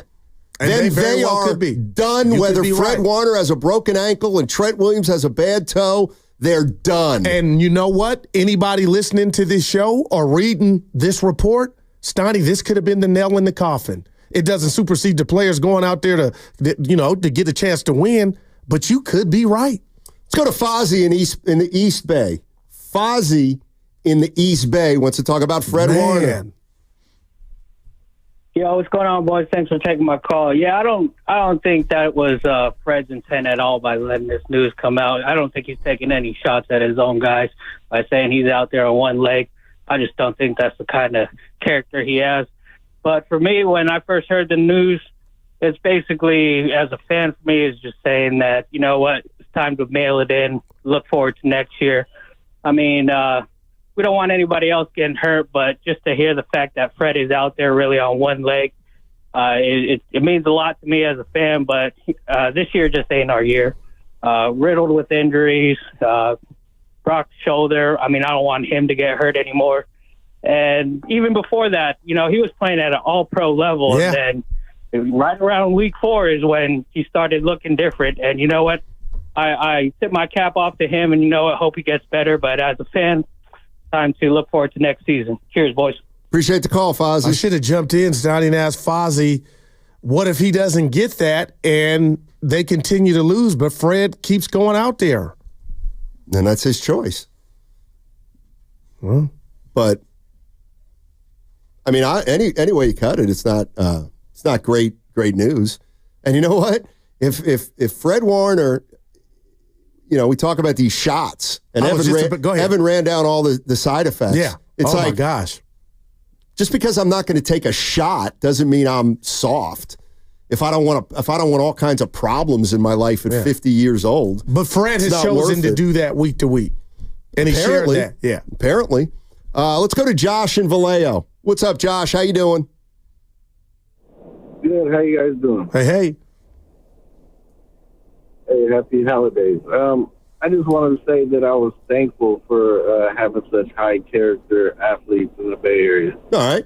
You know, players like Curry and Fred Warner and even Brock Purdy, even though he's so young. But I'm just thankful for that. And, you know, it kind of gives a direction for people, even if that's not as intended. It does give direction for people to want to try harder or play through injuries because it's the sport that they love. But thank you guys for taking my call. Yes, sir, Josh. Appreciate the call. Yeah, I want to make it clear. I'm not saying there's any malice involved, but I think what happened is they're not playing well. They're 5-6. They know they're in trouble. They doubt, and I think they have a confidence issue. And Fred Warner's being asked why he's not playing to the same standard, and he told the truth and said, I'm playing through a fractured ankle. I just am. But to me, I take it as a sign that they kind of know. They kind of know. And now we can watch the next 4 or 5 games if Fred Warner plays and say, boy, he's out there on a bad ankle. And look, the bottom line is now the 49ers have all the excuses in the world for why they're 5-6. And I'm not being a jerk about it. They do. No, they missed McCaffrey. They lost Ayuk. Purdy's now hurt. Bosa's hurt. Trent Williams is hurt. Fred Warner's out there, but he's playing on a bad ankle. His team's done. Well, to that matter, C-Mac's out there on, two shoddy knees. I hope not. I mean, I hope he's healthy. Let's go to Ronnie in Tracy. What's going on, Ronnie? How you doing? Hey, what's up, fellas? Quick question. With all these injuries happening and somewhat uncertainty with Brock, what is your thought on trying to extend him now opposed to in the off season? I think they have to wait till the off season. But thanks, Ronnie, for the call. I appreciate it. I mean, and whether you like it or not, all this stuff affects Purdy. Say Fred Warner shuts it down. Now you end up 7-10. How's that blank check for Brock Purdy looking? Yeah. I don't know. Well, why would Brock Purdy's contract be impacted by Fred Warner's injury? Well, because are you really going to set a new market with Brock Purdy, who's quarterbacked a 7-10 team this year? Well, if you judge a quarterback based on his win-loss record, then yes. Well, but also, are you really going to blame Brock Purdy for a 7-10 season? No, I'm not going to blame him. But he, like every other player on this roster, hasn't had a great season. And I don't know about you, but I mean, maybe I'm wrong. They go 7-10 and Purdy finishes out the year like he's played the first. Let's say he doesn't play against Buffalo, but comes back and is the same guy, and he ends up with the numbers he's ended up with. He's not resetting the market, I don't think. If they finish 7-10, his career record is 24-14. All right, so you're saying... No, I'm just saying if you want to judge it based off just wins and losses. No, not just off wins and losses. We've watched him play this year. But I told you a couple of days ago. No, I'm just telling you. I think they already know what they're paying him. Okay. I'll just say it right now because I'm not afraid to say it. They made a big mistake with Ayuk. All right. If this team plays out the season like it's playing out, and they don't make the playoffs, and they go 7-10, gotcha. And Purdy has 4 or 5 remaining games like he's played the regular season, which means he's had an average year. I'm not giving him 60. I just can't. Well, Lord, what if he don't come back? What do you mean? What if he don't finish the season? What if we seen the last of him? That's even a bigger complication. No, and I hope I'm not making it sound like because Warner's hurt, I'm not paying Purdy, because I've used this example a lot about, well, they're now 5-6, and what happens if the year just goes like this? Well, he has, and I would just say, I don't want to speak for Evan, he's got 2 years where he's taking you to the NFC Championship game and a Super Bowl. Right. Okay, let's just say with the most loaded roster in the league. But where do we draw the line? The bottom line is the end result. So to me, does this one season, if it does finish 7-10, supersede or cancel out the 2 seasons where he showed you when he was doesn't healthy? cancel that out, but you got to weigh it in. Yeah. You have to weigh it in. That's a decision they're going to make. Right. Let me just ask 49er fans. If this team goes 8-9 and doesn't make the playoffs, and Brock Purdy, the first 10 games of the year, in the last 5 games of the year, he plays the year like he played the first 10, which is middle of the road, maybe a little better than middle of the road, whatever. You're still just going to rip him off 60? I mean, if I might be the only one that's saying, no, I wouldn't, but I wouldn't. And I'm not, that's just me. But I'm way different on this kind of stuff when it comes to the market. Like, okay, Trevor Lawrence, because they're paying him 55, we got to pay a guy 55? I'm out on that. I just don't want to do that. All right, let me read this to you. And we know Dak is getting $60 million per year, but before he got hurt, Stoney, Dak's completion percentage was 64.7. Purdy's is 66. Yards per pass, Dak's was 6.9, Purdy's was 8.5. Passing yards per game, Dak 247, Purdy 261. Passing touchdowns, Purdy 13, Dak 11. Passer rating, Purdy 95.9, Dak 86.0. My point is, Stoney, I hear what you're saying, but don't you think it's leaning more towards, and again, it's what Purdy wants. Would you be so shocked if he reset the market? Because we've seen guys that don't deserve it do it all the time. And I'm not saying there you go. And there you go. And how do those teams do? How does it work out when you pay a guy $58 million and he's not elite at that position? I don't know. What do 49er fans think about this? 888-957-9570 is the number. What's coming up on the game is presented by Fremont Bank, celebrating 60 years of full-service banking with no compromises. That segment also sponsored by the all-new Honda Vallejo. Get happy Honda savings at the all-new Honda of Vallejo. Family owned and operated with a huge selection of new and used inventory at competitive pricing. Honda of Vallejo, your Honda savings store off the 80 corridor. Visit HondaofVallejo.com. Sports at the Art Museum. Sports at the Art Museum. Like football's first helmet and the black and red shoes that sparked a rebellion. Get in the game at SF Mobile.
my brother. They holding us back, my brother. We got to go, my brother. We suck. We no good. Now, back to Steiny and Guru on 95.7 The Game. All right, a bunch of news coming out of 49ers practice today, and I don't think any of it's good. Man. Trent Williams is on a knee scooter. Diamador Lenore didn't practice. He's got a knee problem after colliding with a Packer player on Sunday. He didn't practice today. Bose is still up in the air. But now we find out Fred Warner's been playing with a fractured ankle. Fred Warner's been playing with a fractured ankle. He told that to reporters today. And the place where my mind went right away is I think this team kind of knows they're in a lot of trouble. And now they're telling you reasons why they might be in a lot of trouble. But Steiny, I guess when you're in a lot of trouble, and I'm not saying you're saying this, I am, and you're calling the dogs off, you want to preserve what you have. So if they had that mindset, I guess Fred could want to play, but they'd be like, dude, it's over. It's not worth it. And again, I guess it's not worth it because Fred's saying he's under the assumption he can't make it worse, but I do wonder, and this is just who I am as a person, is he saying, hey, if I can do this, this is what I've been doing. Guys that are possibly close, hopefully you hearing this, or maybe you already knew, you would do what I'm doing. I'm getting this shot, and I don't know, I'm guessing it's the Toradol's time. He's getting it every week to play. And my question to you and would be to the Niners is now that you're 5-6, is it worth it? To who? That. And I guess it's his decision. Everybody's got to make that decision for themselves. But listen, I'm not saying it's not true, but if Fred Warner's making that public because he wants to send a message to some guys that he thinks might be able to play through injury more than they are, right? Like he is now, they're done. That means to me they're done. Wow. Because we always talk about leadership. Well, you know what? If that was your intent to send a message to teammates that way, I don't know why he didn't do it behind closed doors. Do you think the team knows that he's playing with a fractured ankle? I got to believe. Well, then they already know he's playing through injury. So, wow. That's you know what? That kind of, you're right. If I'm seeing you over there, Steiny's again, here I go, I'll double back. Is there a possibility that some didn't know, or? I don't know. I'd be surprised. I'd be surprised if his teammates didn't know. Yeah, because when you're dealing with stuff, or I'm dealing with stuff, or Evan, we all got each other's back, and we know. And let's extrapolate, because my understanding is you probably talked to Lorenzo Neal, who's going to be coming in here at 2:00, and you probably said you think he's sending a message to his teammates. And what'd Lowe say? Maybe? Yeah. Yes? Yeah. He might be? All right. Well, then you know what? That to me is, well, there is more proof that this team's not together. When you have guys, if that's the case, then I get you. We have a team that's not on the same page. And now I get back to, Trent Williams, especially if Warner's talking about Trent Williams. Well, then we got a huge problem, because Trent was the guy who held out. Oh, wow. So if Trent Williams held out, got his chig in, and now Warner thinks he's not playing through injury, this team's done. Like, you can't. I don't think you can win like that. I really don't. That's just me.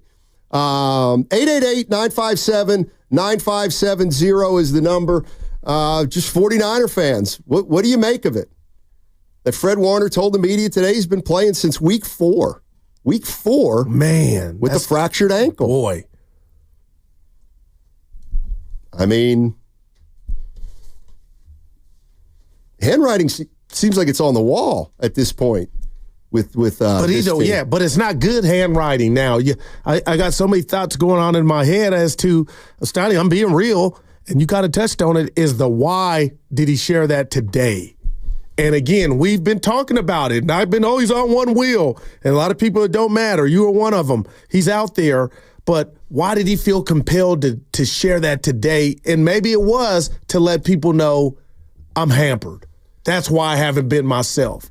But a guy like him that's built what he's built, as dominant as he's been when he's healthy, I don't feel like he needs to play that game. Like he's above that. And normally, Steiny, in sports, we hear after the season when the team's done, Steiny was playing with a broken finger. Guru had a broken rib. It never comes out with right before it coincide with go time, which is these 6 weeks, Sunday night. Well, they missed go time. Well, have they? If the division is still... No, you believe it? No, it's not about if I believe. We just talked about... I don't think the team believes. That's what I'm getting at. Man. That's what I'm getting at. I think this is just another little piece of news that we get, and now we wonder why now. Is he sending a message? What's he really trying to do here? And listen, Fred Warner's a class act. Right. Fred Warner is a grown man. But if a reporter went up to him today and said, just wondering, you got off to a great start this year. It seems like you've tapered off a little bit. What's going on there? I could see how, without premeditating it, he'd be like, dude, I'm playing on a fractured ankle. Okay? That's tough. I mean, like legit not tough, tough luck, but like you're tough. Like you're a tough player to do that. Yeah. And I'm giving you that.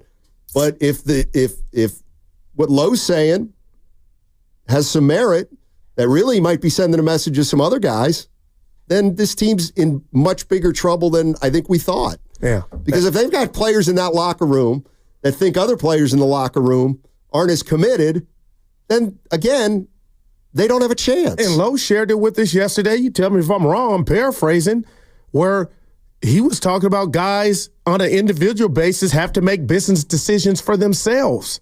Is it worth it to go out there? And nobody asked me, but I'll share it with you, Stotty. There's no way Bosa's playing. I believe that injury is so severe, he'll be out this week. Well, if it's so severe, then why would he come back? Because Fred's been out there on one leg. Okay, well. And I would hope that, like, if I saw you doing the headache Not thing, everybody's the same. I hear you. I mean, I told you about my buddy, Joey. Calls him the business decision Bosa's. That's what he calls the Bosa brothers. Okay. They make business decisions. But what about what? But this is also the fundamental issue with the NFL. Don't ask a guy to go out and play hurt if the contract's not guaranteed. Wow. Like, if Brock Purdy's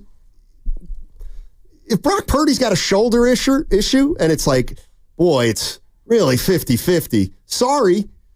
Well, I'm not playing. Okay. I'm just not. I hate to hear that, in this but league. I get it. Why do you think Ayuk didn't want to come back for $14 million? And I'm serious. It's not our money, Stoney, but my goodness, how better is his story of him being, like, how good could it be he's hurt? But my goodness, at least he got paid. Had he not got paid, oh my God, he probably never would get paid. You know what I mean? Yeah. So you're right. Now you got me thinking if I'm Purdy, there's a lot of chicken or conversation to be had. Do I risk the biscuit? Sean in San Francisco. What's going on, Sean? How you doing? You want to talk about Fred Warner, who's been playing on a fractured ankle. What's up, Sean? How you doing? I'm good. Good afternoon, fellas. I just want to talk about Fred's mindset and why he might have spoke on his ankle injury. I don't think it has anything to do with him calling his teammates out. Maybe he just wants to light a fire under some people to make them play. But I think it has more to do with saying, why is our defense at this level? Why are we getting gashed? Why are we getting destroyed? Why are we allowing teams to put up this kind of points on us? And he's taking accountability like, hey, I'm out here one-legging it. I got no backup, no Bosa. Lenore's hurt. Everybody's hurt. I'm trying to bang it out solo. I'm not trying to call out anybody. I'm just letting y'all know where our defense is at. So I think that's fair. I think's going on with Fred. I think that's fair. I mean, if I'm a star player and people are starting to say you're not playing to the level that you normally played, and I know damn well I'm playing on a fractured ankle, I'd probably tell them too. All of a sudden now we have a reason why Fred Warner hasn't been as good in the last 7 weeks as he was in the first 4 weeks, maybe. But I'll tell you this, the flip side of that, if I'm a teammate and that comes out, now that's public knowledge, and reporters are nobody can judge you. But Steiny, now that that's out there, it's almost like it sets a bar. And I'll just use Trent for the example. Their bodies are different. Their ages are different. I get it. But if I'm sending the message that I'm at work dealing with a headache and Steiny has the same headache, but he's at home, you know, I think if I were you, I'd feel some type of way about, like, what about the flu? What about the flu? Well, they'll send you home nowadays with that. They don't even, I got sent home. But I hear you. How about this? We're never going to know what the real is, but there's a Rubik's Cube worth of scenarios to where it could come up to where this team, guys are at different junctures of their career, different things are at stake. And if you want to say, and I'm not going to know, I just don't feel like this information coming out makes me feel like they're a tighter unit when you got 4 or 5 guys that are iffy. And when I say iffy, truly hurt, but are they going to the extent to risk it like Fred Warner, the captain, is? My feeling on this season with the injuries is I'm completely separating the first 10 games from Green Bay and what may happen in Buffalo. I don't blame the injuries for why they were 5-5. I don't blame the injuries for why they were 5-5. I made a list of all the players who've been healthy for the first 10, 11 games, and it's far, far, far more than the players who have been hurt. Okay, so now we're 5-5, we've underachieved, and boom, now we do have 3-star players out. Purdy, Bosa, and Trent Williams. Okay, well, you're not going to beat Green Bay with a backup quarterback in Green Bay. You're just not. Now you go to Buffalo. You may have to go to Buffalo with a backup quarterback and no Trent Williams and no Bosa. You're probably going to lose that game. And if people want to conflate what's happened the last 2 weeks and say, well, it's been that way all season, that's where I say, no, it hasn't. No, it hasn't. You've really been hit hard by injury in week 11. But the problem is, when you were essentially healthy, only missing McCaffrey, you weren't doing anything. You were 5-5. This is what Kyle Shanahan said about Fred Warner's performance before Fred Warner told the public today that he's been playing on a fractured ankle. Take a listen. I still think Fred's the man. I think Fred's playing at a high level. I know he had more missed tackles than he's had. You know, I think he had, I want to say 4, which is too much for anyone, way too much for him. You know, so obviously he can do better in that way, but Fred's still playing like one of the best linebackers in the league. So I know he's got a real high standard. So when he has something like that, it's going to stick out. But Fred's still playing like one of the best players in this league. I can't wait to ask you this question. It might be text of the day. For me, it is. And I want you to answer it, Steiny, and only the way you can fashion you can. From the 9-5, why even let the Bills know you're hurt? Because now if I'm Buffalo and you're out on the field, Steiny, I'm coming at you. Of course.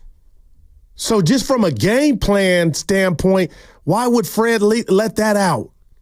Because the need to explain why he's fallen off is important. Man.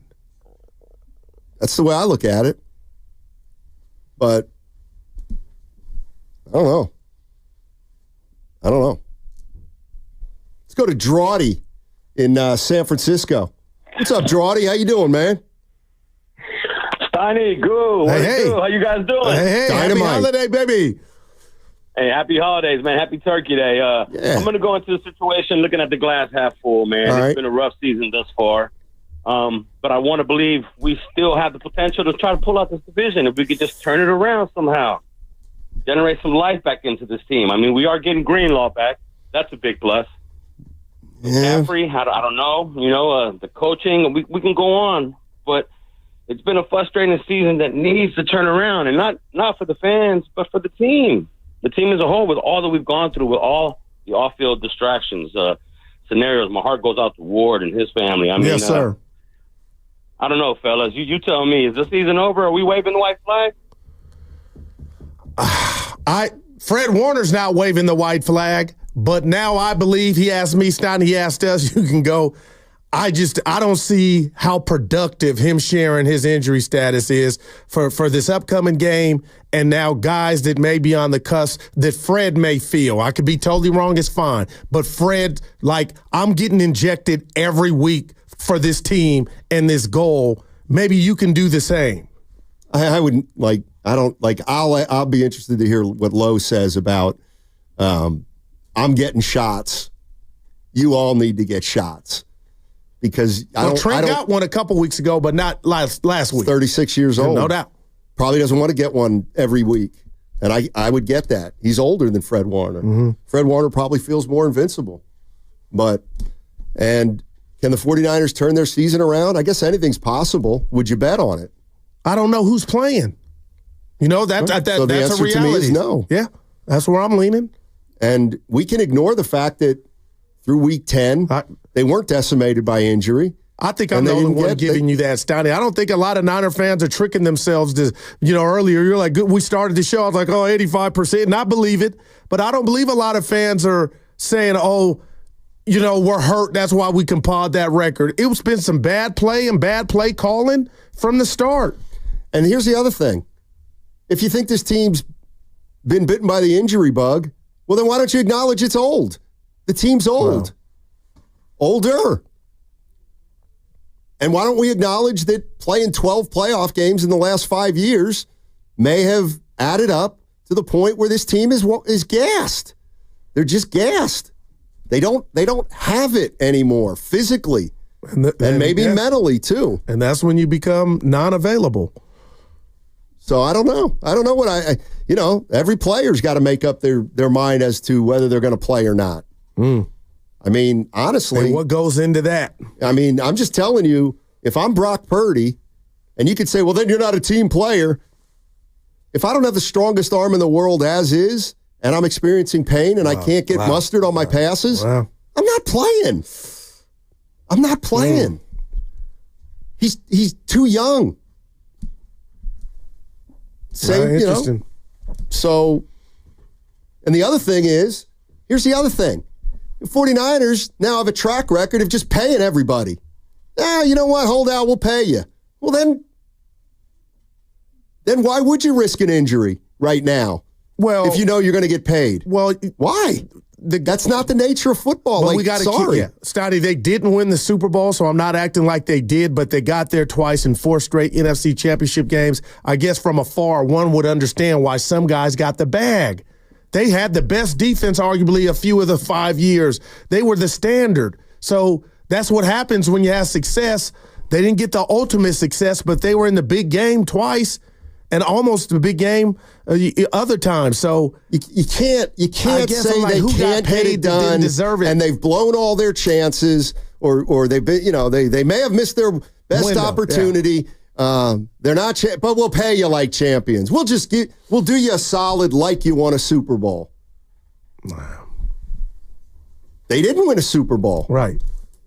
And they still paid guys to get back and be a part of getting back to the game, which they did and still didn't close it. You think Trent Williams is as hungry now as he was 5 years ago? Well, he don't have a Super Bowl. I would hope he still is, especially now with Tom winding. I don't. With his career winding down. Yeah, I don't. I think it's hard to maintain your edge. I'm not being funny. Just real quick to that. Do you think if he did, he would be more open to getting a shot again? Or you didn't even use that in your metric at all? Like if he's not, that the desire is not there. Again, what's the incentive for Trent Williams to get a shot right now? His money's guaranteed. They're 5-6. I would hope to get to 6-6 and make a run. Okay. And but I see what street you're on.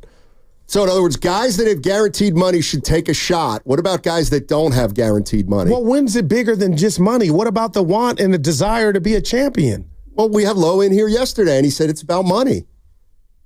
Oh, that's a guy who played the game. Okay, let's say this. Keep it real about that. Is it about money with Fred, who could have easily said, hey, I'm done. I got a broken ankle. I'll come back later. Maybe he's playing and he's paid. Okay. So that's Maybe a desire. That's Fred Warner. Right. You think Bosa's got the 1-2 like Fred Warner? No. Okay. Well, then he's less likely to go to the extent that Fred Warner's going.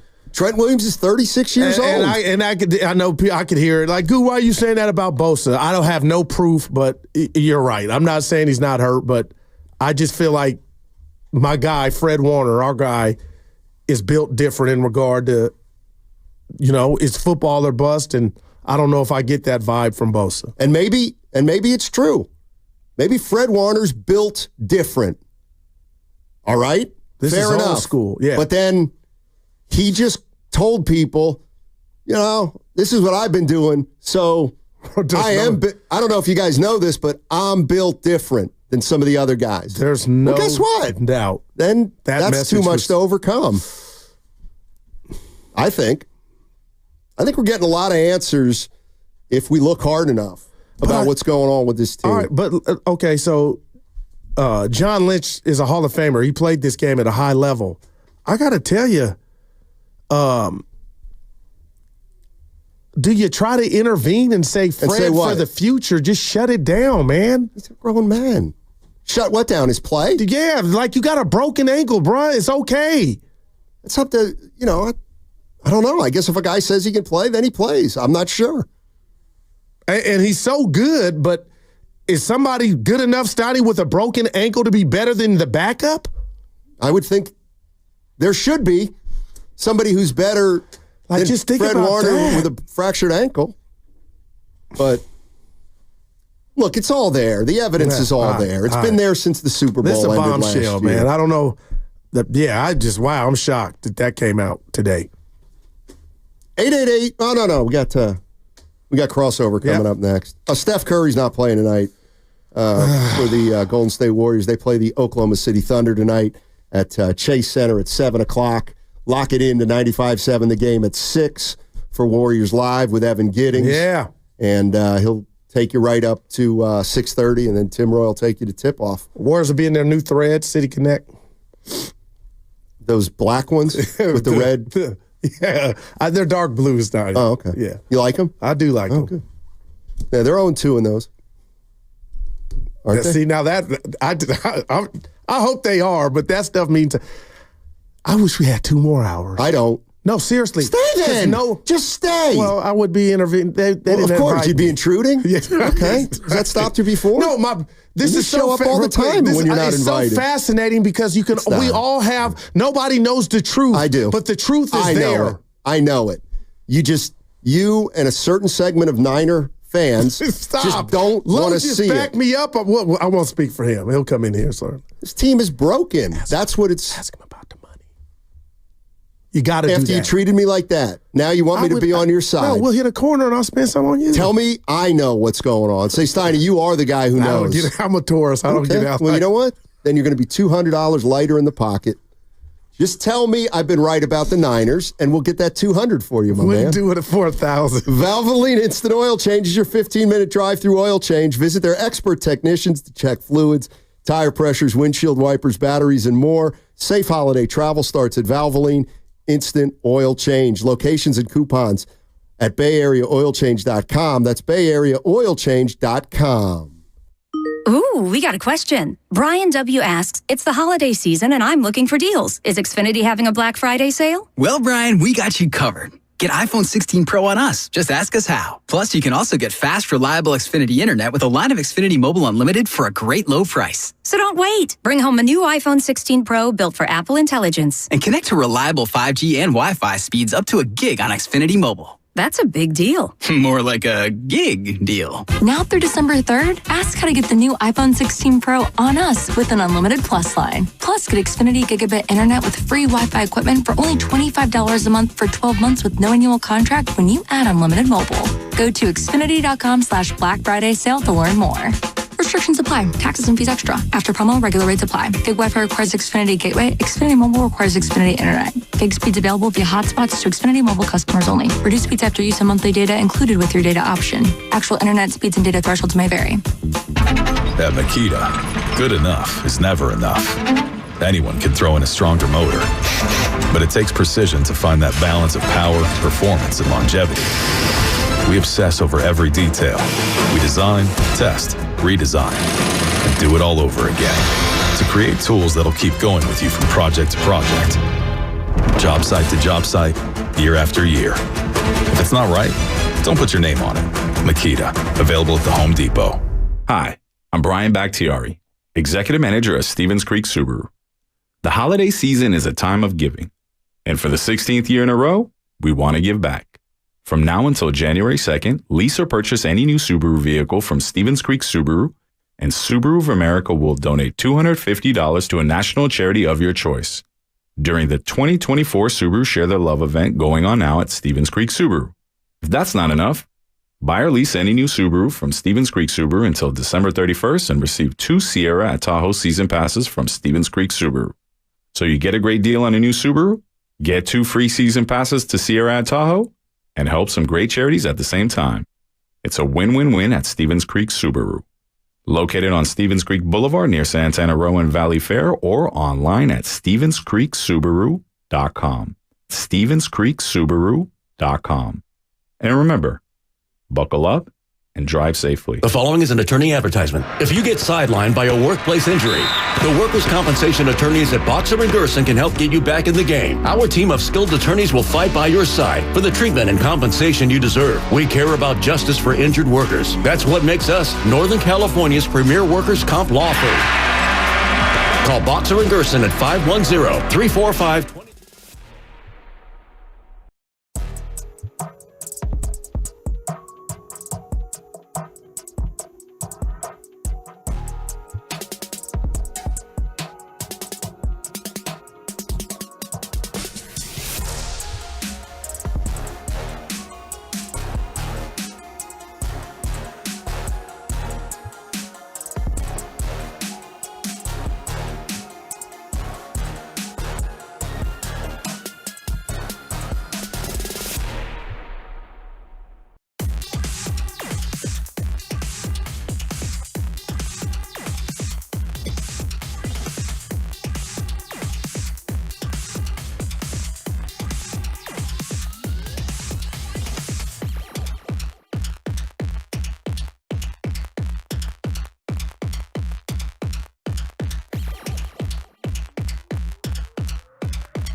Together at 1:45 each and every day, only on 95.7 The Game.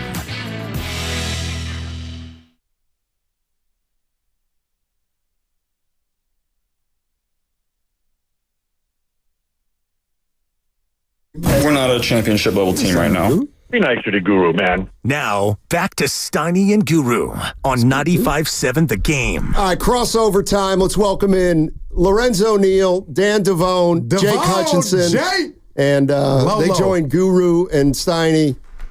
I got to start with Low. Big news. Fred Warner told reporters today that he's been playing with a fractured ankle. Yeah, I mean... What do you think? I've seen it happen. I've seen guys play with turf toe every week in and week out. I've seen guys play with all kinds of injuries. I mean, does that surprise me, or does it make me like, wow, is he doing something that you don't see that happens in the league? No. Well, I guess what I would wonder is if it happened week 4. So clearly a reporter went up to him and said something like, you haven't seemed to be the player. You know what I mean? You had a great first 4 or 5 weeks. Is there a reason maybe you've slowed down a little? And he probably just told him the truth. Like, I'm playing with a broken ankle. So my question is, like, why now? And is there a message behind it? Well, I think that you have a lot of guys that, that something happens and people are like, man, hey, what's going on? You're like, are you hurting it? Shoot, yeah, man, I've been getting a shot every week and playing with a jacked up ankle. And you really and go into details and just let it out. And also, I think it's a message that you say, hey, look, here's a guy, but everyone knows. Don't think that everyone in that locker room doesn't know that Fred's been playing injured. You're on the same team. You see when that line starts and you're getting the Toradol, Novocaine inside the ankle or whatever you're doing it at. I think that the team knows that. And I think it's just a message, too, that's saying, hey, look, this is who I am. This is what I'm going to do. I'm going to put my brothers first, and I'm going to go out there and sacrifice these things. Because he could have shut it down. A lot of guys can shut it down. A lot of guys can shut it down and say, and some guys do, and some guys don't. Fred's just one of those guys that say, I refuse to. I'm going to play. What do you think, Dan? I think you just stole like the first 20 minutes of our thunder for our show, man. Thank you. Did you swim today, Dan, before you go? I did. And this I got to be honest with you. I feel like I'm in a hot tub with a bunch of dudes. Oh, wow. No. That's never good. Well, I'm just saying. Get out, Dan. We got like 5 guys. I've never been this close to another guy for this long. Sorry, Jake. The visual. Good. We're going to get to know each other real quick. Wow. Yeah. What are we doing with Fred Warner? I mean, come on, man. This is getting a little silly when you're talking about the Niners. But now we got nothing to talk about for the first 20 minutes. But there goes. Right. Thanks, Steiner. Yeah. All right, how much you paying Purdy? Is that you want to go there? I don't think if you're going to pay him, I don't think you have a choice. It's $60 million or whatever the market dictates. I don't think that's a reasonable price. I just think that's what it is. And if you're going to pay him, that's the price. Unless you want to play chicken and the season tanks so hard that you can leverage it with the draft and say, all right, maybe we draft a quarterback early. I don't think they go that route, but that's the only alternative I see. I don't know if I'm paying him 60. You know what, man? What's the rush? Why do we feel as though we got to pay these guys after 3 years? If you could redo Trevor Lawrence and waited another year, you didn't have to pay him. You didn't have to pay Tua. But I guess class organizations take the initiative. So we saw what happened with Ayuk. How bad would they have looked had he not got that contract? I think it means something. Some people could think differently. But the fact that he got his chicken, Dan, and then he was out, that hurts for the team. But, man, how bad would the Niners have looked had they been that cutthroat, which they could have, and had him play on that last year, and now his career's in jeopardy? There's no big payday. How better would they look right now had they not signed him? I mean, there it is, but... Low, I mean, where do you draw the line in regard to we want to be known as a cutthroat franchise, or we want to take care of our people? Do like Dallas, like Jerry Jones, man. Just wait. But that is just, but you can't do it. Oh, God. Yeah. You don't want to be Dallas. I mean, I actually look at it totally different, and it's harsh, but how would the 49ers look if Ayuk had gotten hurt and they didn't pay him? Like geniuses. I got you, right. Like, I'm serious. Right. I think that's what they should have done. At that point in the offseason, I feel like they should have either let him play on the 5th-year option. It's just like Tua. Or trade him. When Tua goes down with concussions, it's like, well, we didn't pay him. I mean, that sucks that you can be impaired for the rest of your life, but I'm pretty glad they're not bound to you for 45, 53 mil for the next 5 years. At least they didn't overpay Tua. Yeah. Tua got, and you got to realize, you say what you want, Tua in that system, he's a good quarterback. It's the system. This is a very, very quarterback-friendly system. Tua gets rid of the ball very quick. Go look at how they're playing right now. But that's not the problem. It's when he gets hit upstairs. When he gets, I get it. He shouldn't play. Okay. If I'm Tua, if I'm his family, I'm like, I think you shut it down, personally. But I'm just saying, he got his chicken. He's got his money, like you like to say. And they I wish I got mine, but go ahead, Lo. You didn't necessarily overpay him. And it was a situation where you're like, okay, I didn't overpay the guy, but I still have a quarterback that can win ball games for you. You look at Miami, they're right in the thick of things, and I think that you look at what's going on with Brock Purdy. Brock Purdy's a good quarterback. Is he elite, a great quarterback? I don't know how great he is, but I think Purdy services offense does a great job. I think he'll do better than 80% of the other quarterbacks if they came in this offense because he understands the offense. He gets rid of it. He plays within this system, and that's what makes him unique, and that's what makes him a great quarterback. Yeah. Because he's great for this system. We were organically having a conversation about the Niners and how far do you go to the edge to be there for your team, and then this news comes out. And Dan, I've been around a few blocks. I'll never know the answer. None of us in this room will never know what's going on, if anything, in the Niner locker room. But if you think for a second, I'm not going to jump into Cadillac and not think Fred Warner was sending a message to tell all of a sudden with his resume that he's compiled with stellar play that I'm going to let you guys know, the media, that I'm getting a shot that we talked about yesterday every week and I'm playing on a fractured ankle and I got a quarterback who's nursing the shoulder and we know he's hurt, it's legit, boasts a couple hips, we don't know what's going on. There's no doubt I'm going to my grave believing he's saying, how bad do you want it? I'm getting shot up every week. Trent, you did it 1 week. You didn't do it last week. We're running out of time. And I'm okay with if I'm wrong, but I feel like that's why he shared and divulged that information. And if he is, it may be. It could possibly be that, hey, look, he's sending a message to the team to let them know, look, I'm getting the shot. But for me, that's the only reason I say no is because everyone knows he's getting that shot. Everyone in that locker room knows that this guy's been getting shot up every single week. Now, if he's sending a message to the media to say, look, everyone's talking junk about me. You guys, okay, you're talking junk about me, and maybe he's just talking about himself. He's like, I'm hurt, and I'm still out here playing and still out here balling, and I'm getting a shot every week for the good of the team. So he might be sending that message to the media because people are like, oh, what's wrong with Fred? Well, I'll tell you what's wrong. I'm playing on a friggin' cracked ankle. I'm getting a shot. I'm sucking it up for the team. I'm not quitting. And I don't think he's necessarily has to be calling anyone out because you know who Trent is. When Trent puts his hand on, he's called the eraser. We call him the eraser for a reason. This guy is a premier offensive tackle who slipped a little bit. I mean, you're 35, 36 years old. You're going to slip. And Trent still, but I guarantee he's still top 5 tackles in this league. So he's had some slippage. But at the same sense, it's like, do I go out here and say, do I jeopardize 2 or 3 more years, go out here and mess my ankle or knee or shoulder, whatever I'm ailing? Do you want that from this guy? What do you need this guy to come back healthy for next year because you still have a lot of talent on this team. It's about, dude, let some of these guys rest to get them ready for an offseason to say, okay, take care of your body this offseason, get some rest, and let's start this thing back again. I just don't know. I'm not in that locker room, but without a doubt, I know Fred Warner. He's a guy that's tough and a guy just saying, hey, look, everyone's saying, what's wrong with Fred? What's wrong with Fred? Man, my ankle's jacked up and I'm taking this shot. You want people to kind of know that, to say, look, I'm still out here playing in spite of having a busted up ankle. Yeah, I think if he's got a message behind it or is just kind of take it how you want it, inferring that maybe some other guys don't want it as much as him, then they're done. You know what I mean? If in that locker room there's some guys that think some guys aren't all the way in, then they got bigger problems than just being 5 and 6. Without a doubt. And that's a great point. If this is about a guy coming out, calling out guys and saying whatever, that means that locker room is broken and it's frail. Because that means you're saying, look, shots fired. Hey, I'm playing. Why aren't you guys all playing? And I think Fred's not that type of guy. Now, if this was a Greenlaw maybe, or I don't, Fred's just a class act guy that I don't think he'd be like, I don't think he wants to go Terrell to big. Owens would do it. Right, okay. Yeah. Antonio Brown. I don't see Fred going up to Trent saying, man, I don't care, man, take the shot. We need you this week.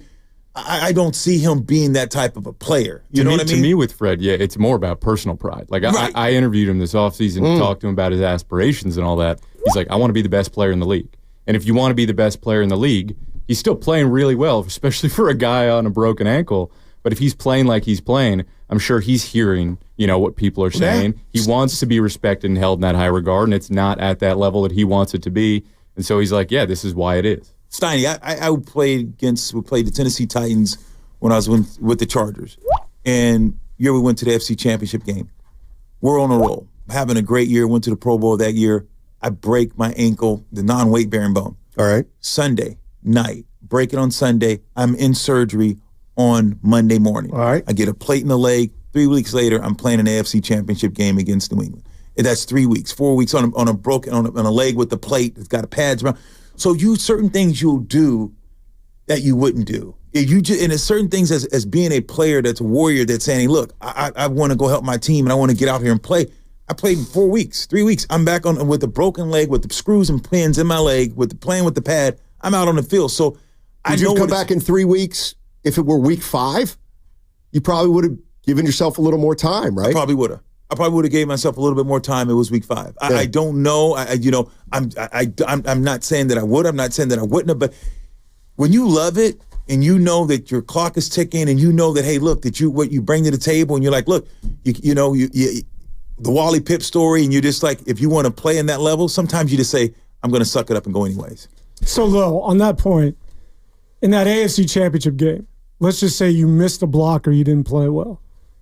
At what point, and this relates to Fred Warner, are you hurting your team? Well, no, if they're going after Fred Warner, they're not going after him, but they're saying, hey, man, you guys missed 10 tackles and you missed a lot of tackles and you're not playing well. And I know you got to suck it up and you do all the bro talk and you headbutt the wall, but at what point do you just start saying, you know what, this is why? I know I don't want to necessarily share this with the public, but my man, I'm playing on a broken leg and or a fractured ankle. There is a point in time where you suck it up so long and then people just constantly on you. You have to let them. It's just like, because you have your pride. People are like, what's wrong? You're slipping. You're losing it. No, I'm playing on a bomb leg. So you do have to get that out there, so especially when you know who you are and people say, hey, what's wrong with this guy? Hey, let me tell you what's going on. I'm not going to call out the guys up front that's not keeping me clean, and I'm taking on 280-pound, 300-pound offensive guards because they're getting to me, and now I'm taking on linemen, which I shouldn't be doing. You have to let those guys know, hey, this is happening. This is what's going on. And it hurts. And you saw LT at AFC Championship. People called him a quitter, all these different things. I'll never forget it because he's on the sideline and people were talking about LT. Man, it's like, you know how much that hurt that guy?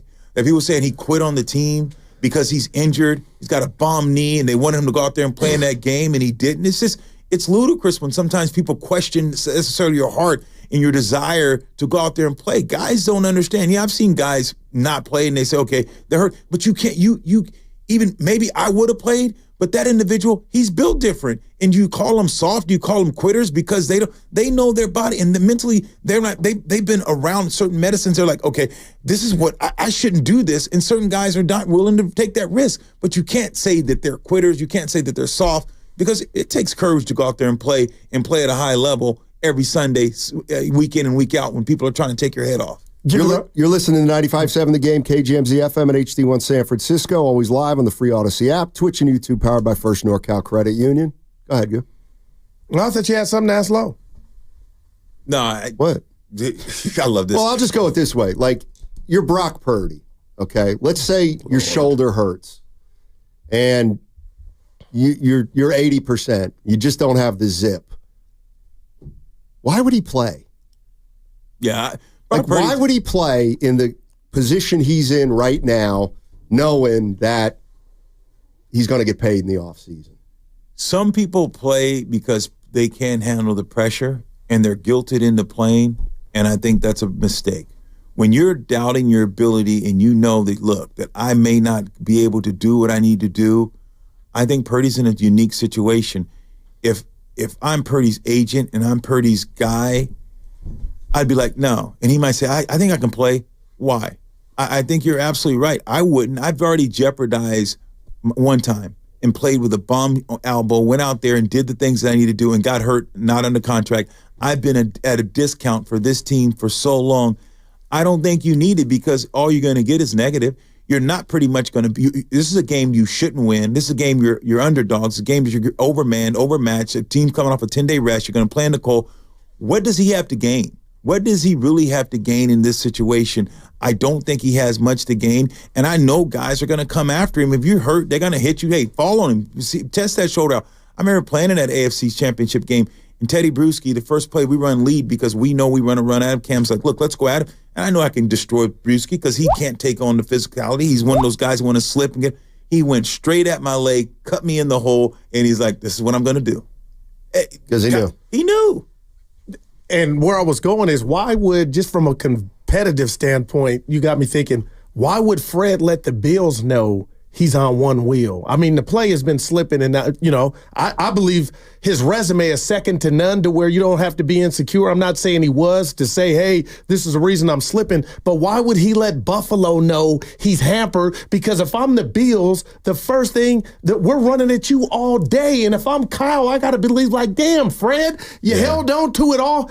Why now? That's just it's kind of crazy. I think it's like Lowe's saying at a point where, there is personal. It's personal pride. And there is criticism, and there is knowing what you want to be and you're not there, and just letting people know why you're not at that level. I think with Fred, they're going to attack him either way. That's what teams have been doing, is they know if they double team Fred Warner, let everybody else try and beat you. I think they're going to go at him if he's hurt or not. And I think you can see on tape that he hasn't been the same. Okay. I think they're going to go at him. What if you were dealing with something, and God forbid, something's very serious, and mentally it's on your mind, and you know that it's something that maybe you don't want to talk about, and it's like it could be life threatening, and for those 2 days, and you don't know, hey, you got terminal cancer, and they're giving you 2 weeks, and you're like, you coming in for a test, and they're going to tell you 2 days, they're going to tell you, God, we saw huge masses in your body, and you're coming on the radio, and your mind is not set. You cannot. You totally understand. You are not going to be able to function at a high. Here.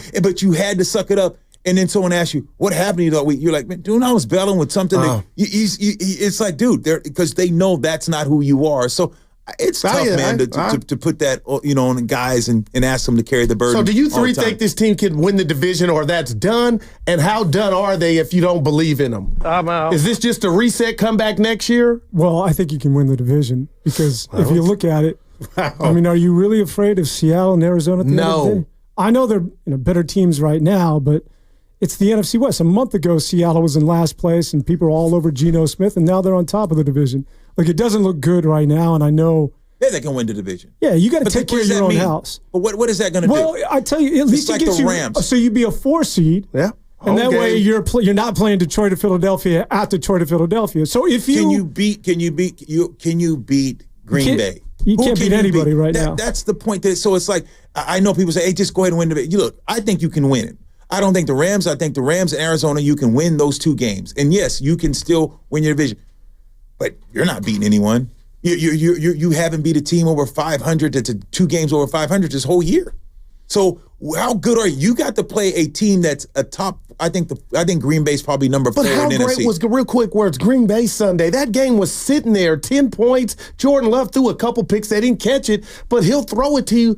It wasn't just a knock out the first round. So if you're a bit healthier, feeling better about yourself, I don't think Green Bay scares the Niners with their skins on the wall. If you're the Chargers, and you get in the playoff, you know you can beat just about anybody.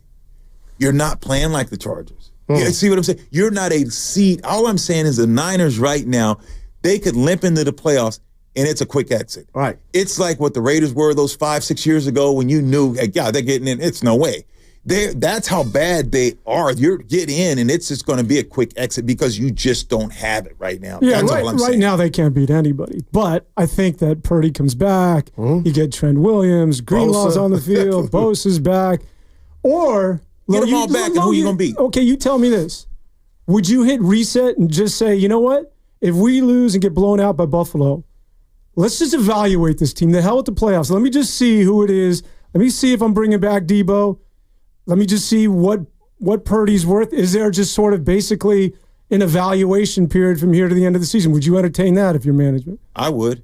I would entertain it for several reasons. One, I'm like, what kind of talent do I have? Because right now my talent doesn't fit my scheme. You have a defensive scheme right now that you don't have the guys up front to execute this. You can't sit and play that wide 9. You do not have the talent to go out and play this. You got to think about what you're going to do. Shanahan and John Lynch, this offseason, they got to sit down and have that heart-to-heart to come to Jesus, because you got guys, a Hargrave, who's a great pass rusher interior, but he can't sit and play a 3 technique because he gets pushed off. You got to create a new line of scrimmage. Your guys that you have does not fit this system. So you're going to have to make some decisions regardless. Are you going to stay with this defense up front? Or are you going to say, I have to evolve and change my defense up front? That doesn't sound like a quick fix to me. But you have to, it's a quick fix because you have guys that can play a different type of defensive front, but you don't have the front that you're asking them to do right now. They can't execute it. You got to get different personnel to execute what you're doing. All right, gents. Yeah. That's going to do it. I got to get to the kitchen. You know what I'm saying, Lo? Oh, my God. You going to ask Lo about the Iowa U? About what? The 200.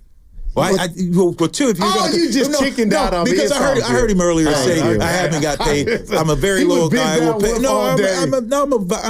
loyal guy. I'm a paid. But, just like you didn't really do full push-ups. He challenged me 50 push-ups yesterday on there.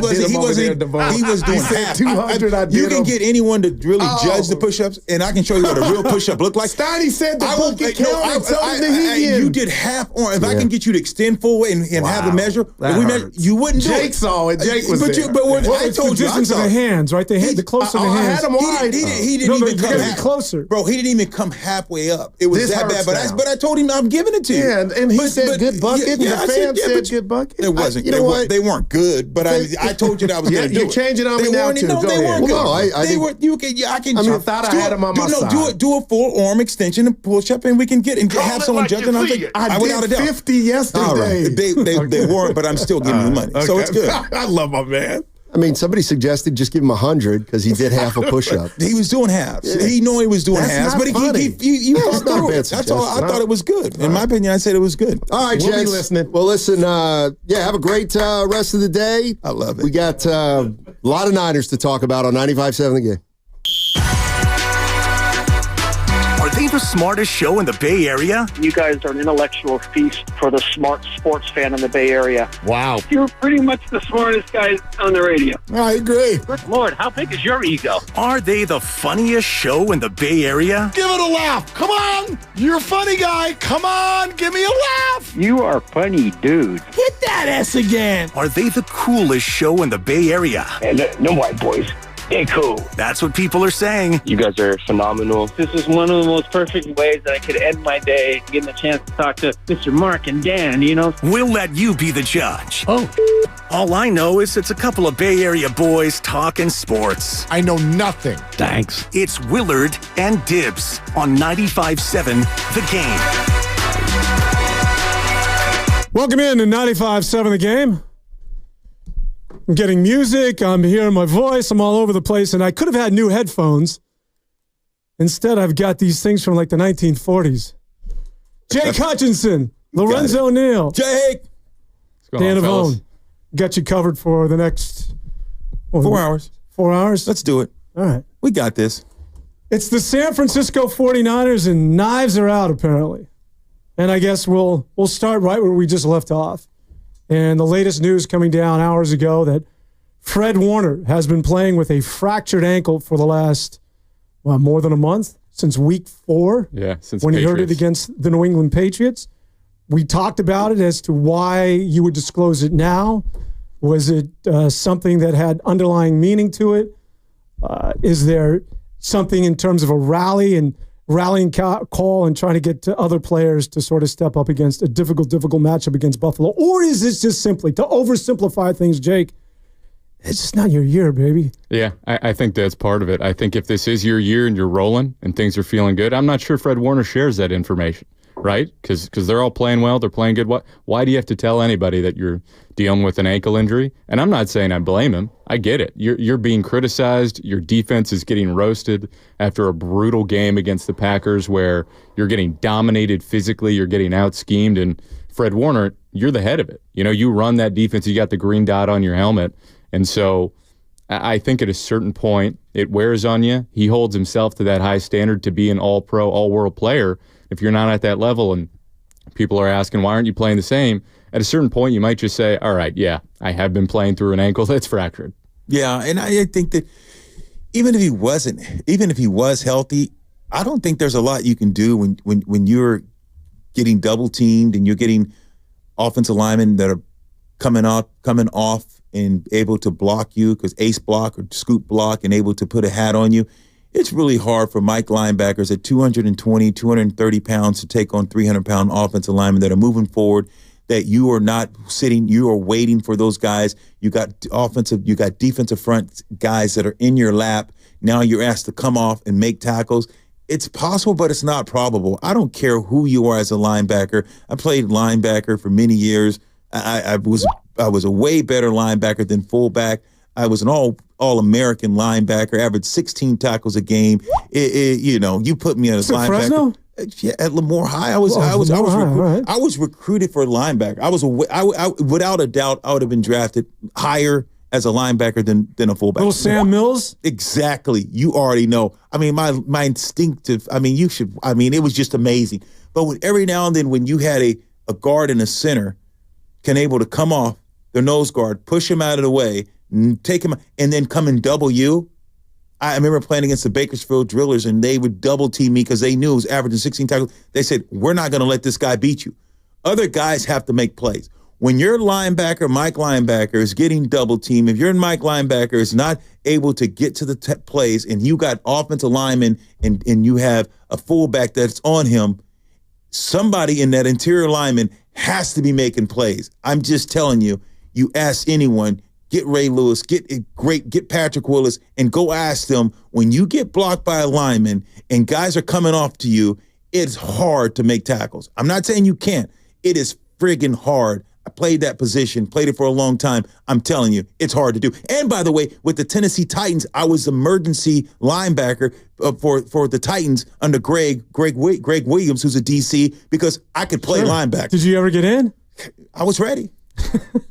Well, just since we're talking high school days. In college, I played at Fresno State, played linebacker a couple games. Yeah, I was a linebacker in second grade.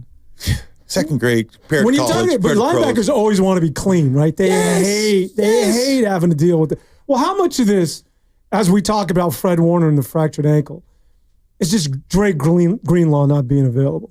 I think that's huge. Greg Greenlaw, what he did, he covered up a lot of things, and that's why Fred loved him. You see, because, hey, look, Greenlaw could make plays. If Fred's getting doubled, if things happen, Greenlaw was a guy that could come in and make things happen. But this is more than just about Fred's ankle. This is just about a team, man, that's not playing well up front. They're not playing well in the trenches. They're not playing at the second level well, and it's tough. And that's why Green Bay, and that's why teams have ran the ball with consistency on the Niners. When you can run the ball and run the ball down your throat and there's nothing you could do, it's the reason why the Niners got to put 8, 9 guys in the box at times, because you can't stop the run. That tells you there's a problem. You can't sit back and play 2 safeties and 2 deep. What does that tell you? Go look at it. It's a problem. No question. And it's tough. With no Dre Greenlaw, it goes beyond what he's physically capable of. That guy, we talked about it. He's a lunatic on the field in the best way possible. That energy matters. And when you're a team that is doubting yourself a little bit and you're getting,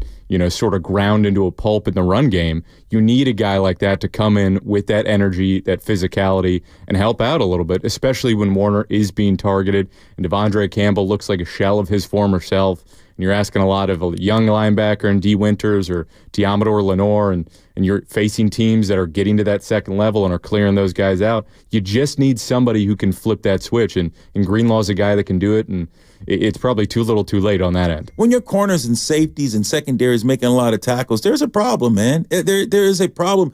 It doesn't. They don't get paid, and that's what Deion Sanders said. I don't get paid to tackle. and sometimes in these schemes, and he's right, but he's wrong, because you do have to make those tackles when called upon.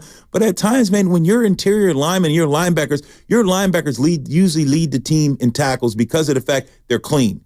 Your linebackers, go look around the league, and defensive linemen usually don't lead your team in tackles. It's the linebackers. But that means you got to do your job. You have 4 defensive linemen down or 3 defensive linemen. Their job is to keep one of those linemen clean, to keep them off the linebackers, so linebackers can run downhill and scrape and make plays.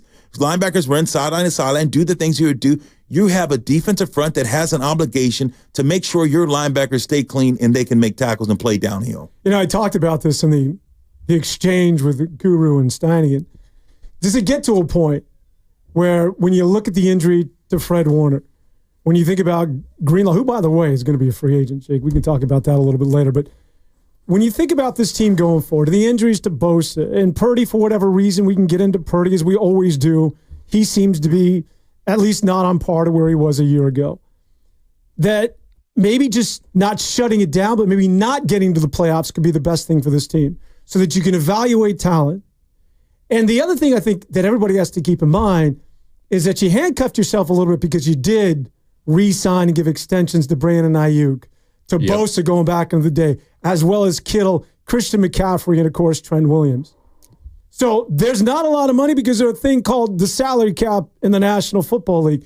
You have to improve your draft status.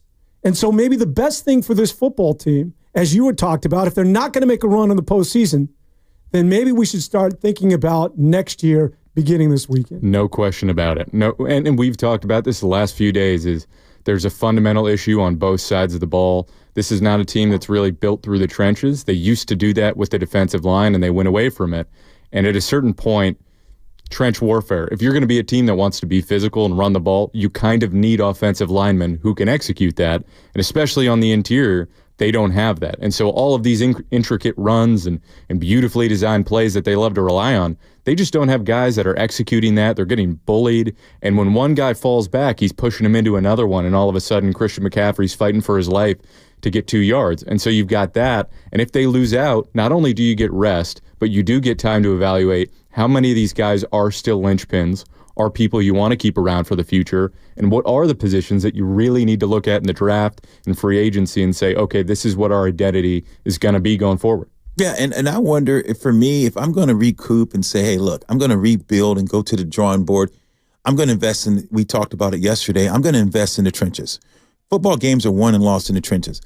I think that you look and see, what can I get for a Debo? Can I get a 3? Can I get a 2? Can I get a second-round draft choice for a Debo? I gotta see what value I have for my players, because you have to look at. I mean, I know we talk about this a quarterback-driven league, but I'm gonna tell you right now, I think there's running backs now in this league that is worthy of the conversation of MVP. Saquon Barkley, Derrick Henry.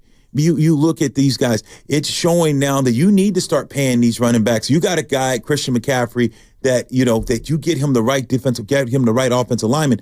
You know what he can do.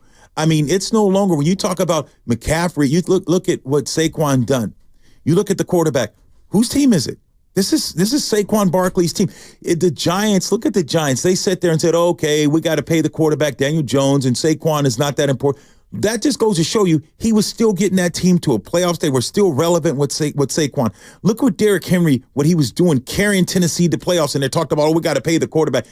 It's foolish. These talking heads that talk just about quarterbacks, you're out of your mind. They don't know what they're doing. Analytics, you can't pay. Look, you do pay the running back, and they need to be in those same conversations when you're talking about paying receivers. When you look at a receiver, receivers got to beat a guy, a corner and a safety, 2 guys. A running back's got to beat a lot more guys. Yeah, you can say, we can just do it, plug in a guy and plug and play. The durability, yeah, for 1 or 2 weeks or 3 couple weeks, yeah. But you're talking about long haul? It's now, and I think that you got to start saying, if we respect McCaffrey the way that we believe that he is, get him the right offensive line, and this guy can be unbelievable. You've seen the kind of runs and what he can do in the passing game run. That's why I think that this league is getting ready to be flipped, and you're going to see running backs starting to get paid. You get McCaffrey the right type of line, and you get those guys to be able to do the things that they can do for McCaffrey.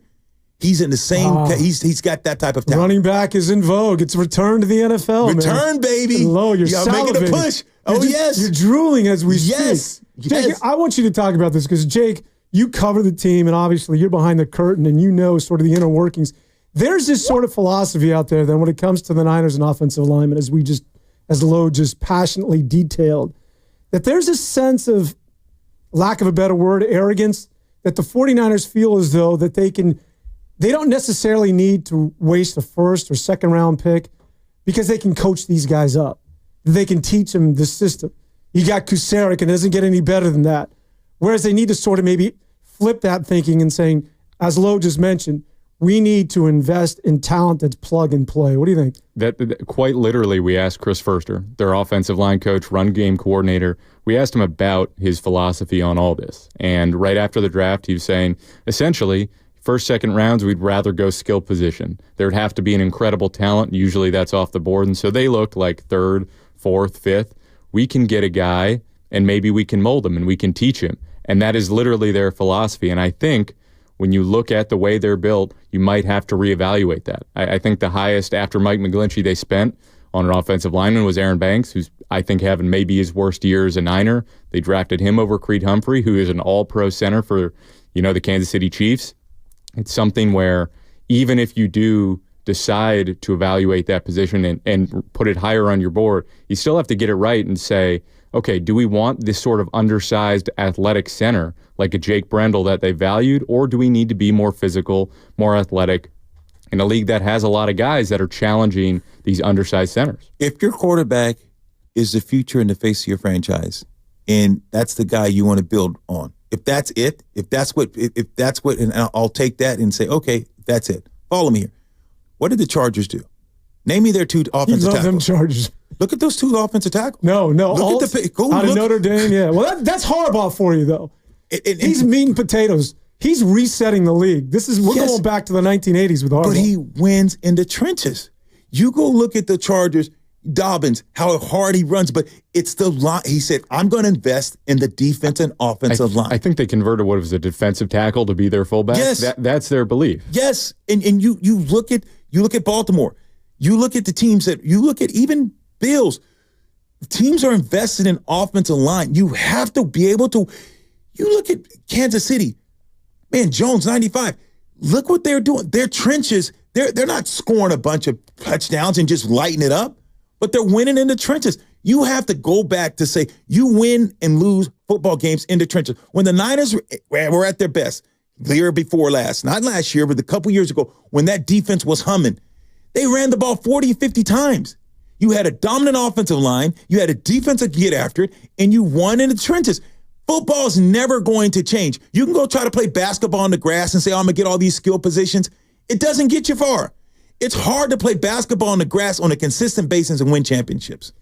And it looks as though, as we had talked about, that 3 yards in a cloud of dust and that mentality, what's dying is the spread formation in the NFL. And you know how things are cyclical in this league, and it just looks as though, give me a 2 tight end set, maybe even bring back someone like, you got any eligibility, a fullback? But like you said, it's simple. It's coming back now.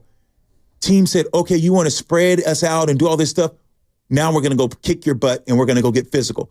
That's where the Niners were making its hay, and that's what they were doing. They said, we're going to do gadgets, but we're going to be physical in the trenches, and we're going to win football games. Go look around the league now. These physical teams right now, you run the ball, play physical. Baltimore, Kansas City even run the ball. Go look around the league. Look at Detroit.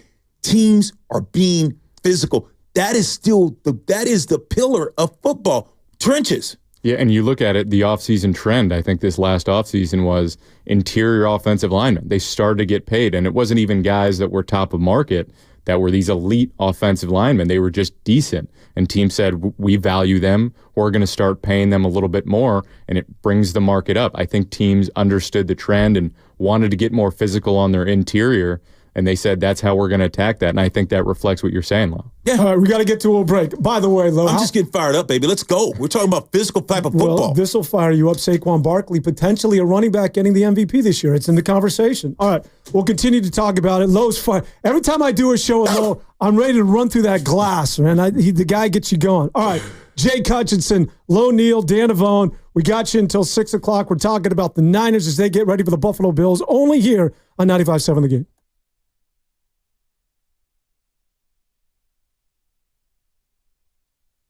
In Turkey.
Now, back to Willard and Dibs on 95.7 The Game. In for Willard and Dibs, Lowe, my man Jake Hutchinson, Dan Avone. We're streaming live on Twitch and YouTube. Head to twitch.tv/957 The Game and youtube.com/957 The Game to watch us live. If anyone swears, you get to hear it. Subscribe to the channel for all 95.7 The Game content on Twitch and YouTube, and make sure to hit the thumbs up button on YouTube if you like the show, powered by First NorCal Credit Union. You want to take a call? Or you want to talk more about the running backs in the NFL? Let's take the call. And we can run back. We got some time. We got 4 hours. I don't know, Jake. You think Mike in Santa Clara is coming strong? Because if he's not, man, I got a quick hook here. I'm not like Granny, man. I'll run you if you don't come strong. You should. Let's go, Mike. What do you got, buddy? You know I'm going to come strong. Hey, you know what? First off, Lowe, it's great to have you back on the line again and everything. I don't understand why you're not a Hall of Famer yet, but you need to be there, man. Thanks, brother. Love you for it. I just got to say that first. Yeah. Hey, so with the Niners, I feel like, at this point it's going to be, and I hate to use the word, it's a tank kind of season. Okay? You have the injuries, you have everything, you're still going to play your players, but how long are you going to play your players that are still in there, that are not hurt, not injured, and what are you going to do with Brock Purdy? Do you sit him out for the rest of the season? We still technically and mathematically still have, an outside shot of winning the division, and I just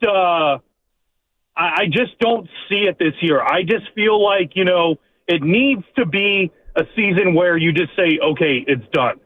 I'm not blaming Shanahan. I'm not blaming anyone in this case. It is injury prone, but you still are in the NFL. You're still an NFL team.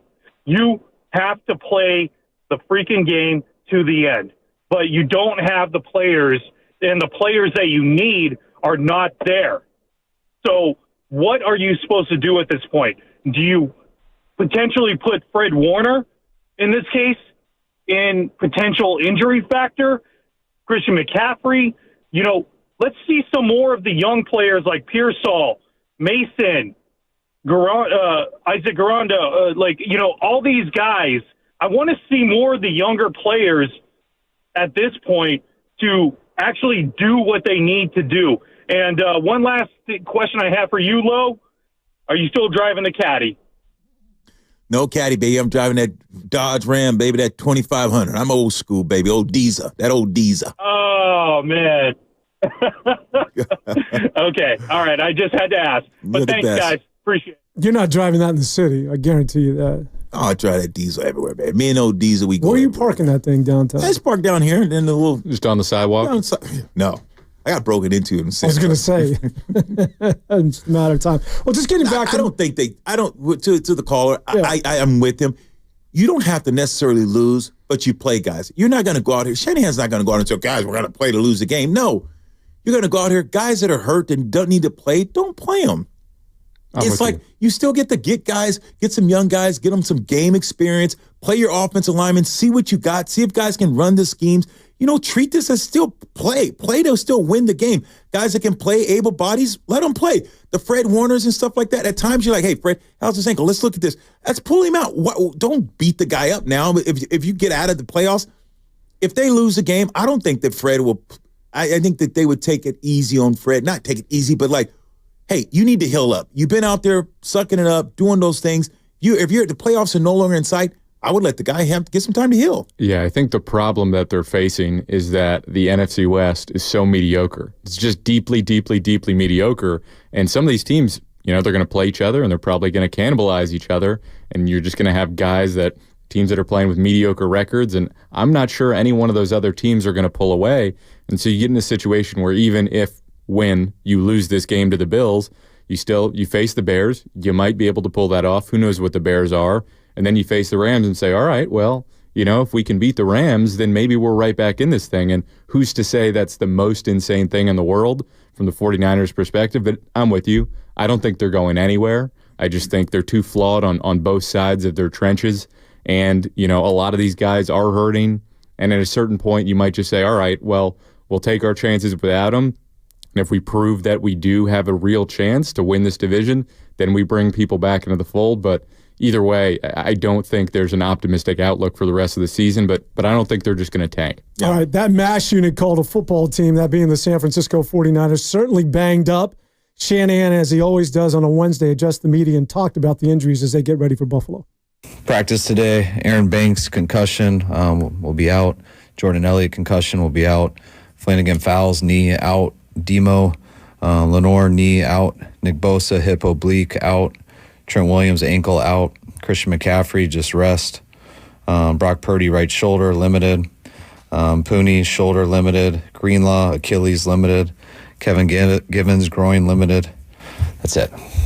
Lenore, what was the diagnosis? He just banged knees. Is it long-term? I know he's out today, but just is it concern that it could be long-term? He can't go today, but no, we're not rolling him out for this week. Hopefully he'll be able to go tomorrow. As far as Brock, I think he was limited last Wednesday. He didn't do any throwing. Will it be like that, or will he actually be throwing the ball? We'll decide when we get out there. Jacob County's out of the protocol? Yes. Kyle Daniel Jones signed with the Vikings today. It was been reported that I think that you guys may have had some level of interest. How would you describe your guys' interest in him? We discussed it. Yeah, that's about it.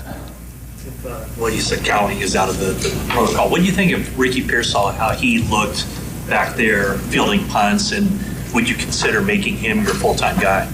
I thought he did a good job. We didn't consider making a change or anything. Jake's healthy, he'll probably go, but we got two good options there. Ricky did a real good job. I know you guys are off tomorrow, but how much work will you put in despite it being Thanksgiving? We're not off tomorrow. You're not off. I don't know anyone who gets Thanksgiving off. You start a little bit earlier, you cram a lot in. There's less time in between. Everyone has different ways to do it. But I don't know anyone who gets it off unless maybe you have like a Monday night game, you have an 8-day week, maybe you could do that. But you just start a lot earlier, you get the players out, you usually don't watch film right after. You usually pick that up the next morning pretty early. So did you ask when I get out? I didn't know if you were working. I knew you were going to be working, but I didn't know how much. No, we usually, we cram everything in and the players get out earlier, so it allows us to start. We usually do on Thursday nights our red zone. We prepare for our team meetings and everything that we do Friday morning. But everyone gets out, tries to be home with the family by 5. I usually get home around 7, and they're all mad at me. And then I eat my dinner and get back to the red zone.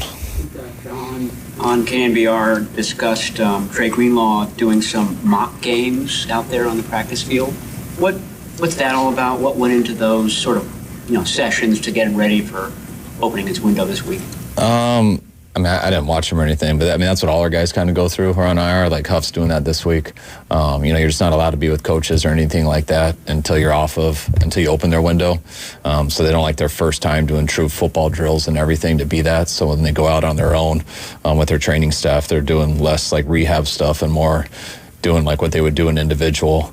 A trainer taking them through that, doing the reps of what they do in practice. They try to get a normal practice weekend so they can get their yards, all their output and input, whatever it is, for the GPSs and everything that they do in a normal Wednesday practice to see how sore they are on Thursday. Then they do that same thing on Thursday to see how sore they are on Friday. Then they try to have a workout on Sunday to see that. And they do that, and then we open up their window, and then they have 3 weeks to go through that before we can make a decision. Signal that Hufanga's window might be opening up soon as well. It signals that it's got a chance to. Fred, after the game, said he didn't feel like the defense was prepared for some of the Packers run looks, and then it's out there and that's an indictment of the coaching staff and Sorensen. Is that a fair characterization of what happened, and were you disappointed with the level of preparation? No, not at all. They did two new runs that they hadn't done before. They're not new runs, they're just formations, which happens every week. That's all we really do. We could try to come up with a new formation around the same run and try to get guys to take the bait on something, and they had a new one and they took the bait twice and got our guys out of a gap, but that's every week. How much of a lift do you think it's going to be to get Dre back out there? We'll see how it goes. So, it'll be awesome just having him on the field today. We love when Dre's around, whether it's on the field and meeting rooms, he's 100% ball. Everyone loves him in here, and just watching him fly around out there today will be real fun. Coach, after watching film from the past game against the Packers, knowing that you're preparing for Buffalo, what have you kind of reflected on when it comes to the miscues and the self-inflicted wounds that you're kind of harping on in practice, if any, taking it to Buffalo this weekend? There's not much secret to it. We got to tackle better. We can't turn it over 3 times on 3 drives in a row. The penalties that we can change, a couple pre-snap penalties, 112 on the field, 1 bad holding that we had. Those are the ones that we got to fix. With the weather possibly snowing, how does that impact your plan, your scheme? Do you have to do extra preparations for that contingencies, or you just shift on the fly? No, you got to have an idea of how the game's going to play out and how it's going to go, which you do in every situation. You have an idea of that if you have certain guys get hurt. You have an idea of that if the weather always changes. When you go into it and you hear that it could be the weather that it is, you take that in your mind a lot, understanding how the game can be. But you don't make a full game plan for that, because I've listened to plenty of weather reports that change that day too. So you got to be ready for anything, just like you are with injuries, but we fully understand what the elements may be. Since CMC came back, you're not really using Garendo or Mason that much. I think 7 carries combined in 3 games. Is it their ball security issues is an issue, or is it just the greatness of McCaffrey precludes them from getting on the field? No, I just think, even when Mason was going a ton, we didn't get Isaac a lot, So, we're not just a big 3-man rotation team, especially when you have a solidified starter. We're not trying to get Christian off the field more. We want to keep him fresh and keep him at his best, but Christian's also a guy who gets better as he goes. He's a guy who feels a lot more comfortable being out there. I also don't think the way these games have gone, we didn't run the ball much last week at all in general. So not many people, I think we got 14 runs. So when that's the case, you're not going on long drives. You only have 13 plays or 14 plays in the whole first half, with one of them being close to a 2-minute drive, the others being 4 and out. It's just not going to work out that way. Have you talked to him in terms of just how he's feeling? If he feels like he's kind of has the same steps that he had in past years? And that first game looked like the second effort that he usually plays with was there. There just wasn't room to run. Yeah, I think. We haven't played that well these last 2 weeks, or we haven't got the running game going these last 2 weeks. Thought it was better versus Tampa. We just didn't get a big one. But the speculation on Christian, I think, is a little bit unfair to him. Christian's playing very well. He's playing his ass off. But to think a guy who misses an entire offseason is just going to be the exact same the day he gets back would be unfair to any player in the world, I feel like. Guys who miss off seasons and miss training camp, usually it takes them a little bit of time at the beginning of the year to get back into how they were the year before, let alone missing half the season also on top of that. So I think Christian's doing a hell of a job, but to just think him coming back in week 8 with not being able to do anything for the last 9 months or whatever it is, and to think he's just going to be in MVP form is a very unrealistic expectation. When you watch him, is it more physical things that he's still trying to get back, or is it just vision, or is it maybe a little bit of everything? I think he looks real good. I think he's playing very well. I don't think he's had a bunch of clean lanes. I think he had a couple versus, when I say a couple, I actually mean 2 versus Tampa. And if he hits those 2, which maybe is just half a step off just with seeing it, but you hit those 2 and it'll completely change yards per carry, which will look better from an outside perspective, but it won't change anything in actually what's happening. So to sit here and talk like he's struggling, I'm not going to do that at all. But for us to be disappointed that he's not exactly how he was or just right in MVP form, that'd be unfair with any player. Pretty matter-of-fact and direct approach in times when you're winning. I'm curious, do you think when times you're struggling like now, do you choose your words differently? Do you want to be the same guy every day, or how do you approach that? I don't plan anything really like that and I don't turn to page chapter 4 in a book and say how to act this week. I look at what's happening. I look at who we're playing. I look at every situation that it is, and that's the stuff I address. It's not a movie. I'm a football coach, and I address our team for the reality that we're in. And the reality that you're in isn't a story. It's what we see on that tape. It's what we do in practice. It's what our situation is with injuries. It's who we're playing. And that's really what you do day in and day out for an entire season. For preseason, off-season, to winning, to losing, it's really all the same. You just coach and will do everything you can to get everyone's skills right. As you look Christian seems like a guy that takes maybe his lack of production very personally. He sat in his locker for about 15 minutes after the game on Sunday. And do you have to talk to him and make sure that he's okay mentally? And that's what makes Christian great. I mean, Christian, I've told you guys, he's a psycho in the best way possible. I mean, Christian had a fumble there at the end of the game. No matter what I say to him, he's not going to forgive himself for a fumble for probably the rest of his life. He'll still be mad at himself for that. That's just how he rolls. That's his mindset and everything. I mean, you should see him in OTAs if he drops the ball and how he acts after that, and apologizing to us later in the day for a dropped ball in OTAs on period 1. So, that's what makes him great, and it means a lot to him.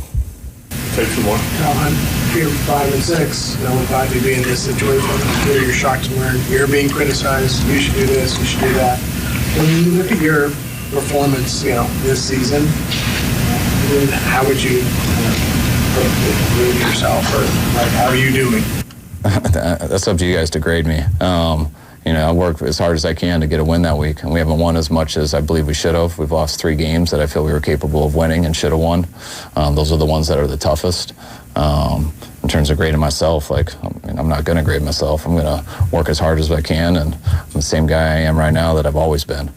We got to overcome some things that we're in right now, and I believe we can overcome them, but we put ourselves in a tough bind, and that's why we got to be extremely good and successful here going forward to be able to overcome that stuff. There's a lot of people online who are saying a lot of things. I know you don't always look at that, but a lot of those people aren't in your locker room. What do you make of the vibe in your locker room right now? The vibe in our locker room is, exactly how you would think it'd be. We're upset with where we're at in our record, but we got a tight group and we play together. And I think if you live in the world online, it's whether you're dealing with our profession or your kids dealing with social issues in school. You're not going to be happy if you're dealing in the world online. And I've definitely coached long enough that I don't deal in that world. Only online I look at is usually movie stuff and rap battles and funny things that animals do. So it's good or bad. When you listen to the good stuff, that'll mess you up more than anything. And then when you listen to the bad stuff, it'll crush you. So that's not why any of us do this. And you got to work with younger guys on that. I think it's harder just because of the world that they've been brought up in. But that's don't make someone else's reality your reality. You got to focus on what your job is and never get away from that. Brandon Allen and Ricky Pearsall must not have had a lot of reps together, but Pearsall wasn't targeted in the game.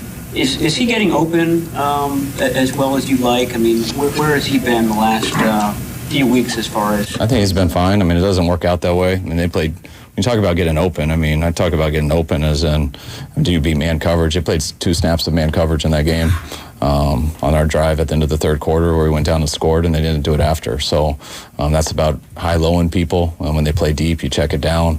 It's about getting screens to people is really the only way you can dictate they get a touch. But when you go to zone defenses, I don't really look at that as can guys get open. It's how we disperse in the field, what's the time to go through a progression, and do they catch it when we go to them and get up the field. All right, thanks, guys.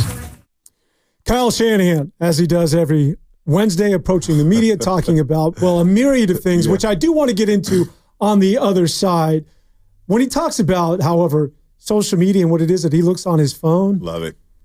There's no doubt that man smokes a lot of marijuana in his free time. Rap battles.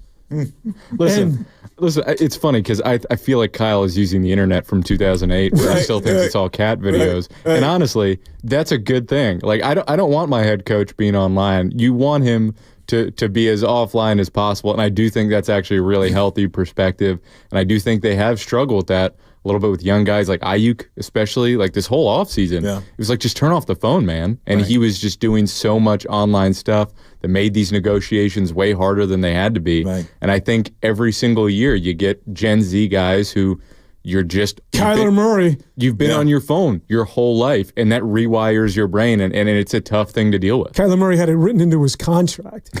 Wow. The guy, what's the video game that Kyler Call Murray? Duty. Call Duty. That he could play it? He could not. They did not. They monitored the number of hours that he could actually watch during the weekend or the month. And he had to make sure he did like a certain amount of time watching film, and then it got out and they erased it from his contract. Really good look. Wow. All right, so I do want to. Do we have enough time to get into this? Because there's a lot I want to talk about. Yeah, there's a lot I want to talk McCaffrey. about. Yes. All right, well, just really quick before we get to the break, I'm so glad that he talked about McCaffrey because he echoes my sentiment. Great minds think alike. Yeah. Shanahan and the Kahuna. Oh, without a doubt. I thought he was absolutely 1,000%. Okay, hold on. You were supposed to laugh at that. One second. Because the one thing that I've heard, Lo, is that because I take this flight back from New York to San Francisco, and so I get caught up on San Francisco. I know the knives are out. Everybody's trying to find out the secret sauce as to what's wrong with the Niners, right? Every coconut that's got a YouTube channel, a vlog, a blog, even on sports talk radio, because it's sort of slippery. It's difficult to. It's not the Jets where you can say, all right, well, it's management or it's Aaron Rodgers or Dak Prescott's hurt out in Dallas. The 49ers, there's like a myriad of things, and you're not necessarily sure which one. One of which, because there's these sort of, and it gets really homogenous. And the one sexy one of late has been, well, Christian McCaffrey's not the same guy. And I want to see Jordan Mason and Isaac Guerendo. All I heard for the first 3 months of the season was, well, the reason the 49ers are not getting on track is because of one guy. That one guy is Christian McCaffrey. And the reason why the 49ers are struggling in the red zone are specifically about one guy, and that's Christian McCaffrey. When he comes back, and this isn't just local, but nationally, Rich Eisen, Dan Patrick, a lot of them just simply jumped on that bandwagon and said, watch out for the Niners. They're going to put it into overdrive. That's the team that's taken off when Christian McCaffrey comes back.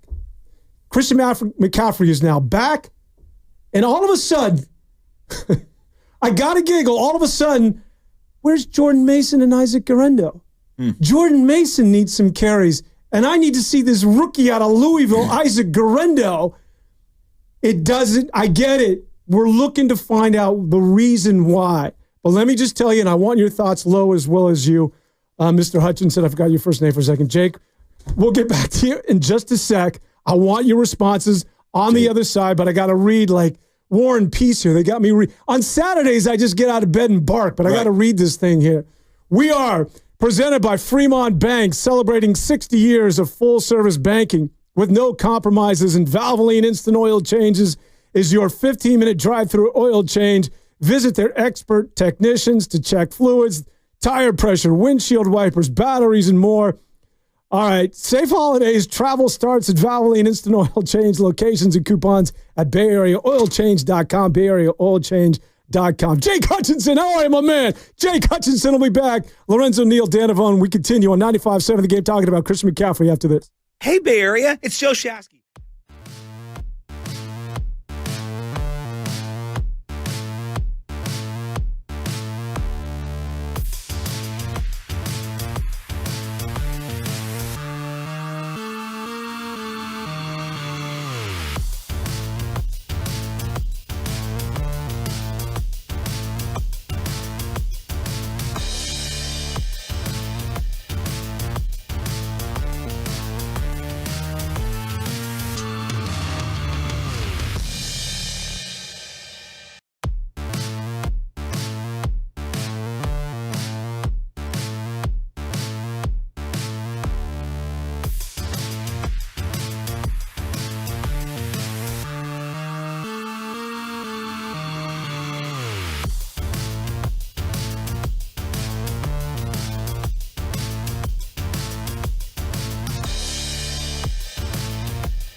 you're not going to be happy if you're dealing in a world online. And I've definitely coached long enough that I don't deal in that world. Only online I look at is usually movie stuff and rap battles and funny things that animals do.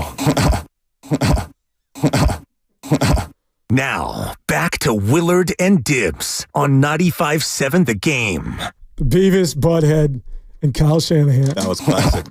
If you haven't already, make sure to subscribe to Willard and Dibs on the free Odyssey app or wherever you find your favorite podcast. Just really quick, just to get back to what it is he was talking about in that press conference. I'll finish my thoughts, and I want to hear from you guys. It's Jake Hutchinson, it's Lorenzo Neal, it's Dan Abone, filling in for Willard and Dibs. But Christian McCaffrey, make no mistake about it, if he's healthy, he's going to go. And if he's going to be your number one, then Jordan Mason, as good as he was, and he was better than adequate, is going to be relegated to a number two role. And as a number two, you're going to play sparingly. You're going to play as much as you've played in the last couple of weeks. And Isaac Guerrero, you're now number 3 in the pecking order. When it comes to Christian McCaffrey, and all I hear is that he's not the same guy. I got to be honest with you, Lorenzo, as well as you, Jake. I haven't. I'd love to sit here and say, because I often put myself on, Dan Devone's island of one, but I don't see that. What I see is, where the hell do you want him to go? Lorenzo, you correct me if I'm wrong, because you played the position, you played the game. Usually, if I'm watching a running back or anybody on a football field, I can usually, after my fat ass has been sitting on the couch watching football for all these decades, I can say, you know what, dude, you just missed the window, or you can't get to the second level. You can't turn the corner. I can see that. I don't necessarily have to be on the sidelines. Christian McCaffrey, to me, is like, bro, there is nothing. That zone read, either teams have closed that gap, which I want to talk about, which I think has a lot to do with where the 49ers are at in terms of their struggles. But there's just nowhere for him to go. This idea that he's lost a half step, that he doesn't have the ability to beat Christian McCaffrey, there might be an element of truth to that. But I'm with Kyle Shanahan. What it is that I see, there's like 3 dudes waiting for him in the gap. In terms of where it is that people want him to go, Jordan Mason sure as hell isn't running over those 4 guys. And I think a lot of this is just simply, much like that of Deebo Samuel, and people are saying that he's washed. I know that that's trending and seems to be really popular. Is he as effective as he was a couple of years back? Probably not. But what Kyle Shanahan is able to do, as it relates to Christian McCaffrey as well, is put Deebo in space. Like schematically, how many times did you see Deebo and then yak? Like Deebo on that shallow cross, whatever it is, and then Deebo could run after the catch. There's no windows anymore.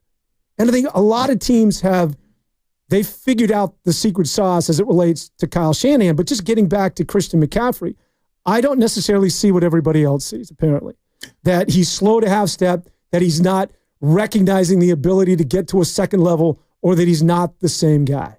Yeah, I couldn't agree with you more. I think Christian McCaffrey, it's nothing to do with him. We've been talking about it for the last couple of days, and Jake and I, we've been on the same page of just there's nowhere to go. When you're running that zone read, your offensive lineman has to create a new line of scrimmage, and your goal is to get the lineman to run laterally, but you push them 1 to 2 yards up the field. So if I push them 1 to 2 yards up the field and you have a speedy back like Christian McCaffrey, and he's racing to get to a spot like you're alluded to, the stretch play, he's stretching, getting there. So the defense is moving very, very laterally. And if you have the safety of corner, if they come or whatever, now once he puts his foot in the ground and get north and south, there's a lane. But the backside has to become the front side, meaning that when you're running that zone read, your backside guard and tackle, they have to get those guys on the ground. You have to cut them off. So when Christian McCaffrey sprints to a point, when he puts his foot in the ground, he's getting north and south, and now he creates those spaces that you're talking about. But what's happening, the backside's not getting those guys cut off. So when he tries to stop, he has to absolutely stop. And now, the like you said, the posse is coming to get him. Since you don't have any penetration, since you don't have that push on the front side, he can't use his speed. He's getting to the tackle spot or to the tight end spot, and he's already stopping. It's usually a stretch. So you usually get those guys running so he has more time to use his speed to push the defense and make them run laterally, and then he can cut. But when he can only take 2 steps, You didn't get the defense to move, and hence everyone's still in the box, and that's why you're seeing 4 and 5 guys hit him and tackle him, and he has nowhere to go. He has not lost a step at all. The only thing that I would say is you look at Saquon Barkley, look at the way he's running, but number 14, forget his name, that goes in back. He comes in and he backs him up. You look at around the league, look at Derrick Henry. You get Baltimore. They have running backs that back him up. They're getting 5-6 carries a game.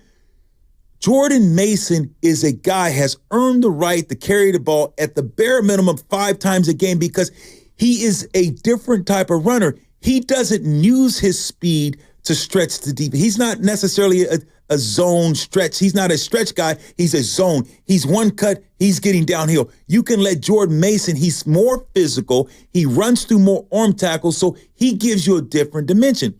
This is not about getting Christian McCaffrey off the field. This is at times using Jordan Mason and Christian McCaffrey at the same time.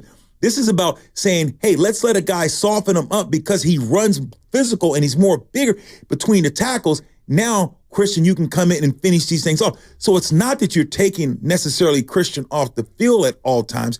You're just saying, here's a guy that right now our offensive line can't do what you're asking him to do. So hence, Jake, it makes Christian not look as effective as we know that he can be. Yeah, I think there's a few things going on. I think number one, it's the offensive line. They're not getting pushed. It's been bad.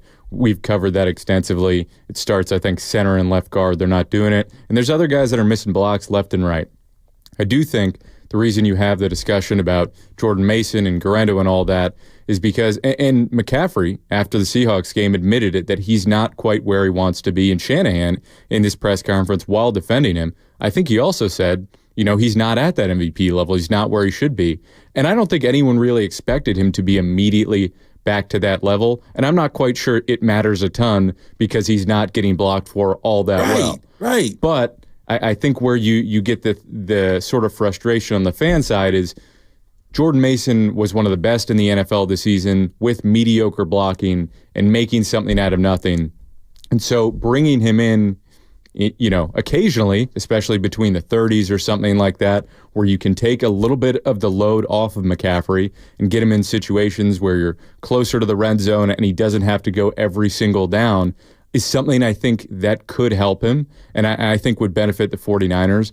But again, it's McCaffrey, the fact that he's not an MVP level, that's not, the main problem. The problem is they're not getting any movement up front and that whoever's back there, it's a really tough assignment for him. I think Kyle Shanahan sees McCaffrey as the reigning offensive MVP and that he's got to get in a rhythm, that you feed him and you continue to feed him so that he becomes Christian McCaffrey by the fourth quarter. He has never shared the load with anybody when it comes to Christian McCaffrey. And I think Kyle Shanahan is trying to revisit that. That when Christian McCaffrey is cleared to play football, he's my go-to. I don't split it with Jordan Mason. I don't split it with anybody. I go with him because I believe in him. In order for him to get to where it is that we're comfortable with or we're accustomed to, he's got to get that lather. And in order for him to do that, he needs the reps. And it may not be popping for 4 or 5 yards an attempt, but eventually he'll be there. But he's riding McCaffrey much like he did the last 2 years. And so if you're the backup, unfortunately, for McCaffrey, or if you're number 3 in the depth chart, that's where you're going to stay. I could be wrong, but I think he's waiting for McCaffrey to return to being that guy. Well, he won't see it this year because you don't have the push up front. And that's the difference that we're saying. McCaffrey, I'm not asking McCaffrey to split. I'm just saying give him a bite of the sandwich. Give Jordan Mason a bite because if you give him a bite, he is going to create an opportunity for you to even have more success. That's all we're saying. I don't believe Jordan Mason's a better back, and by no stretch of imagination. McCaffrey is one of the best, if not the best passing receiver, even better than Saquon Barkley out of the backfield. As far as being able to run physical and do those things, that's not necessarily McCaffrey's strength. Now, you still see him run over guys. He can break arm tackles. He can do that. But he's getting hit in the hole. Jordan Mason, in this type of offense where the offensive line is not creating a line of scrimmage, they don't get any stretch on the zone. McCaffrey's a great runner in a zone stretch read because you're sprinting. McCaffrey gets the ball. He's sprinting. They say your aiming point is the wide 9 where the tight end's supposed to be. They're supposed to get that, and it's ace block, tackling, ace, tray block, tackle, tight end. That's what tray means. Tackle, tight end. They tray up to the backer. So they get the guy on the end, they double team him, and they push up to the backer. So you create a lane. So the tackle, the tight end knocks the defensive end onto the tackle. They're pushing, and now they scoop up or tray block up to the linebacker. And now McCaffrey, with his speed, he's at that angle and at that point right there. So now he has a lane that you're talking about. Put his foot in the ground, get north and south, and that's when McCaffrey becomes absolutely unstoppable. But what you're getting is the guard is letting the guy beat him across the face. The guard's not able to just cut him off.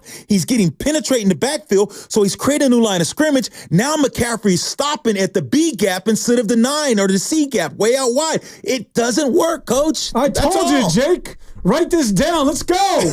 All right, when we come back, we'll continue to talk about the 49ers. We're sponsored by Safeway. Jake Hutchinson, Lo Neal, Dan Devone. It's halftime.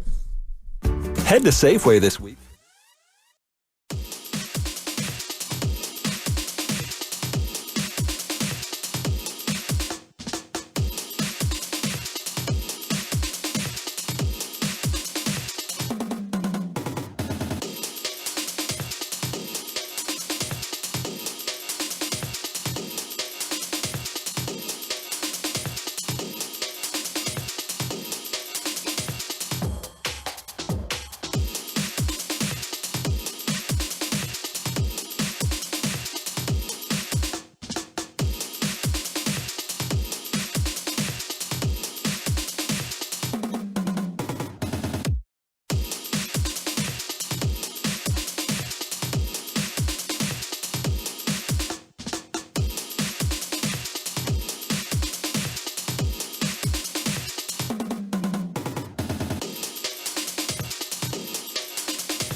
I think he looks real good. I think he's playing very well. I don't think he's had a bunch of clean lanes. I think he had a couple versus, when I say a couple, I actually mean 2 versus Tampa.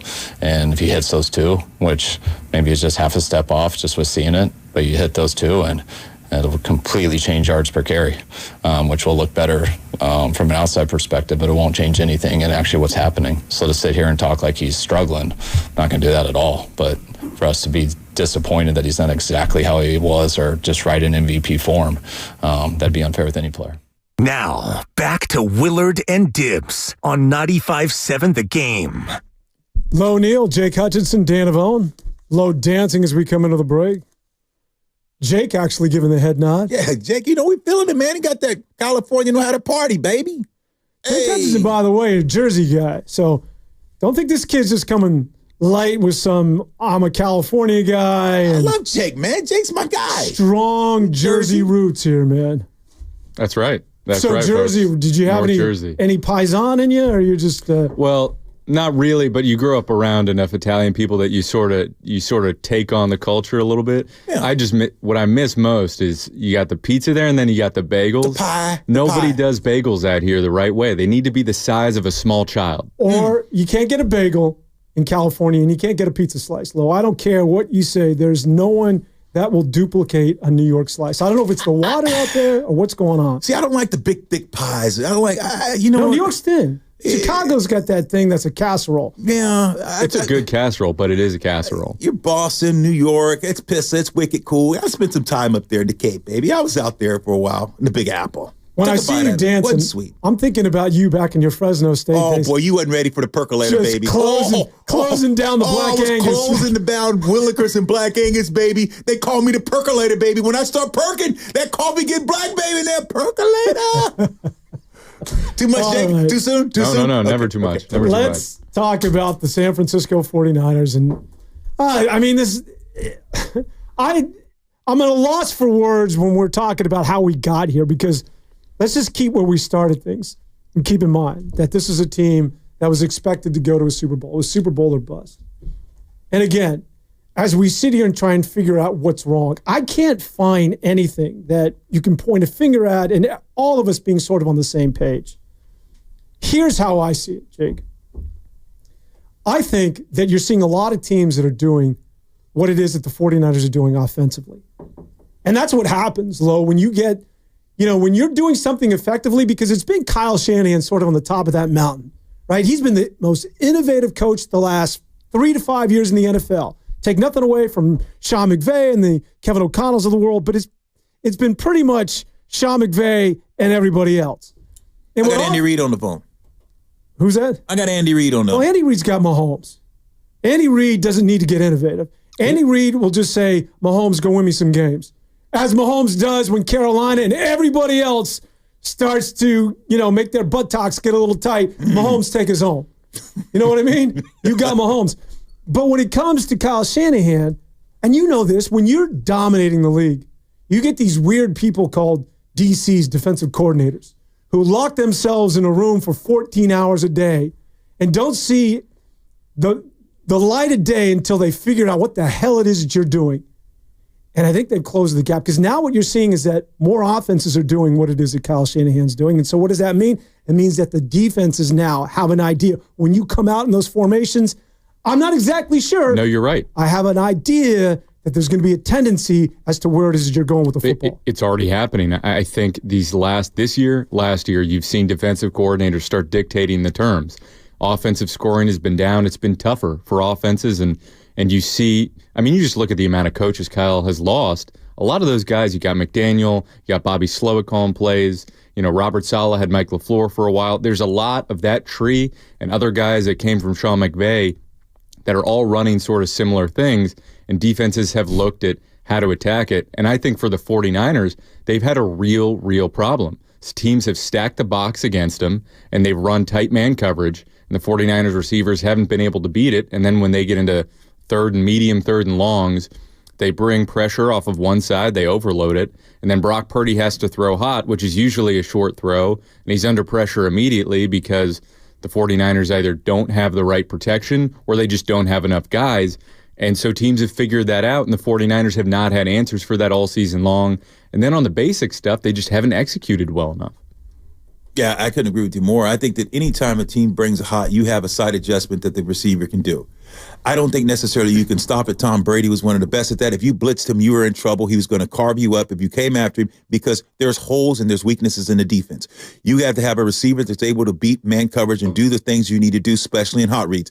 Wes Walker wasn't a 4'6", 4'7" guy, played with me, the Chargers. Here's a guy that you ran up to an option route, boom, boom, he'd beat you. You saw the way they were able to do it. They were just on the same page. When teams start to evolve and understand what you're doing, you can't be right when your team play you man and it's option route, it's read. You can't be right as a defender because if you take away the outside, he's going to go inside. If you take away the inside, he's going to go outside. So you have to have the receiver and receivers that can help you beat coverage, especially when they're bringing some heat. And you got to beat them with the ball, and you got to be on the same page. The Niners aren't on the same page.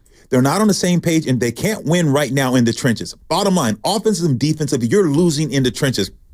Gave up 150, 160 yards the other day. One back out of 100. That you watched them against Arizona. Arizona, you're up by 2 points. Arizona took the ball in the fourth quarter with 3 minutes left. You're winning by 2, and they ran down their throat.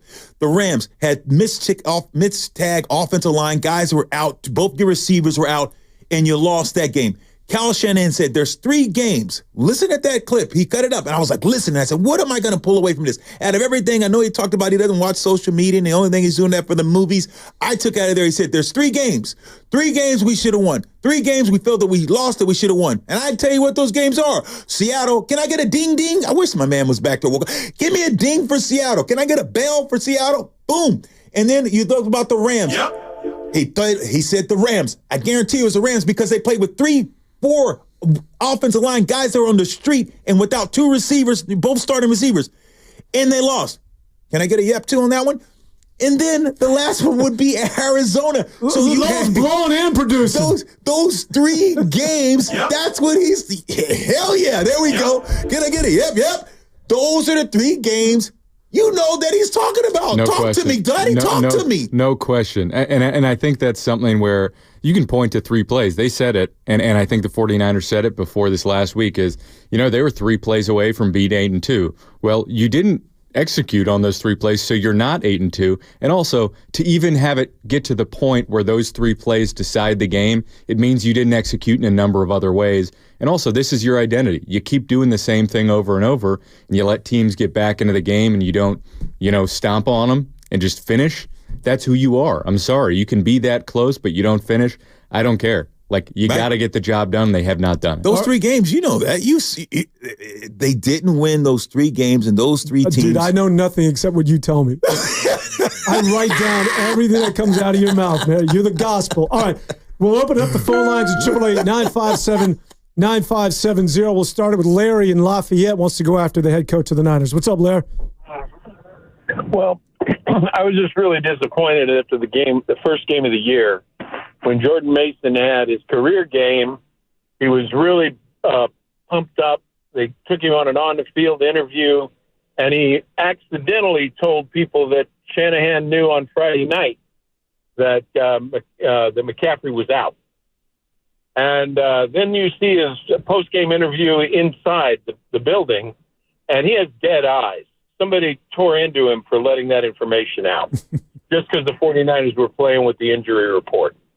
That kind of thing is indicative of someone who doesn't give a damn about his players. And I just think it's kind of sad because he just doesn't seem to be an excellent leader of men. He's a great football mind. Can't deny that. I just think he has something lacking to get him over that last hump. Yeah, I appreciate the call. I have to disagree on that. He doesn't care about the players. I think one of the things that players really value about Kyle Shanahan is that he is straight up with them and that he's not a coach that tends to just scream and yell just for the sake of it. He is a modern head coach who explains things, explains what he's looking for. I think Jordan Mason is a guy who wears his emotions on his sleeve in that sense, and he also knew he screwed up. And then the media, put out there that, McCaffrey was out, and it's such a big deal because of betting and who McCaffrey is and what that all means and all the stuff that could happen, and he knows he wasn't supposed to say it.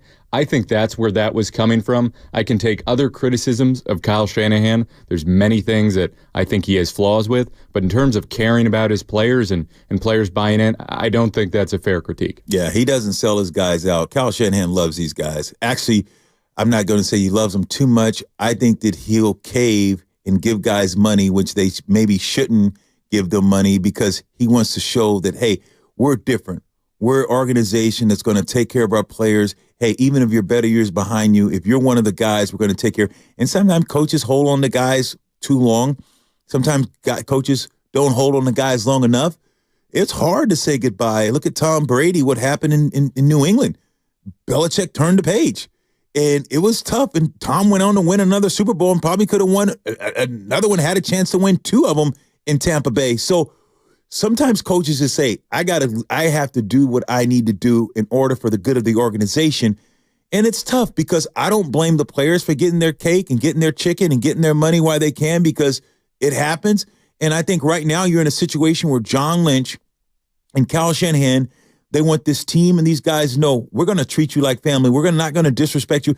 And I don't think that it's not disrespect if you say, look, I love you as a player. I love what you brought to the table, but we're going to turn the page because it doesn't fit. We can't make this work with the money that you want. It just doesn't work. Not that we don't think you deserve it.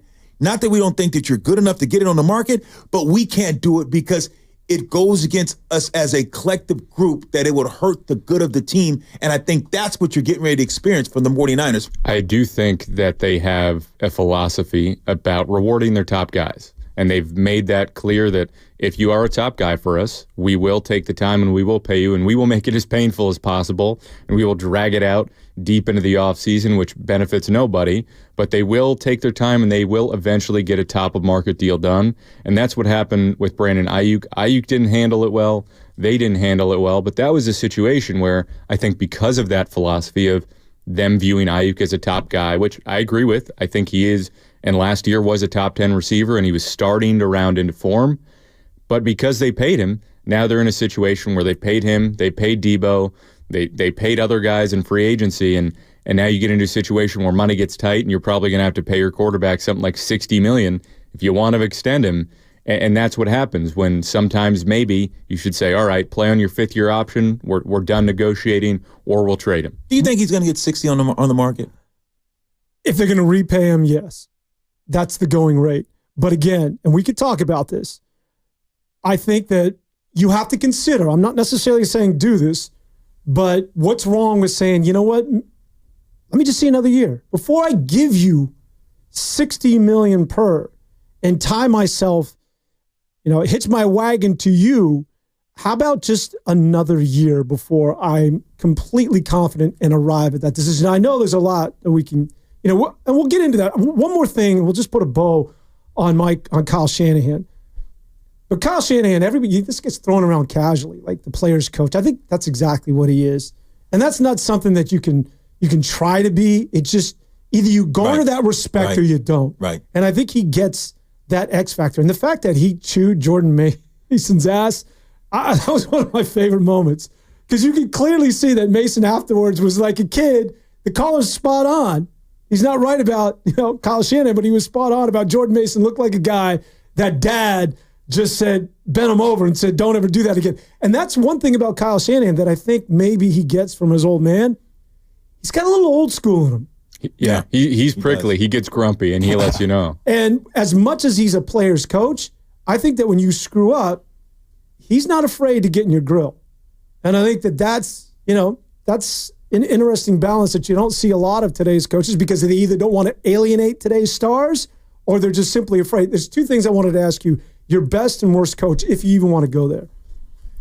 Yeah, it's so interesting because that's a great question. I have some great coaches. I mean, there was a coach that I think that the way that he philosophized and the things that he did, there's a book that I read, Just Lead for God's Sakes, and there was a bag full of money and there's a hatchet.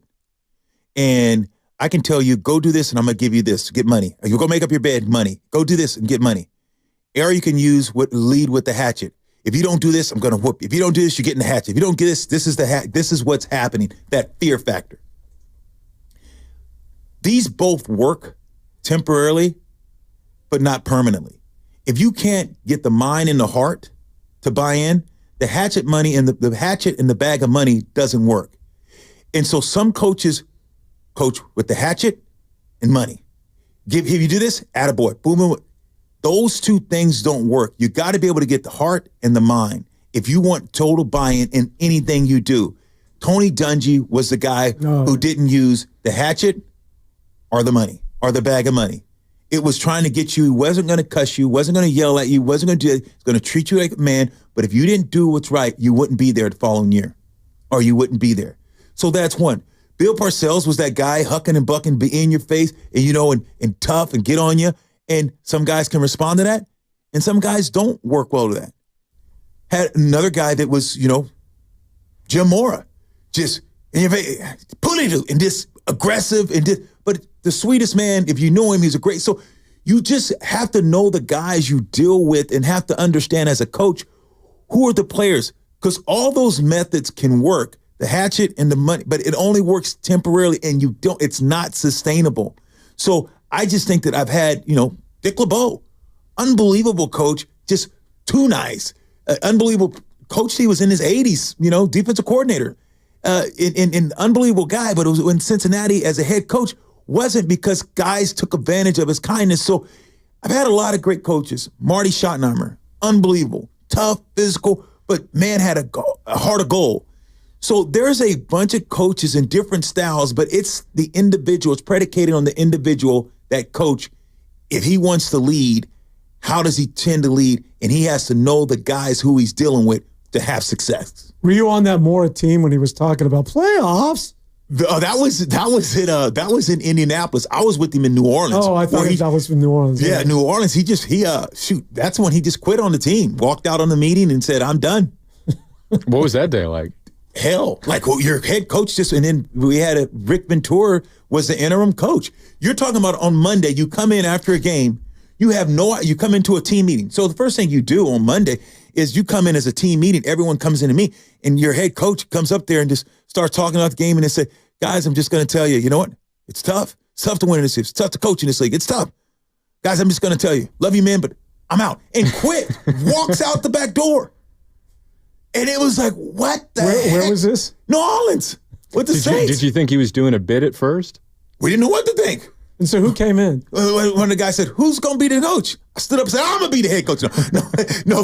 No, but I guess they already had talked about it. Rick Ventura was the defensive DC. They just put him in as the interim coach. And we fought, we battled. You just go right into the install after that? Yes. He talked to you for a little bit. Guys, he gave us a great speech. Talked about the Vikings, how when they would go to a different place, wherever they would go, they would burn up their ships. They would come to a place and they would burn up their ships, saying they're not quitting, they're not giving up. They're saying, we're coming to this land and we're going to conquer. That's what the Vikings do. He said, guess what, men? We're going to burn our ships. We're not going to quit. We're going to turn this thing around. I think the next week we lost 52-0. But anyways, that's what happened. It's a good speech, though. Yeah, it's great. It was a great speech. We didn't lose that bad. Yeah. But it was a great speech. But to your point, just to loop around, I think when you talk about the modern head coach, and even when Kyle's talking about modern players, you got Gen Z guys who come up, and especially we talked about a little bit off air, the NIL stuff, and all these different things that are changing really rapidly. And players have a lot more agency in college, and players expect more. And so I think some of that old school stuff doesn't really work as well. And so a coach like, Mike McDaniel, who's a laid back guy, he's got a funky, sarcastic disposition, that wouldn't have worked, 15 years ago as a head coach. He wouldn't have even been considered. But because he's so honest and direct, and he's a teacher who says, if you block, this is what will happen, and shows the tape of it, and players understand, you get that buy-in, and it's the thing you're talking about. It's the heart and the mind. Yeah, and that's why you look at Detroit. You got Dan. I thought that was going to work. But look at him. He's a guy. I know, man, but that press conference, come on, man. Oh, yeah. But he's tough, and the guys believe. Dan Campbell is what we're talking about. Yeah, because he's in guys' face, but they know that he loves them. See, you got to realize, when your mom tells you, back in the day growing up, because I know you was bad, and your mom would tell you, hey, get over here. And she'd tell you, hey, can I go? You say, ask your dad. You know how it is. And we're like, God, do I want to ask my dad? Think about how guys are with moms. Well, not that we don't love them, not that we don't respect them, but you have to fear also. You have to have a little bit of fear. And that's what the difference is with dad. You go ask dad. You can go spend the night, but go ask dad. I was like, man, I'm not even. And sometimes I wouldn't even ask my dad because I knew his answer would be. Or can I go somewhere? No, because you knew dad. So if you just have someone at times that just like, hey, look, they're going to let you get away with it. Guys will push. Guys will continue to push. Sometimes you got to have that balance. I understand Gen Z, but you got to still have that balance. And I think Dan Campbell does a great job of that balance. He push, but he still respects. He still loves, but he's still hard. And you got to be able to do that because we are athletes, man. We're different. We're built different. We're tough. We want, and we'll take advantage of certain situations. So you do have to have some type of control because if you don't, it's very easy to lose an NFL team. You got to have that respect. Yes. And that's sort of the operative word here because respect isn't something that you just go out and get or want to have. It's earned. It's one of those things that you either, it's either there or it's not. I think McDaniel, to your point, Jake, to me, he tries a little too hard. Like he's trying to be Gen Y or he's trying to be, in vogue with today's players. And to me, it's a little obvious.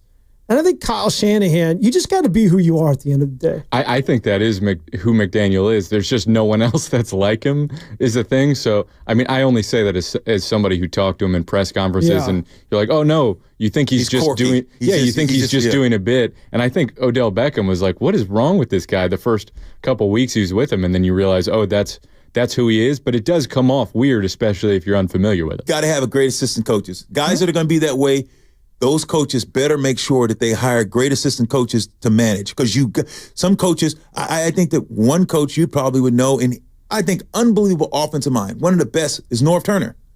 Norv Turner was not a leader of men. He was one of the worst head coaches because he had no backbone, because he wouldn't hold guys accountable, because that's who Norv Turner is. Not that he doesn't want to, but that's why Norv could never, ever win as a head coach because he didn't have that bravado in that way to be a head coach. Wasn't a leader of men, but he was a hell of an offensive coordinator, knows X's and O's better than probably a lot of coaches. Yeah.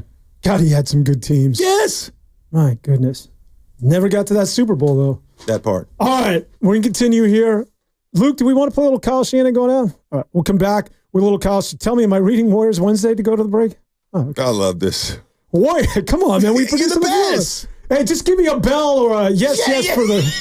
Thank you. Thank you. It's 20 minutes too late, but we're good. Give us the bell. Give us another bell on this read. Warriors Wednesday is brought to you by Freeman's Appliance. Come see their full selection of in-stock luxury appliances and live working vignettes. Visit Freed Appliances in Pleasant Hill today. We'll be back. Lorenzo Neal. It's Jake Hutchinson. It's Dan Avone on 95.7 The Game.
All lies on me. That's up to you guys to grade me. I work as hard as I can to get a win that week, and we haven't won as much as I believe we should have. We've lost 3 games that I feel we were capable of winning and should have won. Those are the ones that are the toughest. In terms of grading myself, I'm not going to grade myself. I'm going to work as hard as I can, and I'm the same guy I am right now that I've always been. We got to overcome some things that we're in right now, and I believe we can overcome them, but we put ourselves in a tough bind, and that's why we got to be extremely good and successful here going forward to be able to overcome that stuff. Now, back to Willard and Dibs on 95.7 The Game. Oh, we'll grade you all right. Hard. Lorenzo O'Neill, Jake Hutchinson, and Dan Avone coming up on 4 o'clock here on 95.7 The Game as we get you ready for the San Francisco 49ers and the Buffalo Bills coming up on what ought to be snow out in Buffalo, the armpit of the Northeast. Actually, no, I say that to a buddy of mine who's from Buffalo. A buddy of mine who's from Buffalo. Every time I say that, he literally wants to show hands, man. He wants to go. I'm just joking. Buffalo's a beautiful place. Fans are unbelievable there. No, fans are really, really amazing. I used to love playing there because the fans start rocking. You just like, wow, this little beat up stadium is just. It's like a college town, basically. It really is. Got like it's a little like Green Bay, where you got that cold, unique vibe. The weather's tough. Everybody that's pretty much they're inside all year. Everyone's wearing a sweatshirt for 7 months of the year. This is all they have. Yep. It's a beautiful thing. All right. Well, I take it back. He's like, oh, I'm sorry about that, guys. Oh, we didn't mean it like that. It's all right. You can talk about Green Bay all you want. Come on, man. I grew up in San Francisco, spent time in Hawaii. I'm a little jaded. I go to a place like Buffalo. I'm like, get me the hell out of here. Yeah, but that's the point. That's why it's so special. It's not an attraction. They've got the football team, and you hang out and you're It's cold. a religion, man. I hear you. It is everything, and I can respect that. We talk about Kyle Shanahan. I get it. When a team, and if fans want to do this, it's your prerogative, man. We're here for you. We're the vehicle. You want to call and vent, knives out, baby. Go after Kyle Shanahan. You want Debo out, fire everybody for crying out loud. But if you want to have serious conversations about moving off from Kyle Shanahan, we're your therapists here today. Please tell me no one in this room is willing to say Kyle Shanahan needs to go or the proverbial hot seat. Lo, you're looking at me like you might go in that direction. Oh, my goodness. My deal is like, people are talking about him not being in the help, Kyle Shanahan getting fired or put him in the hot seat. Okay, he's been to 2 Super Bowls, 4 or 5 NFC championship games, been to the playoffs, and you would fire him, and for who? For what? So I understand people are disappointed. There's only been, I think, one other team that's probably done what he's done in the last 5 years, and that's Kansas City because they've beaten him. Yeah, and that's the thing is I feel like most of the time when you get into that discussion about, okay, fire this guy, you go, who do you want to replace him? You go, well, there's coaches out there. It's like you need to have a very, very good answer. And unless it's, Ben Johnson, who's an unproven head coach, and all of these players have bought into Kyle, it's fundamentally not going to happen. And I also think something that people don't understand or maybe just don't know is Jed York is deeply scarred from how he handled Jim Harbaugh and the whole Jim Tom Sula era, all of that. We'll run a little bit. He loves Kyle Shanahan. They are close. Like, they have good dialogue. It would take a lot for Jed York to move on from him. And I think Kyle, for him to be on the hot seat, it has to be this season it would have to be this season goes sideways, and then another season goes sideways, and then a third, they don't live up to expectations, then you can have a discussion. But Jed York is going to need to see a lot of bad performances with really good rosters to move on from Kyle Shanahan. If Kyle Shanahan would have win only 8 games this year, and next year come back and win 10 games, and the following year win 8, he still wouldn't be fired. Mike Tomlin's been with the Steelers. Look how many long he's been with that organization. They won a Super Bowl. They've been in one, and he's hasn't been to as many as Kyle Shanahan has done. So you look at it, but they're not thinking about it because he's good. Look at John Harbaugh, when you look at the Baltimore Ravens, been there for 17 years. Yeah, he's won 1 Super Bowl. He's been to some AFC championships. But if you look at his body of work, what Kyle Shanahan has done, it's absurd that we say fire him. This guy has put together a good roster. He's got a good franchise. And I think he's helped Jed York. Jed York used to be young and inexperienced, fly out the handle, didn't know how to handle, didn't have the gravitas. Send out tweets, just criticizing them. Criticizing, wanting to be the man, wanting to be the front dog, wanting everyone would stay here because I'm the owner. He had that ownership that he shouldn't have, and just been like, sit back, let me watch what the owners. But he was young. Look at how mature Jed York has gotten, and he understands. Kyle Shanahan is a good coach that's in a situation that he's going to have to make some tough decisions, fire some coaches, fire maybe your DC, your special teams has been a sieve. There's a lot of things that this team is going to have to do to be able to compete again if they want to compete right away. If Shanahan was fired, there'd be literally, I think, 30 teams that would take that resume and kick the tires on him. Of course. I mean, that's the most ridiculous. We're not going to give that any sort of legs because at all. That's ridiculous.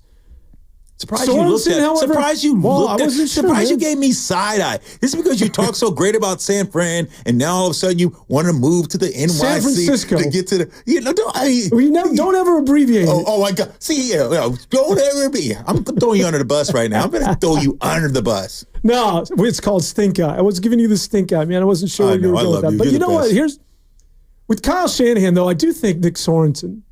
I think knowing Shanahan a little bit. I think he may have sealed his fate with the 12 man on the field and successive plays. When Kyle Shanahan saw that there were 12 men on the field for the second, which I've never seen before in a football game. I don't think a lot of people have seen that. 12 men on the football field. Now, the first time they were shuttling guys in and out because obviously, Green Bay was trying to, quick play, if you will, or trying to catch the 49ers off guard. But I think Sorensen may have just sealed his fate because he's been sort of on the ropes to begin with. But I think that might have been sort of like the backbreaker. Just like when Jimmy Garoppolo overthrew Emmanuel Sanders, I think that relationship after the Super Bowl was severed for life. And I think this one, Kyle Shanahan's like, look at me, I'm not going to do it now, but I sure as hell am going to do it at the end of the season. No question. By the way, I just had a flashback. I was down there in Miami. I was at the end zone. I was sitting in the stands watching from that end zone, and you watch it, and everyone... and usually with a deep ball like that, everyone's holding their breath, waiting to see, and it was just so obviously not going to be complete. You just triggered that. Could you tell Sanders had that step and that if you put him on? Oh yeah, he was there, and you could see him go. Sanders knew that the ball wasn't even close. It was brutal. But sorry to trigger every 49ers fan who's now remembering that Super Bowl. But on the Nick Sorensen front, I do think as a young defensive coordinator, there's a lot of intriguing young defensive coordinators out there. I think Sorensen's in a tricky position of 49ers have some young guys, some new guys that don't know the scheme, and Kyle probably doesn't want him to experiment that much. But if you are going to be limited and you're going to run a pretty straightforward defense, you're not going to blitz a ton, you got to make sure in key moments your defense is ready.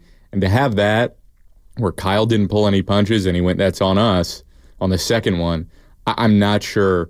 Unless the defense comes back and they just look tremendous down the stretch, that's a pretty tough thing to overcome when you have not really made a compelling case for yourself. You know what I like about Kyle Shanahan and that all, and just like the caller when he said, hey, Shanahan's about himself, he's not about his players, shows that he's about his players and his coaches. Because he just said that's on us. He could have threw Swanson under the bus. He could have been like throwing all the coaches under the bus and being like, and he probably in that meeting the next day, trust me, guys, he probably had some choice words for his defense, his DC and his freaking defensive coaches. And the guy that's upstairs is saying you're in charge of personnel to tell him to match personnel when guys come on the field offensively. The defense has someone that's matching personnel, so they tell the coach what he is. Coach just yells 12 personnel, so your 12 personnel defense go out there. 22 personnel, that means 2 backs. 2 tailbacks, that means 22 personnel go out there. If it's 21 personnel, you know what? The 21 personnel, jumbo, you have someone up there that matches the defense on both sides of the ball. Offense have someone to match it. So when you don't get that right, that is on coaching. And I think Cal did a great job, though it did not call out anyone. He went more on what happened, what Green Bay was trying to do. It should have been a penalty on Green Bay. Didn't give him time to substitute. So he talked heavily about that. But then that second time, like you just alluded to, that was bad. You're going to love this because I'm going to talk about the Chargers. Next time we do a show, I want to know the over and under on how many times you give me Charger references. That's your team. Oh, you know what? I absolutely love the Chargers, man. I mean, it's a place that I played for 5 years. I love it. I think that when you see how an organization, I love the Hardballs. I mean, the Harbaugh brothers. That's where I wanted to go because Harbaugh, as we talk about coaches that don't throw players and or maybe privately, but at least publicly are aware that there's a camera on them and don't do that in a public vein, Jim Harbaugh might be the best in terms of blowing up his quarterbacks. He makes those dudes feel so special. And it started with Alex Smith, J.J. McCarthy when he was at Michigan. He lets these guys know, man, you are the greatest thing in the world. And do not worry because you have the utmost confidence because I am never going to pull you. And think about Alex Smith prior to the arrival of Harbaugh. And he's dealing with all those offensive coordinators, like 7 of them during 7 years. And then he's got Singletary as his head coach. I love Singletary, but what does he know about offenses? Right. And along comes Harbaugh, says, you're not going anywhere. You're my guy. And he's done that throughout. And I think Kyle Shanahan maybe isn't, that effusive, but it's along those lines that you have to show faith in your guys, especially when it comes to Harbaugh and his QBs. Yeah, I think that not necessarily Harbaugh. I think Shanahan had a way tougher decision to make than Harbaugh because Shanahan had just drafted a guy in Trey that you spent a lot of draft capital to get, and you're willing to trade him away for a guy who's pretty much the last pick in the draft. It should have been a fireable offense the way that went down. They just lucked into Brock Purdy. Exactly. So you think about what Shanahan does when you're talking about, does he love his players and he's got your back? This guy moved heaven and earth to say, you are my guy, Brock Purdy, and I'm going to stick with you. And that's why I know that they're not going to let this guy leave the building because Shanahan has committed to Brock Purdy. I'm with you. And just, by the way, on the Jim Harbaugh front, for anyone who has not followed and just seen how incredible it is with him and Herbert, and he's smacking Justin Herbert's pads every game, and he's getting Justin Herbert, who basically does not talk, to give post-game speeches. There's something substantial and sort of magical that's happening down there after Brandon Staley, who's with the 49ers, after Brandon Staley just had them feeling like nothing. He came in, he was touted as an analytical guy, as a really smart guy, and he proved that on the defensive side, and then it went south, and he was not a compelling figure. And then you get Jim Harbaugh, who might love football more than any other human on this planet. It's been pretty special to watch.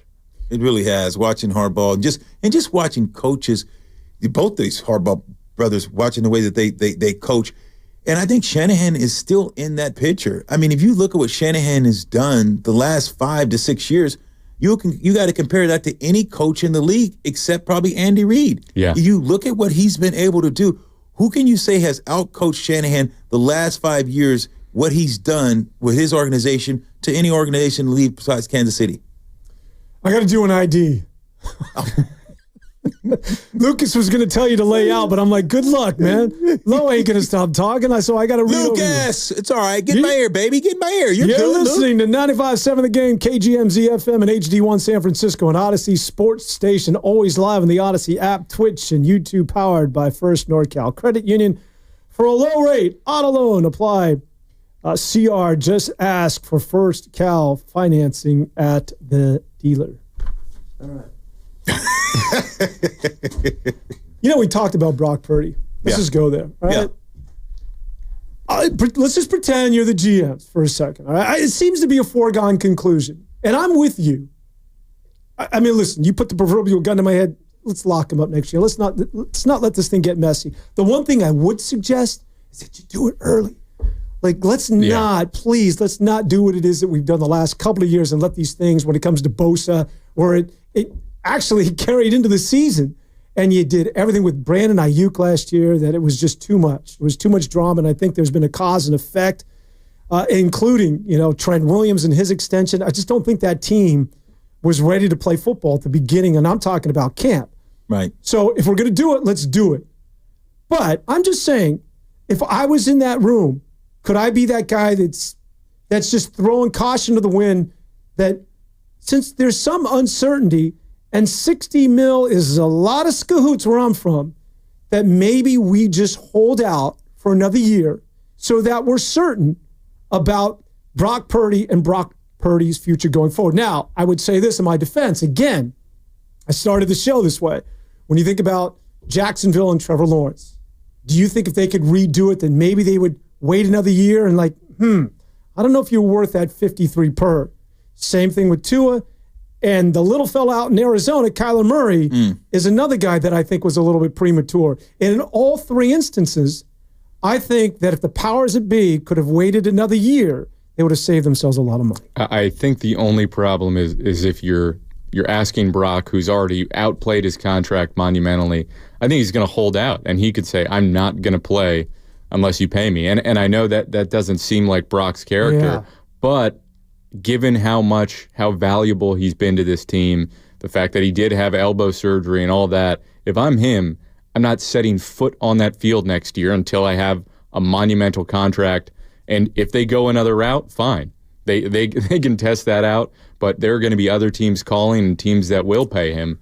Do you think there's teams out there that pay him $60 million? I do. I think that's just the going rate of the market. I don't think there will be a teams. I'm with you. Yeah, I do think teams would offer him that. I don't know how many teams exactly it would be, but what he's shown and the ability to elevate this offense both with off schedule and targeting stuff downfield in the way they didn't have with Jimmy Garoppolo, I do think other teams would absolutely value him around the league. I think he'd get paid. I don't know if it's I don't, if he doesn't get $60 million from the Niners, I don't think he's getting it from somewhere else. Like if I'm the Raiders and I'm like, the Niners aren't giving you 60, we'll come in at maybe high 40s, low 50s. But if the Niners, I think in order for him to get to 60, it's got to come from the Niners. And if it doesn't, I don't think he's getting it from anywhere else. 1,000% agree with you. First time we agreed about on something. How about that? I got to read it.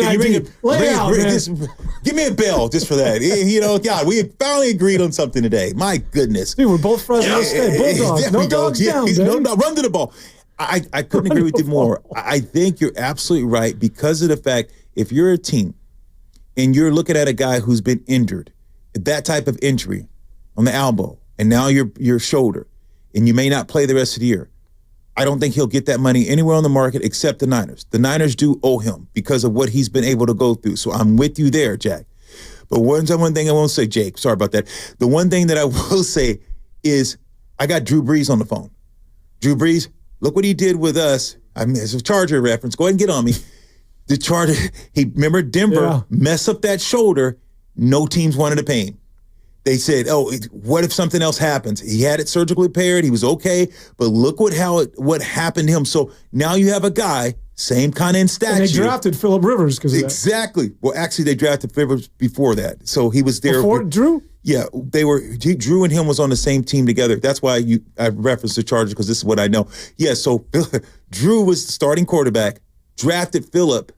Drew held him off the whole year. We're playing against the Bears. Okay, wait, just... Yes. Who got drafted first? Drew Brees. Yes. Yeah, and Phillip Rivers was after him. Yes, they got, but he got drafted where Drew was still on the team. Yeah. Yeah. So you said that's not the reason why they drafted him because of the injury. So yeah. Okay, I'm sorry. Okay, I know but it was Rivers that came in after. Yes. Yeah. But I thought you said because of the injury, that's why they drafted Phillip. Phillip was on the team before he got injured. That's all. Yes. Yeah. But my point that I was making is. Remember when Drew did get hurt, the Chargers didn't want to necessarily bring him back. Other teams didn't want to bring him, said because of the injury. I'm just saying now you have Purdy with an elbow like you alluded to. That's why I'm saying the same because other teams probably won't give him that type of money because they're going to say, here's a smaller guy, don't know how much durability he has left. I'm not going to take that chance. Yeah, I don't know. I think that's a fair point. That he would get 60 somewhere else, I'm not sure. But I think a team like the Raiders, the Jets have been desperate with new ownership. Who knows? I think there are teams out there that would give him somewhere in the range of 40 to 50. And maybe if you're the Niners, I agree there. You say, okay, well, we're not going to give you 60 because of that. But also if you play hardball, he's going to play hardball back and you get into that situation. Do you get more guaranteed then? How would you, if it comes down to that, to give the guy, here's a guy that's been injured, you say, hey, we're not going to give you $60 million, but we're going to guarantee this contract for you because what you've done. I think that's what they should do. They should say, all right, try it out. You say, here's $45 a year for 3 years, fully guaranteed. The fourth year is sort of an option year, and you see if that works. He'll probably want more, and that's where you go. But it's a tough situation where they've gotten so much value out of him for basically free, and if you're Brock Purdy, you got to get somewhere close to what you're worth, and the market's saying you're worth well north of $50 million because that's just what the market is. What's that kid going to do with $60 million anyways? How many tractors can you buy? I was just going to say, he's going to buy some tractors. I mean, he deserves it. No, he does. But just, if I'm, listen, we talked about Purdy and potentially not playing him against Buffalo if the shoulder's a little dinged or not at 100%. Why would you play him? Maybe sit him down for a while. I think the other side of that argument, if I'm Brock Purdy, I want to play because of this very conversation. Like, I think that there's some doubt in the air as to whether or not he's the sort of quarterback that can elevate a team when your superstars are not available. And that's always been sort of the knock at him. All right? Let's put it on you. Can you take us home? This is an opportunity. It's Buffalo, the world's watching. Everybody knows about Josh Allen. Getting back to, if you're a competitor, a part of me believes, or at least wants to believe, that Brock Purdy, if he can go, is going to want to play against Buffalo. To procure that contract and to also quiet the so-called critics like myself that, you know what, I can play and play competitively against Buffalo, and I can play out the remainder of this season and prove to everybody that I'm worthy of the $60 million. I think the last thing that he should be doing is not playing games. I think you're right. I think he's a competitor. He's a really competitive guy. I mean, you go back to the Seattle game, I think it was 2 years ago, or maybe it was last year, where they called it a rib or an oblique injury, and he had a broken rib. And he played through it, and he gutted it out. And I think that's something that people forget. He is a guy that will play through stuff. Right. But when you are an undersized guy, there becomes a point of, I don't have a lot of arm talent. And if you do play through an arm injury, and we obviously don't know exactly how severe it is, but if it is something that could linger and you try and play through it in a cold game, does that make it worse? Does that have long-term effects? If it's something where it's just pain and there's not a long-term concern about it, I think he'd be out there. And we'll see. He obviously didn't do much today. He threw one little screen pass, according to Nick Wagner of ESPN, and blooped it apparently. Yeah, it didn't have a lot of zip on it. Let's be clear. I'm going to tell you guys right now, even he's ready to play, he's not going to play this week. Why would you? I'm going to tell you the game plan. If I'm not saying, I'm just outside looking in. Now, this is not word that I've heard. This is how I look at this. The reason why you said when he played with that oblique and he was hurt and he went out there and played, they knew they could win that game. They know they have a chance of winning this game. They know they're not supposed to win this game. They know that all the guys that are injured and all the guys that are hurt, they're probably not going to win this game. Now, this is just real talk. And people might say, oh, you're crazy to think they're going to win. They believe that they can win, but they don't believe that they're going to win. They believe they can win, but do they really think that they're going to win this game? That's one. Two, he played that game because he thought that they could win. He knew what he was getting himself into. Why would you go out this week and have all the criticism and you get hit, you get beat up, you're going in the cold and get your butt kicked against a team that's probably the best team in the AFC? But if I come back next week against the Rams or Chicago, teams that I know that were equally or maybe a little bit better, and if they're better than you, not by much, I have a chance to look far more better next week and week after against those teams than I do against Buffalo. So I'm going to take this one more week off, and I'm going out there against the Rams, or I'm going out there against the Bears, two teams that I can still win, lose, or draw. I can still look good. I'm not going to look prolific against the Bills. That's a good point. You know what might be the best case for him getting paid is Brandon Allen. When Brandon Allen comes in there and turns the ball over and throws interceptions, you know what it is? I call it the Trey Lance effect. You know how Dak Prescott got paid? You don't want me out the building? You want me out the building? Here's your next quarterback, Trey Lance. And Trey Lance threw 5 picks. Dak Prescott had a new contract within a month. All right, we'll be back here on 95.7 The Game. But before we go, we're sponsored by O'Reilly Auto Parts. Hell yeah. 95.7 The Game continues.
Now, back to Willard and Dibs on 95.7 The Game. A reminder, all guests on 95.7 The Game appear on the River Island guest line. Isn't it time for you to discover the islands? River Islands in Lathrop. What guest line? I haven't had a guest in the 3 years I've been doing this show. Andre Reed will join us at 5 o'clock. A guy. He's got to be a buddy of yours. Oh, that's my guy, man. Andre, Hall of Famer, Hall baby. of Famer, wide receiver, one of the best to ever do it. Jim Kelly's favorite target back in the day. We'll talk to him coming up in less than an hour. By the way, breaking news, Brandon Crawford is officially retired from baseball. And Blake Snell gets 5 years and $182 million with the Dodgers. Let's move on. Tough one for Giants fans who I've seen online. Some of them are saying the sport of baseball is dead. It's some could argue that happened. Giraffe, right? Didn't they call him? That was his little name, Brandon. We had just nicknames around the Brandon Belt. Brandon Belt. Yes. Yeah, they had the two Brandons. Yes. It's an era that's been over, and Giants fans are understandably not taking it too well because you could have got something for this pitcher. Could have gotten literally anything, and they went. It's the stench of Farhan. 100%. And they did the snarky thing of, oh, no, we can compete, and everyone knows there's no chance you can compete. And then, you get into this situation where the Dodgers are taking all this deferred money, and it's tough. I get Giants fans being sick to their stomach. Yeah, listen, we'll move off on baseball because Lowe's going to throw something out. Continue if we don't get back into the NFL. But two reasons that bought two names. How's that? Farhan, because I'm with you. If you couldn't see that you needed to sell Snell, how many times with Madison Bumgarner, and I was sitting right where you are, and I was doing a show just before the trade deadline, just screaming at the heavens, just going, you've got to move Snell, people. There's nothing to salvage in this season. And Mr. Middling there, Farhan, no, I think we got a chance. Come on, man. He never pulled the trigger. And the other problem with all of this equation is Shohei Ohtani. Yeah. Shohei Ohtani, when you defer $600 million of your $700 million contract to the year 2034, you can do things like this if you're the Dodgers. Yeah, shout out Bobby Bonilla as a still get paid. Grew up a Mets fan. He really set the standard for everybody, and then the Dodgers seem to be the only team that remember that. Oh, hey, we can actually still do this and sort of cheat all of these restrictions and this fake salary cap and to their credit, the only way that works is if you have ownership who is willing to pay money for a roster. You still have to pay it. It's just not hitting the salary cap year after year. I know it's not necessarily a salary cap, but you don't have to pay it the same way. But you need ownership that's committed, and the Giants have had ownership that's all about splitting down the middle, being roughly, quote unquote, roughly break even, and that is probably the worst place you can be in sports. Is just right in the middle, right. Not clearly bad, not clearly good, no direction, ship without a rudder, and that's tough to stomach. And the Dodgers, they just stay relevant. They never rebuild, they just reload. They go out and when they brought in Becks like Mookie 4 or 5 years ago, just watching the way this organization goes out, they're always in the thick of things. You think, okay, here comes the Padres. Nah, when it gets serious, we'll dismantle you. Yeah. Not only did he get the 182 over 5 years, they gave him a $52 million signing bonus. Gosh. And the Giants are paying him, I think, $17 million this year, the way they structured his deal. Wrong. Baseball is in dire straits because it's the have and the have-nots. You can do like that in the NFL. Disperse that wealth. Man, you know? I played the wrong sport. Well, listen, there's a reason why Green Bay and Minnesota are good football teams, right? And the New York Giants suck. You don't see that in Major League Baseball because the Yankees got money and Tampa Bay don't. Oakland has no money. The Dodgers do. And it's feast or famine in that league, and they got to do something about it. By the way, July 1st, Bobby Bonilla Day. Love it. One of my favorite holidays of the year. I was with a guy named Jeff Cirillo who played baseball. He was with the Mariners, and I was a sportscaster out in Seattle. For those of you that don't know, I don't know why you wouldn't. Every time I'm on the show, I remind people of the glory days. Thank you very much. But this is Jeff Cirillo, who signed a free agent contract from the Milwaukee Brewers. He signed like a 4-year deal. He was pulling down like $8 million a year with the Mariners, and he was garbage after the first year and a half. They let him go, but it was like a 5-year deal. So he had 4 more years in that contract. Now, baseball, unlike that of the NFL, that money's guaranteed. And so I remember being out on his boat, and we were hanging out. It was a beautiful Lake Union shout out in Seattle. Their summers are amazing in Seattle. And we're having a couple of pops, and his phone dings. I'm like, what was that? He's like, I just made $800,000.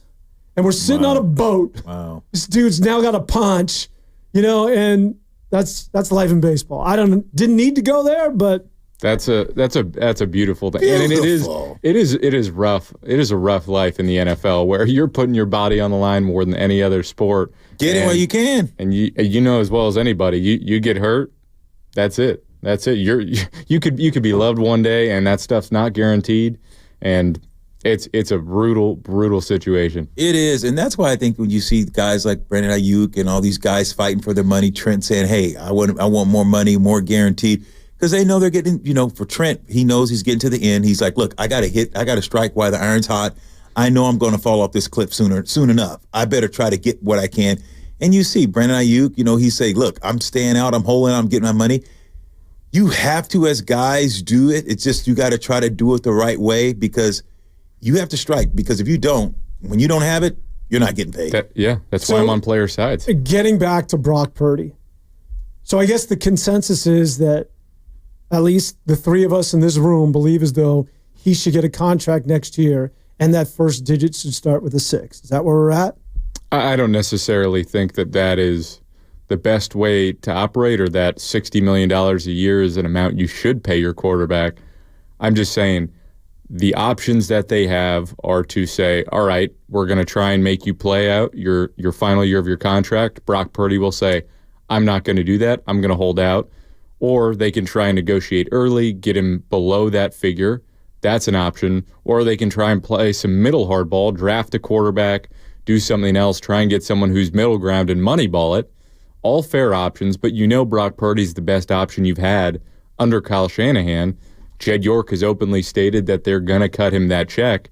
And so whatever the price is, I think they're going to end up paying it, and that price is probably going to be in that ballpark, even if that figure is pretty absurd. Yeah, I think that I don't think the best way is to do 60. I think that you go in there and you tell John Lynch and then say, look, just because other teams like the Dallas Cowboys gave a guy $62 million a year, we're not going to make that mistake. Now, if you want to go to open market, hey, you know what? We're for you. I started this show off, and this is not disrespect about Purdy because he should be paid, and I'm not questioning that. But I started this off by saying sometimes the Niners, Shanahan and John, because of their love and discipline and commitment to the players, when they maybe shouldn't be, they overextend themselves, and now you're in a situation where you're at today because you paid some guys. You didn't have to, but we did it because we want to show that we're a good organization. Instead of saying, here's where we draw the line in the dirt. Brandon Ayuk, we think you're a hell of a receiver, top 10, top 5 receivers in the league. This is what we're willing to do. We're not going to cross that threshold because other teams may do that. That can be them. We love you. We want you here, but you have to draw your line in the dirt somewhere with these players. And that's just unfortunate, but that's the nature of the game. Players, if you don't want it, go elsewhere and get paid because I'm about getting your money. I'm all about that. But you have a Brock Purdy that doesn't necessarily have the strongest arm, that's already been through surgery. You have to say, how do I reward you? Brock is a good guy, rewarding with the guarantee. So if it's $40 million or $45 million or $50 million a year, guaranteed for 4 years, guaranteed for 3 to 4 years. And so now his money is guaranteed. You say, we're going to reward you because you have a tendency, you could be hurt. We don't know if that elbow is going to give out. We don't know if that shoulder is going to give out. But what we're going to do, we're going to reward you by guaranteeing your money because the Niners need more than just a quarterback. If they're going to execute this offense and stay with the same type of defense, you can't just give the quarterback all the money and say, hey, now we can win. Because guess what? You didn't do it this year, and if you don't change philosophies and don't build in your trenches, what do you have? A quarterback that you still ain't gonna be able to win because you have the weapons, but you're still not winning now. Yeah, you also become irrelevant if you don't have a quarterback that can't function. The Jets tried for the last 3-4 years to get something going with their quarterback. They couldn't solve it. Saleh gets fired. Joe Douglas gets fired. That's what happens. You know what you have in Brock Purdy, and at the very least, I think the 49ers are going to say, we have a known commodity. we're going to stick with it even if the cost is pretty ridiculous. The leverage, Luke was just talking to me. You want to say that again, Luke? Anyways, leverage is a key here. Don't you think Luke, or I'm sorry, I'm all over the place. My man Lucas, I was trying to take into what it is you were saying, and Lucas was giving me instructions. It's kind of like when you're doing television and they give you an IFB. I would always tell my directors, like, when I'm talking, do not talk. Like, I can't, I'm not. That's like a bad play caller. You keep talking and they say, oh, well, you want to look out for, do you hear that, for the safety. You know, and it's too much for the quarterback to process. Hutch is calling you a bad OC right now. In fairness, you were not talking when I was talking.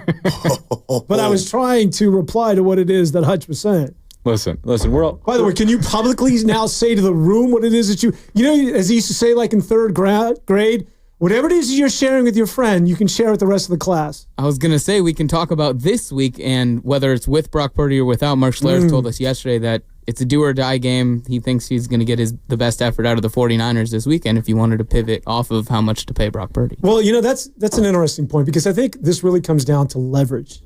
And to me, the reason why Brandon Ayuk got paid is because he essentially said, look, if you want to go back to a Super Bowl, you know, I'm your guy. I just developed this rapport with your young quarterback. You know how instrumental I am to the success of this football team. I'm just curious, as of right now, when you look at the body of work as it relates to Brock Purdy and the 49ers and their success or the lack thereof, Jake, who has the leverage, if anybody, in this relationship when it comes to getting paid? I think Purdy does. I think if you're going to go through it and you're going to try and find someone else and you want to try and moneyball it, whether that's Sam Darnold, who I guess has been in your system, that's a theoretical option. This is the guy that Kyle Shanahan has trusted more than any quarterback I've ever seen. I go back to a year, 2 years ago, they're doing stuff at halftime where they're having dialogues, they're having open dialogues that come from trust and come from confidence, where Brock is saying, I actually want to take a shot here. I saw something, I'm confident in it. And when he had Jimmy Garoppolo, the lack of trust, there's a disdain between both of them. There was a palpable level of these guys are frustrated with each other and they're stuck in this relationship that they both want to get out of and somehow cannot get out of. And with Brock, Kyle really does trust the way he sees the game. I think this is the most I've seen Brock lack vision and trust in what he sees. But a lot of that is because of the offensive line, is because of their receiving. They haven't separated. I still think Kyle Shanahan has trusted Brock Purdy more than any quarterback he's ever had with the 49ers, and that's something that Kyle is going to continue to value, even though Brock doesn't have that top-end arm talent. I disagree. Well, I agree with you, but where I disagree is I don't think that he has the leverage anymore. He had the leverage until this year came up. He had the leverage, Brandon Ayuk. He had the leverage to the defense to become a sieve. He had the leverage when you can't stop the run. He's had the leverage, but you can't score in the red zone. You had the leverage, but you can't stop anyone on special teams. You had the leverage where you have to put 8, 9 guys in the box and you still can't stop the run. You had the now you don't have the leverage because your team is not relevant today. Your team does not have what it needs to have in order to win and to be a threat in the NFC as it was. The 49ers, you can say what it is. You are what you are. Is this a year, just a 1 year of regressing? And then no, because you don't have anyone on your defensive front from last year that's playing. Not one. You have backups guys that played a little bit, but think about your whole front. No one's there. Bosa's not there right now. So you have to revamp your defensive front. You're going to have to spend some money in your trenches this year. So you pay Brock all this enormous amount of money. Now, I think he needs to be guaranteed, and it's got to be $45 million is just a start. I think it's got to stay under 55. You can't pay him. You have to make sure if you want Brock to be relevant next year and you want him to have success, you better protect him. You better get this running game going back again. You better have this Shanahan offense humming again, because right now it's showing that it can't do it because you've had Brock for the last 9-10 weeks. And what have you done? Yeah. And you got to the Super Bowl and you weren't able to pull it off because you didn't. Listen, you had all the pieces you wanted on offense with your skill position players, and that was your identity. And then you had in key moments, you had breakdowns, and I thought Brock was definitely more good than bad, but he wasn't, like Mahomes. He didn't push you over the edge in those key moments. And I think that's a philosophical question. Does he need to be at that level to warrant a contract like that, or does him being who he is and being a very good quarterback who fits this scheme and is on the same page with the head coach, is that good enough to warrant a contract? And I would hear both sides of it, because I understand where people are coming from on both ends. He's earned it, but it's also you really tie yourself up when you pay a quarterback that much money. Well, let me ask you this. The one knock on him and the one question we heard coming into this season is if you lose Debo, all right, and let's just say Kittle's got to go. He's a salary cap casualty, although that's not going to happen. He just recently signed an extension. But as these guys get older, can he do it on his own? Can he do it without Christian McCaffrey?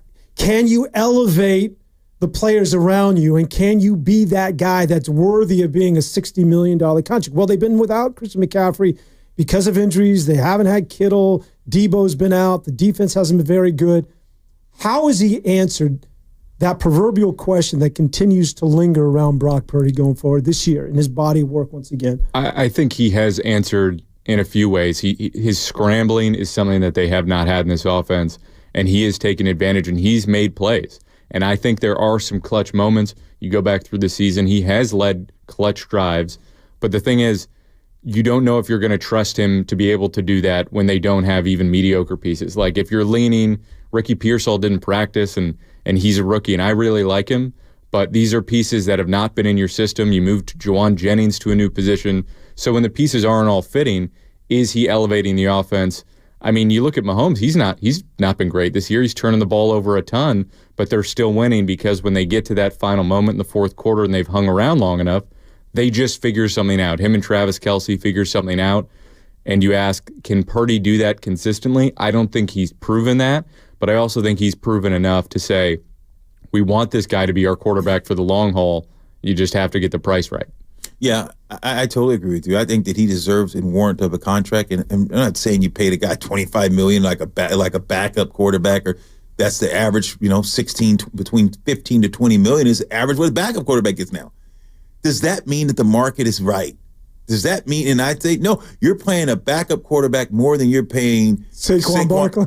Go ahead, man. You already knew where I was going. Yeah. You already knew. And Derek. So I think that the market is screwed, and it's very much flawed. And you have caused a problem, especially when it comes to the quarterback position.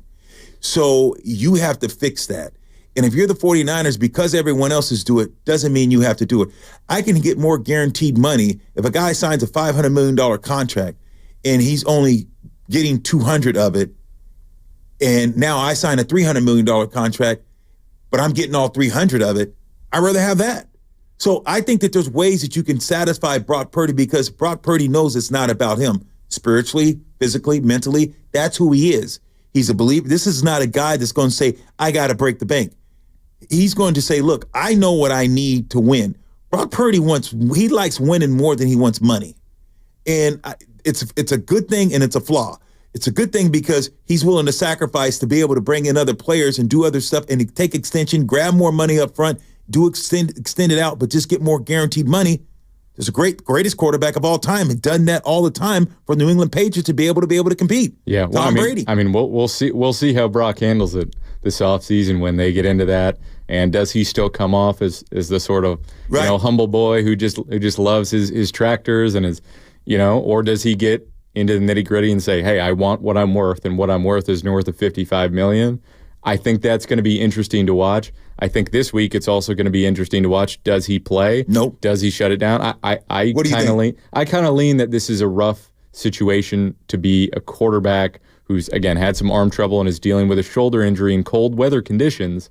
I think it's a tough ask for him to come in when you're probably going to get throttled either way by the Buffalo Bills, who might just be at least the best team in the AFC.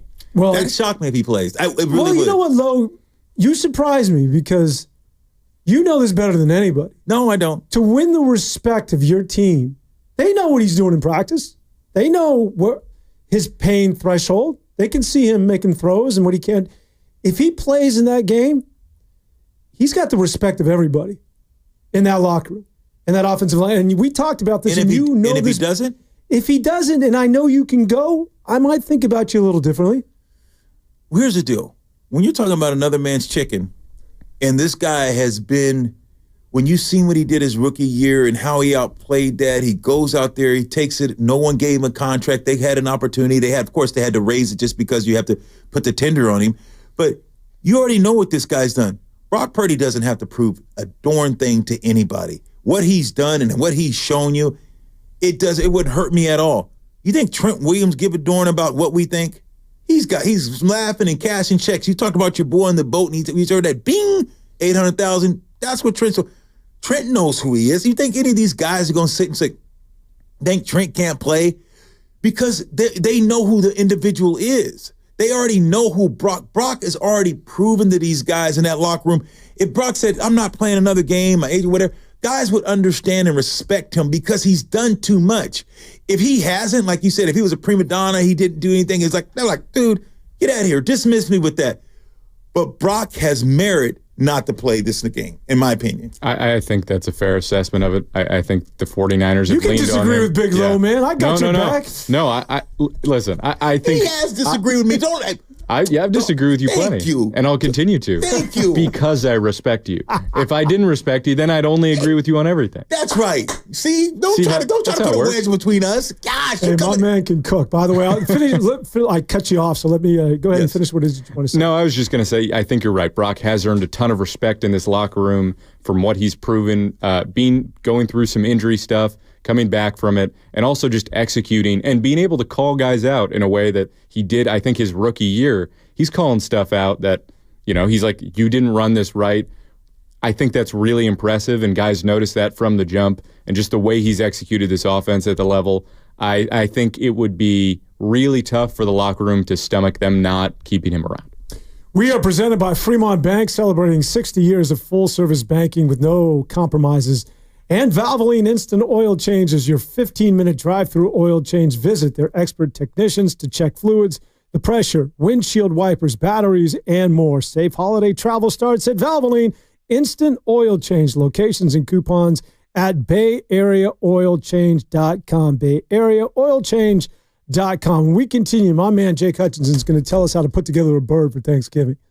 I'm telling you. Can't wait. I absolutely will. I will. When we come back, we're also going to hear from Andre Reed. Well, that's coming up at the top of the hour, 5 o'clock. We got a guest on the guest line. First time in 4 years. I've been live mic, and I'm actually going to talk to somebody that's not you two coconuts. We'll be back after this. Hi, I'm Brian Bakhtiari.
playing against the Bills, who are arguably the best team in the AFC, all of a sudden, what does that do for the energy in your locker room? What does that do for the believability that you can win this division? I think it's huge. Now, back to Willard and Dibbs on 95.7 The Game. That was Stink, who joined us yesterday, previewing the big game coming up on Sunday in front of a nationally televised audience as they'll take on the Buffalo Bills. They got to do it in Buffalo. Lo, what's it like playing in the snow? Man, I tell you, it is horrible. Absolutely. Hey, you know what? Now you thought I was going to get excited. I'm like, oh, man, I love it. I can't wait to play in the snow. Yeah, I was expecting football weather. No, it's the snow, the Angels, the snowman. No. It doesn't have. Now, it's good to go visit the snow and go in and get out. But when you're out there for 4 hours, I remember playing in friggin' Cleveland in 2004. I think it was a wind chill 14 below. Oh. Yeah. Oh, exactly. It's so cold, your bones hurt every step you take. We win the game. We were getting ready to run lead draw. LT, low.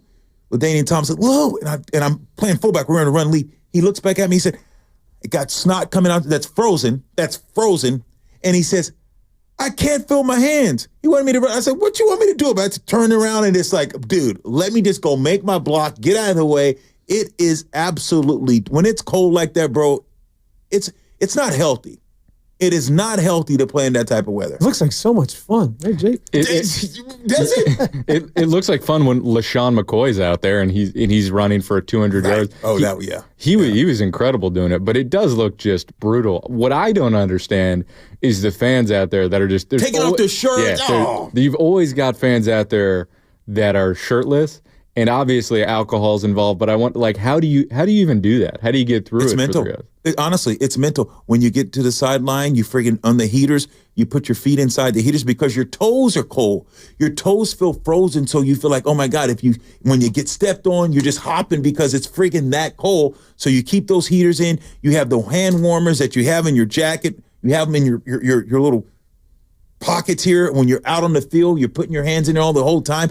You just go, man. You find a way, of course. You find a way to get through, and you're like, how did I get through that game? You have hot chocolate on there. Your Gatorade's warm. You are just freezing.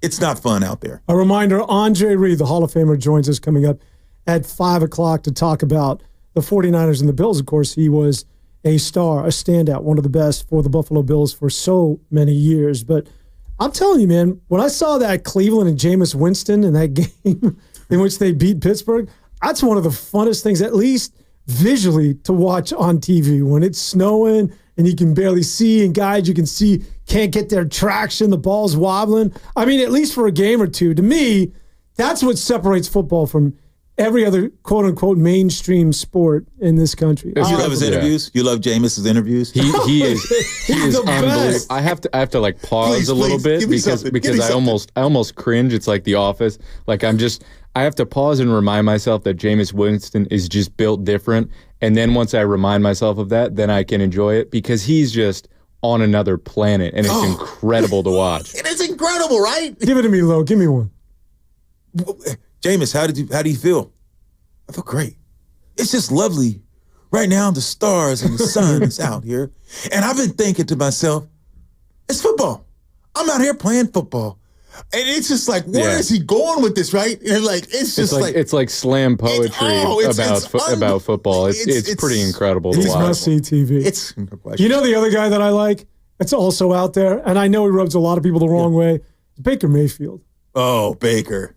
Baker is the Tommy DeVito little sign in New York. You gotta love him, though. He's another nut. I saw him going down. He was about 30 yards downfield on a handoff, and his running back broke it, and he's looking to block somebody. He's wired a little different. Did you see when the fumble happened and nobody else noticed it, and Baker's probably about 10 yards out of the play, and he's the only one that sees it and goes diving head first in for the fumble? Dude, he's tough. You got to respect him. I do like the Bosa Mayfield rivalry. They didn't. It wasn't that intense this year, but that's always something fun to watch. Baker is, listen, football is an entertainment sport, and he is nothing if not entertaining. He's got a gig now, man. The guy's a starting quarterback for Tampa Bay. If I was to say that to you 2 years ago, you would have laughed at me. I mean, what about Cleveland? Yeah, nice move. Let's get rid of Baker and bring in Deshaun Watson and guarantee that money. Yeah. Guaranteed. Yikes. Yikes. All right. Big Stink was talking about, hey, listen, it's not, at least this is how I interpret it. It's not the end of the world because you're still only one game back. And those two teams that you're trailing are Seattle and Arizona, which should not keep anybody up at night. And I know if you're the 49ers, you can't even think about that, right? You just got to take care of your own house. You got to make sure you can tackle somebody, first of all, right?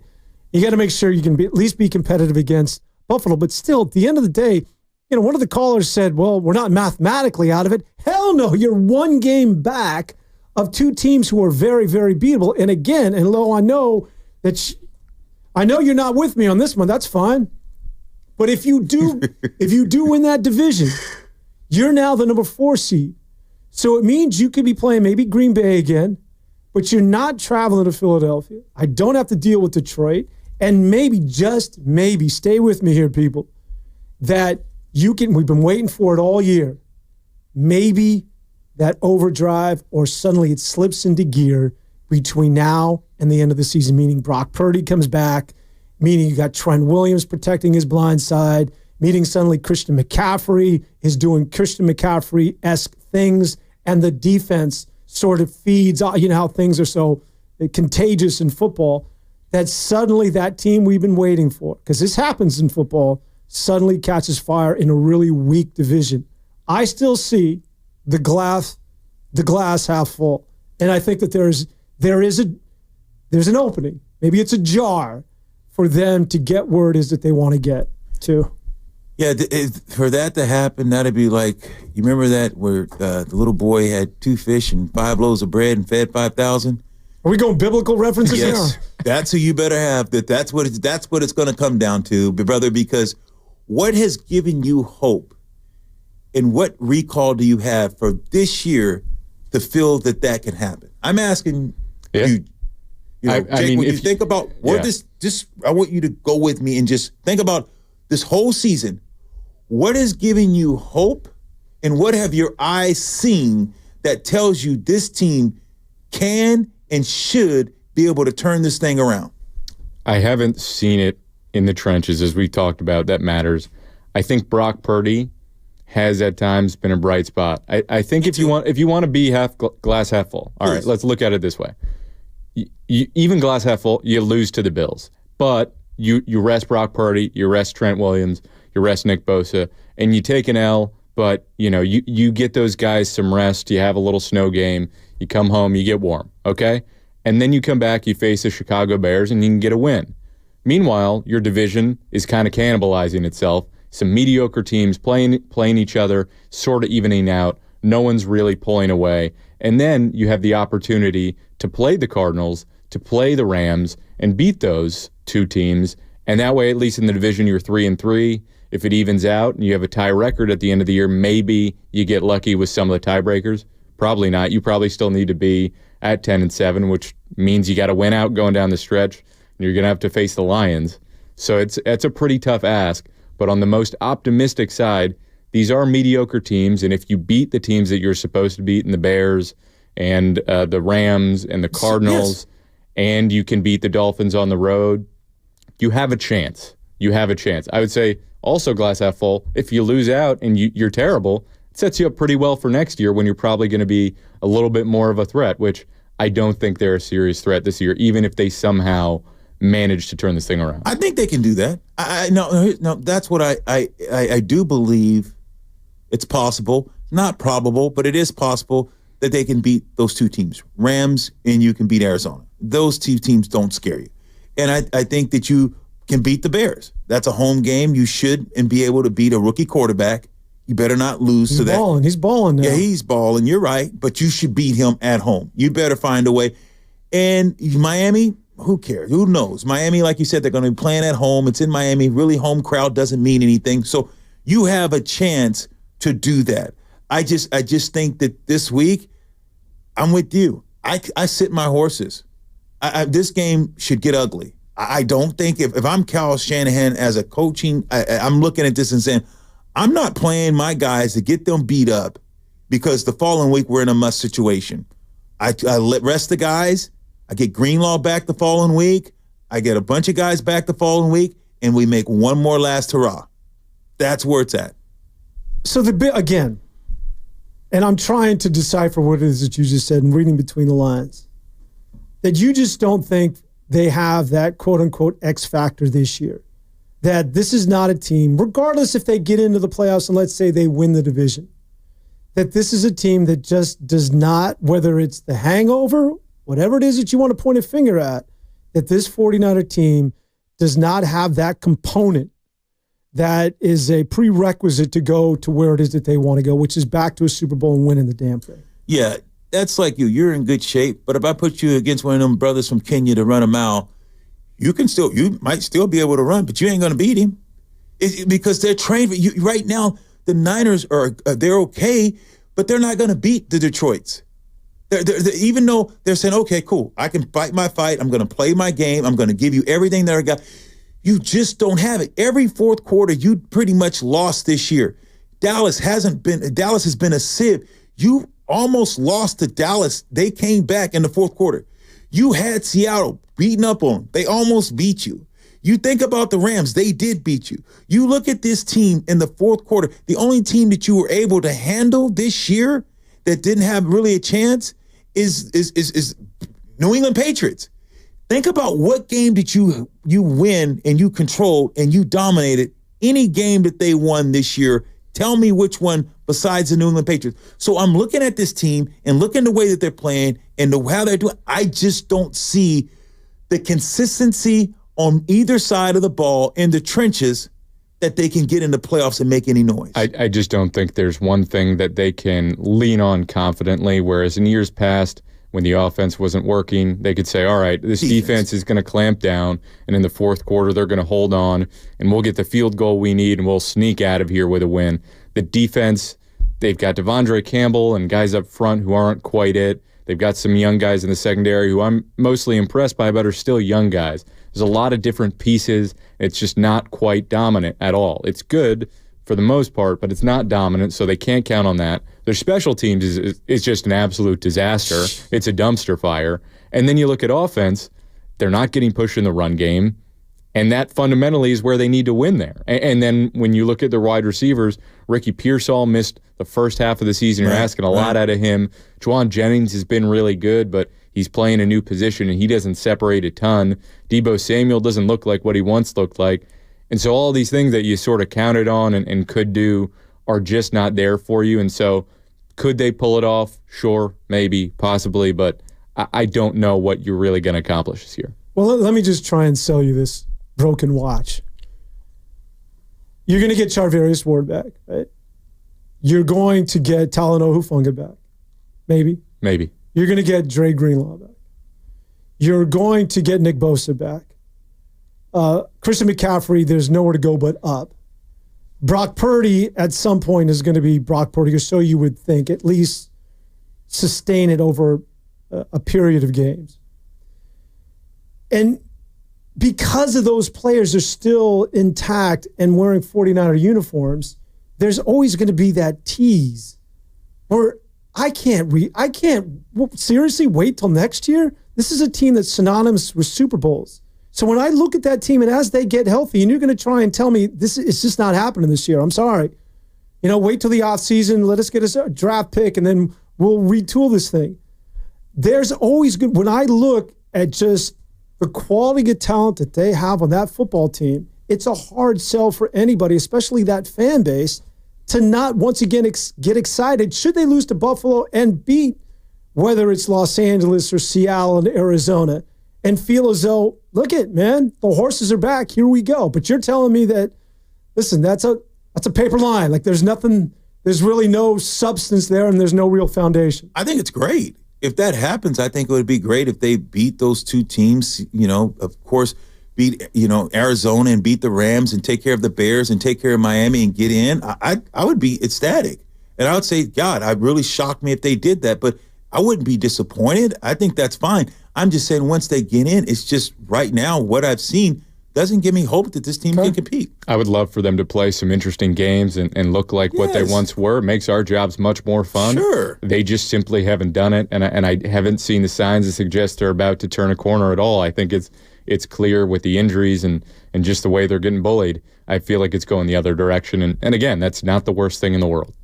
We are presented by Fremont Bank, celebrating 60 years of full-service banking with no compromises. And Valvoline Instant Oil Change is your 15-minute drive-through oil change. Visit their expert technicians to check fluids, tire pressure, windshield wipers, batteries, and more. Safe holiday travels at Valvoline Instant Oil Change. Locations and coupons at BayAreaOilChange.com, BayAreaOilChange.com. Andre, I thought I just read the legal ID. That's a sponsor read. You're listening to 95.7 The Game, KGMZ, FM, and HD1 San Francisco on Odyssey Sports Station. Always live on the free Odyssey app, Twitch and YouTube, powered by First NorCal Credit Union for the low-rate auto loan. Apply online or just ask for First NorCal financing at the dealer. That babe. Andre Reed coming up in a matter of moments. I thought Andre Reed actually walked into the studio, but it's my man Cam, who is the star producer for Golden State Warrior basketball. The Warriors, by the way, just for a moment, if we can just deviate from the NFL. Though you can leave the building and come back. We'll talk Warriors and Giants. All right, see ya. But the Warriors tonight without Steph Curry. Well, first of all, though, were you one of those guys? So I went to the University of Arizona. Every dude at the University of Arizona that played football thought that they could ball, thought that they could hoop. Everywhere, every football player thinks that he can go in basketball. Well, most guys that played football, they played basketball. I mean, you have to realize Antonio Gates, Hall of Fame type of tight end, played at Kent State. Undrafted free agent, right? Yeah, also was at COS, played his junior college ball, went and played, had a great career. You know, there's a lot of guys that, in the NFL, T.O. was one of the guys could play basketball. A lot of guys were able to, Daniel, and a lot of guys can play basketball that, that not necessarily could play necessarily in the NBA. But shoot, there's a lot of guys. Actually, we had a couple from Lemoore. Charlie Jones, Gene Smith played at Fresno State. Bulldogs, baby. Really? Played both sports. So, I can't believe Drew Brees can dunk. You told me that. Drew could throw it down. Wow. Absolutely. Could throw it down. The big fella used to could throw it down back in the day. I would go up strong. Come on, man. Man, I would whack you down in the paint, baby. And I'd shoot you. You know what? I would shoot your eyes out. Let's get a hoop in here. Let's get a hoop in here. Let's see it. You know what? Dan Dibley tried me, and I took him to the woodshed. Can I say you one thing really quick? I am not Dan Dibley. Well, you want some? We can. I am not Dan Dibley. Matt can hook this up. Since you saying I don't know basketball, couldn't do the box. They did the boxing one against me because I was that type of guy, dude. I was. You're like a Zach Randolph, Zebo type. Yeah, you already know, Getting dog. You already know. Man, I heard Dos Palos is his own. Dos Palos, come on, man. We Lemoore, man. We played against Redwood, Hanford. We big school. Dos Palos too small for us back in the day. That's the only school I knew out of the Central Valley. This reminds me of a question the Kelsey brothers have brought up. A lot of people brought up is that, again, with the NBA and the NFL, a lot of NFL players are like, I could play in the NBA, and every NBA guy's like, no, you absolutely could not. Agreed.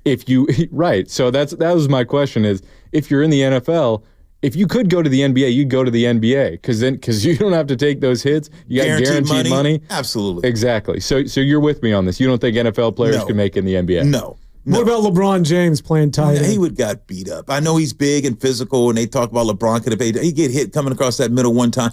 Now, is there guys that could probably trend that if they would have stayed with it, like an Antonio Gates, some of those guys, Tony Gonzalez, some of those guys, without a doubt, could have played and had a cup of coffee in the NBA. Some of those guys could play. Not necessarily saying that they would have been stars, but without a doubt, not a lot. Not a lot. Very much. And just like Allen Iverson, I think he could have been like the Cheetah. I think he could have been a guy that played in the NFL. He played football in high school. Yeah. He had a football mentality. Yes, and he had on the court. Exactly. So there's some exceptions to the rule. He would dunk on you in contact. He was nasty. All right. Well, the reason why I just wanted to go a little basketball is because the Warriors tonight take on OKC, the best team out in the West. The Warriors without Steph Curry. I don't know, Jake, do you give him any shot tonight against a very powerful and dangerous OKC team? I give them a little bit of a shot, but not really. It's a tough one because I thought it was going to be really interesting. You go into this game, the Warriors just had two really bad losses. You lose to the Spurs. Wemby goes off. You shrug it off. You say, all right, Spurs are a hungry young team, whatever, bad loss, move on. Then the Nets, without their young guy Cam Thomas, who's now out for a few weeks, with a hamstring injury. They didn't even play him in the fourth quarter. You still lose that one. and you don't really have a lot going. Kuminga was out with an illness, but DeAnthony Melton, he's out for the season. That hurts. And you look at the last time the Warriors played the Thunder, and they played really well, Melton had a huge role in that game. And now you don't have Melton, you don't have Curry. Kuminga's probably coming back from an illness. That's a really tough ask for them. Right. And I have trouble seeing them win this game. And it's whenever Steph misses out, there's just a collective around the Bay Area and anyone who's planning on watching the game, because you talk about his gravity on the court. Yeah. You look at the ratings. Stephen Curry, he single-handedly, he changes the NBA's ratings for any game he's involved in. He's the best three-point shooter that the game has ever seen. And I think this is more about not Steph not being able to play. I think Steph could play, but you got to realize Curry understands this stretch they're getting ready to go through. Why would you play a guy? This is kind of like the Brock Purdy situation. Knees a little inflamed, got a little banged up. It's like, do I want to have him on this stretch? This is a game we're probably not going to win with or without Steph. So let's hold him out. Let's get him ready for this next stretch. I have not read anything from the text line the entire day, but I will read this. Devone cooks Low Neal on the court. Not even close. Anyways, getting back to the game. That. No, that's not. No, I don't believe that. There's only one way to find out. But getting back to, Steph Curry, in all seriousness, this is the one question, right, that everybody has about the Warriors is this is inevitable. The guy's going to be 37 years of age. There's a lot of hoop that he's played not only throughout his career, but certainly this past summer with, of course, the Olympics in France. Who's the number two? And if you're going to be legitimate, if this thing is real, if it's sustainable, and the 13 deep is fun, they've been one of the major surprises in the NBA up to this juncture, but still the question has to be answered. If Steph can't go, or if Steph's having an off night, or if teams are just going to blitz him, who's your number two? It has to be Jonathan Kuminga, but he's not consistent enough. He's not a good shooter from outside. I think his game favors, an era of this game that we're not in right now. Like, he's a great slasher. I keep saying it sort of into the void, but I think if he were to model his game after Dwayne Wade, that type of guy where you're slashing and you're physical and you're Euro stepping to the hoop, like, I think that would be a perfect model for him. But the game now sort of requires a player like Kuminga to be shooting from the outside, and I just don't know if he's going to develop that touch. Either way, if the Warriors are going to be a contender and they need a number two scorer, it kind of has to be Kuminga unless they make a trade. All right, we want to welcome in Andre Reed, the Hall of Famer on the River Islands guest line. Andre, how are you tonight? I'm doing good, guys. How you guys doing? We're doing better now. We were stretching because you were a little late, so Lo had to talk a little hoops. My man, Lorenzo O'Neal. Well, you know what? Lowe's, he's a jack of all trades, man. He's a joke. Thank you. He could get his way out of a paper bag. So he's Dre, come on, man. Why you coming at your boy? Why you on my neck like that, bro? I thought I was your guy. I thought I was your brother from another mother. Holla at your boy, baby. What's good? Dude, we always like that, man. I know, man. I got some bones to pick with you, man. For one, man, you don't even invite your boy to your golf tournament every year. I be trying to come through, and you just treat me sometimes like a redhead stepchild. Why you doing your boy like that? It ain't like that. You definitely in this year, bro. Okay. All good, brother. All good. Hey, you looking at the Bills, seeing what they putting down this year. You look at the Niners, bang bang Niner game. What have you seen thus far with the Niners? And if they're going to have any chance against Buffalo, what's going to happen? Well, keep it 100. The Niners this year, I think they've been decimated by some injuries, man. They didn't have all their guys in the past all playing together at one time. I mean, Kittle's been injured. McCaffrey's been out. I don't know if McCaffrey's the same player he was before this injury he had, but that's a big blow for them. That's their offense there, them two guys. And Purdy is not, what, a guy like Purdy who was very efficient last year because he had those guys. I'm not taking anything away from him, but he could rely on them. Debo's been hurt a little bit this year. So the 49ers are 5-5 because of that reason, I think. It's not like Kyle Shanahan is doing a bad job coaching. They still have most of the same guys. They still have the offensive and defensive coordinators. It's just I think they've just been decimated by injuries this year at the wrong time. So this week is not going to be any different. The weather's going to be jacked up there. You guys know it's it's that time of year in Buffalo where snow's coming, and I don't know if the 49ers are privy to that or be ready for that. But it should be a pretty good game. It should be a pretty good game, though. Andre, what is that atmosphere like in Buffalo when it is snowing and that crowd is as good as any in the league? What is that atmosphere like for people who haven't been in it? It's pretty harrowing. I mean, Bills Mafia, everybody knows about Bills Mafia, and their fans are there regardless of the weather. When I came in the league in '85, there was no such thing as Bills Mafia. We barely had fans at the game. I think we had like maybe 20,000 fans or so at our games, but they are loyal, and just like any other fan base, they're loyal to their team. But they're a movement now, and they're a great traveling fan base. They go to different stadiums and they take over, if you want to call it that. I've been to a couple of away games over the past 10 years, and they come with a contingency. There's no doubt about it. So they're very, very active with their team, and they love their team. So very hard to play up there. I know Lowe's played up there a few times. Very hard. It's a deafening situation up there when you come to Buffalo, especially at this time of year with snow and weather being a factor. Former Buffalo Bills Hall of Fame wide receiver Andre Reed joins us on the River Islands guest line. Andre, it was just revealed moments ago that Fred Warner, the star linebacker for San Francisco, has been playing on a fractured ankle for the last 8 weeks. Have you ever dealt with anything like that? And talk to us about what sort of pain and pain threshold that he's dealing with on a weekly basis. Wow. And he is the quarterback of the defense for San Francisco. When Fred Warner's in there, I think he's, one of the best linebackers in the game. When he's healthy, he's pretty tough.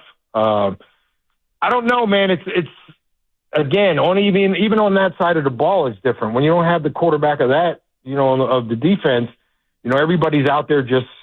It's a little different. Sure. And Fred calls all the defenses, I assume, and he's the guy they look for big plays. The 49ers, he's playing on a broken ankle, so he's more. Let's see, Jack Youngblood played on a broken leg in the Super Bowl against the Steelers, so he's a little Jack Youngblood playing right now. So, have you ever had to play through something like that? A broken bone, a fractured bone? Oh yeah, fingers. Actually, I fractured my fibula one game and really was supposed to be out. The tib-fib joint, I fractured that, but came back the next week and played. I was.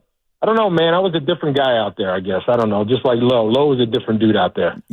Dre, you definitely was, man. You always have. That's the way you played the game. Reckless and abandoned, but always under control. Hey, tell me, you and I, we both played on some great teams. We also played on some teams that the years we had a bad year.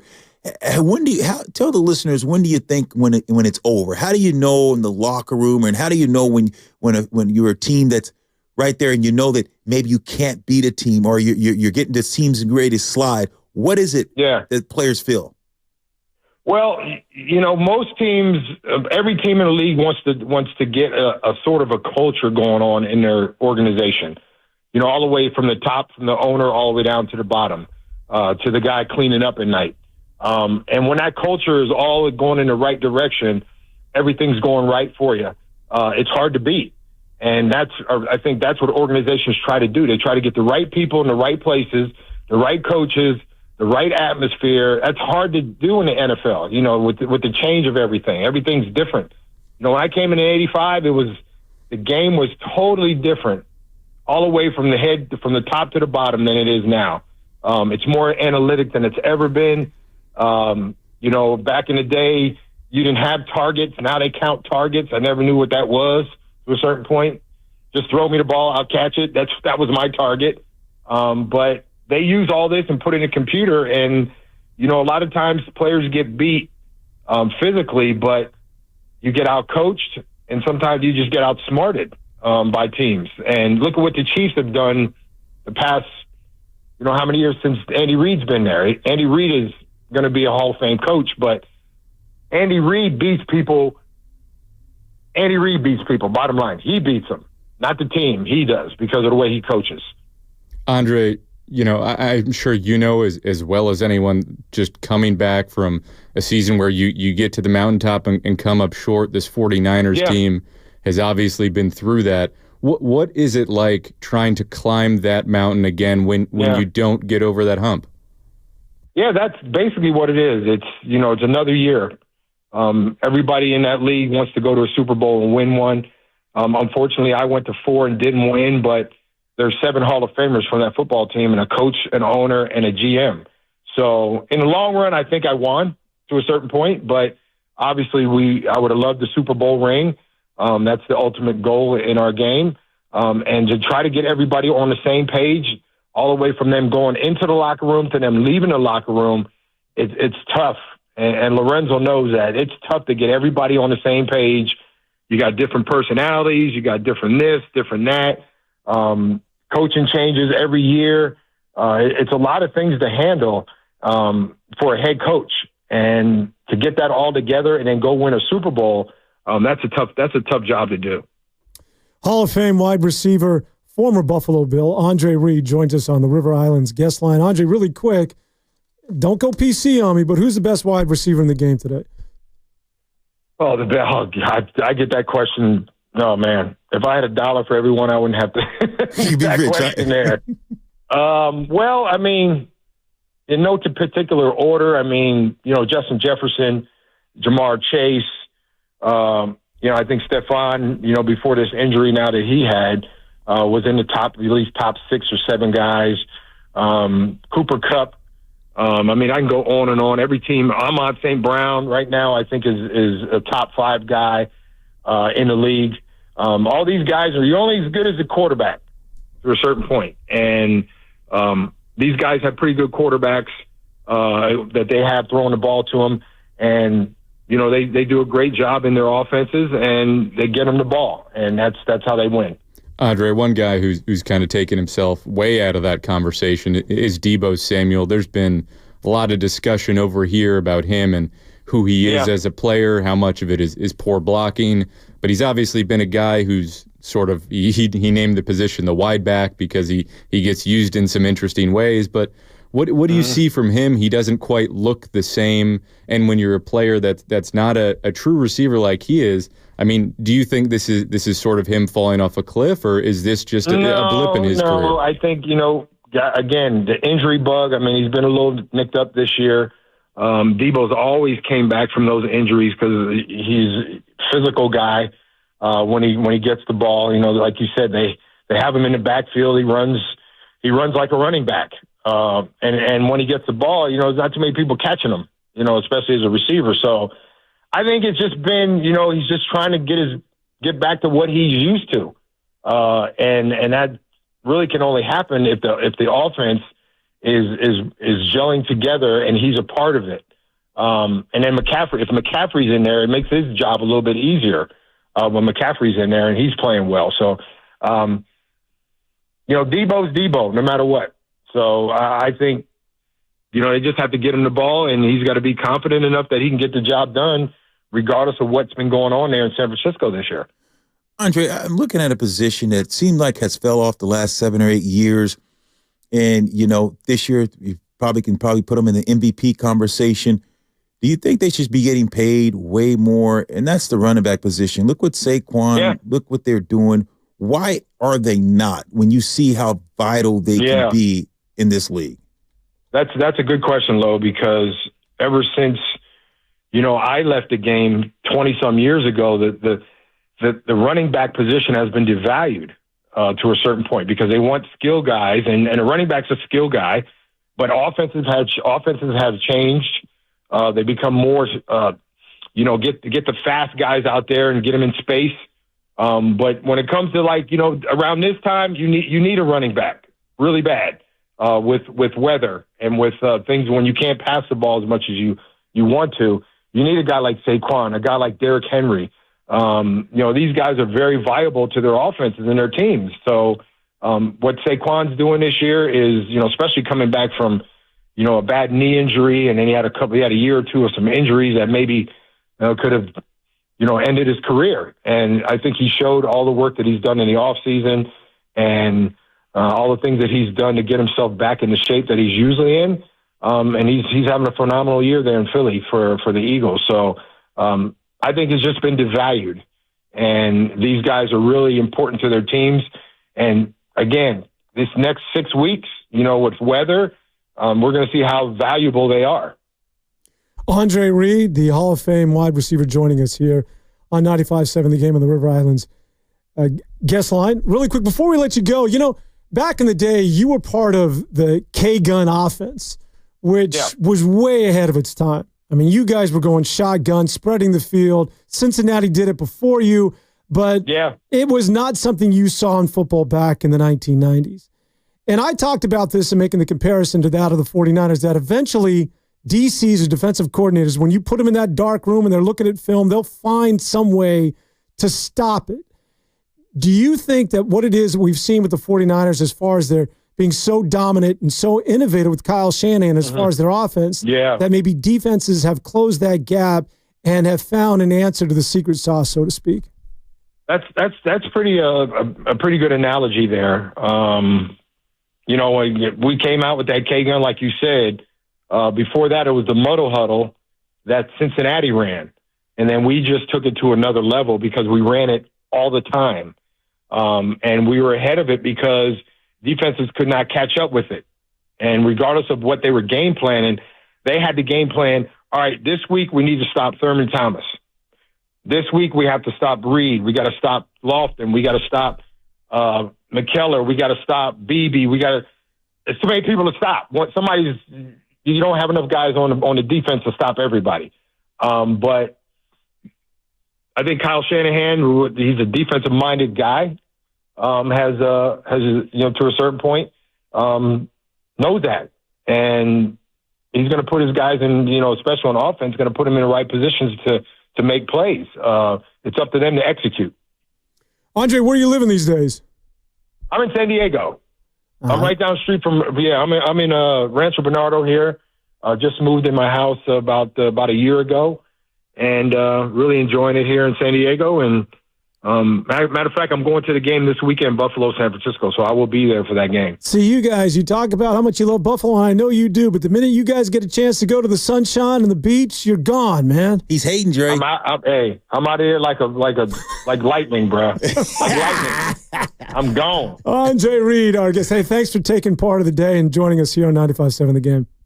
No problem, guys. Anytime, man. Good to talk to you. Good to talk to you, Lo. All right, you too, brother. Catch up. No question. I'll give you a shout. Cheers. Andre Reed, Hall of Famer, our guest here today on 95.7 The Game. And yeah, it's interesting. But remember that K-gun? Those dudes, no one did that back in the day. The shotgun. They would shotgun. They would spread you. Did they go no huddle, I want to say? Yeah, they did. It was up-tempo? They went up-tempo. They did no huddle. Because remember, they lost to the Oilers when they were going. They tried 35-0. Yes, they were up, and they didn't slow it down, and just kept trying to throw the ball and keep pounding. Oilers came back. That was crazy.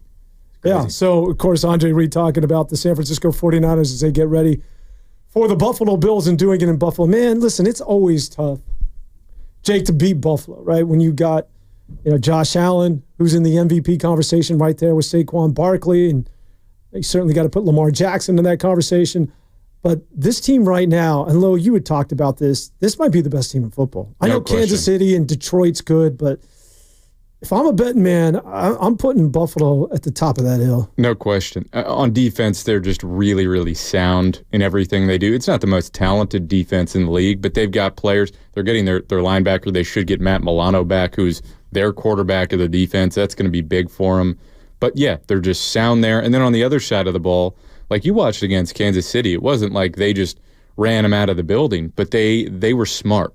They knew that if you keep Mahomes off the field and you just burn clock and you just waste time and you wear on him, that's a viable strategy to win that game. And they have the physicality and they have the quarterback who, even when stuff isn't perfect, he's built like a moose. Like he's just he's running around there, and it's hard to tackle a moose, Lo. He's a horse. It's really hard. Oh, I'll say it. The guy's a horse. I mean, he is so big and he's so physical. That was a little, the Bulch, that was his, he used to say that. So I stole that from the old Giants coach here. But when you watch the way that Josh Allen, how physical he is, that play, third down, and 2, 4th and 2. He knew that they were playing. He said, okay, usually they play man-to-man coverage, but they played a zone. He's like, okay, I got to improvise. He takes off and runs for 26 yards for a touchdown and just wins that game. He's single-handedly taken over. What Josh Allen has done, he doesn't have no longer, it's his team. You have to realize when he had the great receiver that was there that last year, and you saw him at times, he struggled because you had to keep that guy happy. Yep. And now you can see it's his team. It's fully his team. He doesn't have to worry about keeping certain receivers happy. He can just say, shut up, I'm the quarterback, I got this. And you watch the way this team has elevated with Josh Allen at the helm and what he's been able to do and how they play great defense. Their offense, he's not turning over the ball as much as he used to. He doesn't take the chances. He's seasoned. I like Buffalo. I think they're the best team right now, FC. I'm with you. And it's interesting to see how those dynamics work with like a young quarterback. When Josh Allen was a young quarterback, they needed to go get Stephon Diggs. Right. They needed a guy like him, and it was perfect. And it was this exact marriage that they needed.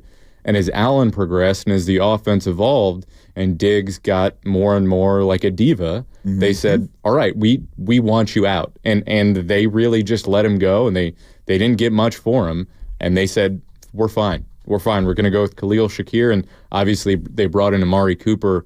But to see how those dynamics shift, and you could make sort of a Debo comparison about how Debo was the wide receiver for the Jimmy Garoppolo offense, where you throw it 5 yards down the field, and then Debo runs with the platform off of that.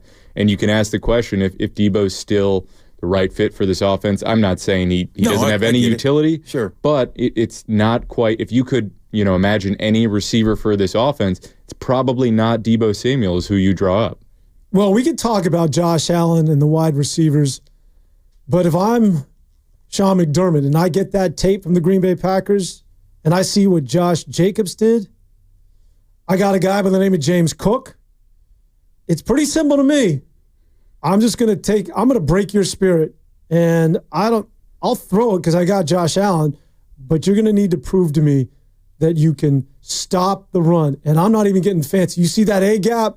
That's where we're going. No question. And it's funny. I was watching the tape this morning, and in a lot of games you can get into it. There's stuff you can get excited about. You can point out weakness. Like, I don't think their right guard, Osiris Torrance, is very good. But it doesn't matter because the 49ers lose at the point of attack no matter who it is. And the fact that you can look at that and say, this is a bad right guard. I don't think their left guard's very good either. And you're still expecting the 49ers to get dominated in the trenches. It tells you how far they've fallen in that regard. No question. And you're exactly right, though. Buffalo's going to line up and say, we know we can throw the ball with Josh, but we're going to see if you fix the problems from last week. We're playing in a cold weather. The Niners have to travel, 2 time zones, and they have to come play us. And we're going to lay on those guys. And we're going to beat them. We're going to punch it, and we're going to make this game physical, and let's see if they want to play. And I guarantee Sean McDermott is saying, look, if we stay physical and by the fourth quarter, they'll tap out. That is the blueprint how you beat the 49ers this year. 49ers used to be fourth quarter, here comes the Niners, big run, they're going to break your will. This year, the roles have been reversed. The 49ers has been getting broken instead of the opposite team. There's nothing, you talk about wills getting broken.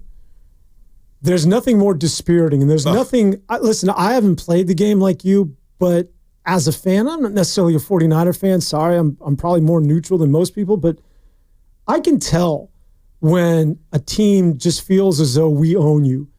And you can throw a 40-yard pass, or you can get big chunk plays and get into the end zone, but there's just something about a 12-play drive where it's 4 yards a pop. That's ownage.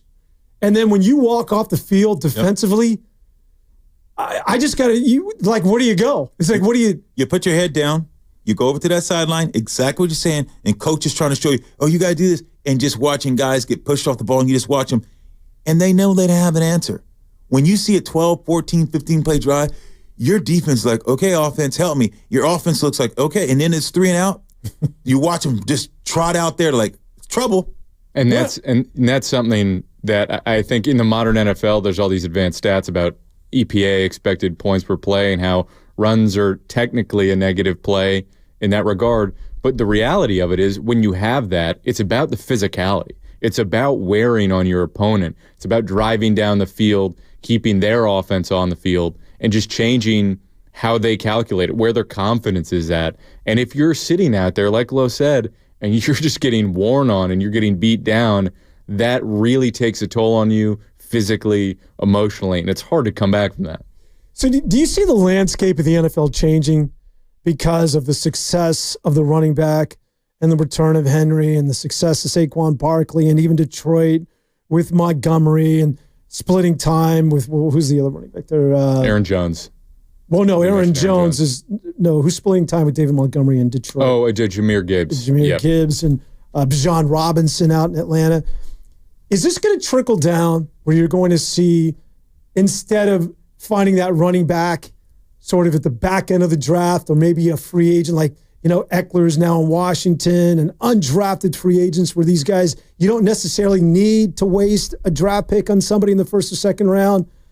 Is this going to sort of like change fundamentally the running back position? Because I really do think that, to your point where people just aren't paying running backs, that if I'm at, the AAU level, if I'm in high school, if I'm in college, I'm like, you know what? Switch me out to linebacker or let me get to wide receiver or actually, since I can run, let me play a little quarterback because I know that my ticket's going to get punched and I want to get paid, and it's not going to be at this position. Yeah, I just think that the league is changing, and the fact that the 49ers, like you talked about, how they force teams to stop the run.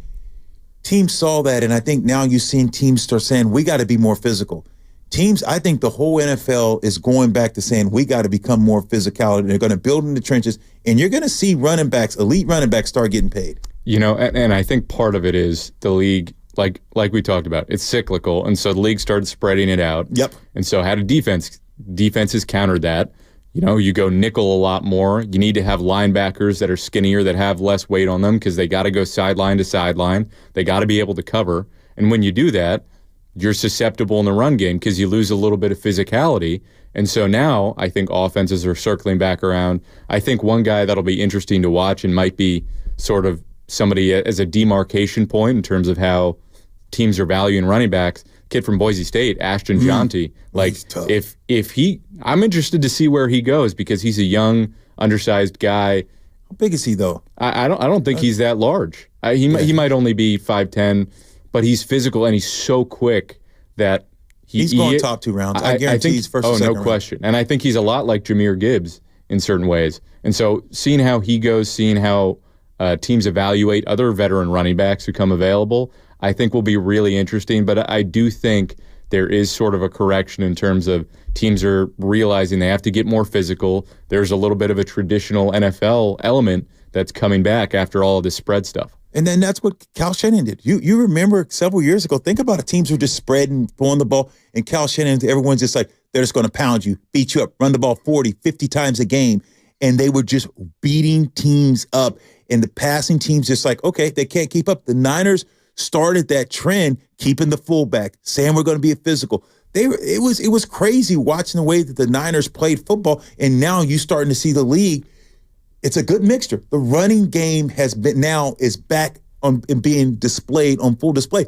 Look at Baltimore, 4th and 1, 4th and 2. I mean, you got Derrick Henry. That's running over 2 and 3 guys to get it. You have to go back. I think the physicality of football is back. So, chicken or the egg? Is it the offensive line, or can I still find my running backs at the end of the draft? I mean, am I investing in a line? Because the outlier to all of this is, once again, Kansas City. Hello, Pacheco. Yeah, you're good. And Kareem Hunt, you're good, but go ahead. What do you got? I just want to take a victory lap on Isaiah Pacheco because he runs hard. I'm a sick man, and I like to get deep in the draft and evaluate stuff. And I'm obviously from New Jersey. He was a Rutgers kid, and I was looking for random guys that the Niners could target, 6th, 7th round. I remember watching Isaiah Pacheco, and I was like, this guy's a lunatic. Like, runs angry. The definition of running angry. And I just remember watching him, and then you see Kansas City get him, and you go, man, he's going to work for them. They've had a lot of mediocre running backs, and he's the definition of that physicality we're talking about, where he's so pissed every time he gets the ball in his hands, and that'll wear on a defense. No question, and I think it's a little bit of both. But I think when you think about certain guys. When I say that it's a little bit of both, because if you have a great offensive line and you put Saquon Barkley behind a great line, he makes other running backs. He's on a different level. Look at Derrick Henry. Put him with a better offensive line and put him with that. Now, because he doesn't have to deal with the defensive lineman, he's in the secondary. He's on linebackers, and that's a mismatch because he's beating guys up. And this is where I say where it's a little bit of the line, but here's when I think it's a war of the running back.